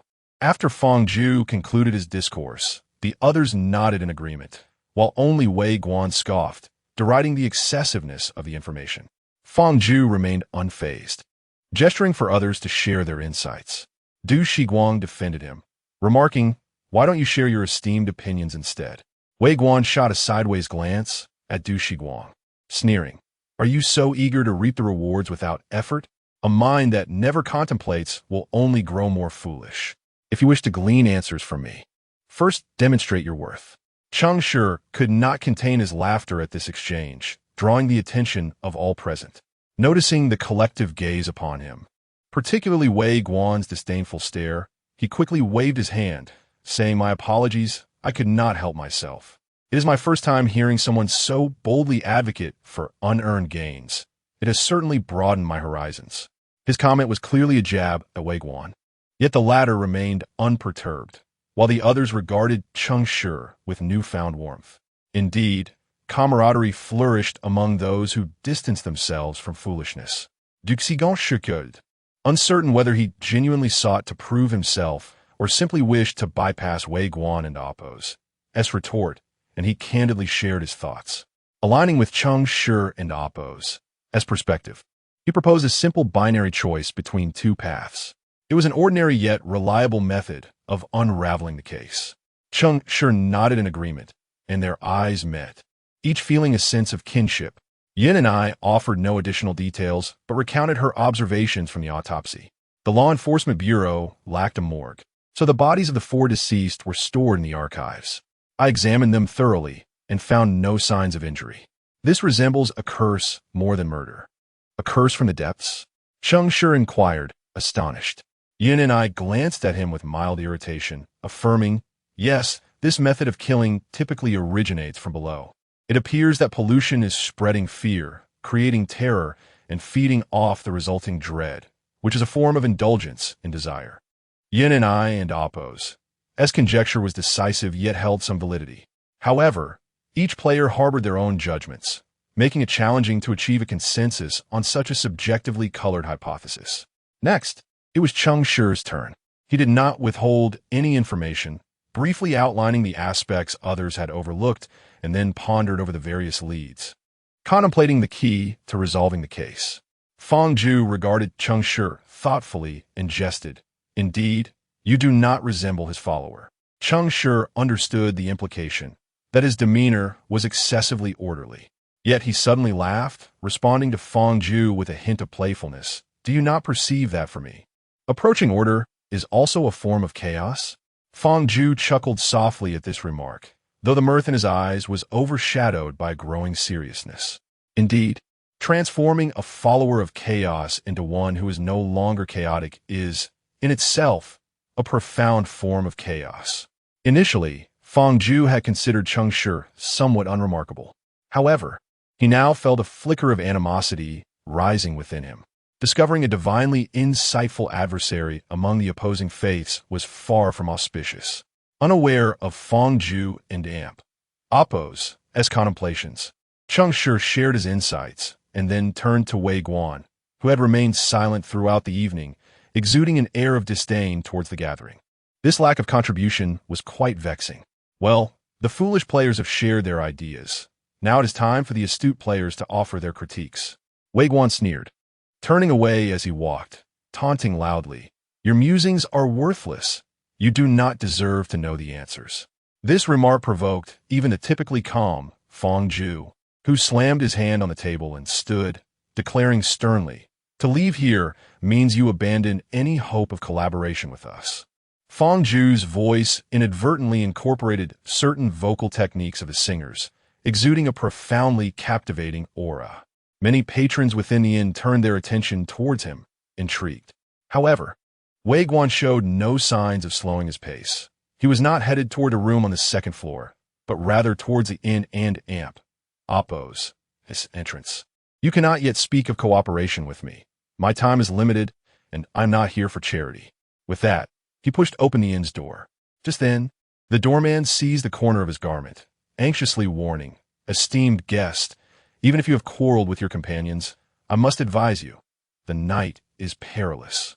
The Law Enforcement Bureau has already issued a curfew recommendation. Remaining within the inn is the wisest choice. Please exercise caution. Wei Guan let out a cold laugh, derisively retorting, cowardice and folly have always been in harmony.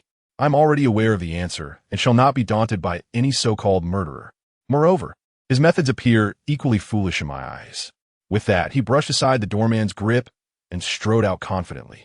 The moment the door slammed shut, a chorus of incredulous curses erupted from the players at the table. Fool. Chapter 44.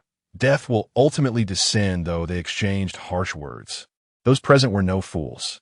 They had already discerned Wei Guan's intentions. He was extending an invitation to the murderer. The killer prowled the streets under the cover of night, which meant that all first-hand clues pertaining to the truth lay concealed in the darkness. Thus, for the players, the night, albeit perilous, offered a superior opportunity to uncover answers compared to the day. However, the vastness of Yongzhan town rendered it nearly impossible to search every corner in a single night, let alone encounter the assassin. Hence, Wei Guan had chosen himself as bait, hoping to lure the murderer into the open. Fang Zhu had long perceived Wei Guan's intent. Without any exchange of glances, the two adeptly staged a performance solely through their keen instincts and agile minds. When Wei Guan stepped outside, the others only then grasped the brilliance of their unspoken coordination. Yet, the insult muttered by their lips was sincere. No one relished pretentiousness. This was a fact. Fang Zhu, with a light chuckle and a shake of his head, addressed the group. It seems we may not find rest tonight. Let us prepare and follow suit. He cast a glance behind him. The shadowy corner where a man had stood was now devoid of the ascetic, who had evidently recognized the unfolding situation. Not a single fool in sight. Cheng Shi marveled inwardly, straightening his attire before stealthily slipping out through the back door. The full moon hung high, and a warm breeze caressed the air. The night in Yongzhan town was far from chilly. Upon exiting, Cheng Shi realized that not all residents adhered to the curfew. Some inebriated patrons still staggered through the streets, shouting the name of their god, prosperity, as if their benefactor would shield them from death. He observed the drunken revelers with a wry smile before hastening towards the direction in which Wei Guan had vanished. Indeed, Wei Guan was a lone wolf. Although Fang Zhu had provided him with an excuse to provoke the killer, Wei Guan seemed to show no appreciation for it. Upon leaving, he had left not a trace behind. The faintest footprints simply disappeared not far from the inn, leaving no guiding clues. Damn, truly impressive, Cheng Shi mused, furrowing his brow as he searched for any signs. Nearby, on a high tower windmill, Yun and I was engaged in a similar endeavor. Everyone was adrift, uncertain of Wei Guan and Appo's whereabouts. Did he truly believe he could confront the murderer alone? On the other side, Du Shiguang could no longer contain himself. He adjusted his glasses and indignantly remarked, "If he discovers the true culprit first and makes decisions for us, who will bear the consequences?" The folly of such individuals was eternally exasperating. Indeed, Cheng Shi chuckled inwardly as deceit and memory seemed to align once more. Wei Guan's methods were efficient. He was a hunter skilled in erasing traces. After an hour of searching in 8 different directions, they had yet to uncover his whereabouts. Half an hour later, with dark expressions, the group reconvened when the previously vanished ascetic suddenly reappeared in their line of sight. Upon his arrival, his demeanor appeared even graver than that of Cheng Shi and the others. Fang Zhu noticed him immediately and inquired in a low voice, "What have you discovered?" The ascetic remained silent, turning on his heel and departing. A chill ran through the group, and they quickly followed suit. Under the ascetic's guidance, they traversed rooftops and darted through the night, soon arriving at a location in the southern part of the small town. On a broad street, the players were startled to discover a lifeless body. The deceased wore the very white shirt and black vest provided by the inn. It was Wei Guan. Wei Guan was dead. Shock swept through the group, and Cheng Shi's pupils dilated. He could scarcely fathom how a level 2,400 player could perish so silently during a trial. The distance to the inn was not particularly far, practically beneath the players' noses. If there had been any struggle, at least someone would have heard something. This indicated one of 2 possibilities. Either the murderer possessed overwhelming strength, dispatching Wei Guan in an instant, or the killer had means to muffle sound. Fang Zhu's expression darkened as he swiftly descended beside Wei Guan's body. Upon landing, he angrily proclaimed, "Here lies a prohibition against lies. The S-class divine talent of and.Appo's, order and.Appo's, commands that the decree be echoed afar." This was not a skill exclusive to the lawgiver. All followers of order could temporarily enforce laws through the recitation of judgmental ballots. However, the lawgiver, as the singer of order, could bestow additional effects when chanting, rendering the talent particularly potent for them. A golden light instantly enveloped the entire street as Fang Zhu regarded the others and softly intoned, "Oh, just judge. The hour of inquiry has come. All lies shall be unveiled, and every answer shall ultimately be revealed. The suspect shall face interrogation, recounting past sins, and confront inner turmoil." And now, under the gaze of and.Appo's, order and.Appo's, cast into the depths of the dungeon, a radiant white light enveloped everyone. And Cheng Shi quietly sensed a significant weakening within himself, accompanied by a new status labeled confession. His brow furrowed in concern. Was Fang Zhu suspecting that among them lurked a hidden malefactor? After all, the hours spent searching apart had indeed provided ample opportunity for one to commit murder. But why target their own? Cheng Shi paused, suddenly alert. What if he considered each individual's beliefs? Damn, was this directed at me?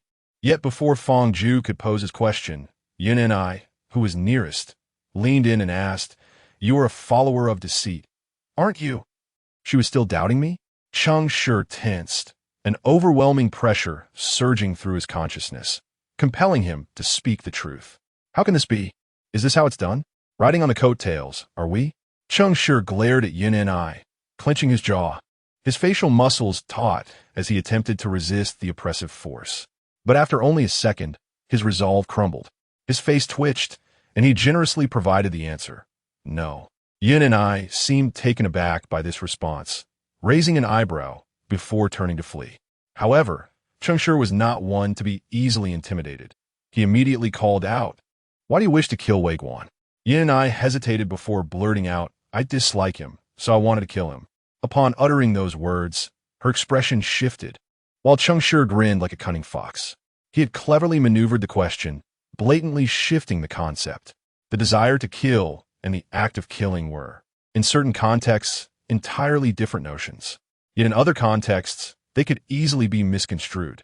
As anticipated, the moment Yun Ni's words fell, a surge of memory power sealed the area, imprisoning her. Du Shiguang stepped forward, pressing his finger against her forehead without uttering a word. One glance, and the truth would be revealed. Chapter 45. Silence is Tonight and Oppose. Cambridge exclusively for the memory travelers, the S-rank belief talent, memory flow. As a traveler, one traverses through fragments of memories, perpetually searching for captivating scenes, akin to a swift journey. Du Shiguang is not alone. At the very least, he understands the value of sharing.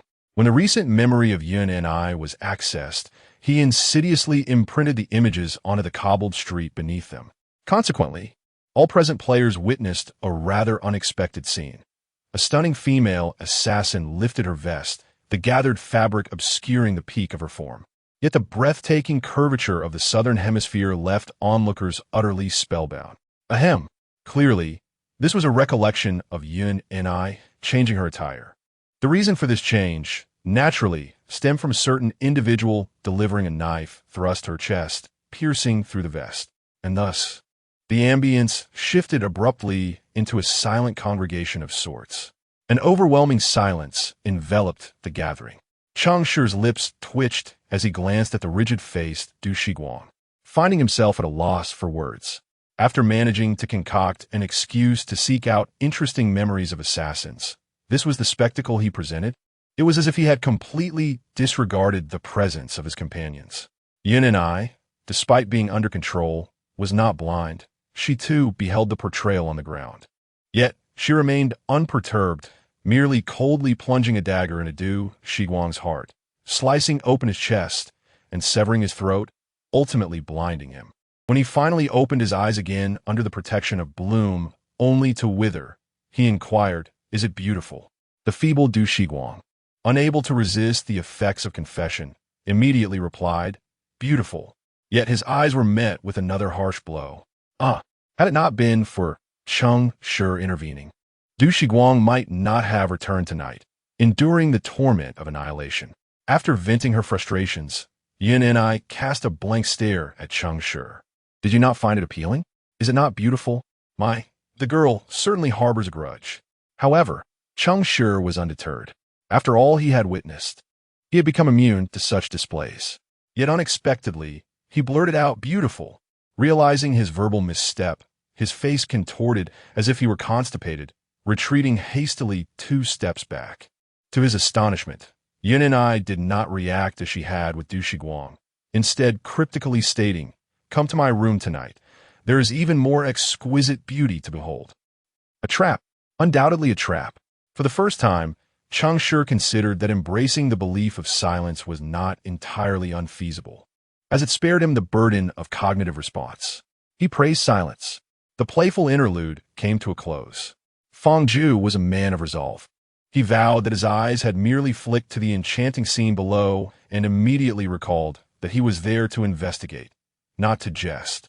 His focus was evidently not on Cheng Shi, but rather on the ascetic who had remained aloof from the group throughout. This devotee of silence had vanished at dawn, only to reappear as the harbinger of the corpse. What he had done during his absence was shrouded in mystery. Moreover, the adherents of silence understood how to extinguish sound. Thus, confirming whether Wei Guan had been slain by him was Feng Zhu's primary concern. The ascetic was clearly aware of the suspicion cast upon him. Yet he chose not to maintain silence any longer, boldly declaring, "It was not I." Silence was shattered. The crowd stared at him in disbelief, initially stunned, only for a wave of heaviness to wash over each heart.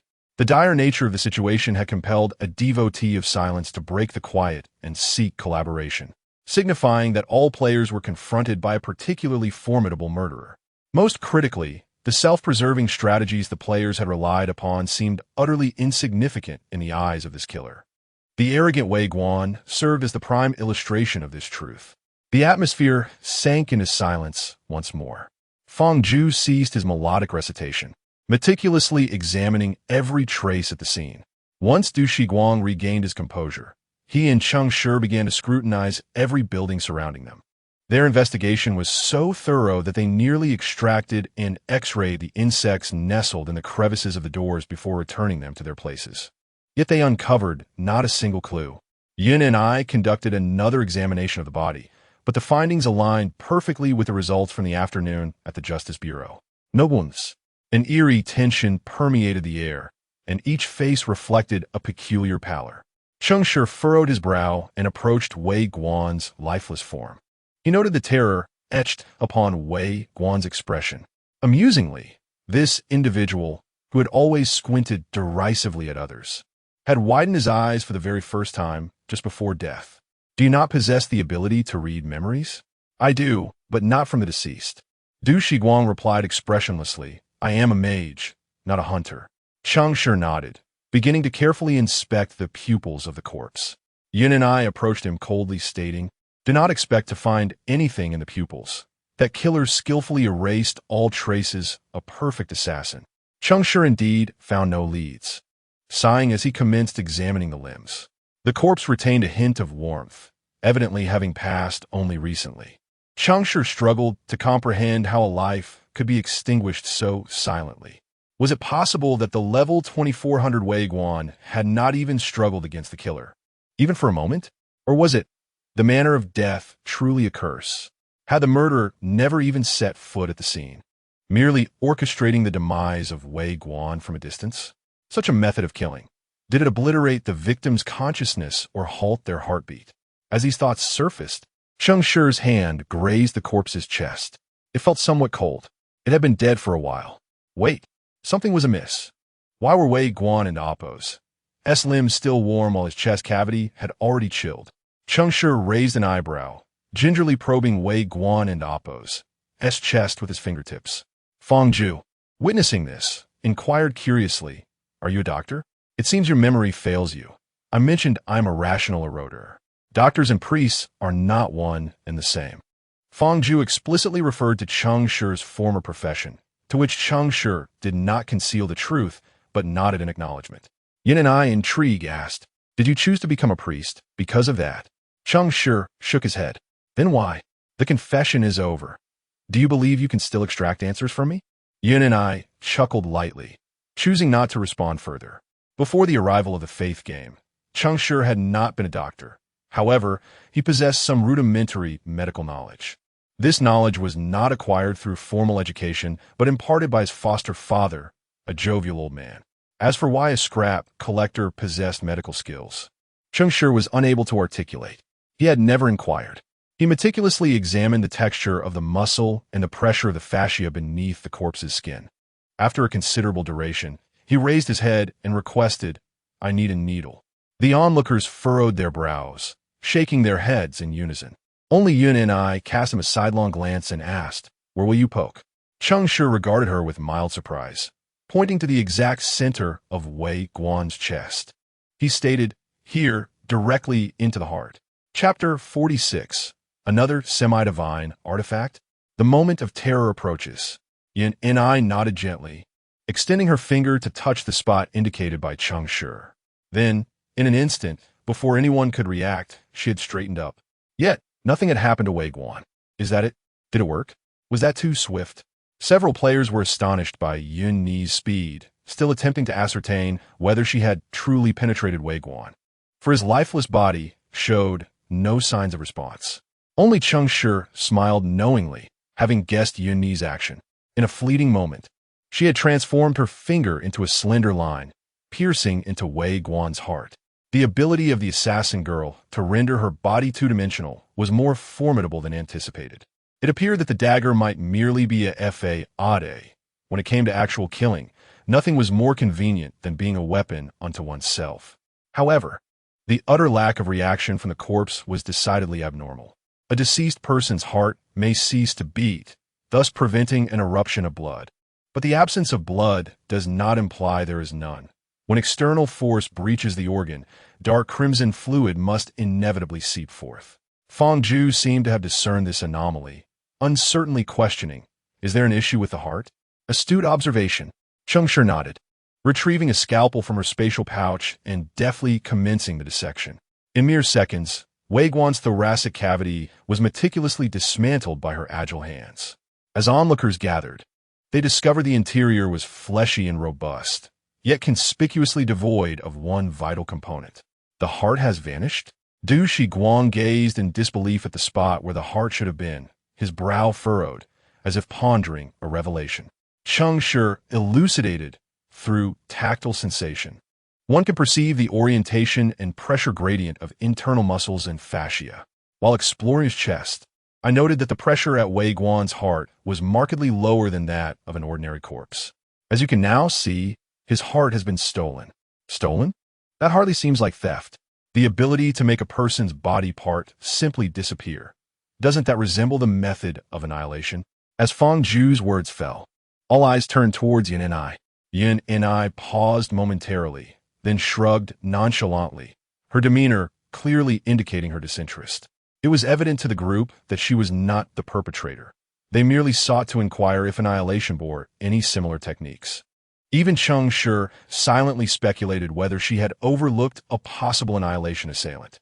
At that moment, while Yin and I pondered with a furrowed brow, Du Shiguang suddenly rose, solemnly drawing a circle before him. A golden luminescence coalesced into a ring, and peering through it revealed not the present street scene, but rather a library. This ring seemed to transcend time and space, juxtaposing the present with the past, a visually striking effect. Let me consult the tomes of your. I recall an artifact that bears resemblance to this. Du Shiguang extended his hand through the ring, swiftly searching the shelves, and soon he located a book, pulling its essence into the present. The ethereal pages flickered beneath his fingertips, and after a few breaths, he had his answer. Indeed, I wondered why this manner of death felt so familiar. Faces contorted in terror, hearts gone, and Appos, the moment of terror and Appos, an SS-grade divine dagger, hailing from the underworld in Appos, as Garudination, a semi-divine artifact tainted by both corruption and death. This dagger does not require penetration. It merely selects a target and waits. When the unfortunate soul experiences fear, their heart is wrenched away to be offered to death. They die without a sound. You are correct. This does indeed resemble a curse, yet it is far more insidious. As his words concluded, the countenances of all present darkened. Another semi-divine artifact. Before a dagger of such caliber, the distinction between 2400 and 1400 was rendered moot. All were lambs awaiting slaughter. How could you not have recalled such a similar death? How unfortunate for you to still consider yourself a follower. Yun and I cast a scornful glance at Du Shiguang, seemingly doubting his allegiance to memory. Unfazed, Du Shiguang adjusted his glasses and replied, precisely because I am his follower. I require not the recollection. With that, he tossed the spectral tome back into the opening memory, and the golden ring dissipated into the ether. Cheng Shi regarded him with a knowing expression. Du Shiguang had lied. He did not lack memory. Perhaps he had forfeited the right to possess his own memories. It was said that his followers exchanged their memories for enhanced powers. What talent had Du Shiguang sacrificed his memories for? Fang Zhu, a man of action, refrained from idle chatter, maintaining a serious demeanor as he articulated his deduction. The murderer is in the inn. Indeed, the murderer is within the inn. This dagger is indeed peculiar, yet it has a prerequisite. It must first select a fortunate soul. Considering Wei Guan's skills, or rather his alertness, as a hunter, he would not have overlooked anyone lurking in the shadows, nor would he have failed to notice someone trailing him after leaving the inn. Therefore, there is but one possibility. He was marked before departing the inn. The good news was that the provocations of the two had indeed borne fruit. The bad news was that the provocations had gone too far. One actor lay dead. However, having a direction was preferable to flailing about aimlessly. At least the murderer could be confined to the inn. Yet another question lingered. Cheng Shi furrowed her brow, adding, have you considered what could instill fear in a person like Wei Guan? Undoubtedly, once the murder weapon was discovered, The method of killing had been established. The murderer merely needed to remain hidden and mark their target. The rest was left to the victim. The so-called paranoia that arises from fear, the shadows lurking, all operate in such a manner. Once the dread of death stealthily spreads within a certain vicinity, the solitary wanderer of the night becomes consumed by suspicion. At that point, the murderer need not take further action. A mere sound on the silent street, a gentle breeze beneath a shrouded moon, could serve as the final straw that claims the victim and oppose as life. But Wei Guan was different. He was a follower of and oppose, folly and oppose, an adversary to all ignorance. Such trivial tricks would likely not faze him. The closer one approaches the truth, the more one sheds human emotions. Would he truly experience fear? The answer was yes, for his death stood as the ultimate testament. Yet the question remained, what could evoke the fear that extinguished a follower of folly? Would anyone be assured of their courage in the face of such terror? Cheng Shi felt uncertain. Not just him, all felt the weight of uncertainty. Of course, a more pressing question loomed before them. Should they return to the inn tonight? Chapter 47. The methods of the assassin lady returning allows for the investigation of the murderer. Not returning could prevent further misfortunes tonight, in a trial that has persisted for 7 days. The demise of a teammate before the first day has even concluded marks an undeniably dismal beginning. The gravity of the situation is etched on everyone's faces, except for Yun and I, who scoffs lightly and turns away, choosing the path illuminated by the surging light of life. Observing her swift departure, Cheng Shi feels a swell of emotion. This is the reality of the 2,400 tier. Even when death looms, some can confront it with composure and charge forward. In the 1,400 tier, his group would have disbanded by now. Du Shiguang adjusted his glasses and suggested, regarding Wei Guan's death, perhaps we should report it to the Enforcement Bureau? To be frank, it is a viable approach. Engaging the Bureau could mitigate many risks. However, the issue lies in their current inability to ascertain whether this half-artifact-wielding assassin is a target for the players or merely a marker on their path. If he is merely a marker, the task would be straightforward. Identify his next victim to locate the true offering. Yet, if he is indeed the target, capturing him by the Bureau would complicate their efforts, akin to imposing additional challenges upon themselves. Furthermore, considering Wei Guan's disemboweled state, how could they explain it? Fang Zhu pondered for a moment before shaking his head in rejection of the proposal. Now is not the time for collaboration with the authorities.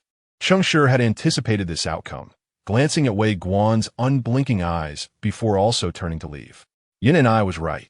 Proximity to the murderer is essential for finding the murderer. Regardless, returning to the inn tonight is imperative. This trial has shifted from dispelling fog to treading on the edge of a knife. And this is precisely what death desires. It has never shied away from more offerings. You all go ahead. I will take care of Wei Guan's body. The followers of order are typically reliable. And Du Shiguang did not hesitate to follow Cheng Shi's lead. Fang Zhu, with a solemn expression, gazed at the corpse and sighed softly. When he concealed the body and looked up again, he discovered that the ascetic, who had quietly listened all night, had already vanished without a trace.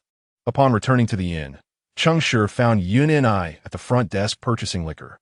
He approached, requested a strong drink from the attendant, and sat beside her. Yun and I cast a glance at him, unusually silent. Cheng Shi raised his glass and said, regardless, we are teammates. If you have any thoughts, do share them with me. Yun's slightly inebriated eyelids fluttered, signaling him to continue. I do not wish to lose 2 teammates on the first day, nor do I want you to meet an inexplicable demise like that arrogant follower of foolishness. His words were candid. He harbored a genuine fear that a confident strike from a teammate could result in a swift downfall. It was not that he doubted Yun's intellect. Well, perhaps he did. Moreover, he sensed that this assassin lady had a plan. She might act tonight. Whether her actions would benefit the trial remained uncertain in his mind. Yin and I smiled faintly, ignoring him, and downed her drink before once again departing alone. Cheng Shi watched her leave, and then turned his gaze to the bar. The empty glass that Yin and I had slammed onto the counter still trembled, a nearly imperceptible crack gradually spreading towards the 3 o'clock position. Ah, An intriguing invitation. The inn's first floor closed at 2 o'clock, evidently intending to engage in clandestine activities during the quiet night. Cheng Shi chuckled softly, downing his drink before retreating to his room. The night was deep. Despite the number of guests, most had chosen to rest. The earlier bustle now faded. The innkeeper was clearly astute, arranging for several attendants to patrol the corridors at this late hour to ensure travelers slept soundly. Cheng Shi lay in bed, unable to sleep. As he listened to the footsteps pacing back and forth in the corridor, his mind preoccupied with devising a solution. Just as he furrowed his brow in contemplation, a familiar breathing sound emanated from the wooden wall beside his bed. As the clock struck 3, he raised his hand to check the time, only for the breathing next door to cease. Receiving what felt like a signal, he swiftly rose, opened his room door, and stepped outside. As he did, he encountered Du Shiguang and Feng Zhu, who simultaneously emerged from their rooms. Their gazes aligned perfectly, bypassing Cheng Shi to focus on Yun Ni's door. Even more astonishingly, at the end of the corridor, a robust man, lying in the shadows, also awakened, silently standing up. It seems everyone is preoccupied with the actions of the assassin lady.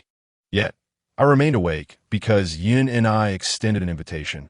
What are you burly men doing eavesdropping at this hour? Time is fleeting, leaving no room for Cheng Shi to ponder further. The group tacitly sidestepped the awkward greetings and followed in Yun Ni's footsteps to the 3rd floor. Perhaps spurred by the grim warning of Wei Guan's death, she had not erased her tracks. Thus, the 4 men trailed her, erasing her traces while speculating on the intentions of this annihilation assassin. They did not have to ponder for long. Upon reaching the door of the room at the far corner of the 3rd floor, the answer revealed itself. A whiff of annihilation wafted from within the room. Yin and I had made her move. The men were taken aback, hastily slipping into the room to evade the patrolling attendants. Upon entering, they found the room in disarray, with the occupant long gone. Yin and I had vanished once more. Madwoman! Feng Zhu grasped Yun Ni's intent at once, cursing under his breath before darting out the door. Du Shiguang followed closely, clearly understanding her purpose. Cheng Shi, staring at the empty room, furrowed his brow. There was no doubt that Yin and I had committed murder. The follower of annihilation had utilized the special means granted by their deity to transport the room's guests to another plane. These alternate realms were often apocalyptic domains on the brink of collapse. To bring living beings to the dispersing void is an offering to him. Furthermore, the disappearance of a life from its original place also constitutes a form of death. This unfortunate traveler might still be alive, but the suffering they would endure in the gaze of annihilation remains unknown to outsiders. The idea is crude yet effective. The assassin lady's plan was nothing more than to forcibly search for evidence room by room without alarming the other guests. True to her character, she was decisive and straightforward. However, this approach posed a problem. Should she encounter the murderer directly, Yun and I could easily become the next Wei Guan.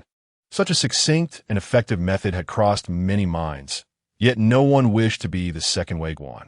Unexpectedly, Yun and I appeared unperturbed and willingly became the spear in the player's hands.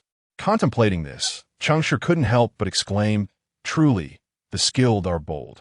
How confident these high-scoring individuals are. Is their score merely a product of raw talent?" He scoffed inwardly. Recklessness cannot resolve everything. Intellect is the key to unlocking doors. Yet, the events have transpired, and dwelling on them serves no purpose. He sighed in resignation and began to sift through the chaotic room, hoping to uncover useful information within. It was clear that the assassin lady would not conduct a thorough search. This dirty work necessitated a collective effort. Alas, the personnel of the Grand Tribunal are en route, and at this moment, the inn is in utter disarray. Do they not fear becoming ensnared within? Chapter 48. The Sudden Judgment. The assassin's grief in the midst of players' somewhat crude actions, an exceedingly bizarre scene unfolded within the nighttime inn. Several men, their faces ashen, pursued a woman. This woman, however, meandered through the inn's corridor, darting into a room with each passing door, only to emerge moments later, visibly agitated. The entire episode lasted only briefly, and while no sound emanated from the quiet rooms, Any new arrivals would discover that the travelers within had vanished. The belongings lay scattered across the floor, yet nothing had been taken. Such behavior did not seem motivated by greed. Thus, a question arose: what exactly had this thief pilfered? The answer: Cheng Shi's time. After trailing through a dozen rooms, Yin and I was utterly disheartened. She found nothing of value, besides the traveler's luggage and an abundance of survival necessities. Her greatest find was a few stylish pieces of QQ lingerie in a lady's wardrobe. One could not help but marvel at the lady's taste. But let us return to the matter at hand. The rooms they had investigated were evidently occupied by respectable travelers, not the individuals they sought. Moreover, the sheer volume of guests in the inn made it impossible to search through the entirety of the third floor, let alone the 2 floors below, before dawn. If they continued at this pace, by the time dawn broke, Yin and I would have no choice but to return the travelers bound for other realms. At that point, panic would surely escalate within the inn. Throughout this endeavor, Cheng Shi had repeatedly urged the others. Should they continue? The responses from the others were intriguing. Feng Zhu frowned. Du Shiguang smiled, and the ascetic remained silent. Clearly, the prominent figures wished to gamble on fortune, hoping to stumble upon useful clues that could save them time. As the leading figures were unwilling to cease their pursuit, Cheng Shi, as a mere follower, had little say in the matter. They pressed on. Yet, life often unfolds in such a manner that the more impatient one becomes, the less effective their actions. Such unconventional methods could only be sustained for so long.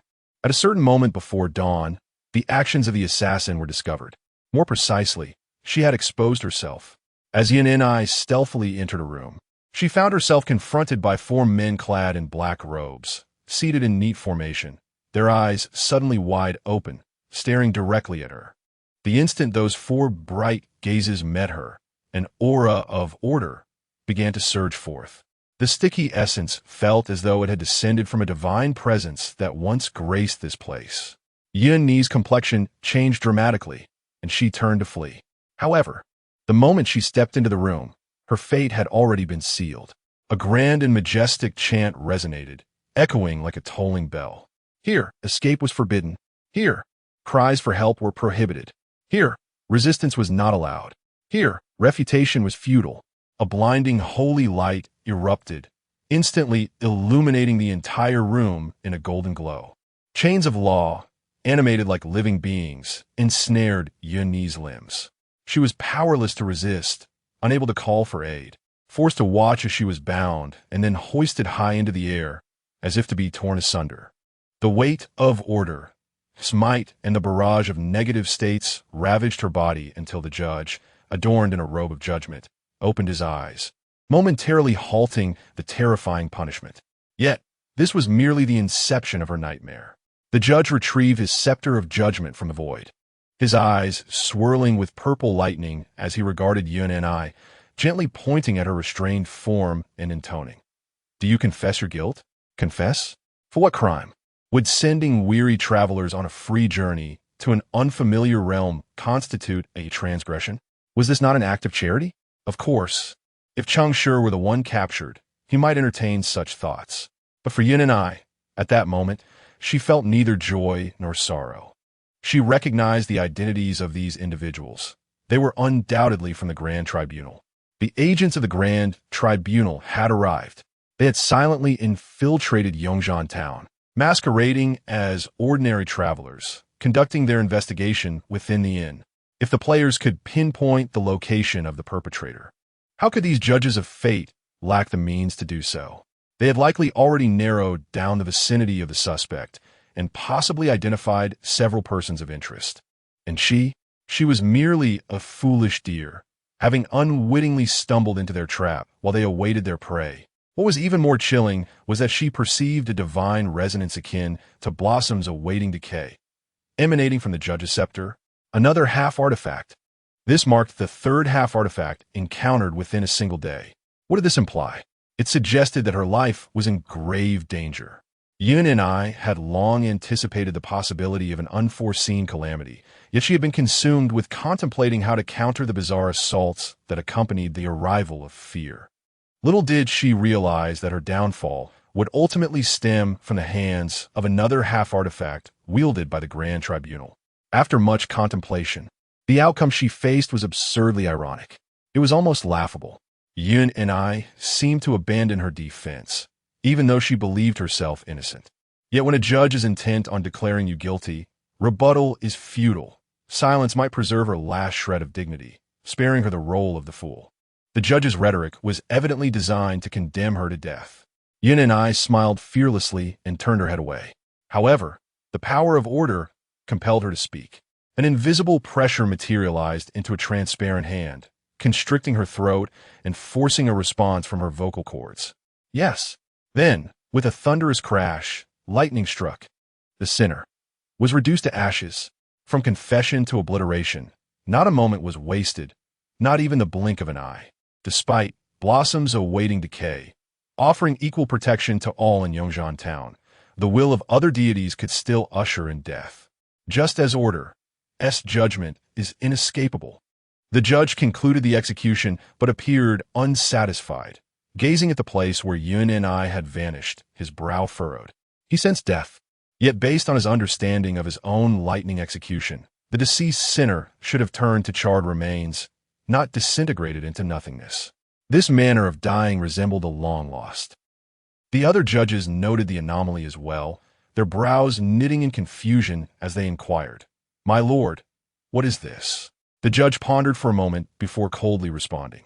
Perhaps it is a peculiar method derived from the underground faith of annihilation. No matter, the sinner has been dispatched. Once the judge declared the sinner dead, there remained no hope for survival. The four judges nodded in unison and subsequently closed their eyes, returning to silence. The judge sheathed his scepter but did not close his eyes. Instead, he directed his icy gaze toward the door. Outside the door, Feng Zhu was drenched in cold sweat, while Du Shiguang clenched his fist tightly. The two were but a step away from following Yin and I inside, and it was fortunate that she had swiftly signaled them to halt the moment she entered, prompting a brief moment of caution. It was this fleeting hesitation that saved their lives. The two retreated with grave expressions until they reached the staircase, where they encountered Cheng Shi and the ascetic lurking in the shadows, finally halting to wipe the cold sweat from their brows. Cheng Shi had not witnessed the events transpiring inside or outside the room. Seeing the two with solemn expressions sent a chill through him. "Where is Yun and I?" Feng Zhu and Appo's gaze darkened, and he remained silent. Du Shiguang slowly shook his head, the meaning unmistakable. "She is dead? Is Yongzhan town truly a place where one can gracefully conclude their existence?" Cheng Shi was utterly astonished. His eyes widened as he gazed towards that room, seemingly reflecting on the identity of its previous occupant. If memory serves correctly, prior to their departure, that room should have been vacant. This implies that the individual residing within had taken up residence during the brief interval when the players ventured forth in search of Weiguan. The timing was perfectly synchronized. Who could it be? At this juncture, Feng Zhu spoke up. "Order, I sense the fluctuations of its power. The Grand Tribunal, there is no doubt. It must be the Grand Tribunal. They have already arrived. Merely a fleeting thought on my part, and yet it has materialized in reality." Cheng Shi felt the cruel jest of fate, his expression darkening considerably. The trial, lasting 7 days, claimed another soul at dawn on the second day. 6, leaving 4. Simultaneously, travelers sent to other dimensions by Yun and I were abruptly ejected back, awakening in their beds, convinced they had just endured a terrifying nightmare.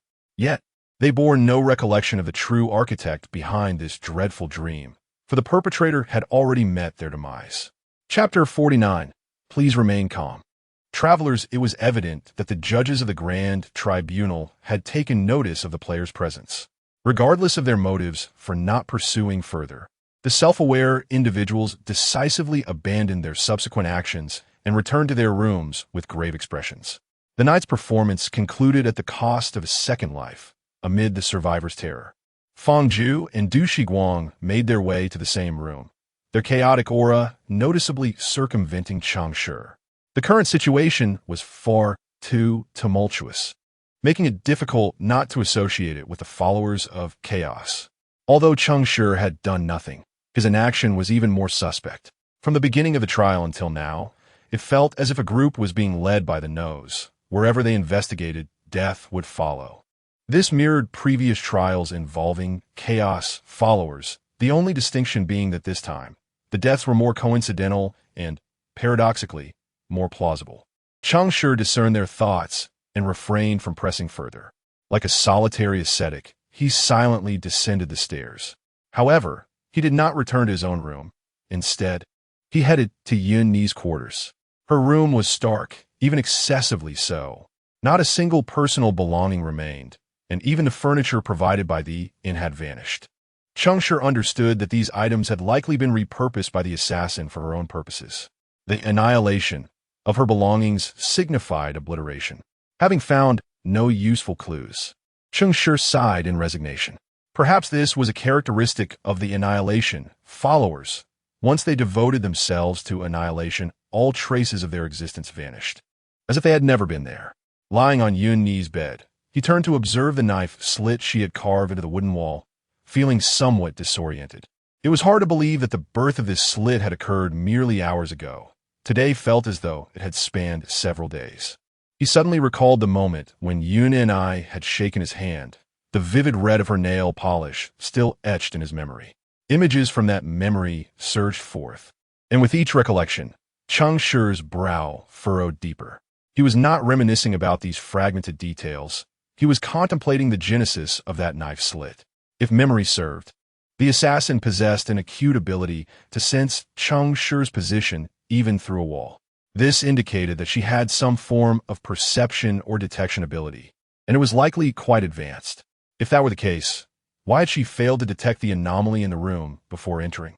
Even if the judges from the Grand Tribunal employed various means to conceal themselves, as an assassin, one renowned for her caution, she should have had at least some warning of impending danger. She had clearly signaled Feng Zhu and the others the moment she opened the door. However, this act of warning was even more perplexing. Cheng Shi mused that had he been in her position and discovered danger within the room, he would have either made a desperate bid for escape or prepared to confront it head-on. He certainly would not have first diverted his attention to alert his companions. Cheng Shi vividly recalled Yun's attitude towards her teammates.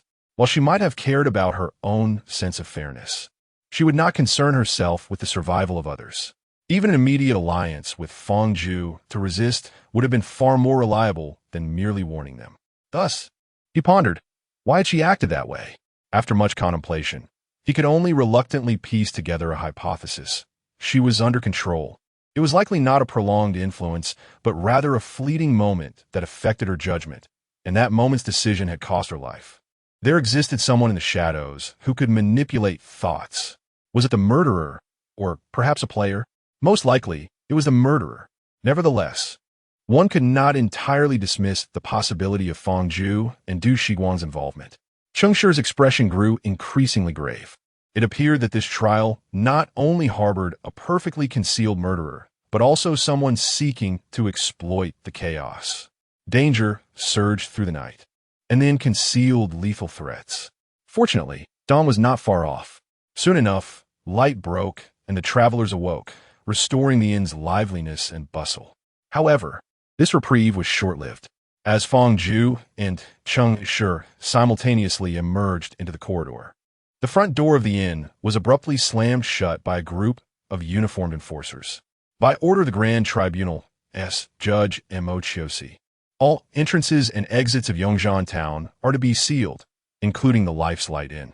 Travelers, please remain calm. The judges have taken control of the situation, and your safety is assured. Please exit your rooms in an orderly fashion and assemble on the first floor. I repeat, all travelers, please gather on the first floor. The Grand Tribunal had struck. Their speed exceeded expectations. The entire inn was sealed off.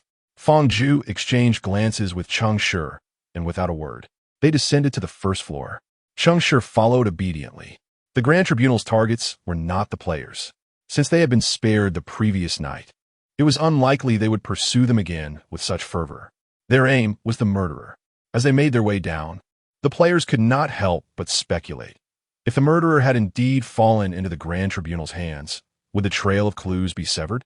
Regardless of whether he was the final sacrifice, no one could interrogate a criminal under the Tribunal's authority, especially not one who had so easily dispatched Yun and I. The travelers were taken aback by the enforcer's announcement, and a wave of confusion spread throughout the inn. Whispers of uncertainty and speculation fill the air. What is going on? Why is it being sealed? Where's the innkeeper?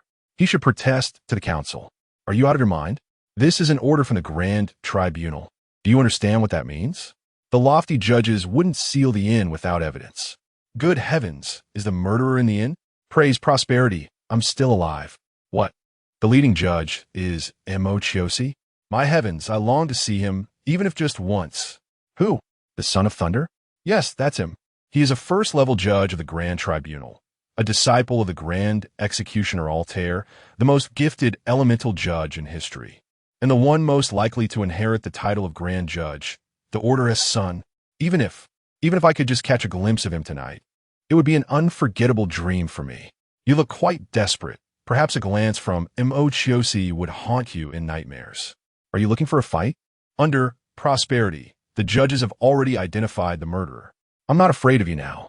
The atmosphere was chaotic, with players standing apart amidst the restless crowd, scrutinizing everything suspicious around them. On the eve of the Grand Tribunal and Oppose, S declaration, they were eager to unearth clues ahead of time. Yet, with so many people and the noise so deafening, it was challenging to identify anyone unremarkable. Numerous travelers' reactions had become distorted and frantic due to panic. Cheng Shi sighed softly and began to shift his perspective. Meanwhile, four judges from the Grand Tribunal silently appeared in the corners of the hall, encircling the entire inn with their combined strength. Not long after, amidst the anxious murmurs, a judge in a robe of authority with violet eyes emerged at the entrance of the inn. Cheng, the elemental judge of the Grand Tribunal, the most revered first-level judge of all time. Do you know him? Du Shiguang asked quietly from within the crowd. Fang Zhu nodded, the prematurely departed son of Order.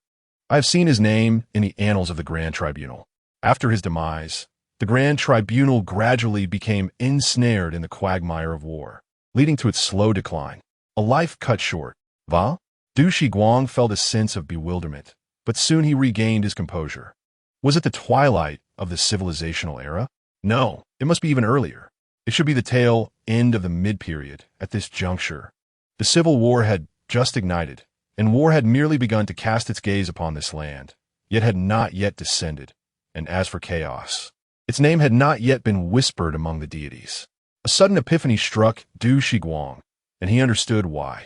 Despite the presence of a cultist of chaos outside the door last night, the judges of the Grand Tribunal had not come to apprehend him. It turned out that this was the early period of the civilizational era. The arrival of order and truth had transpired thousands of years prior, with their followers nearly unifying the surface, while war had only just begun to take notice of the land of hope. How did he meet his end? The records of the Grand Tribunal were vague, and as I had not joined them, my understanding was limited. What is the Son of Order? Du Shiguang inquired once more. This time, Fang Zhu did not respond, but instead posed a counter-question. What did you exchange for your memories? Du Shiguang's expression tightened, and he fell silent. Fang Zhu seemed to have grasped something and chose not to speak further.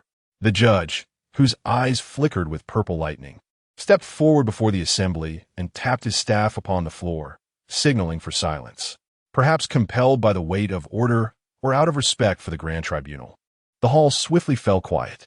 He had yet to utter a word, merely performing a salute in accordance with the ways of the followers of order. A wave of lawful intent instantly enveloped Cheng Shi, igniting within him an impulse to confess. This was far more impressive than Fang Zhu's admission of guilt from the previous night. Just as everyone bowed their heads in preparation for judgment, Cheng spoke up. Chapter 50. Divergent reactions. As soon as he opened his mouth, the holy light of order enveloped everyone present.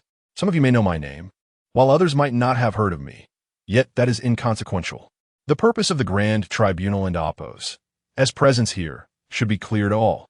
Evil has spread like wildfire in Everbloom Town, and under the cloak of night, the wicked brazenly deprive the residents of their right to embrace prosperity. Such sordid acts not only trample upon the faith of the alliance of nature, but also challenge the authority of the Grand Tribunal. By the grace of order, judgment shall come, no se ne shall escape retribution. I, the first judge, Moxius, pledged to the autonomous alliance of Everbloom Town and its faithful. Today, we shall unearth the true culprit and restore peace to you all. Moxius and Oppos. S words were profoundly inspiring, and many faces visibly brightened, while the enforcers around him wore expressions of eager anticipation. However, his tone swiftly turned frigid and laced with dark amusement. Now that the routine declaration has concluded, let us cast aside these cumbersome restraints and get straight to the point. I have identified the murderer, and he is indeed among you. Fear, once your sharpest blade, shall now be your funeral dirge. Under the watchful eyes of order and the judgment of the Grand Tribunal, how do you intend to flee?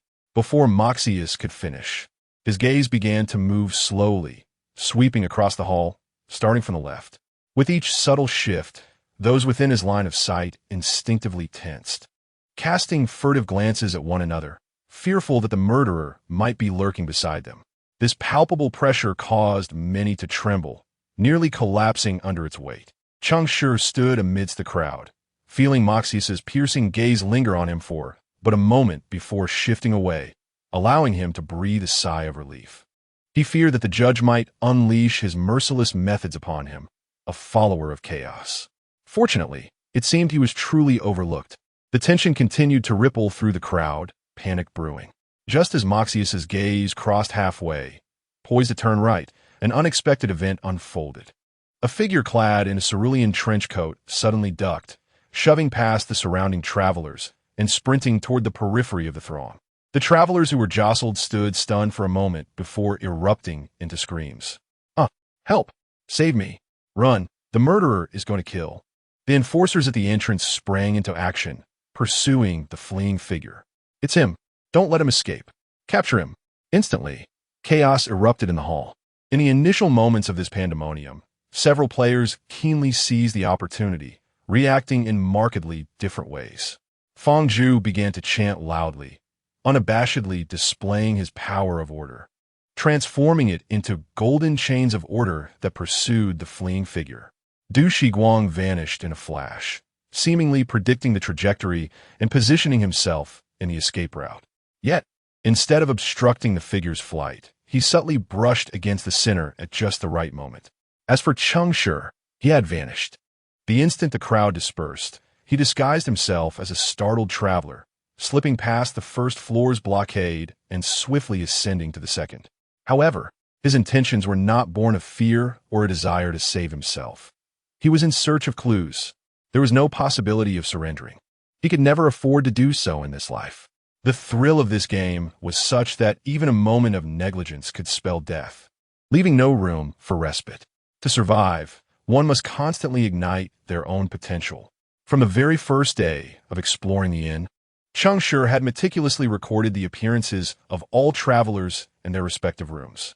The moment the cerulean trench coat stirred, he instantly identified the individual, a bard who claimed to hail from the northern kingdom of Kainival. The inn's guests, in a state of panic over the murder, were not without a few instigators, including this very bard. In truth, when Cheng Shi learned of the semi-artifact, when fear approaches, he had harbored doubts about this bard. The adage holds true: a craftsman must sharpen their tools before they can work well. To utilize fear as a weapon, the most effective method would be to first spread that fear. And the bard profession was most suited for such a task. They reveled in storytelling, particularly tales that sent chills down one's spine. However, at that time, he had still been reeling from the shock of Wei Guan's death, his mind clouded, unable to arrive at a clear judgment. Now everything aligned. There has never been a mere shadow of a snake cast by a bough. The serpent was always part of the bough itself. The assassin had long since laid the groundwork, merely awaiting this semi-artifact to validate its existence. When fear approaches, Cheng Shi moved swiftly, weaving between the fleeing travelers until he reached the bard's room. His thoughts diverged from those of the other two.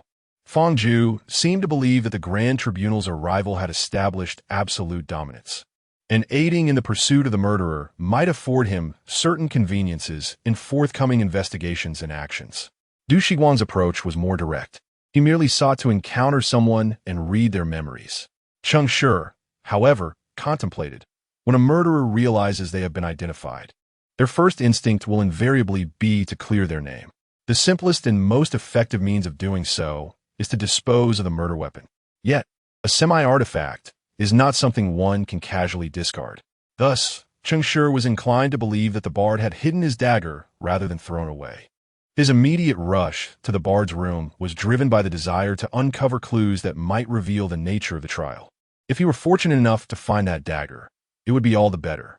However, as Cheng Shi, like a wraith, approached the door and pushed it open, he found that someone was already inside. Before him stood a man, bare-chested and taut with tension, every muscle straining with effort. The ascetic, the silent follower. Cheng Shi was taken aback, blinking in confusion. No wonder he had never seen this figure, even after everyone had been brought to the first floor by the Grand Tribunal. It seemed he had also taken note of the bard's identity. However, players might be solitary, yet they remained compatriots, especially since both belonged to the same chaotic fate. Devoid of any hatred born from conflicting beliefs, there was little cause for concern.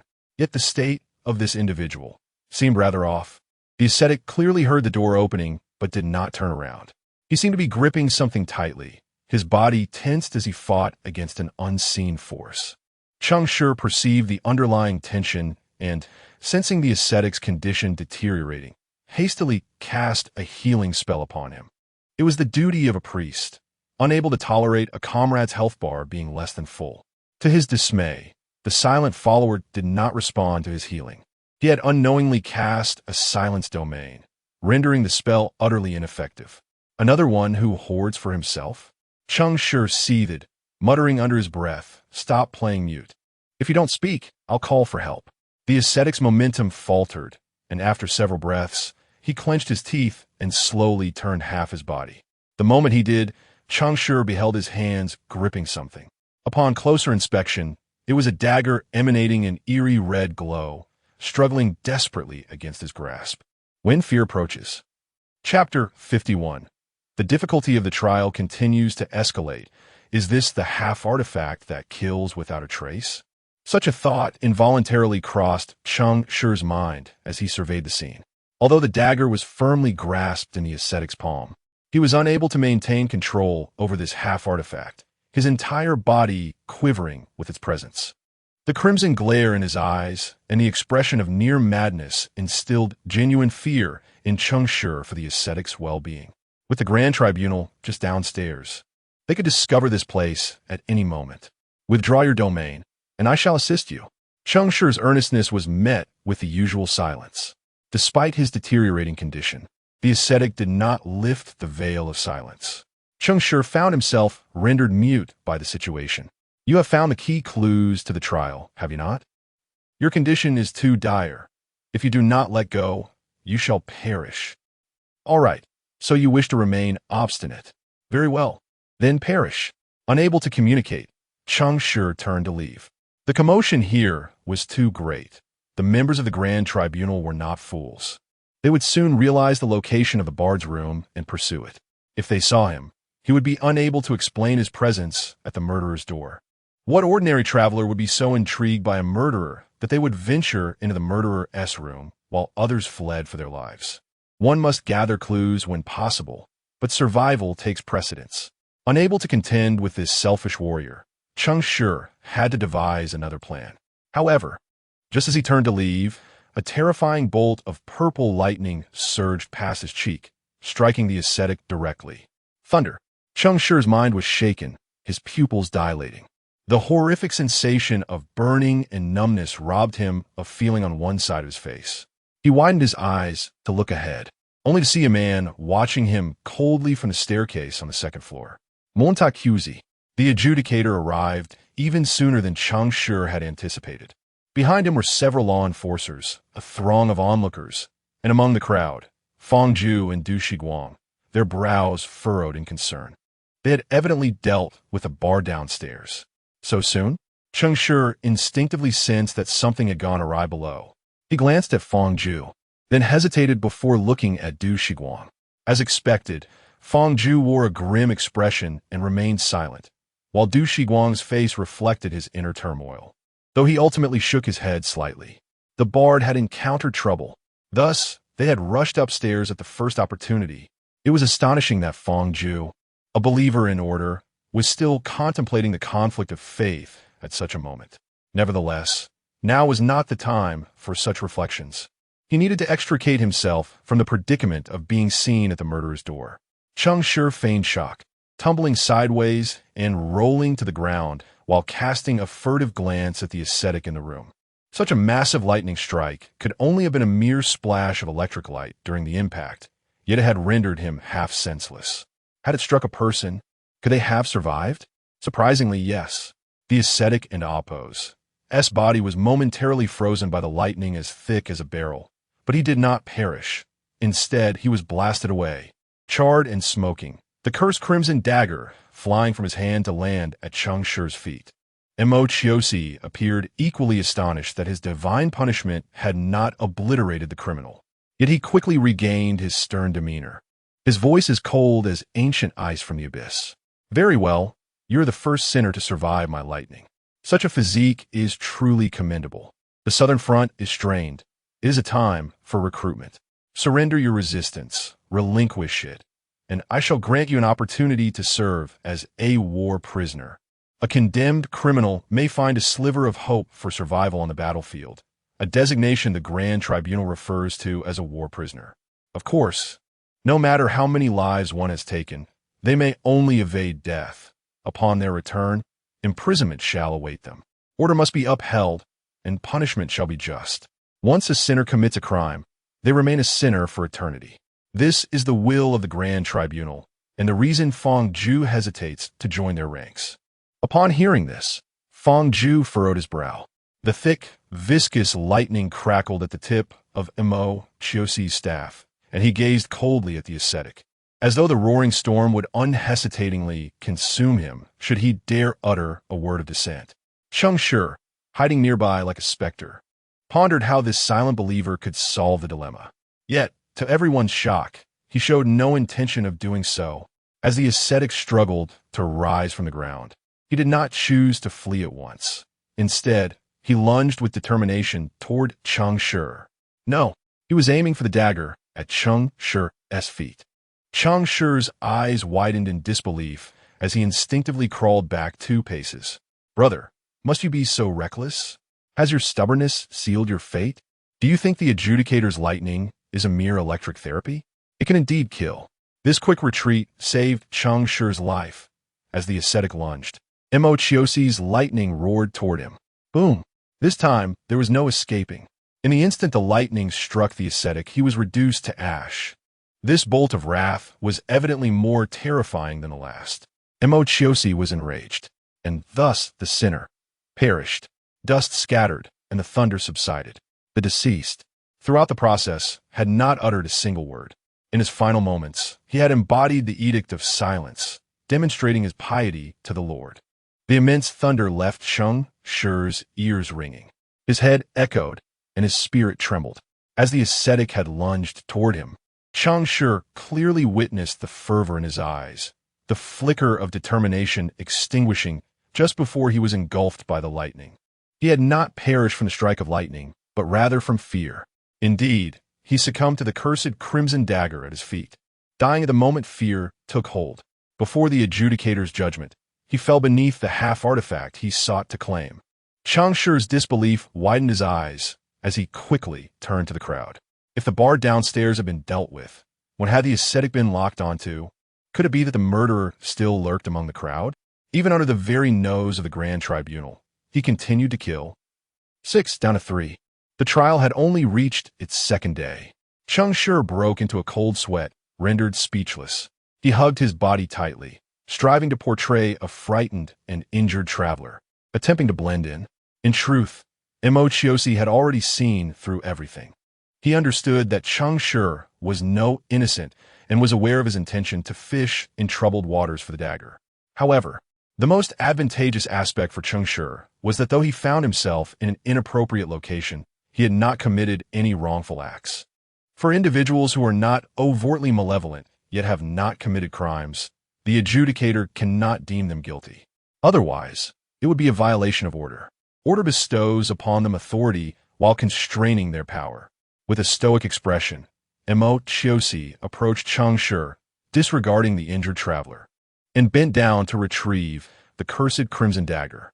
This half-artifact, which had nearly cost the ascetic his life, offered little resistance in his grasp, lying quietly like an ordinary tool.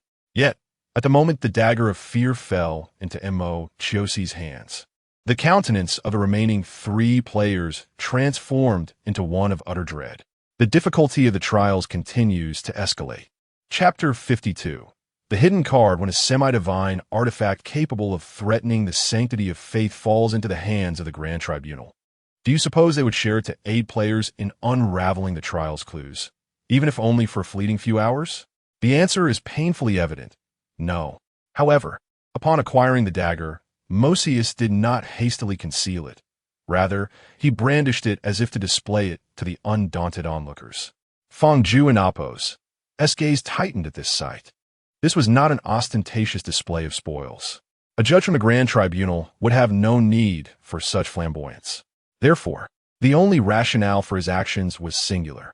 He was fishing, luring the murderer with a weapon.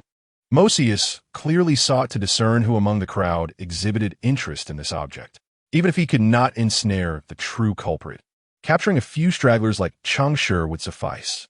Unfortunately, his intentions were perhaps too transparent, and no one dared to provoke the authority of the Grand Tribunal at such a moment. Du Shiguang evidently comprehended the situation, and the 2 of them averted their gazes, subtly lowering their heads to evade Mosius's scrutiny.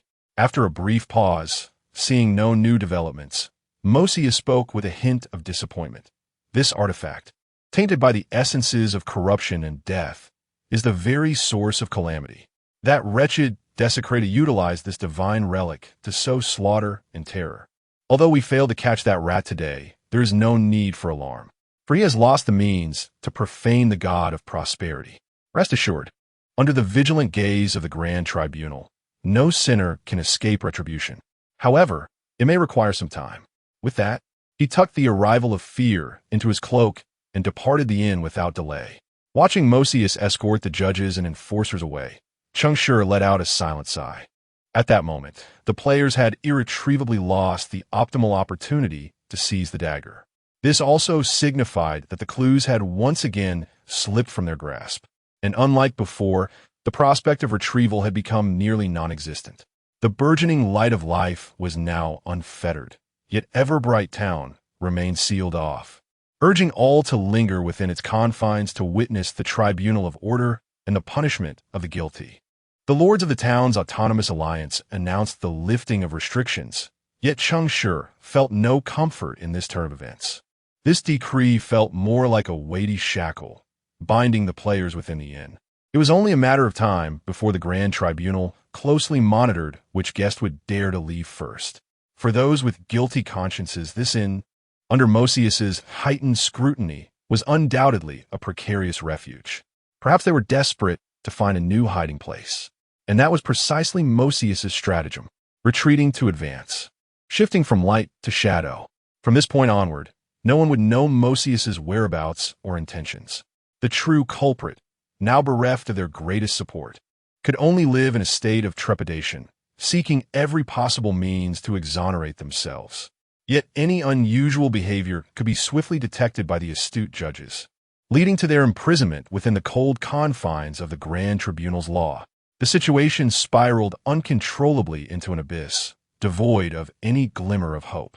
After the crowd dispersed, Cheng Shi suppressed his discomfort and cast 2 healing spells upon himself. Then, with his limbs still numb, approached Fangju. Although the follower of order was unwilling to continue their collaboration, Cheng Shi still needed to understand the events that transpired downstairs.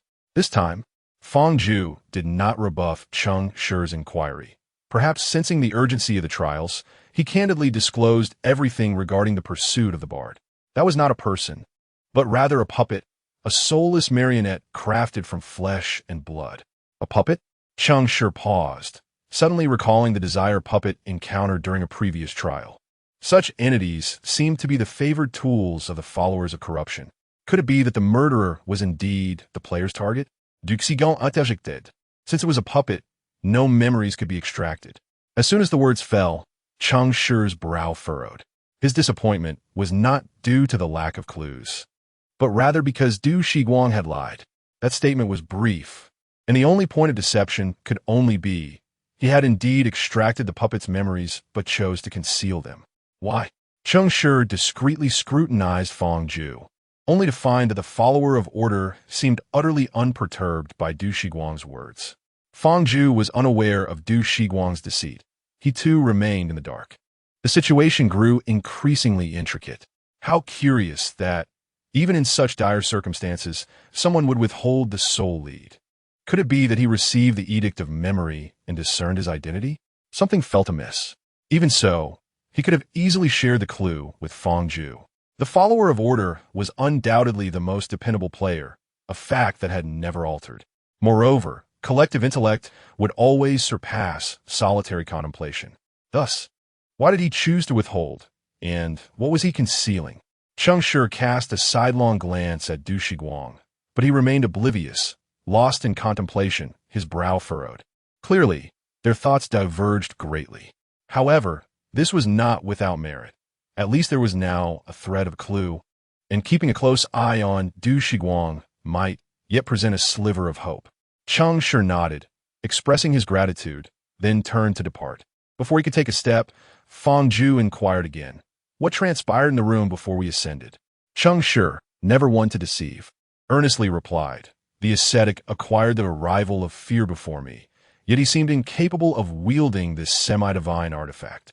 I wished to assist him, but he rebuffed my offer. What followed, as you all witnessed, was his demise at Mosius's hands, and we lost the lead." Fang Ju scrutinized Cheng Shi's eyes for an extended moment, finding no discrepancies, and nodded in acknowledgement. Cheng Shi offered a nonchalant smile and continued on his way. His immediate objectives were twofold: to distance himself from Du Shiguang's gaze and to stealthily follow him when the opportunity arose. Secondly, he intended to interrogate the bard's companions. Having indulged in revelry for days, how could they not have noticed a puppet? Once Cheng Shi departed, Fang Ju let out a sigh and addressed Du Shiguang.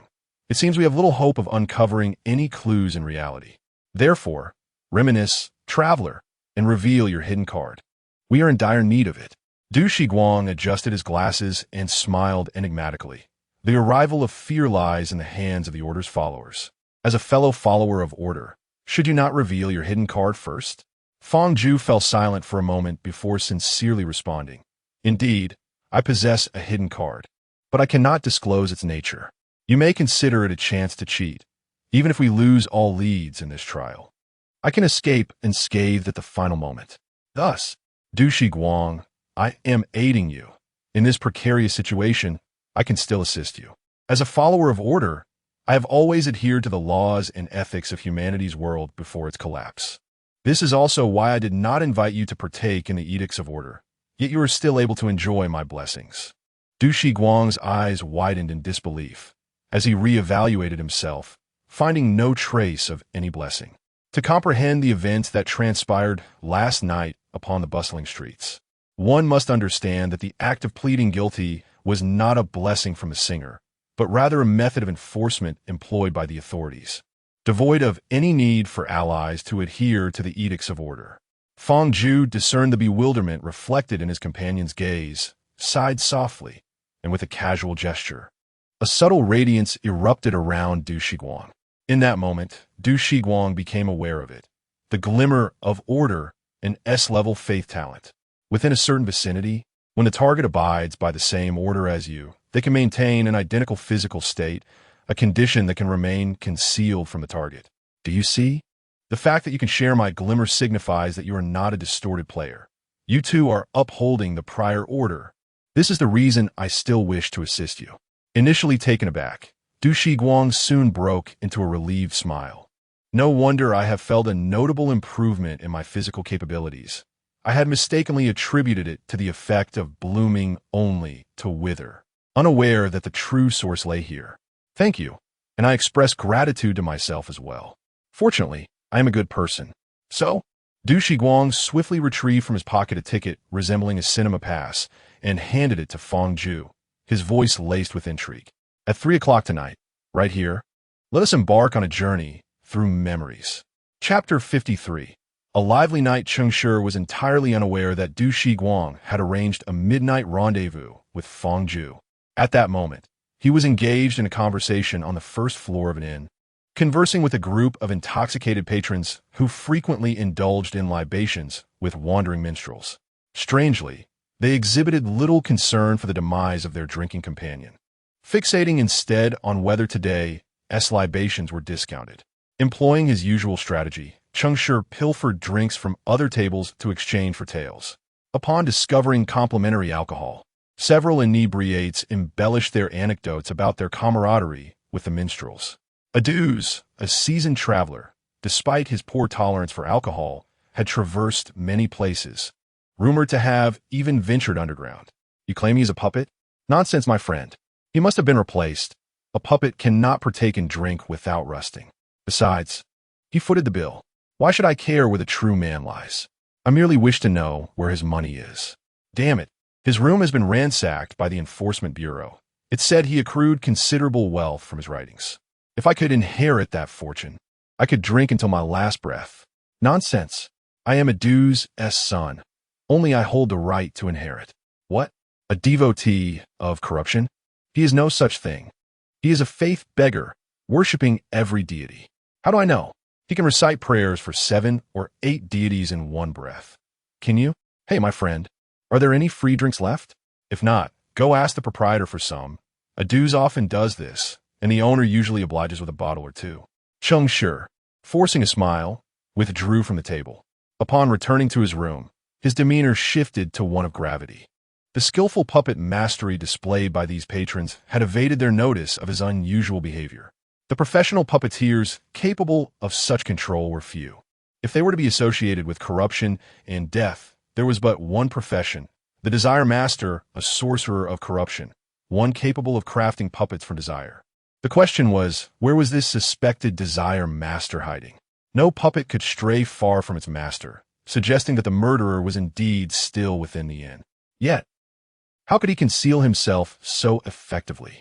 Without arousing suspicion, without revealing any telltale signs, even managing to manipulate the Grand Tribunal. He appeared far from being at a disadvantage. Cheng Shi pondered if exposing the fear's arrival was part of the murderer's scheme. A covert killer need only carry the weapon to remain undetected. So why leave a semi-divine artifact in his room? Was it intended as a gift for the Grand Tribunal? What was his purpose in doing so? Wait, could it be? Was his target the judge? Moxius? Cheng Shi was startled by his own thoughts. Yet upon reflection, they aligned perfectly with numerous details. By creating chaos with a puppet, he could obscure his presence and subsequently present the weapon to make the Grand Tribunal feel assured of victory. Next, he would naturally exploit fear's arrival in Moxius' possession for unforeseen maneuvers.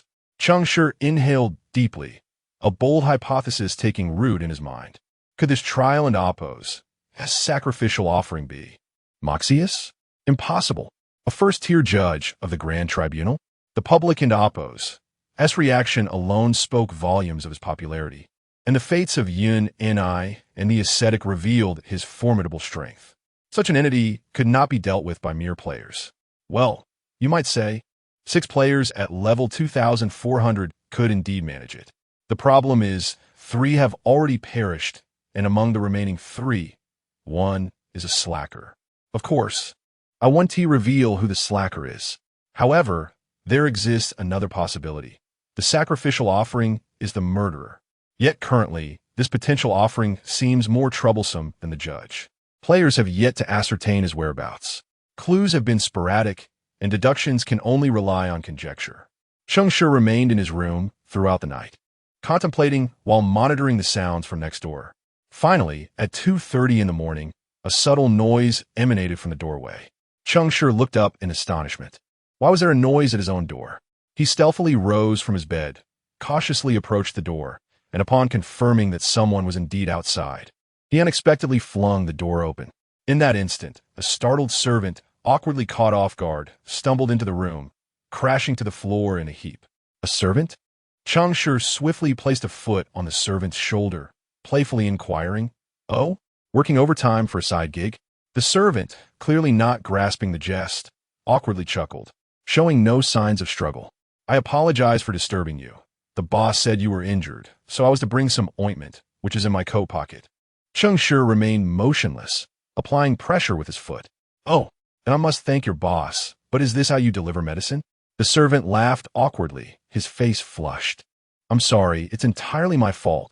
My curiosity got the better of me. I will report truthfully to the boss. Please forgive me. The servant spoke truthfully and with sincerity, exhibiting no signs of deceit. Cheng Shi hesitated for a moment before reaching towards the servant's coat pocket. Yet, as his hand brushed against the servant's chest, he suddenly froze, swiftly retracting his hand, smiling as he expressed his gratitude.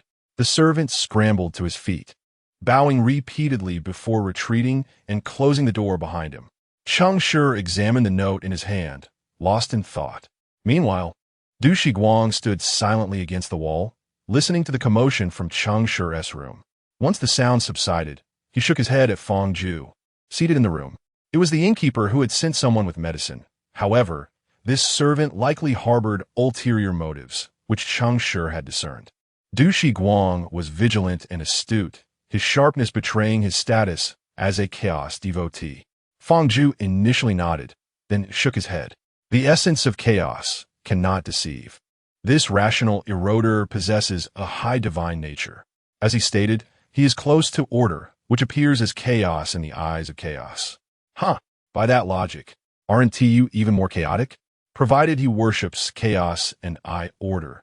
The external manifestations may be similar, yet the core is vastly different, rendering each individual known as human, unique. Enough chit-chat. There are 15 minutes remaining. I eagerly anticipate tonight's journey. I, too, am eager once we depart. Remember to remove the sound barrier to avoid arousing suspicion next door. Fang Ju nodded, refraining from further words. 3 o'clock swiftly approached. Cheng Shi sensed the absence of the individuals next door and decisively opened his door, stepping outside. He speculated on their whereabouts, but chose not to let his thoughts guide him. He scrutinized the note in his hand, maintaining a composed expression as he descended to the first floor. The note indicated a concealed space beneath the bar in the lobby, ideal for a clandestine meeting, urging him to come alone. Alone? Very well, just one. Today, I shall embrace the role of the lone wolf. I am determined to see the face of the perpetrator who instigated the panic in Yongzhan town. Chapter 54. No infighting allowed here. Cheng Shi deduced that the individual who invited him was the culprit because, at the moment he touched the servant's chest, he distinctly sensed that the person was merely a flesh and blood puppet. This puppet possessed an impressive ability to mimic reality, so much so that perhaps even another person would fail to detect any anomalies. However, Cheng Shi was different. He had encountered too many individuals. To put differently, he possessed an acute understanding of the human body. Although this phrasing feels somewhat awkward, regardless, the essence remains clear to those who comprehend.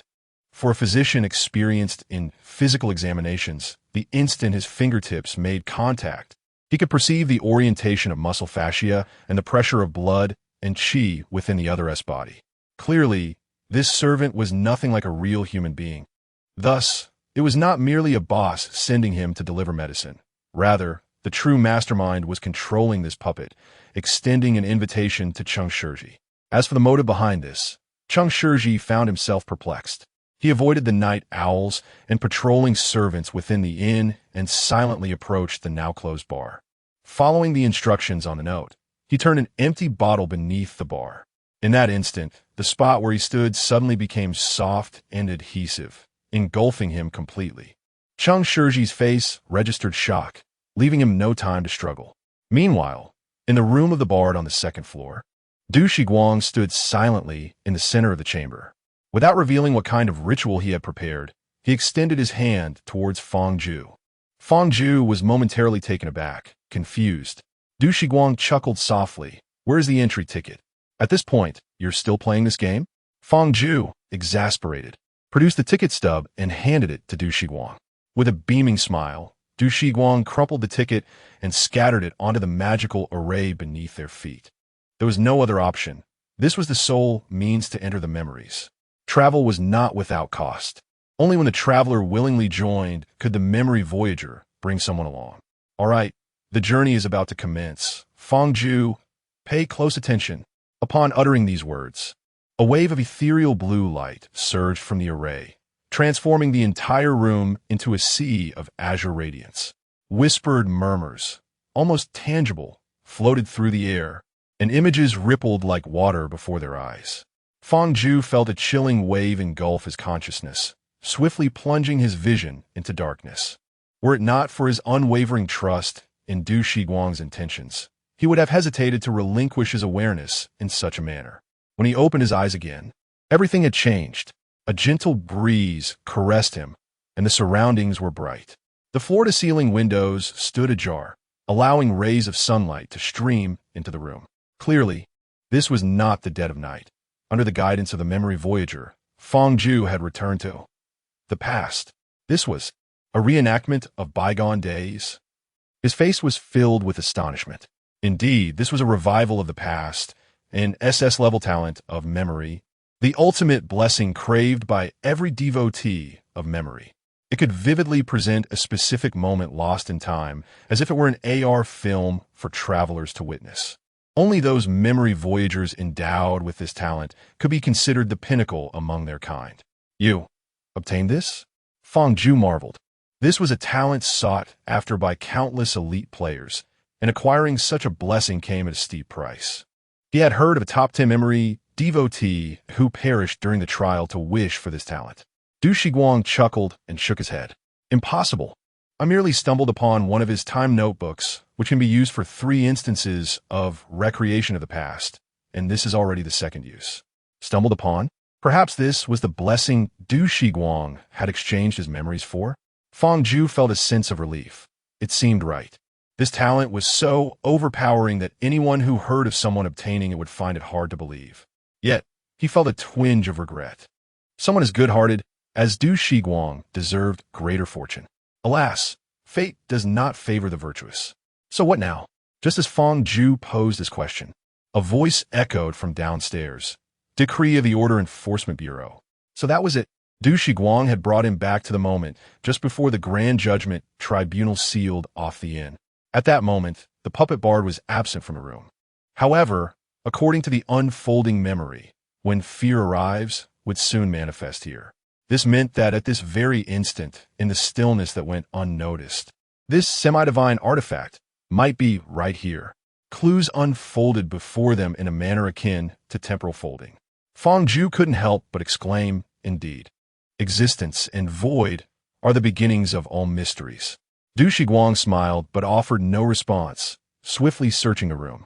Fangju chose not to assist. Instead, he softly chanted a few ballads to divide the space around them from the outside, ensuring no one would intrude upon their gathering. This caution stemmed from the anticipation that the silent devotee who existed within memories might soon arrive. Just as he completed this task, Du Shiguang excitedly whispered, "Here it is. When fear arrives, lay beneath the pillow." The culprit had evidently not intended to conceal it, but why place it in such a conspicuous location? At that moment, a sense of doubt akin to Cheng Shi's arose within Fangju. However, time did not permit him to ponder further. As he prepared to rise and examine the dagger's magical properties, the sound of shuffling footsteps approached from outside the door. The ascetic is coming. The two exchanged glances, worry reflected in their eyes. They quickly moved closer to the semi-divine artifact, aiming to seize it and depart. Yet, the moment Du Shiguang touched the semi-divine artifact, an immense force of resistance surged from the dagger, knocking him onto the bed with a loud thud. The ascetic outside the door paused in surprise. He had not anticipated that someone could act faster than him. Nevertheless, this dagger was deeply linked to the trial's clues, and he could not afford to relinquish it. Gathering all his strength, he charged towards the door. The room had been rendered impervious by the decree of order, and the door merely quivered without breaking. Yet, none of this could deter a warrior. He clenched his fists tightly, and with a powerful surge, the veins across his body swelled like coiling dragons. And he struck the door without hesitation. With a resounding crash, the door splintered, shattering the frame into dust. Fangju, unable to assist Du Shiguang, immediately spread his arms to block the ascetic. "Hush, it's us." Upon seeing Fong Ju, the ascetic did not pause his actions. Instead, he cast a silence domain over both of them. The cold, indifferent crimson gaze indicated he had no intention of treating them as allies. "Damn, he and Amp. Oppos. Es gone mad." Duke Sigon, still lying on the bed, could not rise in time and reached out to the ascetic with a gentle push. A surge of memory, energy washed over his consciousness, causing the recollection that Fong Ju and Du Shiguang were his teammates to flash violently in his mind. Yet, even with this, the ascetic did not relent. He swiftly moved to the bedside, grabbing Du Shiguang's leg and swinging him backward while simultaneously reaching for the semi-divine artifact. Fong Ju's temper flared, and his expression darkened as he struck the ascetic's arm. "Stand down. This place prohibits infighting." The instant the decree was proclaimed, the ascetic released his grip on Du Shiguang, who was propelled out the door due to inertia. "All right, so this is how it's going to be." He first rolled twice, bending his knees to stabilize his body, and then reached out once more towards the ascetic. With a firm grasp, chilling blue divine energy surged forth from his being, immediately manifesting upon the ascetic as well. If you wish to play, then let us engage in this game together. Chapter 55, The True Culprit Behind the Scenes. These azure forces of memory tugged at the deepest recesses of the monk's consciousness, akin to a surgeon's scalpel delicately reconfiguring his cognition. In the blink of an eye, he forgot his purpose, as well as the identities of Du Shiguang and Fong Ju, standing there with a vacant expression. 15 seconds. "Hurry!" Fong Ju, roused by Du Shiguang and Appo's shout, swiftly reached for the coming of fear. He sensed that the struggle of this semi-artifact was not particularly intense. Nothing like it could hurl a person away. Despite his doubts, he issued another decree for safety. In this place, resistance is forbidden. Theoretically, the power of order within the players was far too scant, vastly inferior to that of a semi-artifact. Especially as the coming of fear was a divine relic of dual divinity, it ought not to be impacted at all. Yet, unexpectedly, the semi-artifact quieted under Fong Ju's command. The tension in the air was so palpable that everyone unconsciously overlooked this detail. Fong Ju felt a surge of joy and promptly seized the artifact, hurling it forcefully towards Du Shiguang. He was not doubting his own capabilities. Rather, he believed that someone who traversed memories alongside him would possess far more profound means. Du Shiguang rolled to catch the thrown semi-artifact, feeling relieved. At last, after much effort, he had found it. Perhaps the clue to the trial lay within. Boom! Before Du Shiguang could examine it closely, a cataclysmic force of thunder came crashing towards him. Thud! Struck by the overwhelming lightning, Du Shiguang was sent flying, crashing against the corridor wall. Yet, the dagger remained firmly clutched in his hand. "Very well, you are the first sinner to survive under my lightning punishment. Such resilience is commendable." The Southern Front was under pressure. It was indeed time to enlist new hands.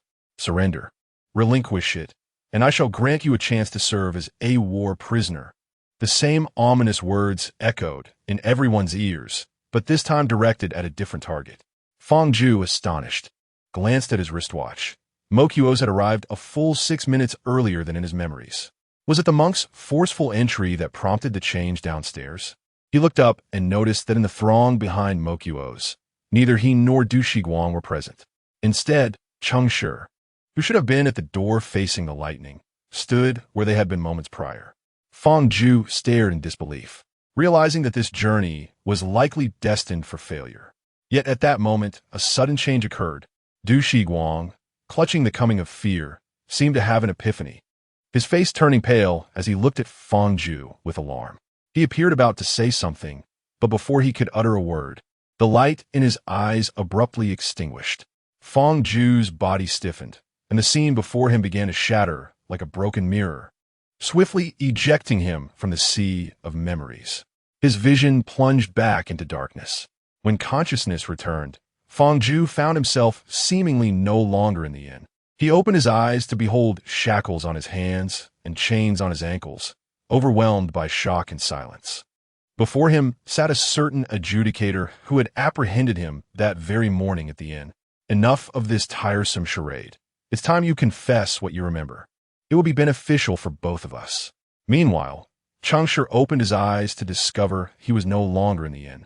He found himself in a dimly lit cavern, the stalactites above resembling symbols, evoking memories of a place deep underground. He had encountered similar stalactites during a trial beneath the earth, rumored to be the expressions of devotion from the subterranean cave spirits to the deity. How had he arrived here? Was the true culprit indeed a corrupted believer from the depths? As Cheng Shi cautiously surveyed his surroundings, an unexpected figure appeared before him, smiling. Cheng Shi gasped in shock, his mouth agape. It really is you? The newcomer nodded with amusement. Indeed, you have suspected me. However, I am curious.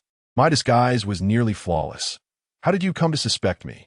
Cheng Shi felt no malice from him, even sensing a hint of goodwill. After a moment of contemplation, he replied earnestly, "To be frank, my suspicions of you were quite limited. Had I not witnessed it firsthand, I would have struggled to draw accurate conclusions. My suspicion of you stems from that bard you control. When someone seeks to incite slaughter through fear, merely spreading rumors to create panic is inefficient. If I were that person, I would first ensure that everyone believed they were utterly safe before instigating terror in the most secure locations. This psychological disparity would be sufficient to breach the defenses of ordinary individuals, becoming a weapon in my hands. Perhaps this is why you encourage every newcomer to gaze upon the balloon awaiting decay." Standing before Cheng Shi was none other than the proprietor of the flourishing Life's Light Inn. He laughed heartily, applauding, "You are astute and quite fitting." "Fitting?" Cheng Shi inquired. "Indeed, fitting. Since you have deduced my identity, why not consider why I have come?" Cheng Shi furrowed his brows, pondering aloud. "You deliberately delivered that murderous dagger into the hands of the Grand Tribunal, likely targeting a specific adjudicator, or perhaps directly aiming at Mokuos himself.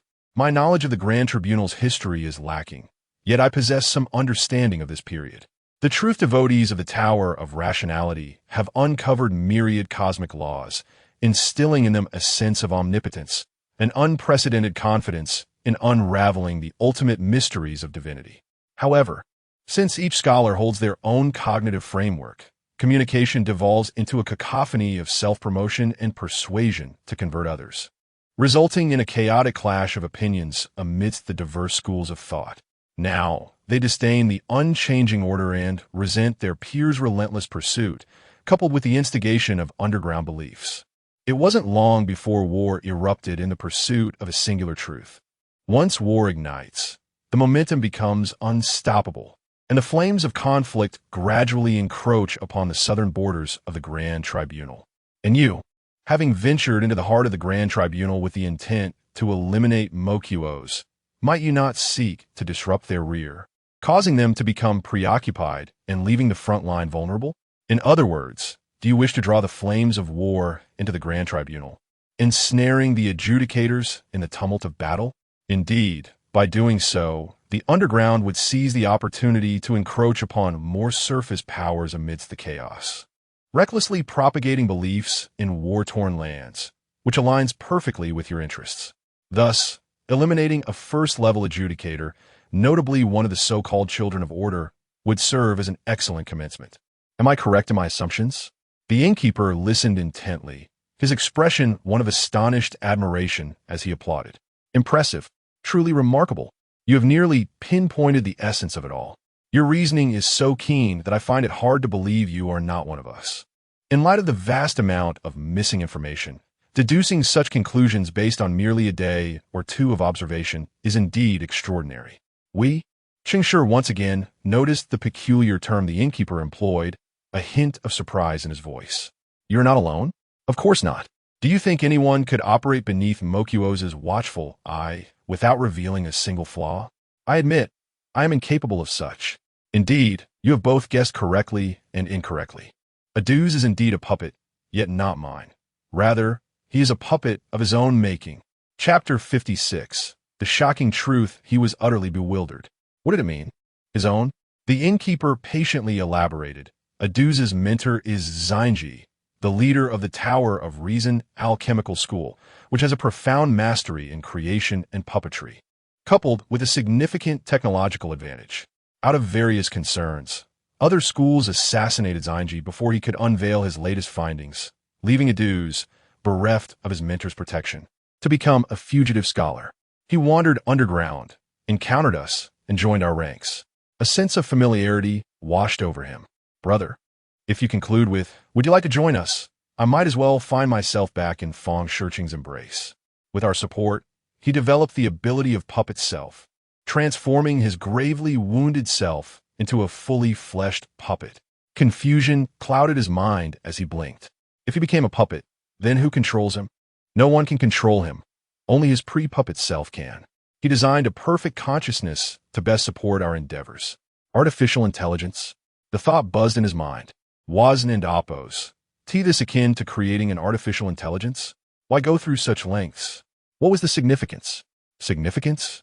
To mold a broken life into a puppet rivaling perfect beings. Is that not the pursuit of truth? You make a compelling argument, but my mother always advised against conversing with fools. Internally, he scoffed, though his exterior maintained a patient smile. Is this truly the pursuit of truth? It appears more akin to folly. What about tonight's individual? Taro, Aduze's junior. He too fashioned himself into a puppet. Double kill. So what were these individuals truly after? Upon reflection, they resembled those infected by corruption, ensnared in an excessive pursuit of personal desires and obsessions. Since this was underground, perhaps their faith aligned with corruption? Thus, he queried corruption. Are you referring to my faith? No, I do not genuinely worship any deity. Or rather, the existence I revere has yet to manifest. He was once again perplexed, furrowing his brow as he scrutinized the innkeeper's face. Then how did you acquire your corruption power? The innkeeper raised an eyebrow and extended a hand, gently shaking it. As his arm trembled, the corruption power began to dissipate, gradually revealing a golden force that entwined itself around him once more. Staring at this familiar power, he was left in shock. Order. It is the power of order.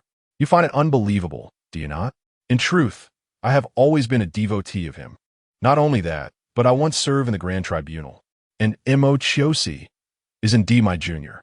Stunned beyond comprehension, he was left speechless, his expression faltering as if he could fit 2 light bulbs in his agape mouth. Wait, you are a judge of the Grand Tribunal? First-class Judge Shanasli, a name that brings back fond memories. But what of the corruption power you wield? Are you an oath breaker? An oath breaker refers to one who renounces their original faith to embrace another deity. Such individuals endure endless punishment from their former patrons due to their betrayal. Presently, players in the faith game possess this choice. Yet even upon successfully changing their faith, they bear a permanent debuff from the deity they forsook. The new deity does not extend any additional favors to the oath breakers. Thus, making such a decision is exceptionally arduous. Oathbreaker? No, I have not abandoned my devotion to order. Rather, I have integrated my reverence for other deities into this devotion. Is it truly possible? What a remarkable notion. What are the deities you have spurned? Will they tolerate this? I have never heard of someone so magnanimous in faith. Shanasli laughed heartily, somewhat deranged. Before our success, none realized that faith could be so impure, so chaotic. This is precisely why we have gathered. Suddenly, his expression shifted, and he realized the night's discourse was finally delving into its core matter. Since this former first-class judge was neither a devotee of corruption nor an oath-breaker of order, his return to the heart of the Grand Tribunal must be for reasons unfathomable to others. This reason likely involved a profound struggle of faith. He speculated that this individual might have begun to worship war, for the innkeeper had mentioned that his faith had yet to manifest. At this moment, the internal strife had just ignited within the Tower of Reason. The deity had taken note of the continent of hope, but had not yet descended. The followers were still in the phase of sensing the divine name. Indeed, the arrival of a deity follows a certain sequence, largely dictated by fate.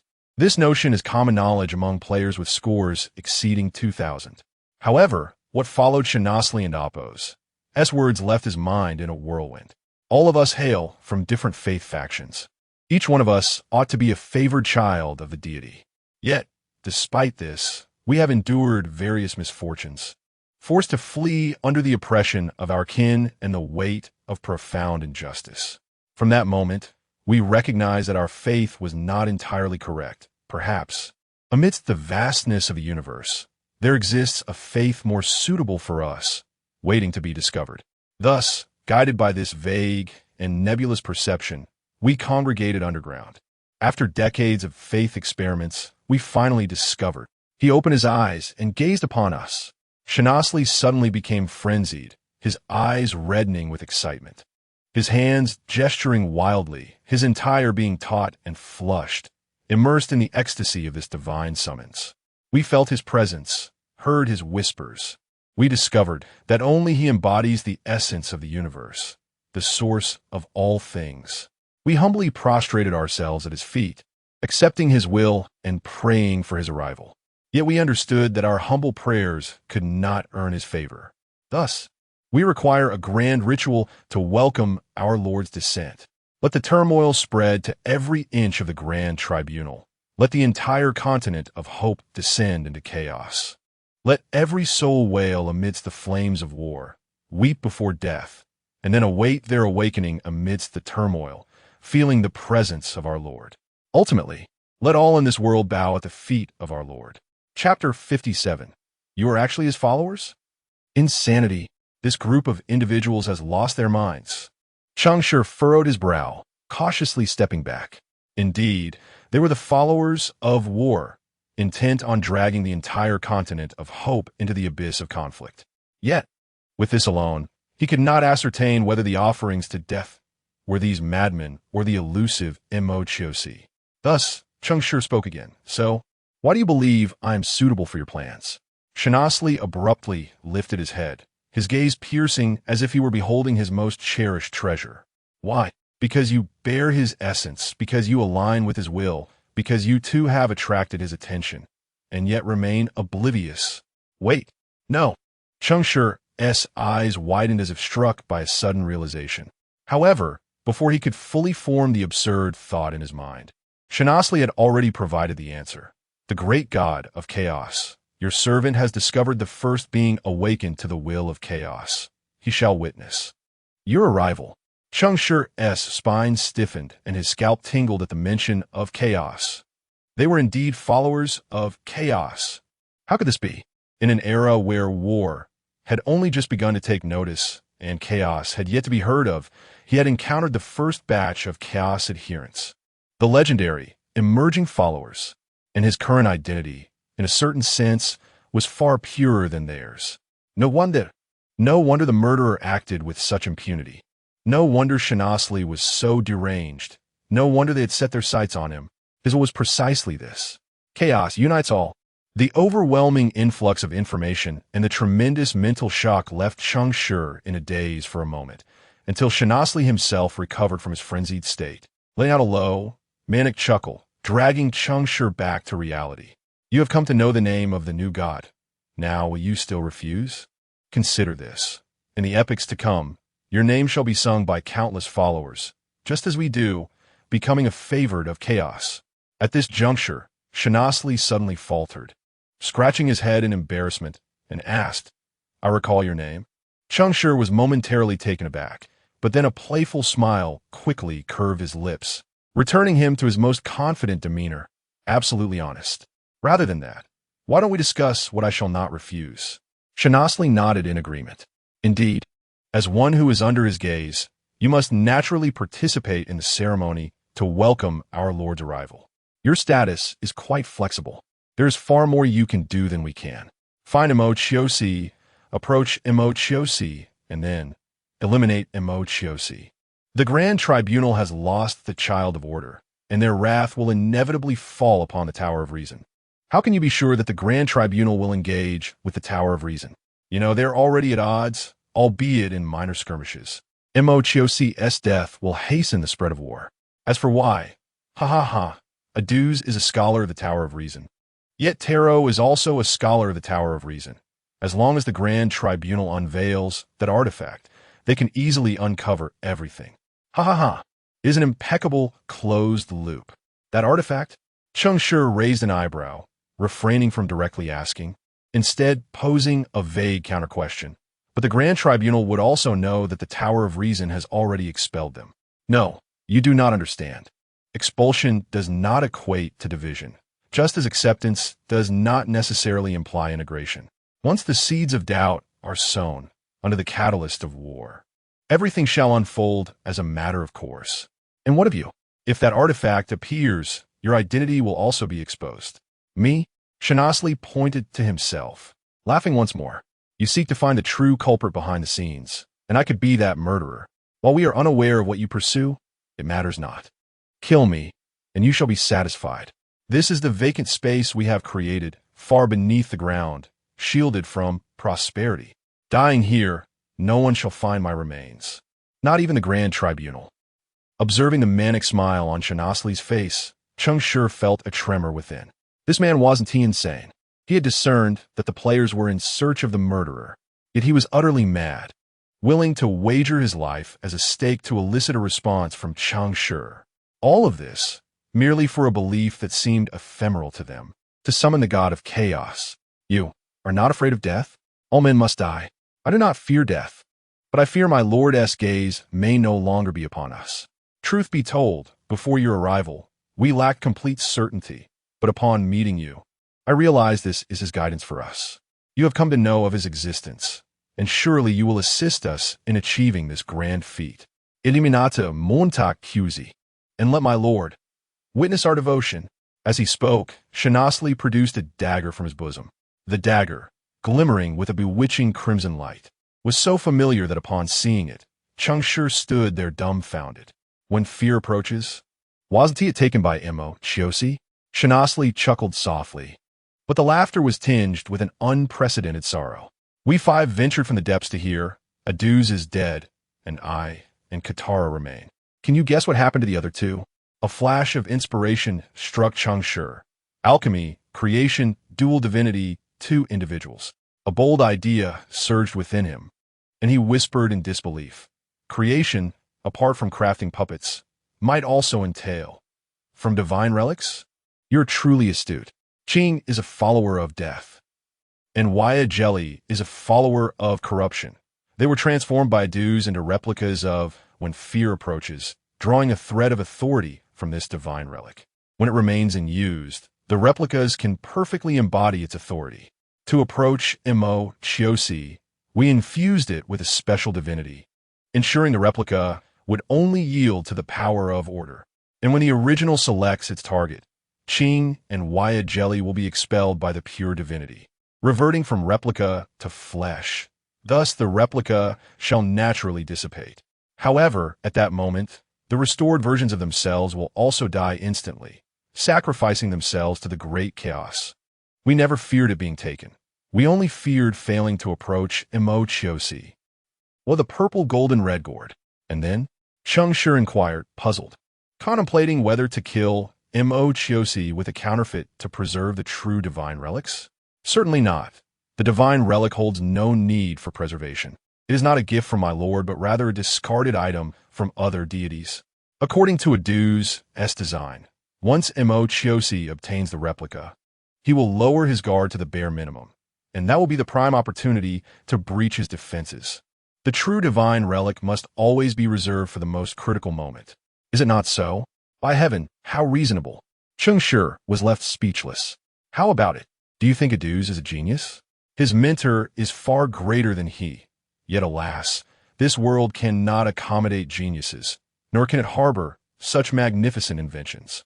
People fervently proclaim their faith, yet they engage in actions that starkly contradict it. This, in itself, underscores the inherent disorder of the world. Every individual embodies contradiction and chaos. To be candid, the rhetoric of these chaotic believers is rather striking. Yet Cheng Shi finds it hard to accept. At least in his own case, he does not embody chaos. His stability remains unwavering. That is, he has always been deceiving, including being deceived himself.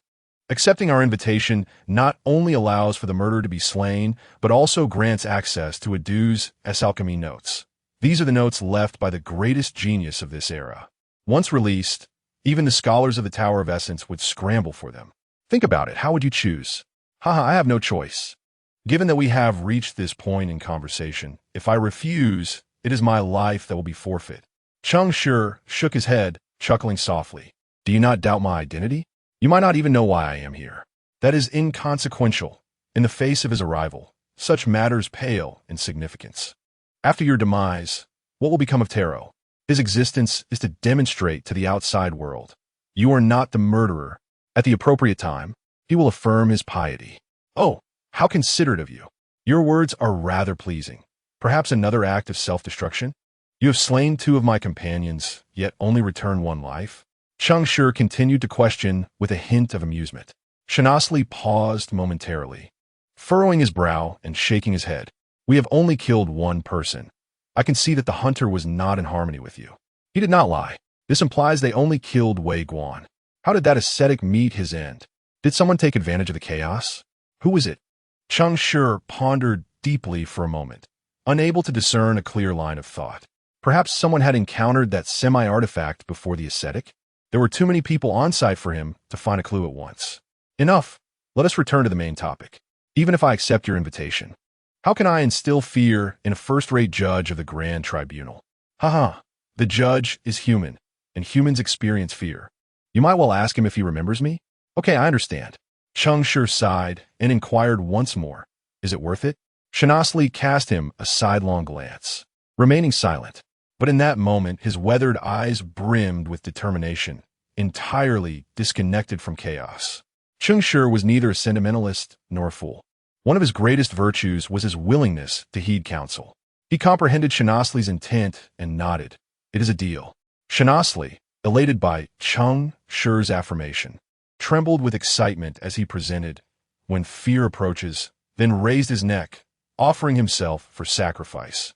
If he arrives after your passing, will you regret not having seen him? Regret? You do not understand. You have only acknowledged his existence, yet you have not grasped the essence of chaos. Proceed. Let me partake in this sacrifice. Let me join in the most splendid welcome for my lord. The semi-artifact now lay quietly in Shanasli's hand, entirely different from the state in which the ascetic once held it. Cheng Shi cautiously extended his hand, gently touching the hilt of the dagger. A wave of deathly energy surged through his fingers into his body, so potent it sent a shiver down his spine. Noti Yixchen, the divine relic lacks consciousness and cannot refuse. Yet the replicas forged by Qing and Wu Yage carry an obsession. They repel all but the order believers.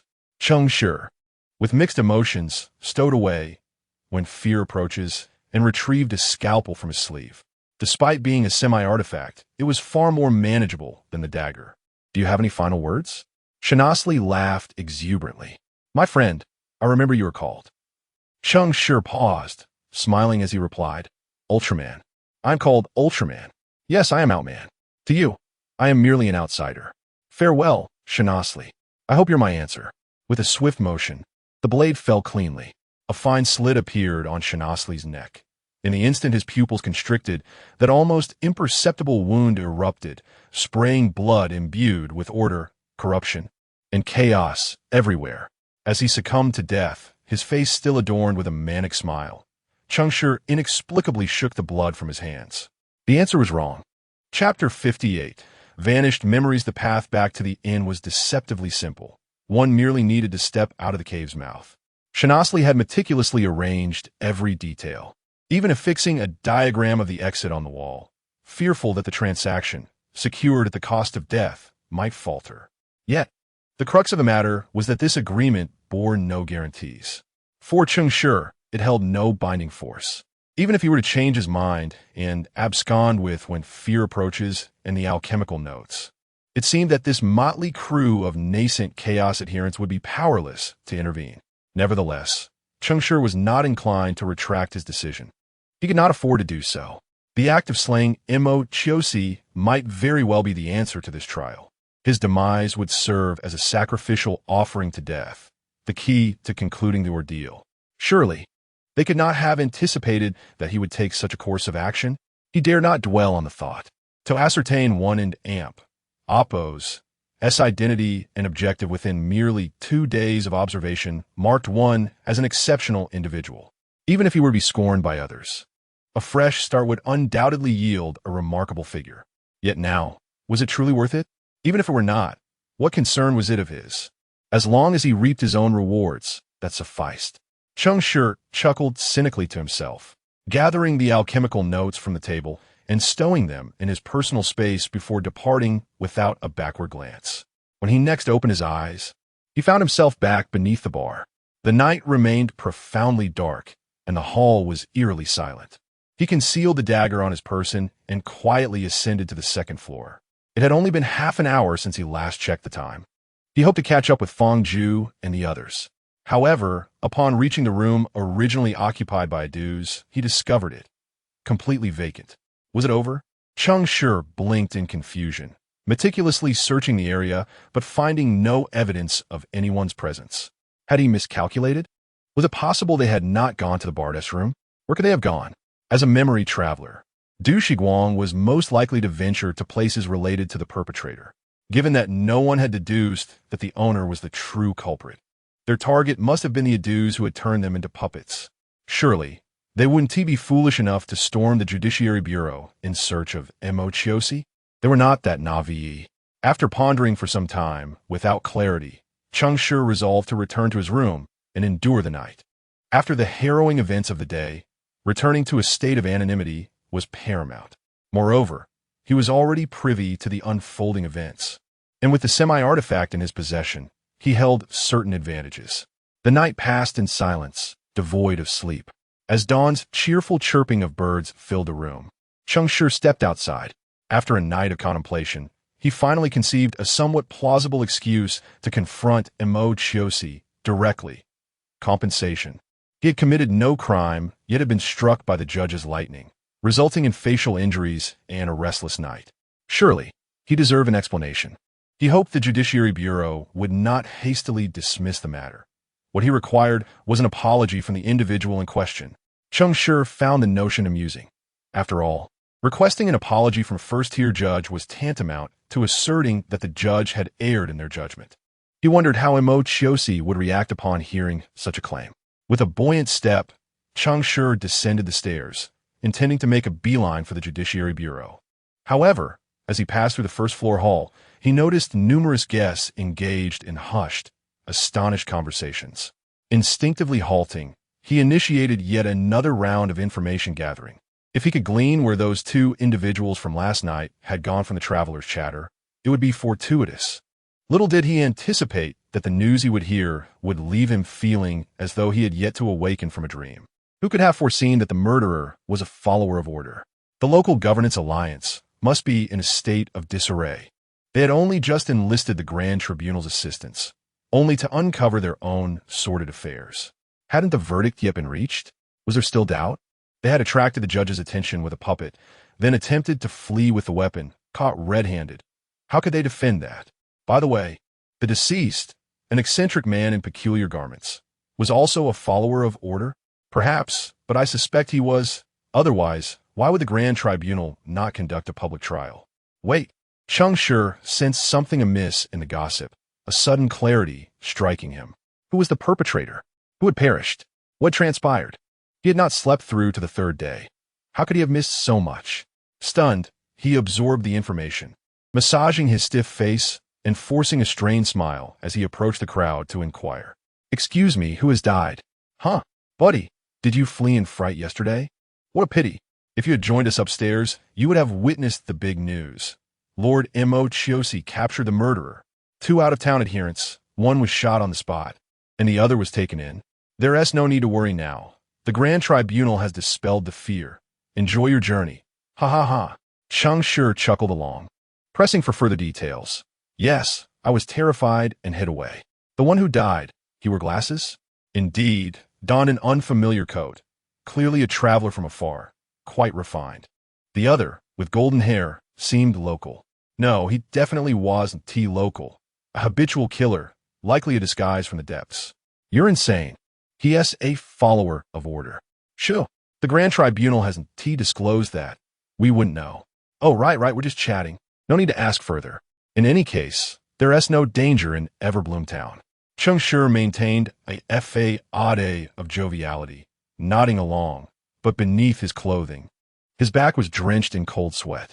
Du Shiguang had perished, and Fang Ju had been apprehended. He had gleaned every detail from the scene, and without question, the murderers referred to by the travelers were indeed those two. Yet the pressing question remained. When had this transpired? During the time last night. The second-floor corridor had been devoid of any presence. Where had they seen Mo Chiosi conducting his investigation? The timelines simply did not align. The individuals involved were entirely mismatched. The one slain by Mo Chiosi, no, rather the one who had died, was clearly the ascetic. Cheng Shi was loath to accept that his memory had faltered. He began to navigate the hall once more, probing for answers.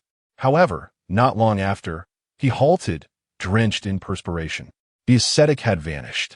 No one claimed to have seen such a bare-chested monk, as though he had never existed. Bathed in the radiant sunlight outside the inn, Cheng Shi felt an icy chill envelop him. He pondered for an extended period, but could not fathom why a trip to the underground had led reality to unfold in such a manner.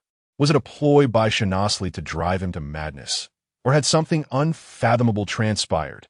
Could it be that all of this was the handiwork of the memory adherents? Had he uncovered the truth and ensnared himself in a labyrinth of deception? No, that could not be. He was still entrenched in the trial, indicating that it had not yet concluded. Was it then a tactic of memory? It bore a striking resemblance. Yet, based on Cheng Shi and Appo's recollections, he could not recall the memory adherents possessing such formidable abilities. Of course, it could be an unprecedented SS tier talent. Thus, is it history that has been distorted, or has one's own memory been altered? Cheng Shi furrowed his brow in deep contemplation. The trial spanned a total of 7 days. And now, on the third day, he found himself as the sole survivor among the players, along with the imprisoned Fang Ju. 2 remained of the original 6. This was profoundly unsettling. To unravel the mystery of this situation, it was imperative to first understand what had transpired. Ordinary travelers would surely be oblivious. But 3 individuals might possess the clarity to elucidate the matter. Mo Chiosi, the captured Fang Ju, and the final one, the chaos follower Katalo. The first 2 were difficult to approach, yet the last resided within the inn. Cheng Shi promptly set forth in search of him. However, throughout the entirety of the morning, he could not uncover Kotalo and Appo's whereabouts. Even the ethereal portal beneath the bar had vanished. All leads had been severed. Exhausted, Cheng Shi sat on the steps of the inn, gripping his hair, and fell into a profound reverie. Chapter 59. Drunken Dreams and Death. When a conundrum presents multiple solutions, individuals often gravitate toward the simplest one. Little do they realize that in discerning which solution is the most straightforward, they inadvertently heighten the complexity of the problem. However, with tarot unavailable, only Fang Ju and Mo Chio's remain as potential solutions. In terms of difficulty, Mo Chio's is undoubtedly the easier option compared to Fang Ju. Given that Fang Ju has been identified as the murderer, it is certain that both the Law Enforcement Bureau and the Grand Tribunal maintain the strictest surveillance over him, rendering any attempt to see him nearly impossible. Conversely, Mo Chio's, despite his erratic movements, can still be approached if one finds the right pretext. Furthermore, Cheng Shi already possesses a potential excuse that could be suitably refined or exaggerated. Typically, one might assume that the logical course of action will be to seek out Mo Chio's first. Yet, Cheng Shi is no ordinary individual. He abandoned the notion of proactively visiting either of the 2 and instead opted to let others seek him out. The reason he could entice them to come is simple. When fear descends, Cheng Shi ventured into an alley, producing a half-artifact from the shadows of his cloak. The alluring crimson glow was as captivating as ever. With the sense of death and corruption swirling ominously at the blade's tip, evoking terror. The situation is rather straightforward. If, at the moment the true culprit is apprehended, there are still deaths occurring in the town, it implies that the captured suspect may not be the actual murderer, and at least one other killer remains at large. Thus, all that is needed now is to find a fortunate soul to somewhat alleviate the suspicions surrounding Feng Zhu while simultaneously reigniting Mo Chio's fervor for the chase. The question remains, however, who should this fortunate individual be? With his weapon in hand, Cheng Shi meandered aimlessly through the streets of the town for an entire day. Yet he could not identify a suitable target until, as the moon reached its zenith, he returned to the inn and encountered the bar-de-dues and his motley crew of companions at the entrance. They were preparing to leave for other locales. Cheng Shi couldn't help but smile. See, here they come. He quickened his pace to catch up with the group, eavesdropping on their lamentations. After the arrest to the murderer, the nights had grown quiet. How dull. They reminisced about the days when Aduse was present. Although his tales were terrifying, they were at least entertaining. I see you, Miss Aduse. But perhaps it is his purse you truly long for, one joked. Indeed, without any breaking news, even drinking has lost its flavor. These intoxicated spectators, indifferent to the loss of life, were solely concerned with finding amusement to share over drinks. Were others present, they would surely scorn them. But Cheng Shi did not. Instead, he silently praised them. What splendid targets they are, even managing to quell the murderous impulses within me. He adjusted his hood, concealing his face, then hastened his steps to surpass the group, halting to turn back and face them. The sudden stop startled the revelers, who paused in confusion, voicing their inquiries. Hey, what are you doing? Don't block the way. Move aside. We have no money. We're off to find Aduse. He has got the funds. Who are you anyway? Cheng Shi's face was shrouded in the shadow of his hood as he chuckled softly, extending a hand from the sleeve of his robe. He grasped something tightly, obscured by the dim moonlight. The bystanders did not grow irate at his silence. Rather, they found his demeanor intriguing. What is that? What are you selling? Think you could take us on? Do you believe you can take down all 5 of us by yourself? Hey, buddy, show us what you've got. If it's something good, I wouldn't mind spending a little. Just what I was waiting to hear. Cheng Shi smirked, cryptically declaring, Indeed, it is a marvelous item. I am an alchemist, and within this I hold my latest concoction, which I have named Drunken Dreams and Death.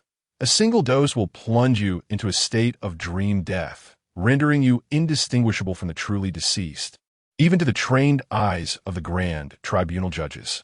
However, unlike death, in this dream death state, your senses remain intact. You can hear the world around you, feel the touch of others, and if you can keep your eyes open, you may even see all that lies before your unblinking gaze. The effects last for 24 hours, and no external stimuli can disrupt this state. Create a fade of death and revel in the ensuing panic. So what say you? Care for a taste? As his words faded, he heard the breaths of the men before him grow heavy, their hearts racing like drums in the serene night air. Excitement coursed through them. For a group of habitual revelers, this was nothing short of a tailor-made elixir. Indeed, it was custom-made by Cheng Shi himself. The offerings to the void had birthed yet another sacrifice.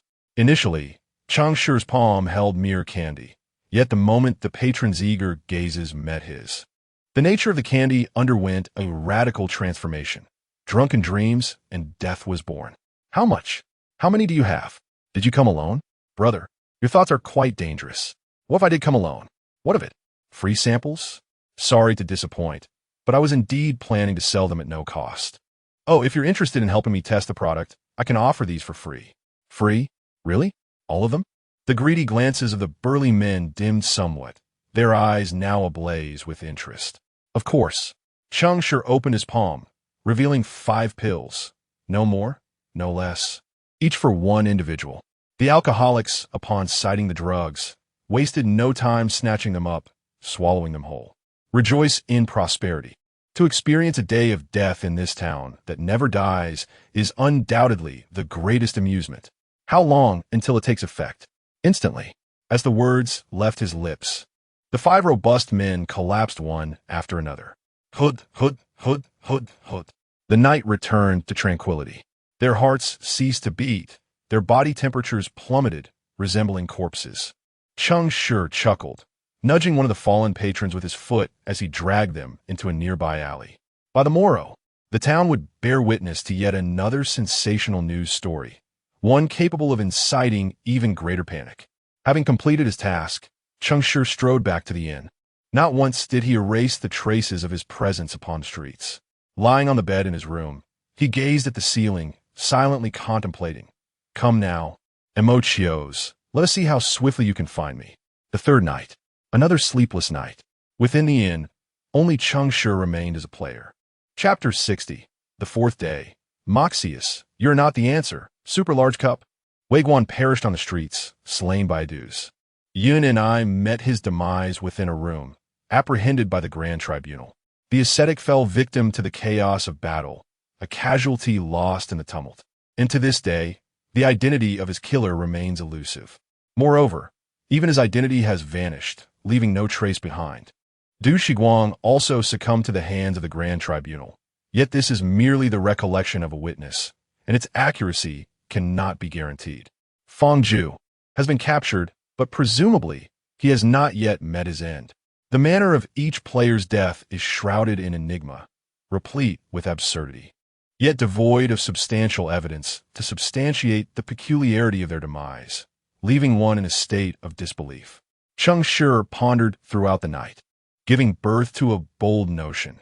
Could it be that death itself is the answer to the trial? Is it conceivable that this trial differs from all past ones, with each individual possessing their own answer? Thus, those who have departed may have already escaped the torment of the trial, left only to wander in confusion, seeking to survive?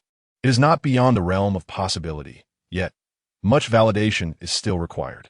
At present, the sole clue rests upon Moxius, and Moxius arrived far sooner than anticipated. Before dawn broke, a commanding figure materialized in Cheng Shi's chamber. He was unaccompanied, exuding confidence akin to that of the vanished players, boasting a score of 2,400. Cheng Shi slowly opened his eyes, rising from his bed. Moxius stood beside the table, his eyes flickering with thunder, yet this time, amidst the tempest, there lingered a hint of perplexity. Clumsy attempts at concealment cannot obscure the truth of your crimes. I have seen you amidst the crowd while capturing the perpetrator last night. You feigned the role of a mere onlooker, yet your gaze remained fixed upon the unfolding events. Perhaps you're in league with them? You ought to feel fortunate. This apostate of order has not revealed your identity. Yet now you dare to provoke the Grand Tribunal with such methods. What penalty shall befall you? Each of Moxius's statements grew colder than the last, culminating in a final proclamation, his staff raised high, the thunder roaring at its apex, poised to strike down upon the enemy. Cheng Shi smiled, unperturbed, and gradually rose to his feet, offering a slight bow. If I am guilty, why does your excellency not arrest me directly, instead of engaging in this idle discourse? In the light of day, you are far more decisive. Humph. Moxius snorted in response, his demeanor as frigid as an abyss. 5 corpses bear the mark of and oppose. Invitation and oppose, a grotesque ruse aimed at summoning me. My time is limited, but I can still graciously grant a condemned soul a moment to utter his final words. Regardless of the means by which you orchestrated the murders, it is inconsequential. After your farewell, you shall face the judgment of order before your companions.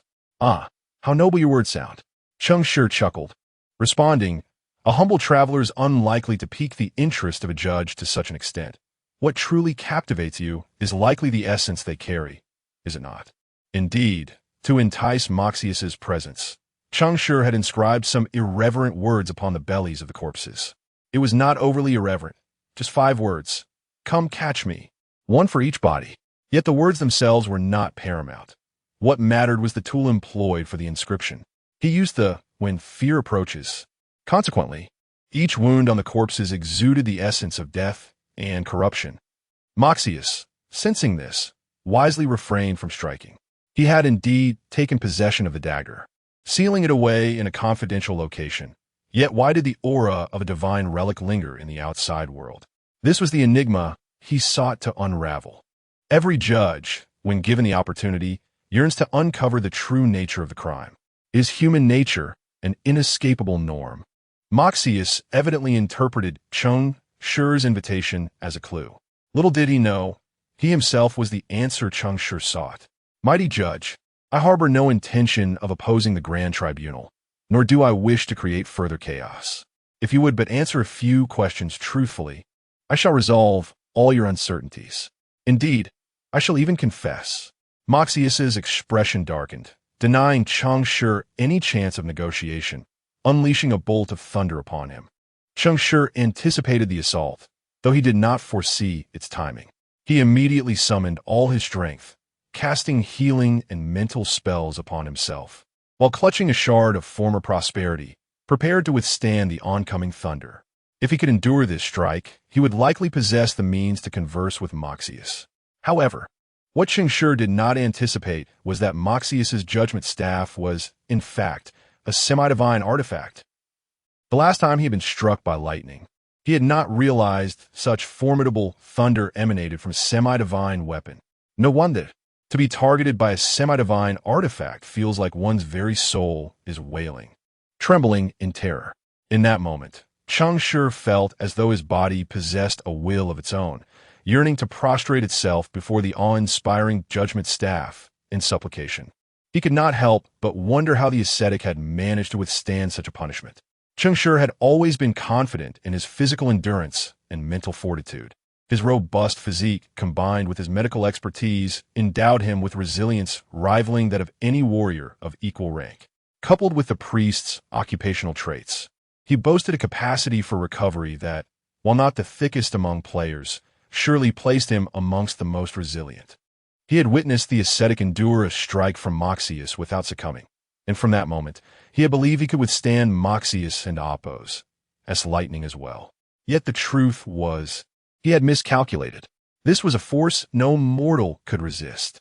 Just as Cheng Shi had yet to consume any healing potions, thunder erupted through every joint of his body.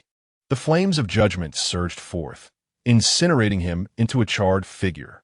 SSS-grade divine power was displayed in all its glory at this moment. It was over. He had made a fatal misstep. Misled. The game truly ended here. Within Cheng Shi's mind, there were no fleeting memories flashing before him. For the thunder and Oppos' roar still reverberated in his ears. He closed his eyes in resignation, finding solace in the notion of liberation. At the very least, he would no longer be deceived. Yet just as Cheng Shi believed he was at his end, something even more astonishing transpired. Just as he had been stabbed by Yun and I in front of, blooming only to wither, the deathly essence overflowing from within him suddenly collapsed at a critical moment, vanishing without a trace. It was as though some unseen rule had halted his death, surviving against all odds. Cheng Shi crawled from the wreckage of the shattered bed like a vengeful spirit from the underworld, baring bloodied teeth at Maxius. Maxius, witnessing his thunder once more fail, wore a countenance as dark as a storm cloud. "Indeed, you are all in collusion. Few can withstand my thunder. Who would have thought to see two in just 2 days?" Cheng Shi suddenly felt as though he had unraveled many truths, yet questions lingered, prompting him to struggle and raise his head to inquire. "Do you remember the ascetic? The monk who seized when fear approaches?" Maxius furrowed his brow and replied coldly, "There is no need for your nonsensical babble to disturb my thoughts. You know I refer to your bespectacled companion. His demise is the path before you." Bespectacled companion? Du Shiguang. Even Du Shiguang, with his mage physique, managed to withstand a strike from the judgment thunder? Indeed, Cheng Shi lowered his head, a smile stretching wide across his face. "Originally, this is the answer. No one can withstand a second blow. Sinner, leave your last words." This individual is rather intriguing, clearly wanting clarity on the circumstances, yet refusing to speak, only pressing with his staff. "Very well, if you are too shy to speak, I shall take the initiative." Cheng Shi advanced a couple of steps, clutching his chest with a hint of discomfort, yet a trace of a smile lingered amidst the sorrow. "Your Honor, are you not curious as to how we endured your punishment?" A flicker of doubt crossed Mo Chiosi's face, but it swiftly vanished. He slightly closed his eyes and grunted, the last sentence. "How amusing." Cheng Shi smirked inwardly, while feigning mystery on the surface. He declared, "Because everything, all of this, was taught to us by Lord Kianosli, who, for the first time, Mo Chiosi's eternally solemn visage exhibited shock. Even his hand, gripping the staff, trembled slightly. Seizing the opportunity, Cheng Shi pressed on, taking advantage of his weakened state. Have you forgotten? But Lord Kianosli has not forgotten. He can never forget the injustices he suffered at the Grand Tribunal, nor your betrayal, nor the filth under the gaze of order. Today, the will of the Lord has returned. Right here, right behind you. Impossible. In that fleeting moment when Cheng suddenly turned his head and blurted out, an aura of death exploded within his chest. This beloved son of order, this first-level judge from the Grand Tribunal, this half-divine wielder who held the upper hand, suddenly, all light in his eyes collapsed. The vibrant life abruptly withered, and the power of order vanished into thin air. His slightly parted lips could no longer utter a word. Terror was etched upon his face, his pupils still constricted. Yet no further changes would occur. Cheng was dead. In the blink of an eye, his body fell to the ground with a thud, toppling tables and chairs, and discarding the staff. In the sinner's final words, this great judge, too, delivered his last utterance. Impossible? Nothing is impossible. Cheng Shi laughed maniacally, pulling out the demon-red dagger from where he clutched his chest. When fear arrives, you treat me with half a divine artifact. I shall repay you with half a divine artifact. At this moment, when fear arrives, brimmed with vitality, shining brilliantly, who would have thought that invoking his elder brother Kianosli would instill fear in the heart of the son of order from the Grand Tribunal? What kind of sordid secrets lie within the Grand Tribunal? I'm truly curious, cough, cough. However, I guess correctly. Cheng, you are indeed not the answer. The trial of death is truly fascinating. It is indeed delightful. Ha ha ha. Cheng Shi laughed for a long time, until his laughter turned into relentless coughing. Then he laboriously turned and swallowed the pills in his hand. In this town, under the watchful eye of prosperity, the past prosperity seemed to have effects far exceeding before. Before long, a newborn, stripped of its charred exterior, stood up from the ground. Silently, he tidied the scene, dealt with the corpse, picked up the staff, and restored the tables and chairs to their original positions. Everything appeared as if it had just entered the night, save for a collapsed bed, as if no one had ever been there. Moment of execution. The staff is named Moment of Execution. True to its name, it is indeed formidable. However, now it belongs to me. Cheng Shi glanced at the clock. Dawn was approaching, just in time for the Law Enforcement Bureau to begin work. Perhaps he could visit the prison and see that lone surviving teammate, Fong Ju. Followers of order, it seems I have found the answer. What about you? Chapter 61. Conversations in the prison when Cheng Shi, clad in simple attire and wearing a hood that obscured his face, arrived at the Enforcement Bureau's prison. No staff member dared to impede his passage. In his possession was a judicial badge worn by the illustrious Moxius, a symbol of the highest authority. Several staff members, mistaking this unfamiliar visitor for a covert investigator from the Grand Tribunal, courteously guided him, discreetly ushering away unrelated personnel to afford Cheng Shi ample opportunity to converse with the condemned. To them, such an exchange likely resembled a gruesome interrogation, given the notorious reputation of the Grand Tribunal and Oppos as punishments. Cheng Shi effortlessly approached Fong Ju and, before him, removed his hood. The moment Fong Ju, battered and bruised, laid eyes on Cheng Shi, a sigh of relief escaped him. Cheng Shi observed Fong Ju's expression with mild surprise and remarked with a smile, I surmise your relief is not for my safety. You seem unperturbed by my presence here. Fong Ju chuckled self-deprecatingly. Indeed, it is you, Cheng Shi. You are quite remarkable. As a devotee of the divine, you are the most cunning and calculating individual I have encountered. To orchestrate the demise of all within a mere 3 days. I must admit, I underestimated you. Listening to Fong Ju's nonsensical ramblings, a brilliant idea illuminated Cheng Shi's mind. I am here to seek answers. Yet you immediately label me a wolf? Brother, are we even on the same page? However, he refrained from denying or defending himself, merely smiling subtly. Cheng Shi had witnessed all of Fong Ju's hostile actions during the trial, yet he remained indifferent. He had never been concerned with players who took the conflict of faith too seriously, nor did he mind those who harbored deep-seated enmity towards him because of their opposing beliefs. In the game of survival, human actions were entirely normal. Cheng Shi had always judged based on actions rather than motives. As long as one did not overtly attack him, their perceptions were their own prerogative. But should they strike, he would have the liberty to retaliate. Yet, it was precisely Cheng Shi's enigmatic smile that solidified Fang Zhu's conviction that he was the puppeteer behind the scenes. Fang Zhu's expression darkened as memories of Du Shiguang's demise flashed through his mind. After reaching a score of 2,400, it became increasingly rare for him to find players with whom to share his insights. The inexplicable death of Du Shiguang, a good man adhering to the old order, was undeniably a tragedy for humanity. What did he promise you, or what did you seek to obtain? Cheng Shi furrowed his brow, momentarily adopting Fang Zhu's perspective. He contemplated that, in the absence of answers, the string of deaths indeed suggested a hidden hand at play. The scene preceding his arrival at the prison resembled that of a puppeteer stepping forward to bask in the audience's acclaim just before the curtain fell. At that moment, Fang Zhu likely believed himself to be the mastermind behind the orchestration of events. After all, chaos invariably signifies disorder.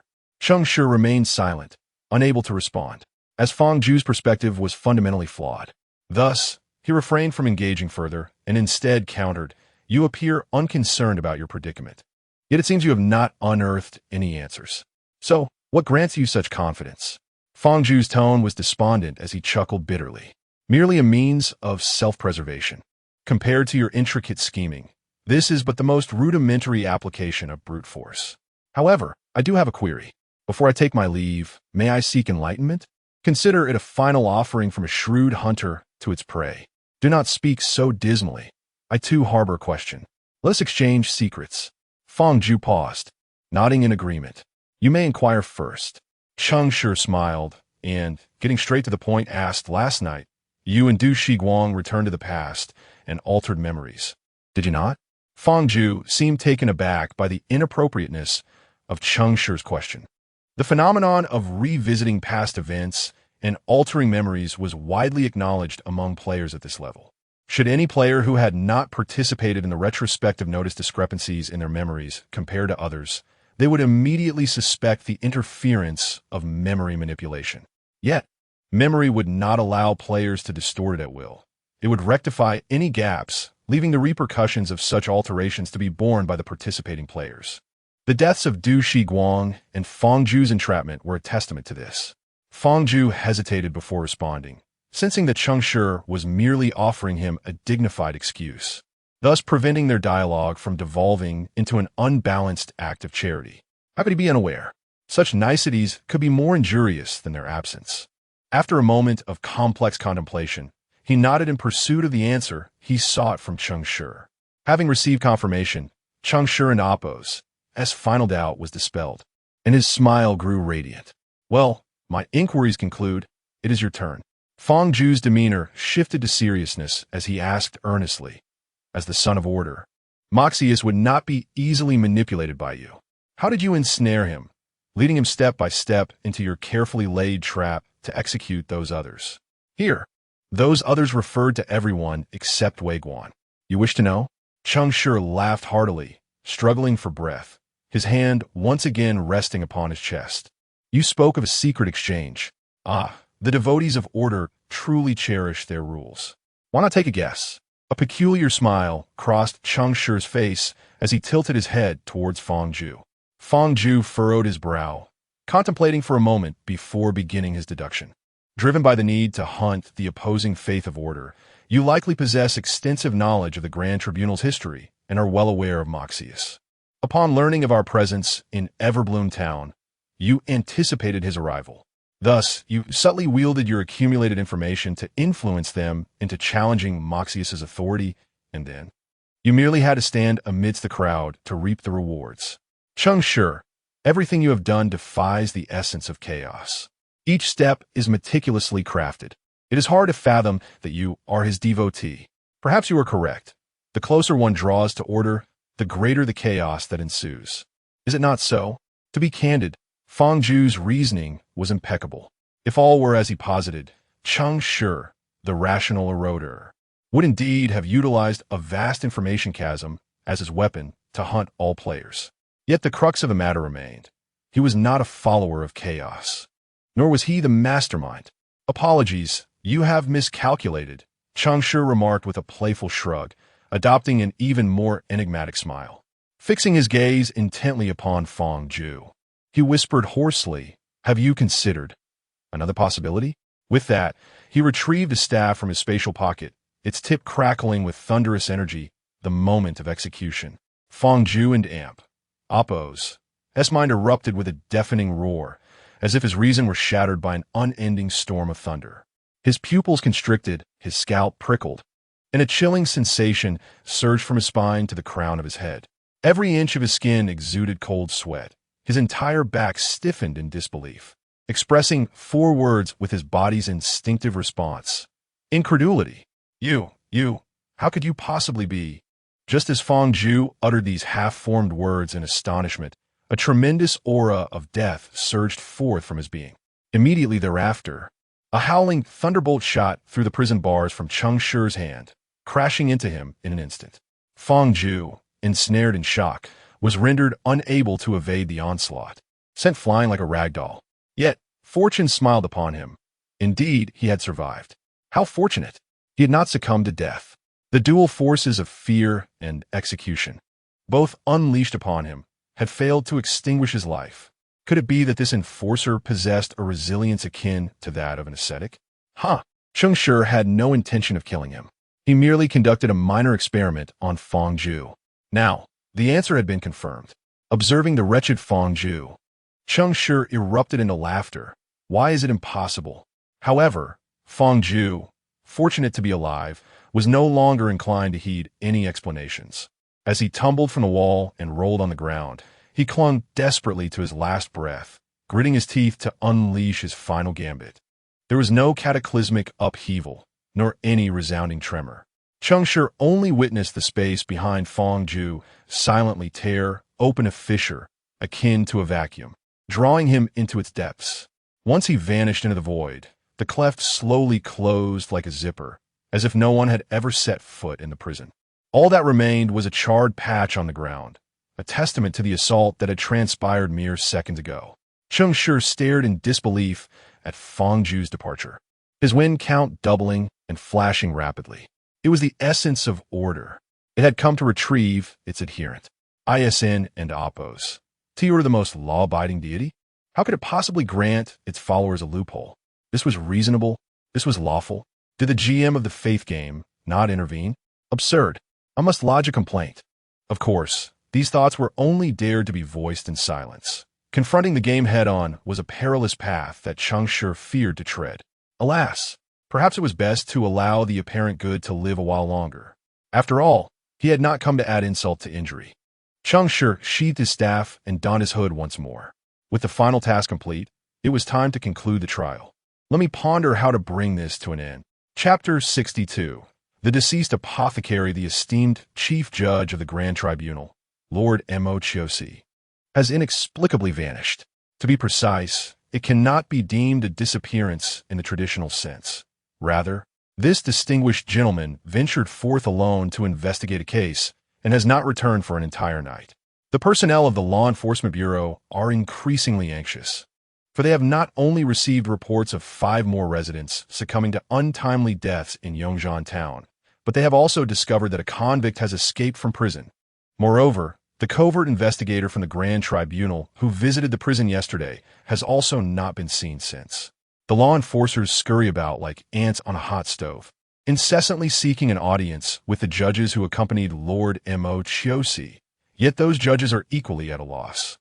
The last directive imparted by their superior was for them to await his return at the Law Enforcement Bureau. This juncture is exceedingly awkward. To claim that someone has vanished would be an exaggeration, for he has merely been absent for a single evening. Ordinary individuals occasionally revel outside for an entire night, let alone a judge engaged in an investigation. Of course, this is not to suggest that Lord.Mo is out indulging, but rather that the investigation necessitates time. Nonetheless, to assert that he has not vanished would be misleading, as it appears that cases are rarely investigated for such an extended duration. Ordinarily, upon encountering a suspect, the investigation trial, and execution would likely reach their conclusion in a swift manner. In any case, Lord.Sir's absence, coupled with his issued decree, has plunged everyone into a quagmire of anxiety and distress. The town once again finds itself shrouded in the terror of a vengeful killer's escape. It was not until the early hours of the fourth day that the 5 bodies, inexplicably relocated back to the archives, miraculously awoke, startling the law enforcers who had been on edge. It was then that they learned the deaths had been an elaborate prank. The good news: no murder had occurred. The bad news: Lord.Sir was indeed missing.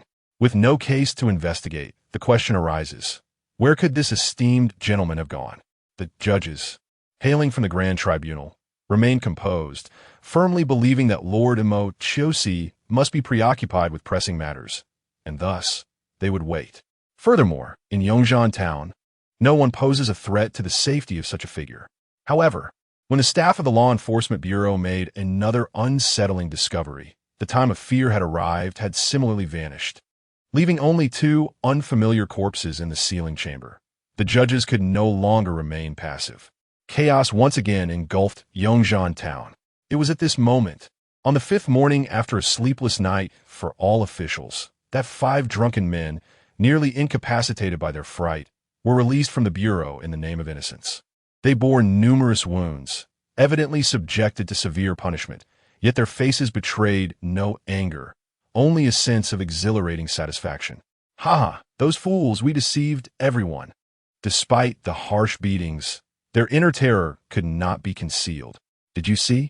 The director of the Wiki Bureau turned pale. Most importantly, we are innocent. They cannot do anything to us. What a thrill! Who would have thought the effects of this potion would be so potent? But what of the apothecary? Does anyone know where he is? I believe he resides at an inn. The 5 men exchanged knowing glances, then dashed towards the inn. Clearly, nothing would bring greater joy than acquiring 5 more doses of the intoxicating elixir. With the promise of indulgence in debauchery, the whole of Yongzheng town would become their playground. However, when the 5 drunken men inquired repeatedly and finally arrived at the door of the apothecary's room, a frail attendant emerged, startled to find 5 burly men awaiting him, their eyes gleaming with excitement. Instinctively, he clutched the doorframe, trembling. Hey, where's the person inside? Is the apothecary there? Where has he gone? Are you here to clean a room? Did you see anything? Is there a potion called drunken bliss inside? Never mind, step aside. We're going in. Just as the men prepared to enter, the attendant suddenly burst into tears. It wasn't me. I didn't do it. Woe is me. I stepped inside and found him like that. I swear it wasn't my doing. The men were taken aback by the attendant's unexpected weeping, but they brushed past him and entered the room. Upon entering, they discovered a charred corpse lying before the bed. The remnants of the unburned clothing indicated that this was indeed the apothecary who had sold them the drunken bliss potion the previous night. The drunken men stood frozen, dumbfounded. What is happening? He.S. dead? Hey, buddy, did you do this? How did you kill the apothecary? What did you use? Praise prosperity. Reveal your method of murder, and I own.T expose you. Don't just stand there. Hurry and see if there are any potions left. Woe is me. It wasn't me. I was merely going in to clean, and then I stumbled upon his corpse. I was terrified. I didn't dare make a sound. Woe is me. The burly men rummaged through the room for quite some time, but found no finished potions. Instead, they discovered scattered experimental vials and materials, with many reacting amid the charred remains of the bed, producing an array of colorful substances. Oh no, the potion is gone. Is he really dead? Should we report this to the Law Enforcement Bureau? Report it? Why not? Since someone truly died, it's better than our fake demise. This news will surely spread. Brothers, report it, hurry. Someone go summon the law enforcers and tell them the escaped murderer has struck again at the inn. He has risen from the ashes and embarked on his path of vengeance. Upon hearing that this corpse was the result of the vengeful murderer's actions, the attendant grew even more terrified, his legs giving way as he collapsed at the door. Woe is me, don't kill me. I had nothing to do with this. Truly useless, I'll go myself. One must admit, when it comes to seeking merriment, the execution of plans is remarkably swift. Before long, the law enforcers once again surrounded the inn, accompanied this time by 2 judges. Upon entering the room, the judges were met with an overwhelming scent of potions, causing them to wrinkle their noses as they meticulously searched the entire chamber. A table was cluttered with various alchemical notes, the handwriting crooked and erratic, resembling the scrawl of an insect. Clearly, the author of these notes had not received a formal education.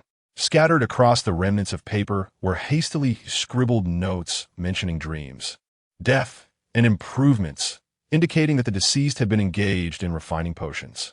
The floor was littered with shards of vials, and various common alchemical reactions appeared to have been witnessed amidst the wreckage of the bed, likely the result of an explosive chain reaction. The corpse was charred beyond recognition, and an aura that clashed with order emanated from it. It seemed to be the body of an apothecary who worshipped the wild gods. After a moment of contemplation, they reached a conclusion in alignment with the Law Enforcement Bureau, an apothecary devoted to heretical deities and ensnared by the pursuit of alchemy, had met with misfortune while concocting a potion imbued with the essence of death, ultimately sacrificing himself to death. It was not the work of the escaped murderer, for there was scarcely any trace of corruption or lingering fear in the air. Nevertheless, this incident was a significant news story in Yongzhan town, as fatalities are uncommon here, particularly accidental deaths, which are a rarity not witnessed for a century.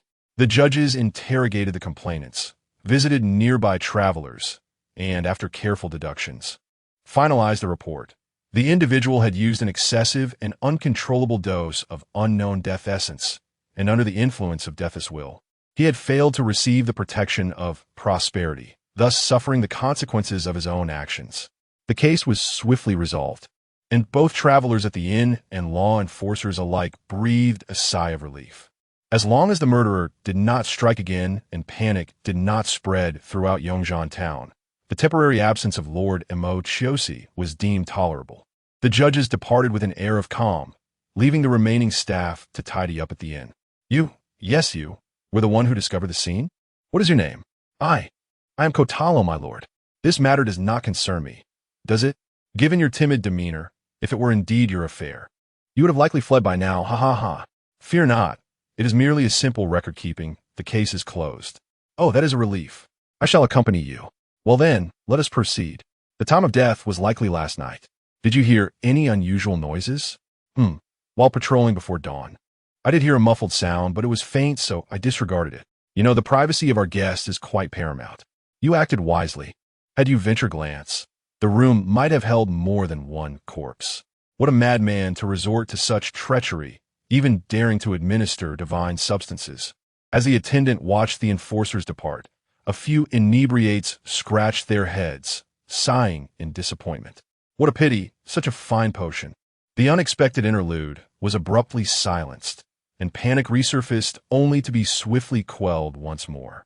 The chaotic Enforcement Bureau and the town of Everblossom, having caught but a fleeting glimpse of death, remained preoccupied with the pursuit of the true perpetrator and the vanished Lord Mokius.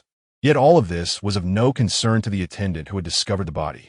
The skies began to darken. Kotalo ambled out of the Enforcement Bureau, pausing at the entrance to glance back at the brightly lit, bustling high-rises, a playful smile curving his lips. He waved to no one in particular, tilting his head in a gesture of farewell. Farewell, dear people. He then pulled his hood to shield his eyes and stepped into the darkness, melding into the night. Vanishing from sight. Special trial, pathway to death. Challenge successful. Scoring in progress, calculating rewards. Player, Cheng Shi. Performance rating, C. Acquired item, boredom mask, C. X1. Acquired item. Mockery mask, C. X1. Acquired item. Indifference mask, C. X1. Acquired item. Obscurity mask, C. X1. Acquired item. Suspicion mask, S. X1. Pathway to ascendancy 0. Steps to audience 3. Current pathway to ascendancy score, 2125. Global ranking, 458728. Current steps to audience score, 164. Fate ranking, 62. Trial cleared, exiting soon. Chapter 63. Another ordinary day in a large laboratory in an unknown province. Weiguan opened his eyes without surprise and casually glanced at the clock on the table. The time remained unchanged. The trial had concluded. He looked down at his chest, feeling his heart still beating, and let out a cold snort. A tiresome trick. Fear is not a blade, but rather a remedy that saves the players. This concept is too mundane, lacking innovation. In the empty laboratory, no one responded. Only the echo of his voice reverberated. Rising from his chair, he walked to a large screen and pressed the button to initiate the machine. Experiment Type 4 is starting up. Hello, Dr. Wei Guan. It's good to see you again. How has your day been? Wei Guan's tone was devoid of emotion. Just an ordinary day. Is your special trial going smoothly? Smoothly? Perhaps. However, trials that are too smooth hinder personal growth. So I've slightly increased the difficulty for my teammates. Your kindness and generosity remain unchanged. Startup complete. Time taken, 12,964 seconds. Wei Guan frowned slightly, his expression serious. Your loading time has increased by 0.065 seconds. Analyze the cause and submit a report. Apologies, analyzing the cause now. Analysis complete. Time taken, 3,014 seconds. Reason: divine storage container ruptured and lost pressure. Divine dissipation rate is 32,189. To prevent divine from leaking into the survival area, additional time was spent closing the experiment zone's main gate. A detailed accident report has been generated for your review. Wei Guan's expression turned icy as he flipped through several pages, his brows knitting together. It seems I must capture divine once again. Analyze the experimental balance ratios and inform me of the necessary trials. Analyzing experimental ratios. Please hold. In reality, in an uncharted province, a certain desolate area, Yun and I awoke from the sandy ground, gently wiping the rain from her face. Why is it raining again? How troublesome. She gazed up at the falling raindrops and snapped her fingers. In an instant, the downpour vanished the moment it touched a specific spot above her head. Each droplet, a mere wisp of moisture from this realm, was transferred to a world on the brink of annihilation. Whether this minuscule drizzle would bring catastrophe akin to the last straw that broke the camel's back or serve as a timely salvation remained an enigma. She tilted her head slightly, looking at her chest, the echo of Cheng Shi's words still ringing in her ears. Fairness without the consent of others is not true fairness. Fairness? Only the powerful are qualified to speak of fairness. As for the weak, merely existing is original sin. Better to be extinguished. Yun and I reclined once more, closed her eyes, and listened to the surrounding cacophony of rain. Her thoughts drifting into the unknown.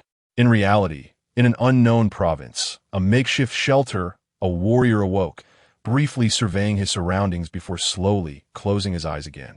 Throughout the time spent in this dust-laden shelter, not a single sound was made. The silence was disquieting. In reality, in an unknown province, an apartment.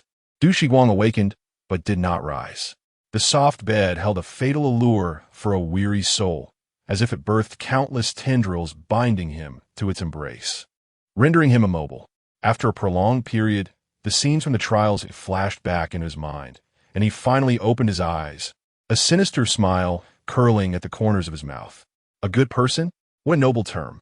I hope my good friend can find the correct answer after being deceived by my splendid performance. Oh, right. He seems to have a backup plan.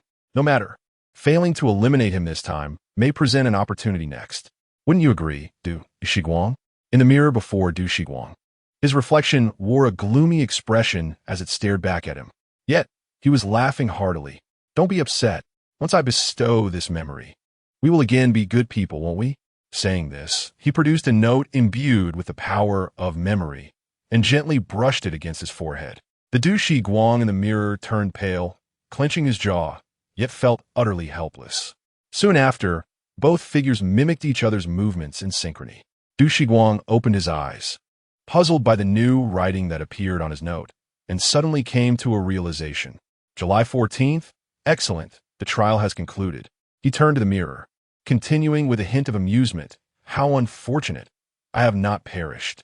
It seems you will have to remain inside a while longer. The Du Shiguang in the mirror mirrored his expression and actions, offering no response.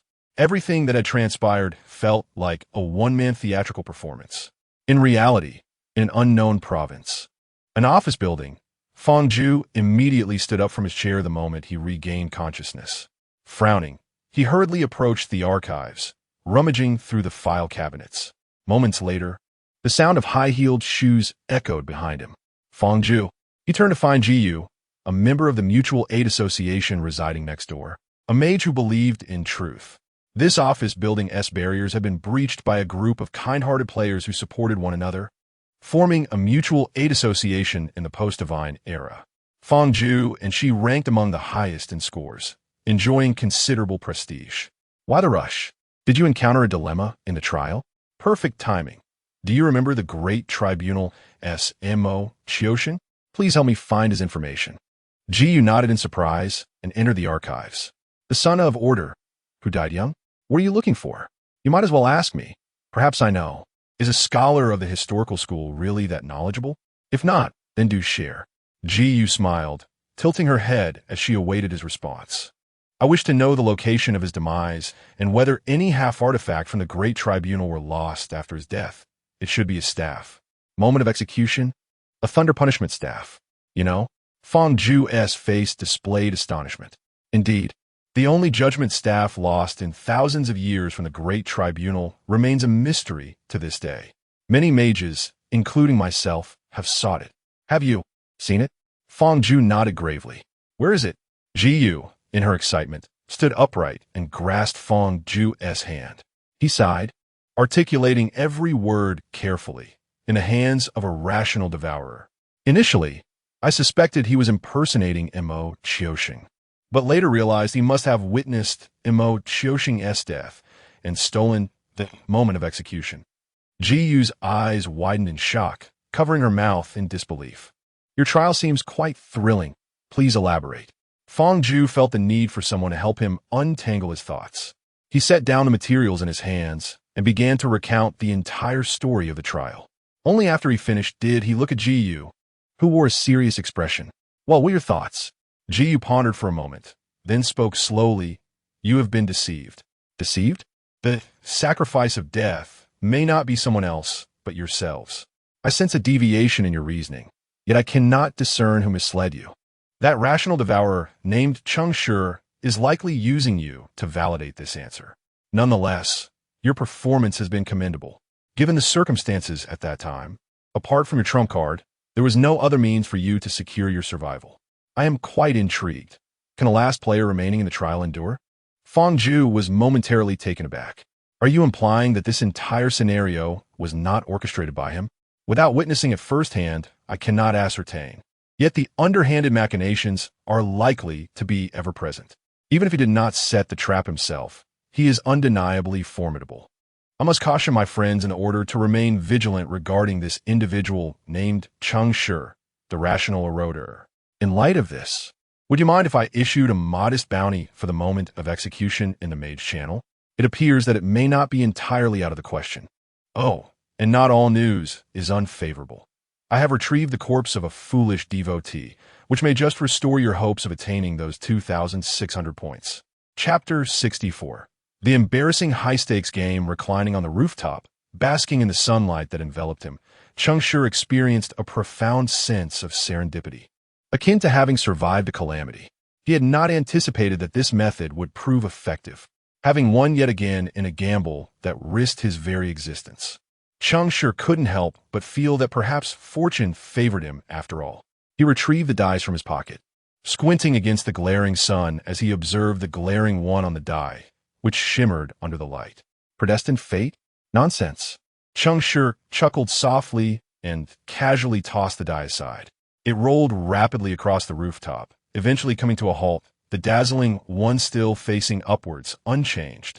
It seemed to protest against Cheng Shi's denial, almost mocking him for his inability to alter its outcome. He chose to ignore it, closing his eyes and allowing his mind to traverse the myriad events of the past 5 days, meticulously reviewing each detail in a reflective analysis of his journey. What is luck but the result of diligent effort? Each trial he faced was an opportunity for retrospection, sharpening his instincts, heightening his senses, and perfecting his craft of deception. This, indeed, was Cheng Shi and Appo's path to victory. Yet, such relentless endeavor was exhausting, it paled in comparison to the simplicity of being a slacker. Thus, his ultimate aspiration was to find a powerful ally and lead a life of ease. Regrettably, the trials invariably presented him with a plethora of fools, seldom granting him the chance to coast through an entire round. This particular trial had assembled a commendable array of formidable players, who he should have been able to ride along with. However, the nature of the trial did not permit him to do so. The elites showed no inclination to guide him. The 5 mask rewards following the trial made this abundantly clear. None of the 2,400 elites had perished. Why had they survived? Perhaps they had already discerned the answer. They were all clever individuals. Cheng Shi mused, recalling the moment the trial was first announced. The prompt given by death was, "There's only one path leading to death. Find it and offer your sacrifice." In comparison to previous death trials, it was evident that a sacrifice must be identified and slain to appease the entity and conclude the trial. Yet, the peculiarity of this trial lay in the fact that the town of Yongzhan did not accept death, or rather, death was a rare occurrence. However, nothing was absolute. At least within the confines of a town influenced by semi-divine artifacts, death could be orchestrated using another semi-divine object. Thus, everyone's initial objective was to locate the murderer, deciphering clues from him. During this time, everyone pursued the same direction. Only Wei Guan acted like a mere observer, investigating the town for half a day before employing the foolishness technique to arrive at a conclusion. He then resolutely used the murderer to end his own life. He committed suicide. This was why no traces could be found at the scene. He had erased all evidence himself. A foolish hunter had perfectly staged his own death, plunging his teammates into inexplicable fear. At that juncture, none realized that they were the true sacrifices. Offering oneself was indeed the singular path. What death valued in this trial was not merely a specific individual, but the wisdom and courage to confront mortality. The second to uncover the answer was Yun and I. This assassin of annihilation was utterly lost. She simply wished to expedite her search for clues, and thus boldly returned to the inn, charging towards the murderer. It is essential to note that annihilation stands in stark opposition to death, advocating a more extreme philosophy than the latter's belief in death's permanence. Consequently, its followers disregarded life, extending this disregard not only to others but also to themselves. In their eyes, death was merely a state preceding annihilation and was not to be feared. However, when she sensed that the Judgment Hall's members were present at the inn and even detected a semi-divine artifact in one of the rooms, she suddenly felt she had found the answer. To die beneath the semi-divine artifact protection in a town so safeguarded. Thus, she embraced death, welcomed annihilation, and in doing so, saved her teammates. But at that moment, she overlooked a crucial detail, a realization that Cheng Shi came to after 4 had perished. The rule embedded in the phrase, "There's only one path leading to death," did not imply a singular interpretation. Furthermore, it was imperative to note, each method of death could only be utilized once. Yun and I was fortunate. She encountered the Judgment Hall's Mok Xiu before deciphering this clue, dying beneath Mok Xiu's staff. The subsequent ascetic, however, was not as fortunate.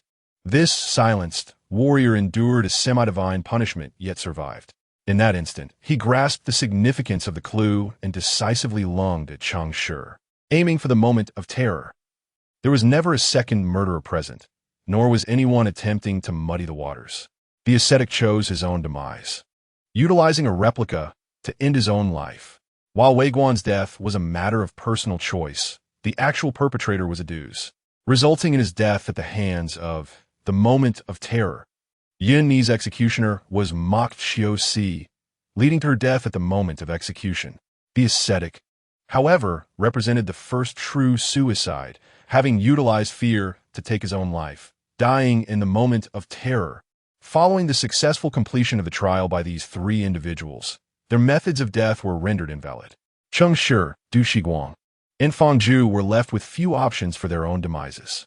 Du Shiguang deduced a ruse's intentions after accessing his memories, realizing he had not followed Wei Guan to erase the murder traces. Yet, he found himself ensnared in a perilous situation with little opportunity to end his life. Consequently, he sought an alternative route, employing unique means to travel back in time, allowing his death to replace that of the ascetic, thereby altering the memory. This caused a disjunction in causality. The ascetic, having exited the trial, became distorted in memory and thus vanished from the minds of others.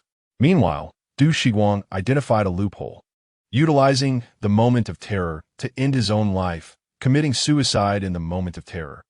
However, due to his over-elaboration, Feng Zhu missed all clues, even erasing the remnants left in the original memory, leading to a new timeline that imprisoned him in the Judgment Bureau's dungeon.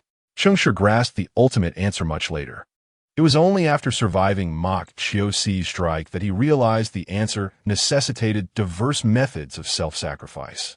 It was then that a plan began to take shape in his mind. After Mok Chiu-Si's demise, Cheng Shi had a sound strategy to win the trial, to commit suicide using the moment of execution. Yet this too bore risks, for if there existed even a zero, one chance that the answer did not involve death, Cheng Shi would meet his demise in an endless spiral of regret. Thus, the fearful Cheng Shi undertook a remarkably audacious experiment. He fabricated the scene of the alchemist's death using notes procured from Shanasli and Mok Chiu-Si's corpse, subsequently submitting the concept of symbolic death as the answer. This was a perilous gamble, for this was a trial of death. Cheng Shi's cunning could very well backfire, transforming everything into an affront to the entity, leading to a disastrous end to what could have been a safe landing. Fortunately, death acknowledged his submission, albeit awarding him a score of 0. Nevertheless, the benefactor appreciated his performance, believing he had outwitted death. Cheng Shi had triumphed in his gamble. The chips won are not merely a passage through trials, but also include Blade of Fear and a moment of execution. These two semi-artifacts have thus been brought back to reality by him. Alas, a 2,400 match and not a single point added. What a loss. Nevertheless, this trial remains the most arduous experience since Cheng Shi joined the faith game. In a scenario where the weak seek cooperation and the strong compete fiercely, this segment of trials has gradually stripped away the cooperative mechanism among lower-ranked players, fostering an atmosphere of mutual suspicion. Each individual here is astutely terrifying. Had it not been for the trust developed through early cooperation in the trials, Cheng Shi might have found himself at a distinct disadvantage due to the antagonism born of the chaos, faith from the very beginning. It was in this very trial that he finally witnessed the elite players at the pinnacle of the current stage and the manner in which they embraced divinity. In this astonishing trial, the foolish believers were the least foolish. The annihilation, believers obliterated themselves. The silence, believers resonated profoundly. The memory, believers stealthily altered memories. The order, believers cheated, disrupting the order. And the deception, believers were miserably duped. Apart from Feng Zhu, each participant was a consummate actor. They not only concluded their roles flawlessly, but left no traces for their teammates. While their actions shielded others from death, they also compelled the remaining players to diverge from the truth. The survivors, trembling with fear, delve into the inquiry of why the death sacrifice occurred, oblivious to the silent mockery emanating from the victorious who had already passed the trial. Truth be told, deducing that the answer is death may not be challenging. The true difficulty lies in the courage to embrace death. They had already discerned the clues and dared to affirm their suspicions through death itself. This bravery and confidence left Cheng Shi feeling humbled. As for the order, believer who remained blissfully unaware. Well, every trial must have its fool. Even the mightiest players have their off days. Wouldn't you agree, Feng? This trial was undoubtedly high level, and Cheng Shi did not play the fool. Although he did not elevate anyone else, he secured his victory in an exceptionally prudent manner. Even when ensnared in deception, he ultimately outsmarted death. Can this be considered a triumph over God? As soon as the words left his lips, a wave emanating from the abyss enveloped the rooftop where Cheng Shi stood. Here it comes again. Chapter 65. The Hall of Fish Bones and the Throne of White Bones. Cheng Shi was once again drawn away. This second audience with the deity was evidently more familiar than the first. He did not resist, allowing his consciousness to plunge into darkness. Who was it this time? The god of joy or the god of horrors?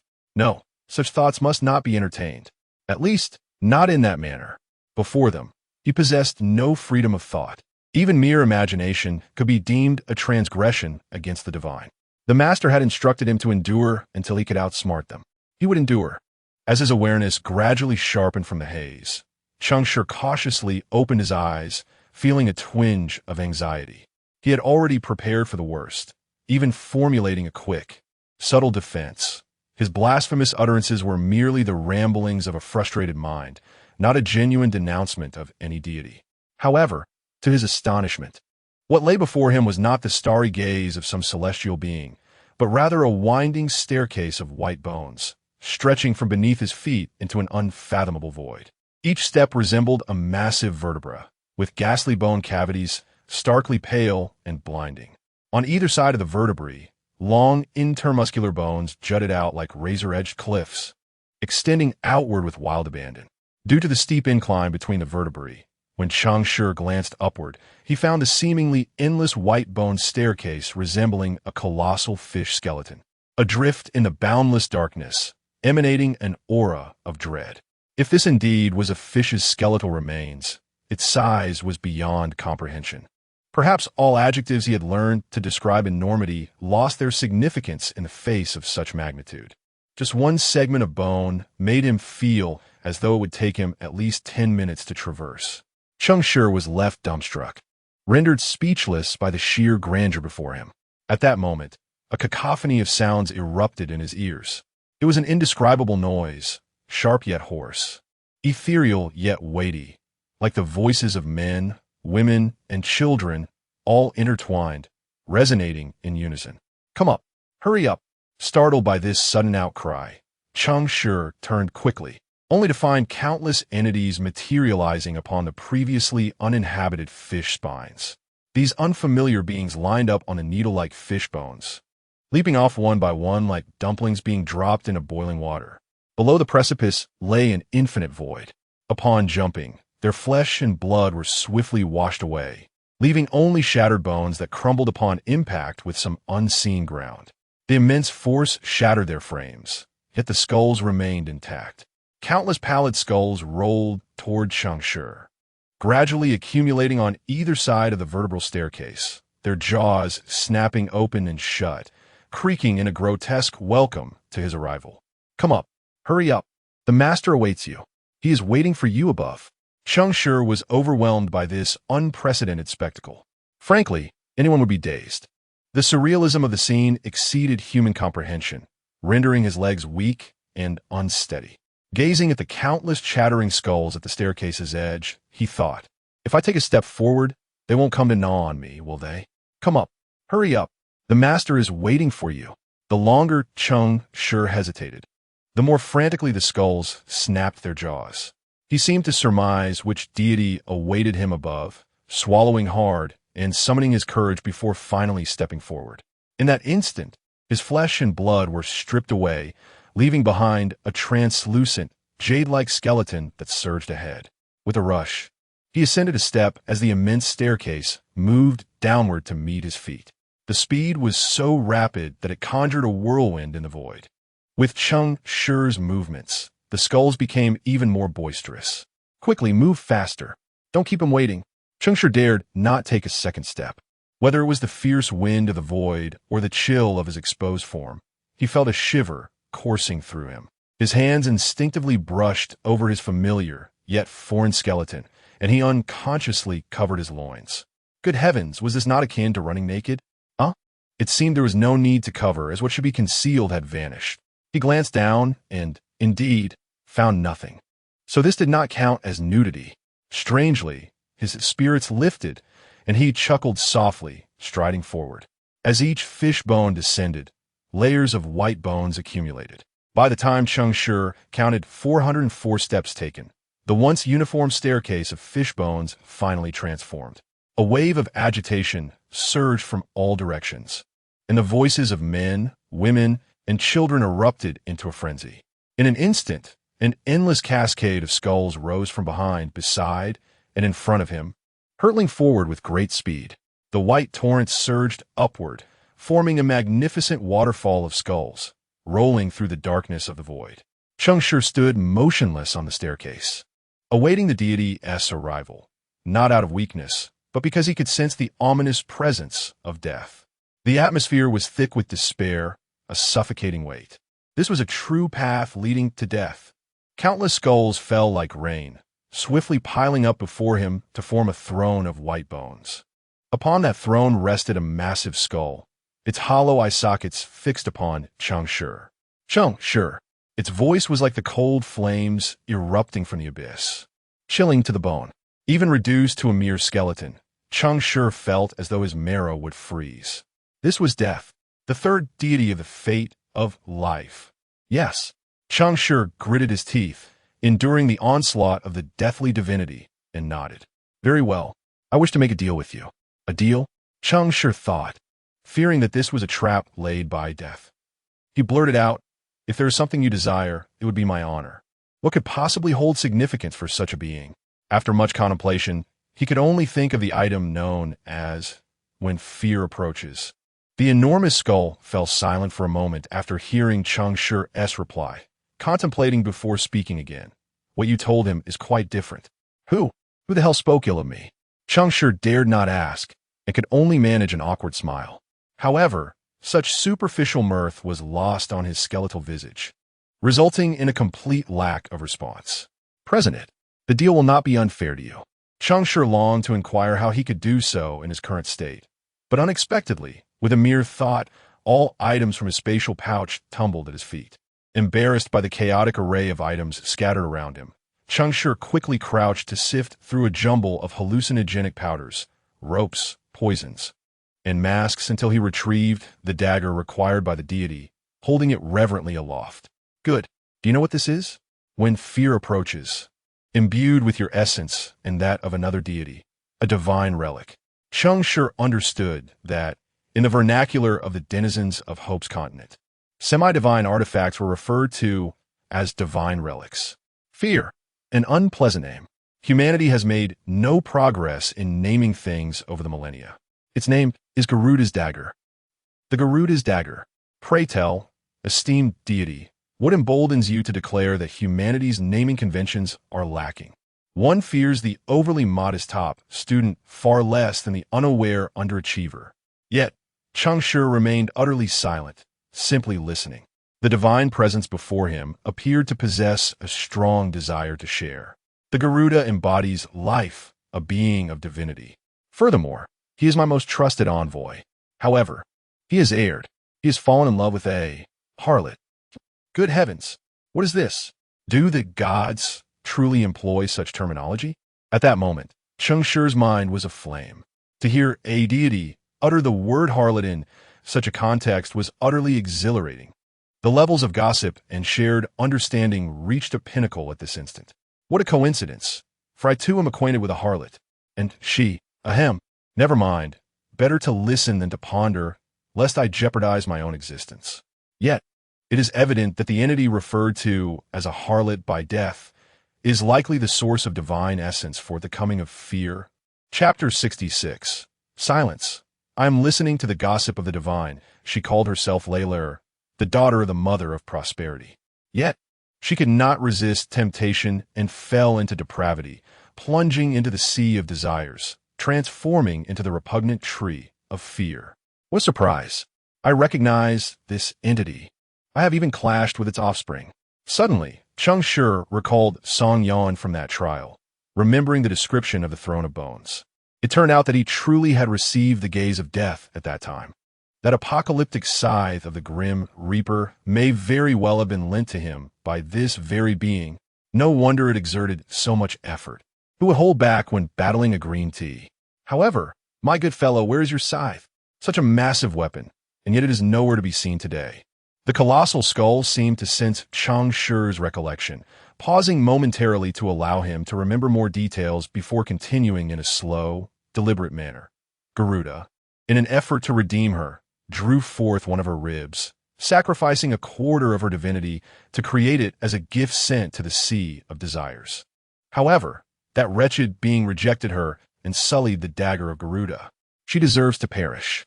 With that, A torrent of death surged from the abyss, erupting violently and engulfing everything in its path.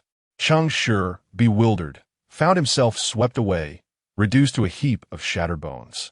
No one knew how long this furious deity vented their wrath until Cheng Shi felt he might be forgotten or even extinguished entirely, at which point his consciousness coalesced once more. Yet now, he was in a state akin to the enormous skull on the throne of bones, left with only his head. Cheng Shi opened his jaw, discovering that his chin struck painfully against the step below. Well, if I'm tired of standing, sitting for a moment 1T hurt.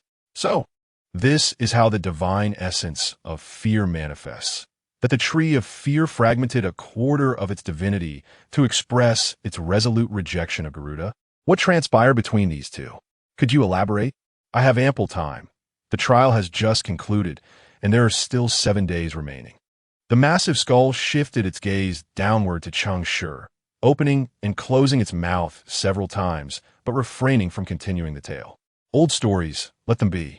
Today, I have once again witnessed it. Memory has consistently refused to uncover it for me in dreams. You have brought it back, which is commendable.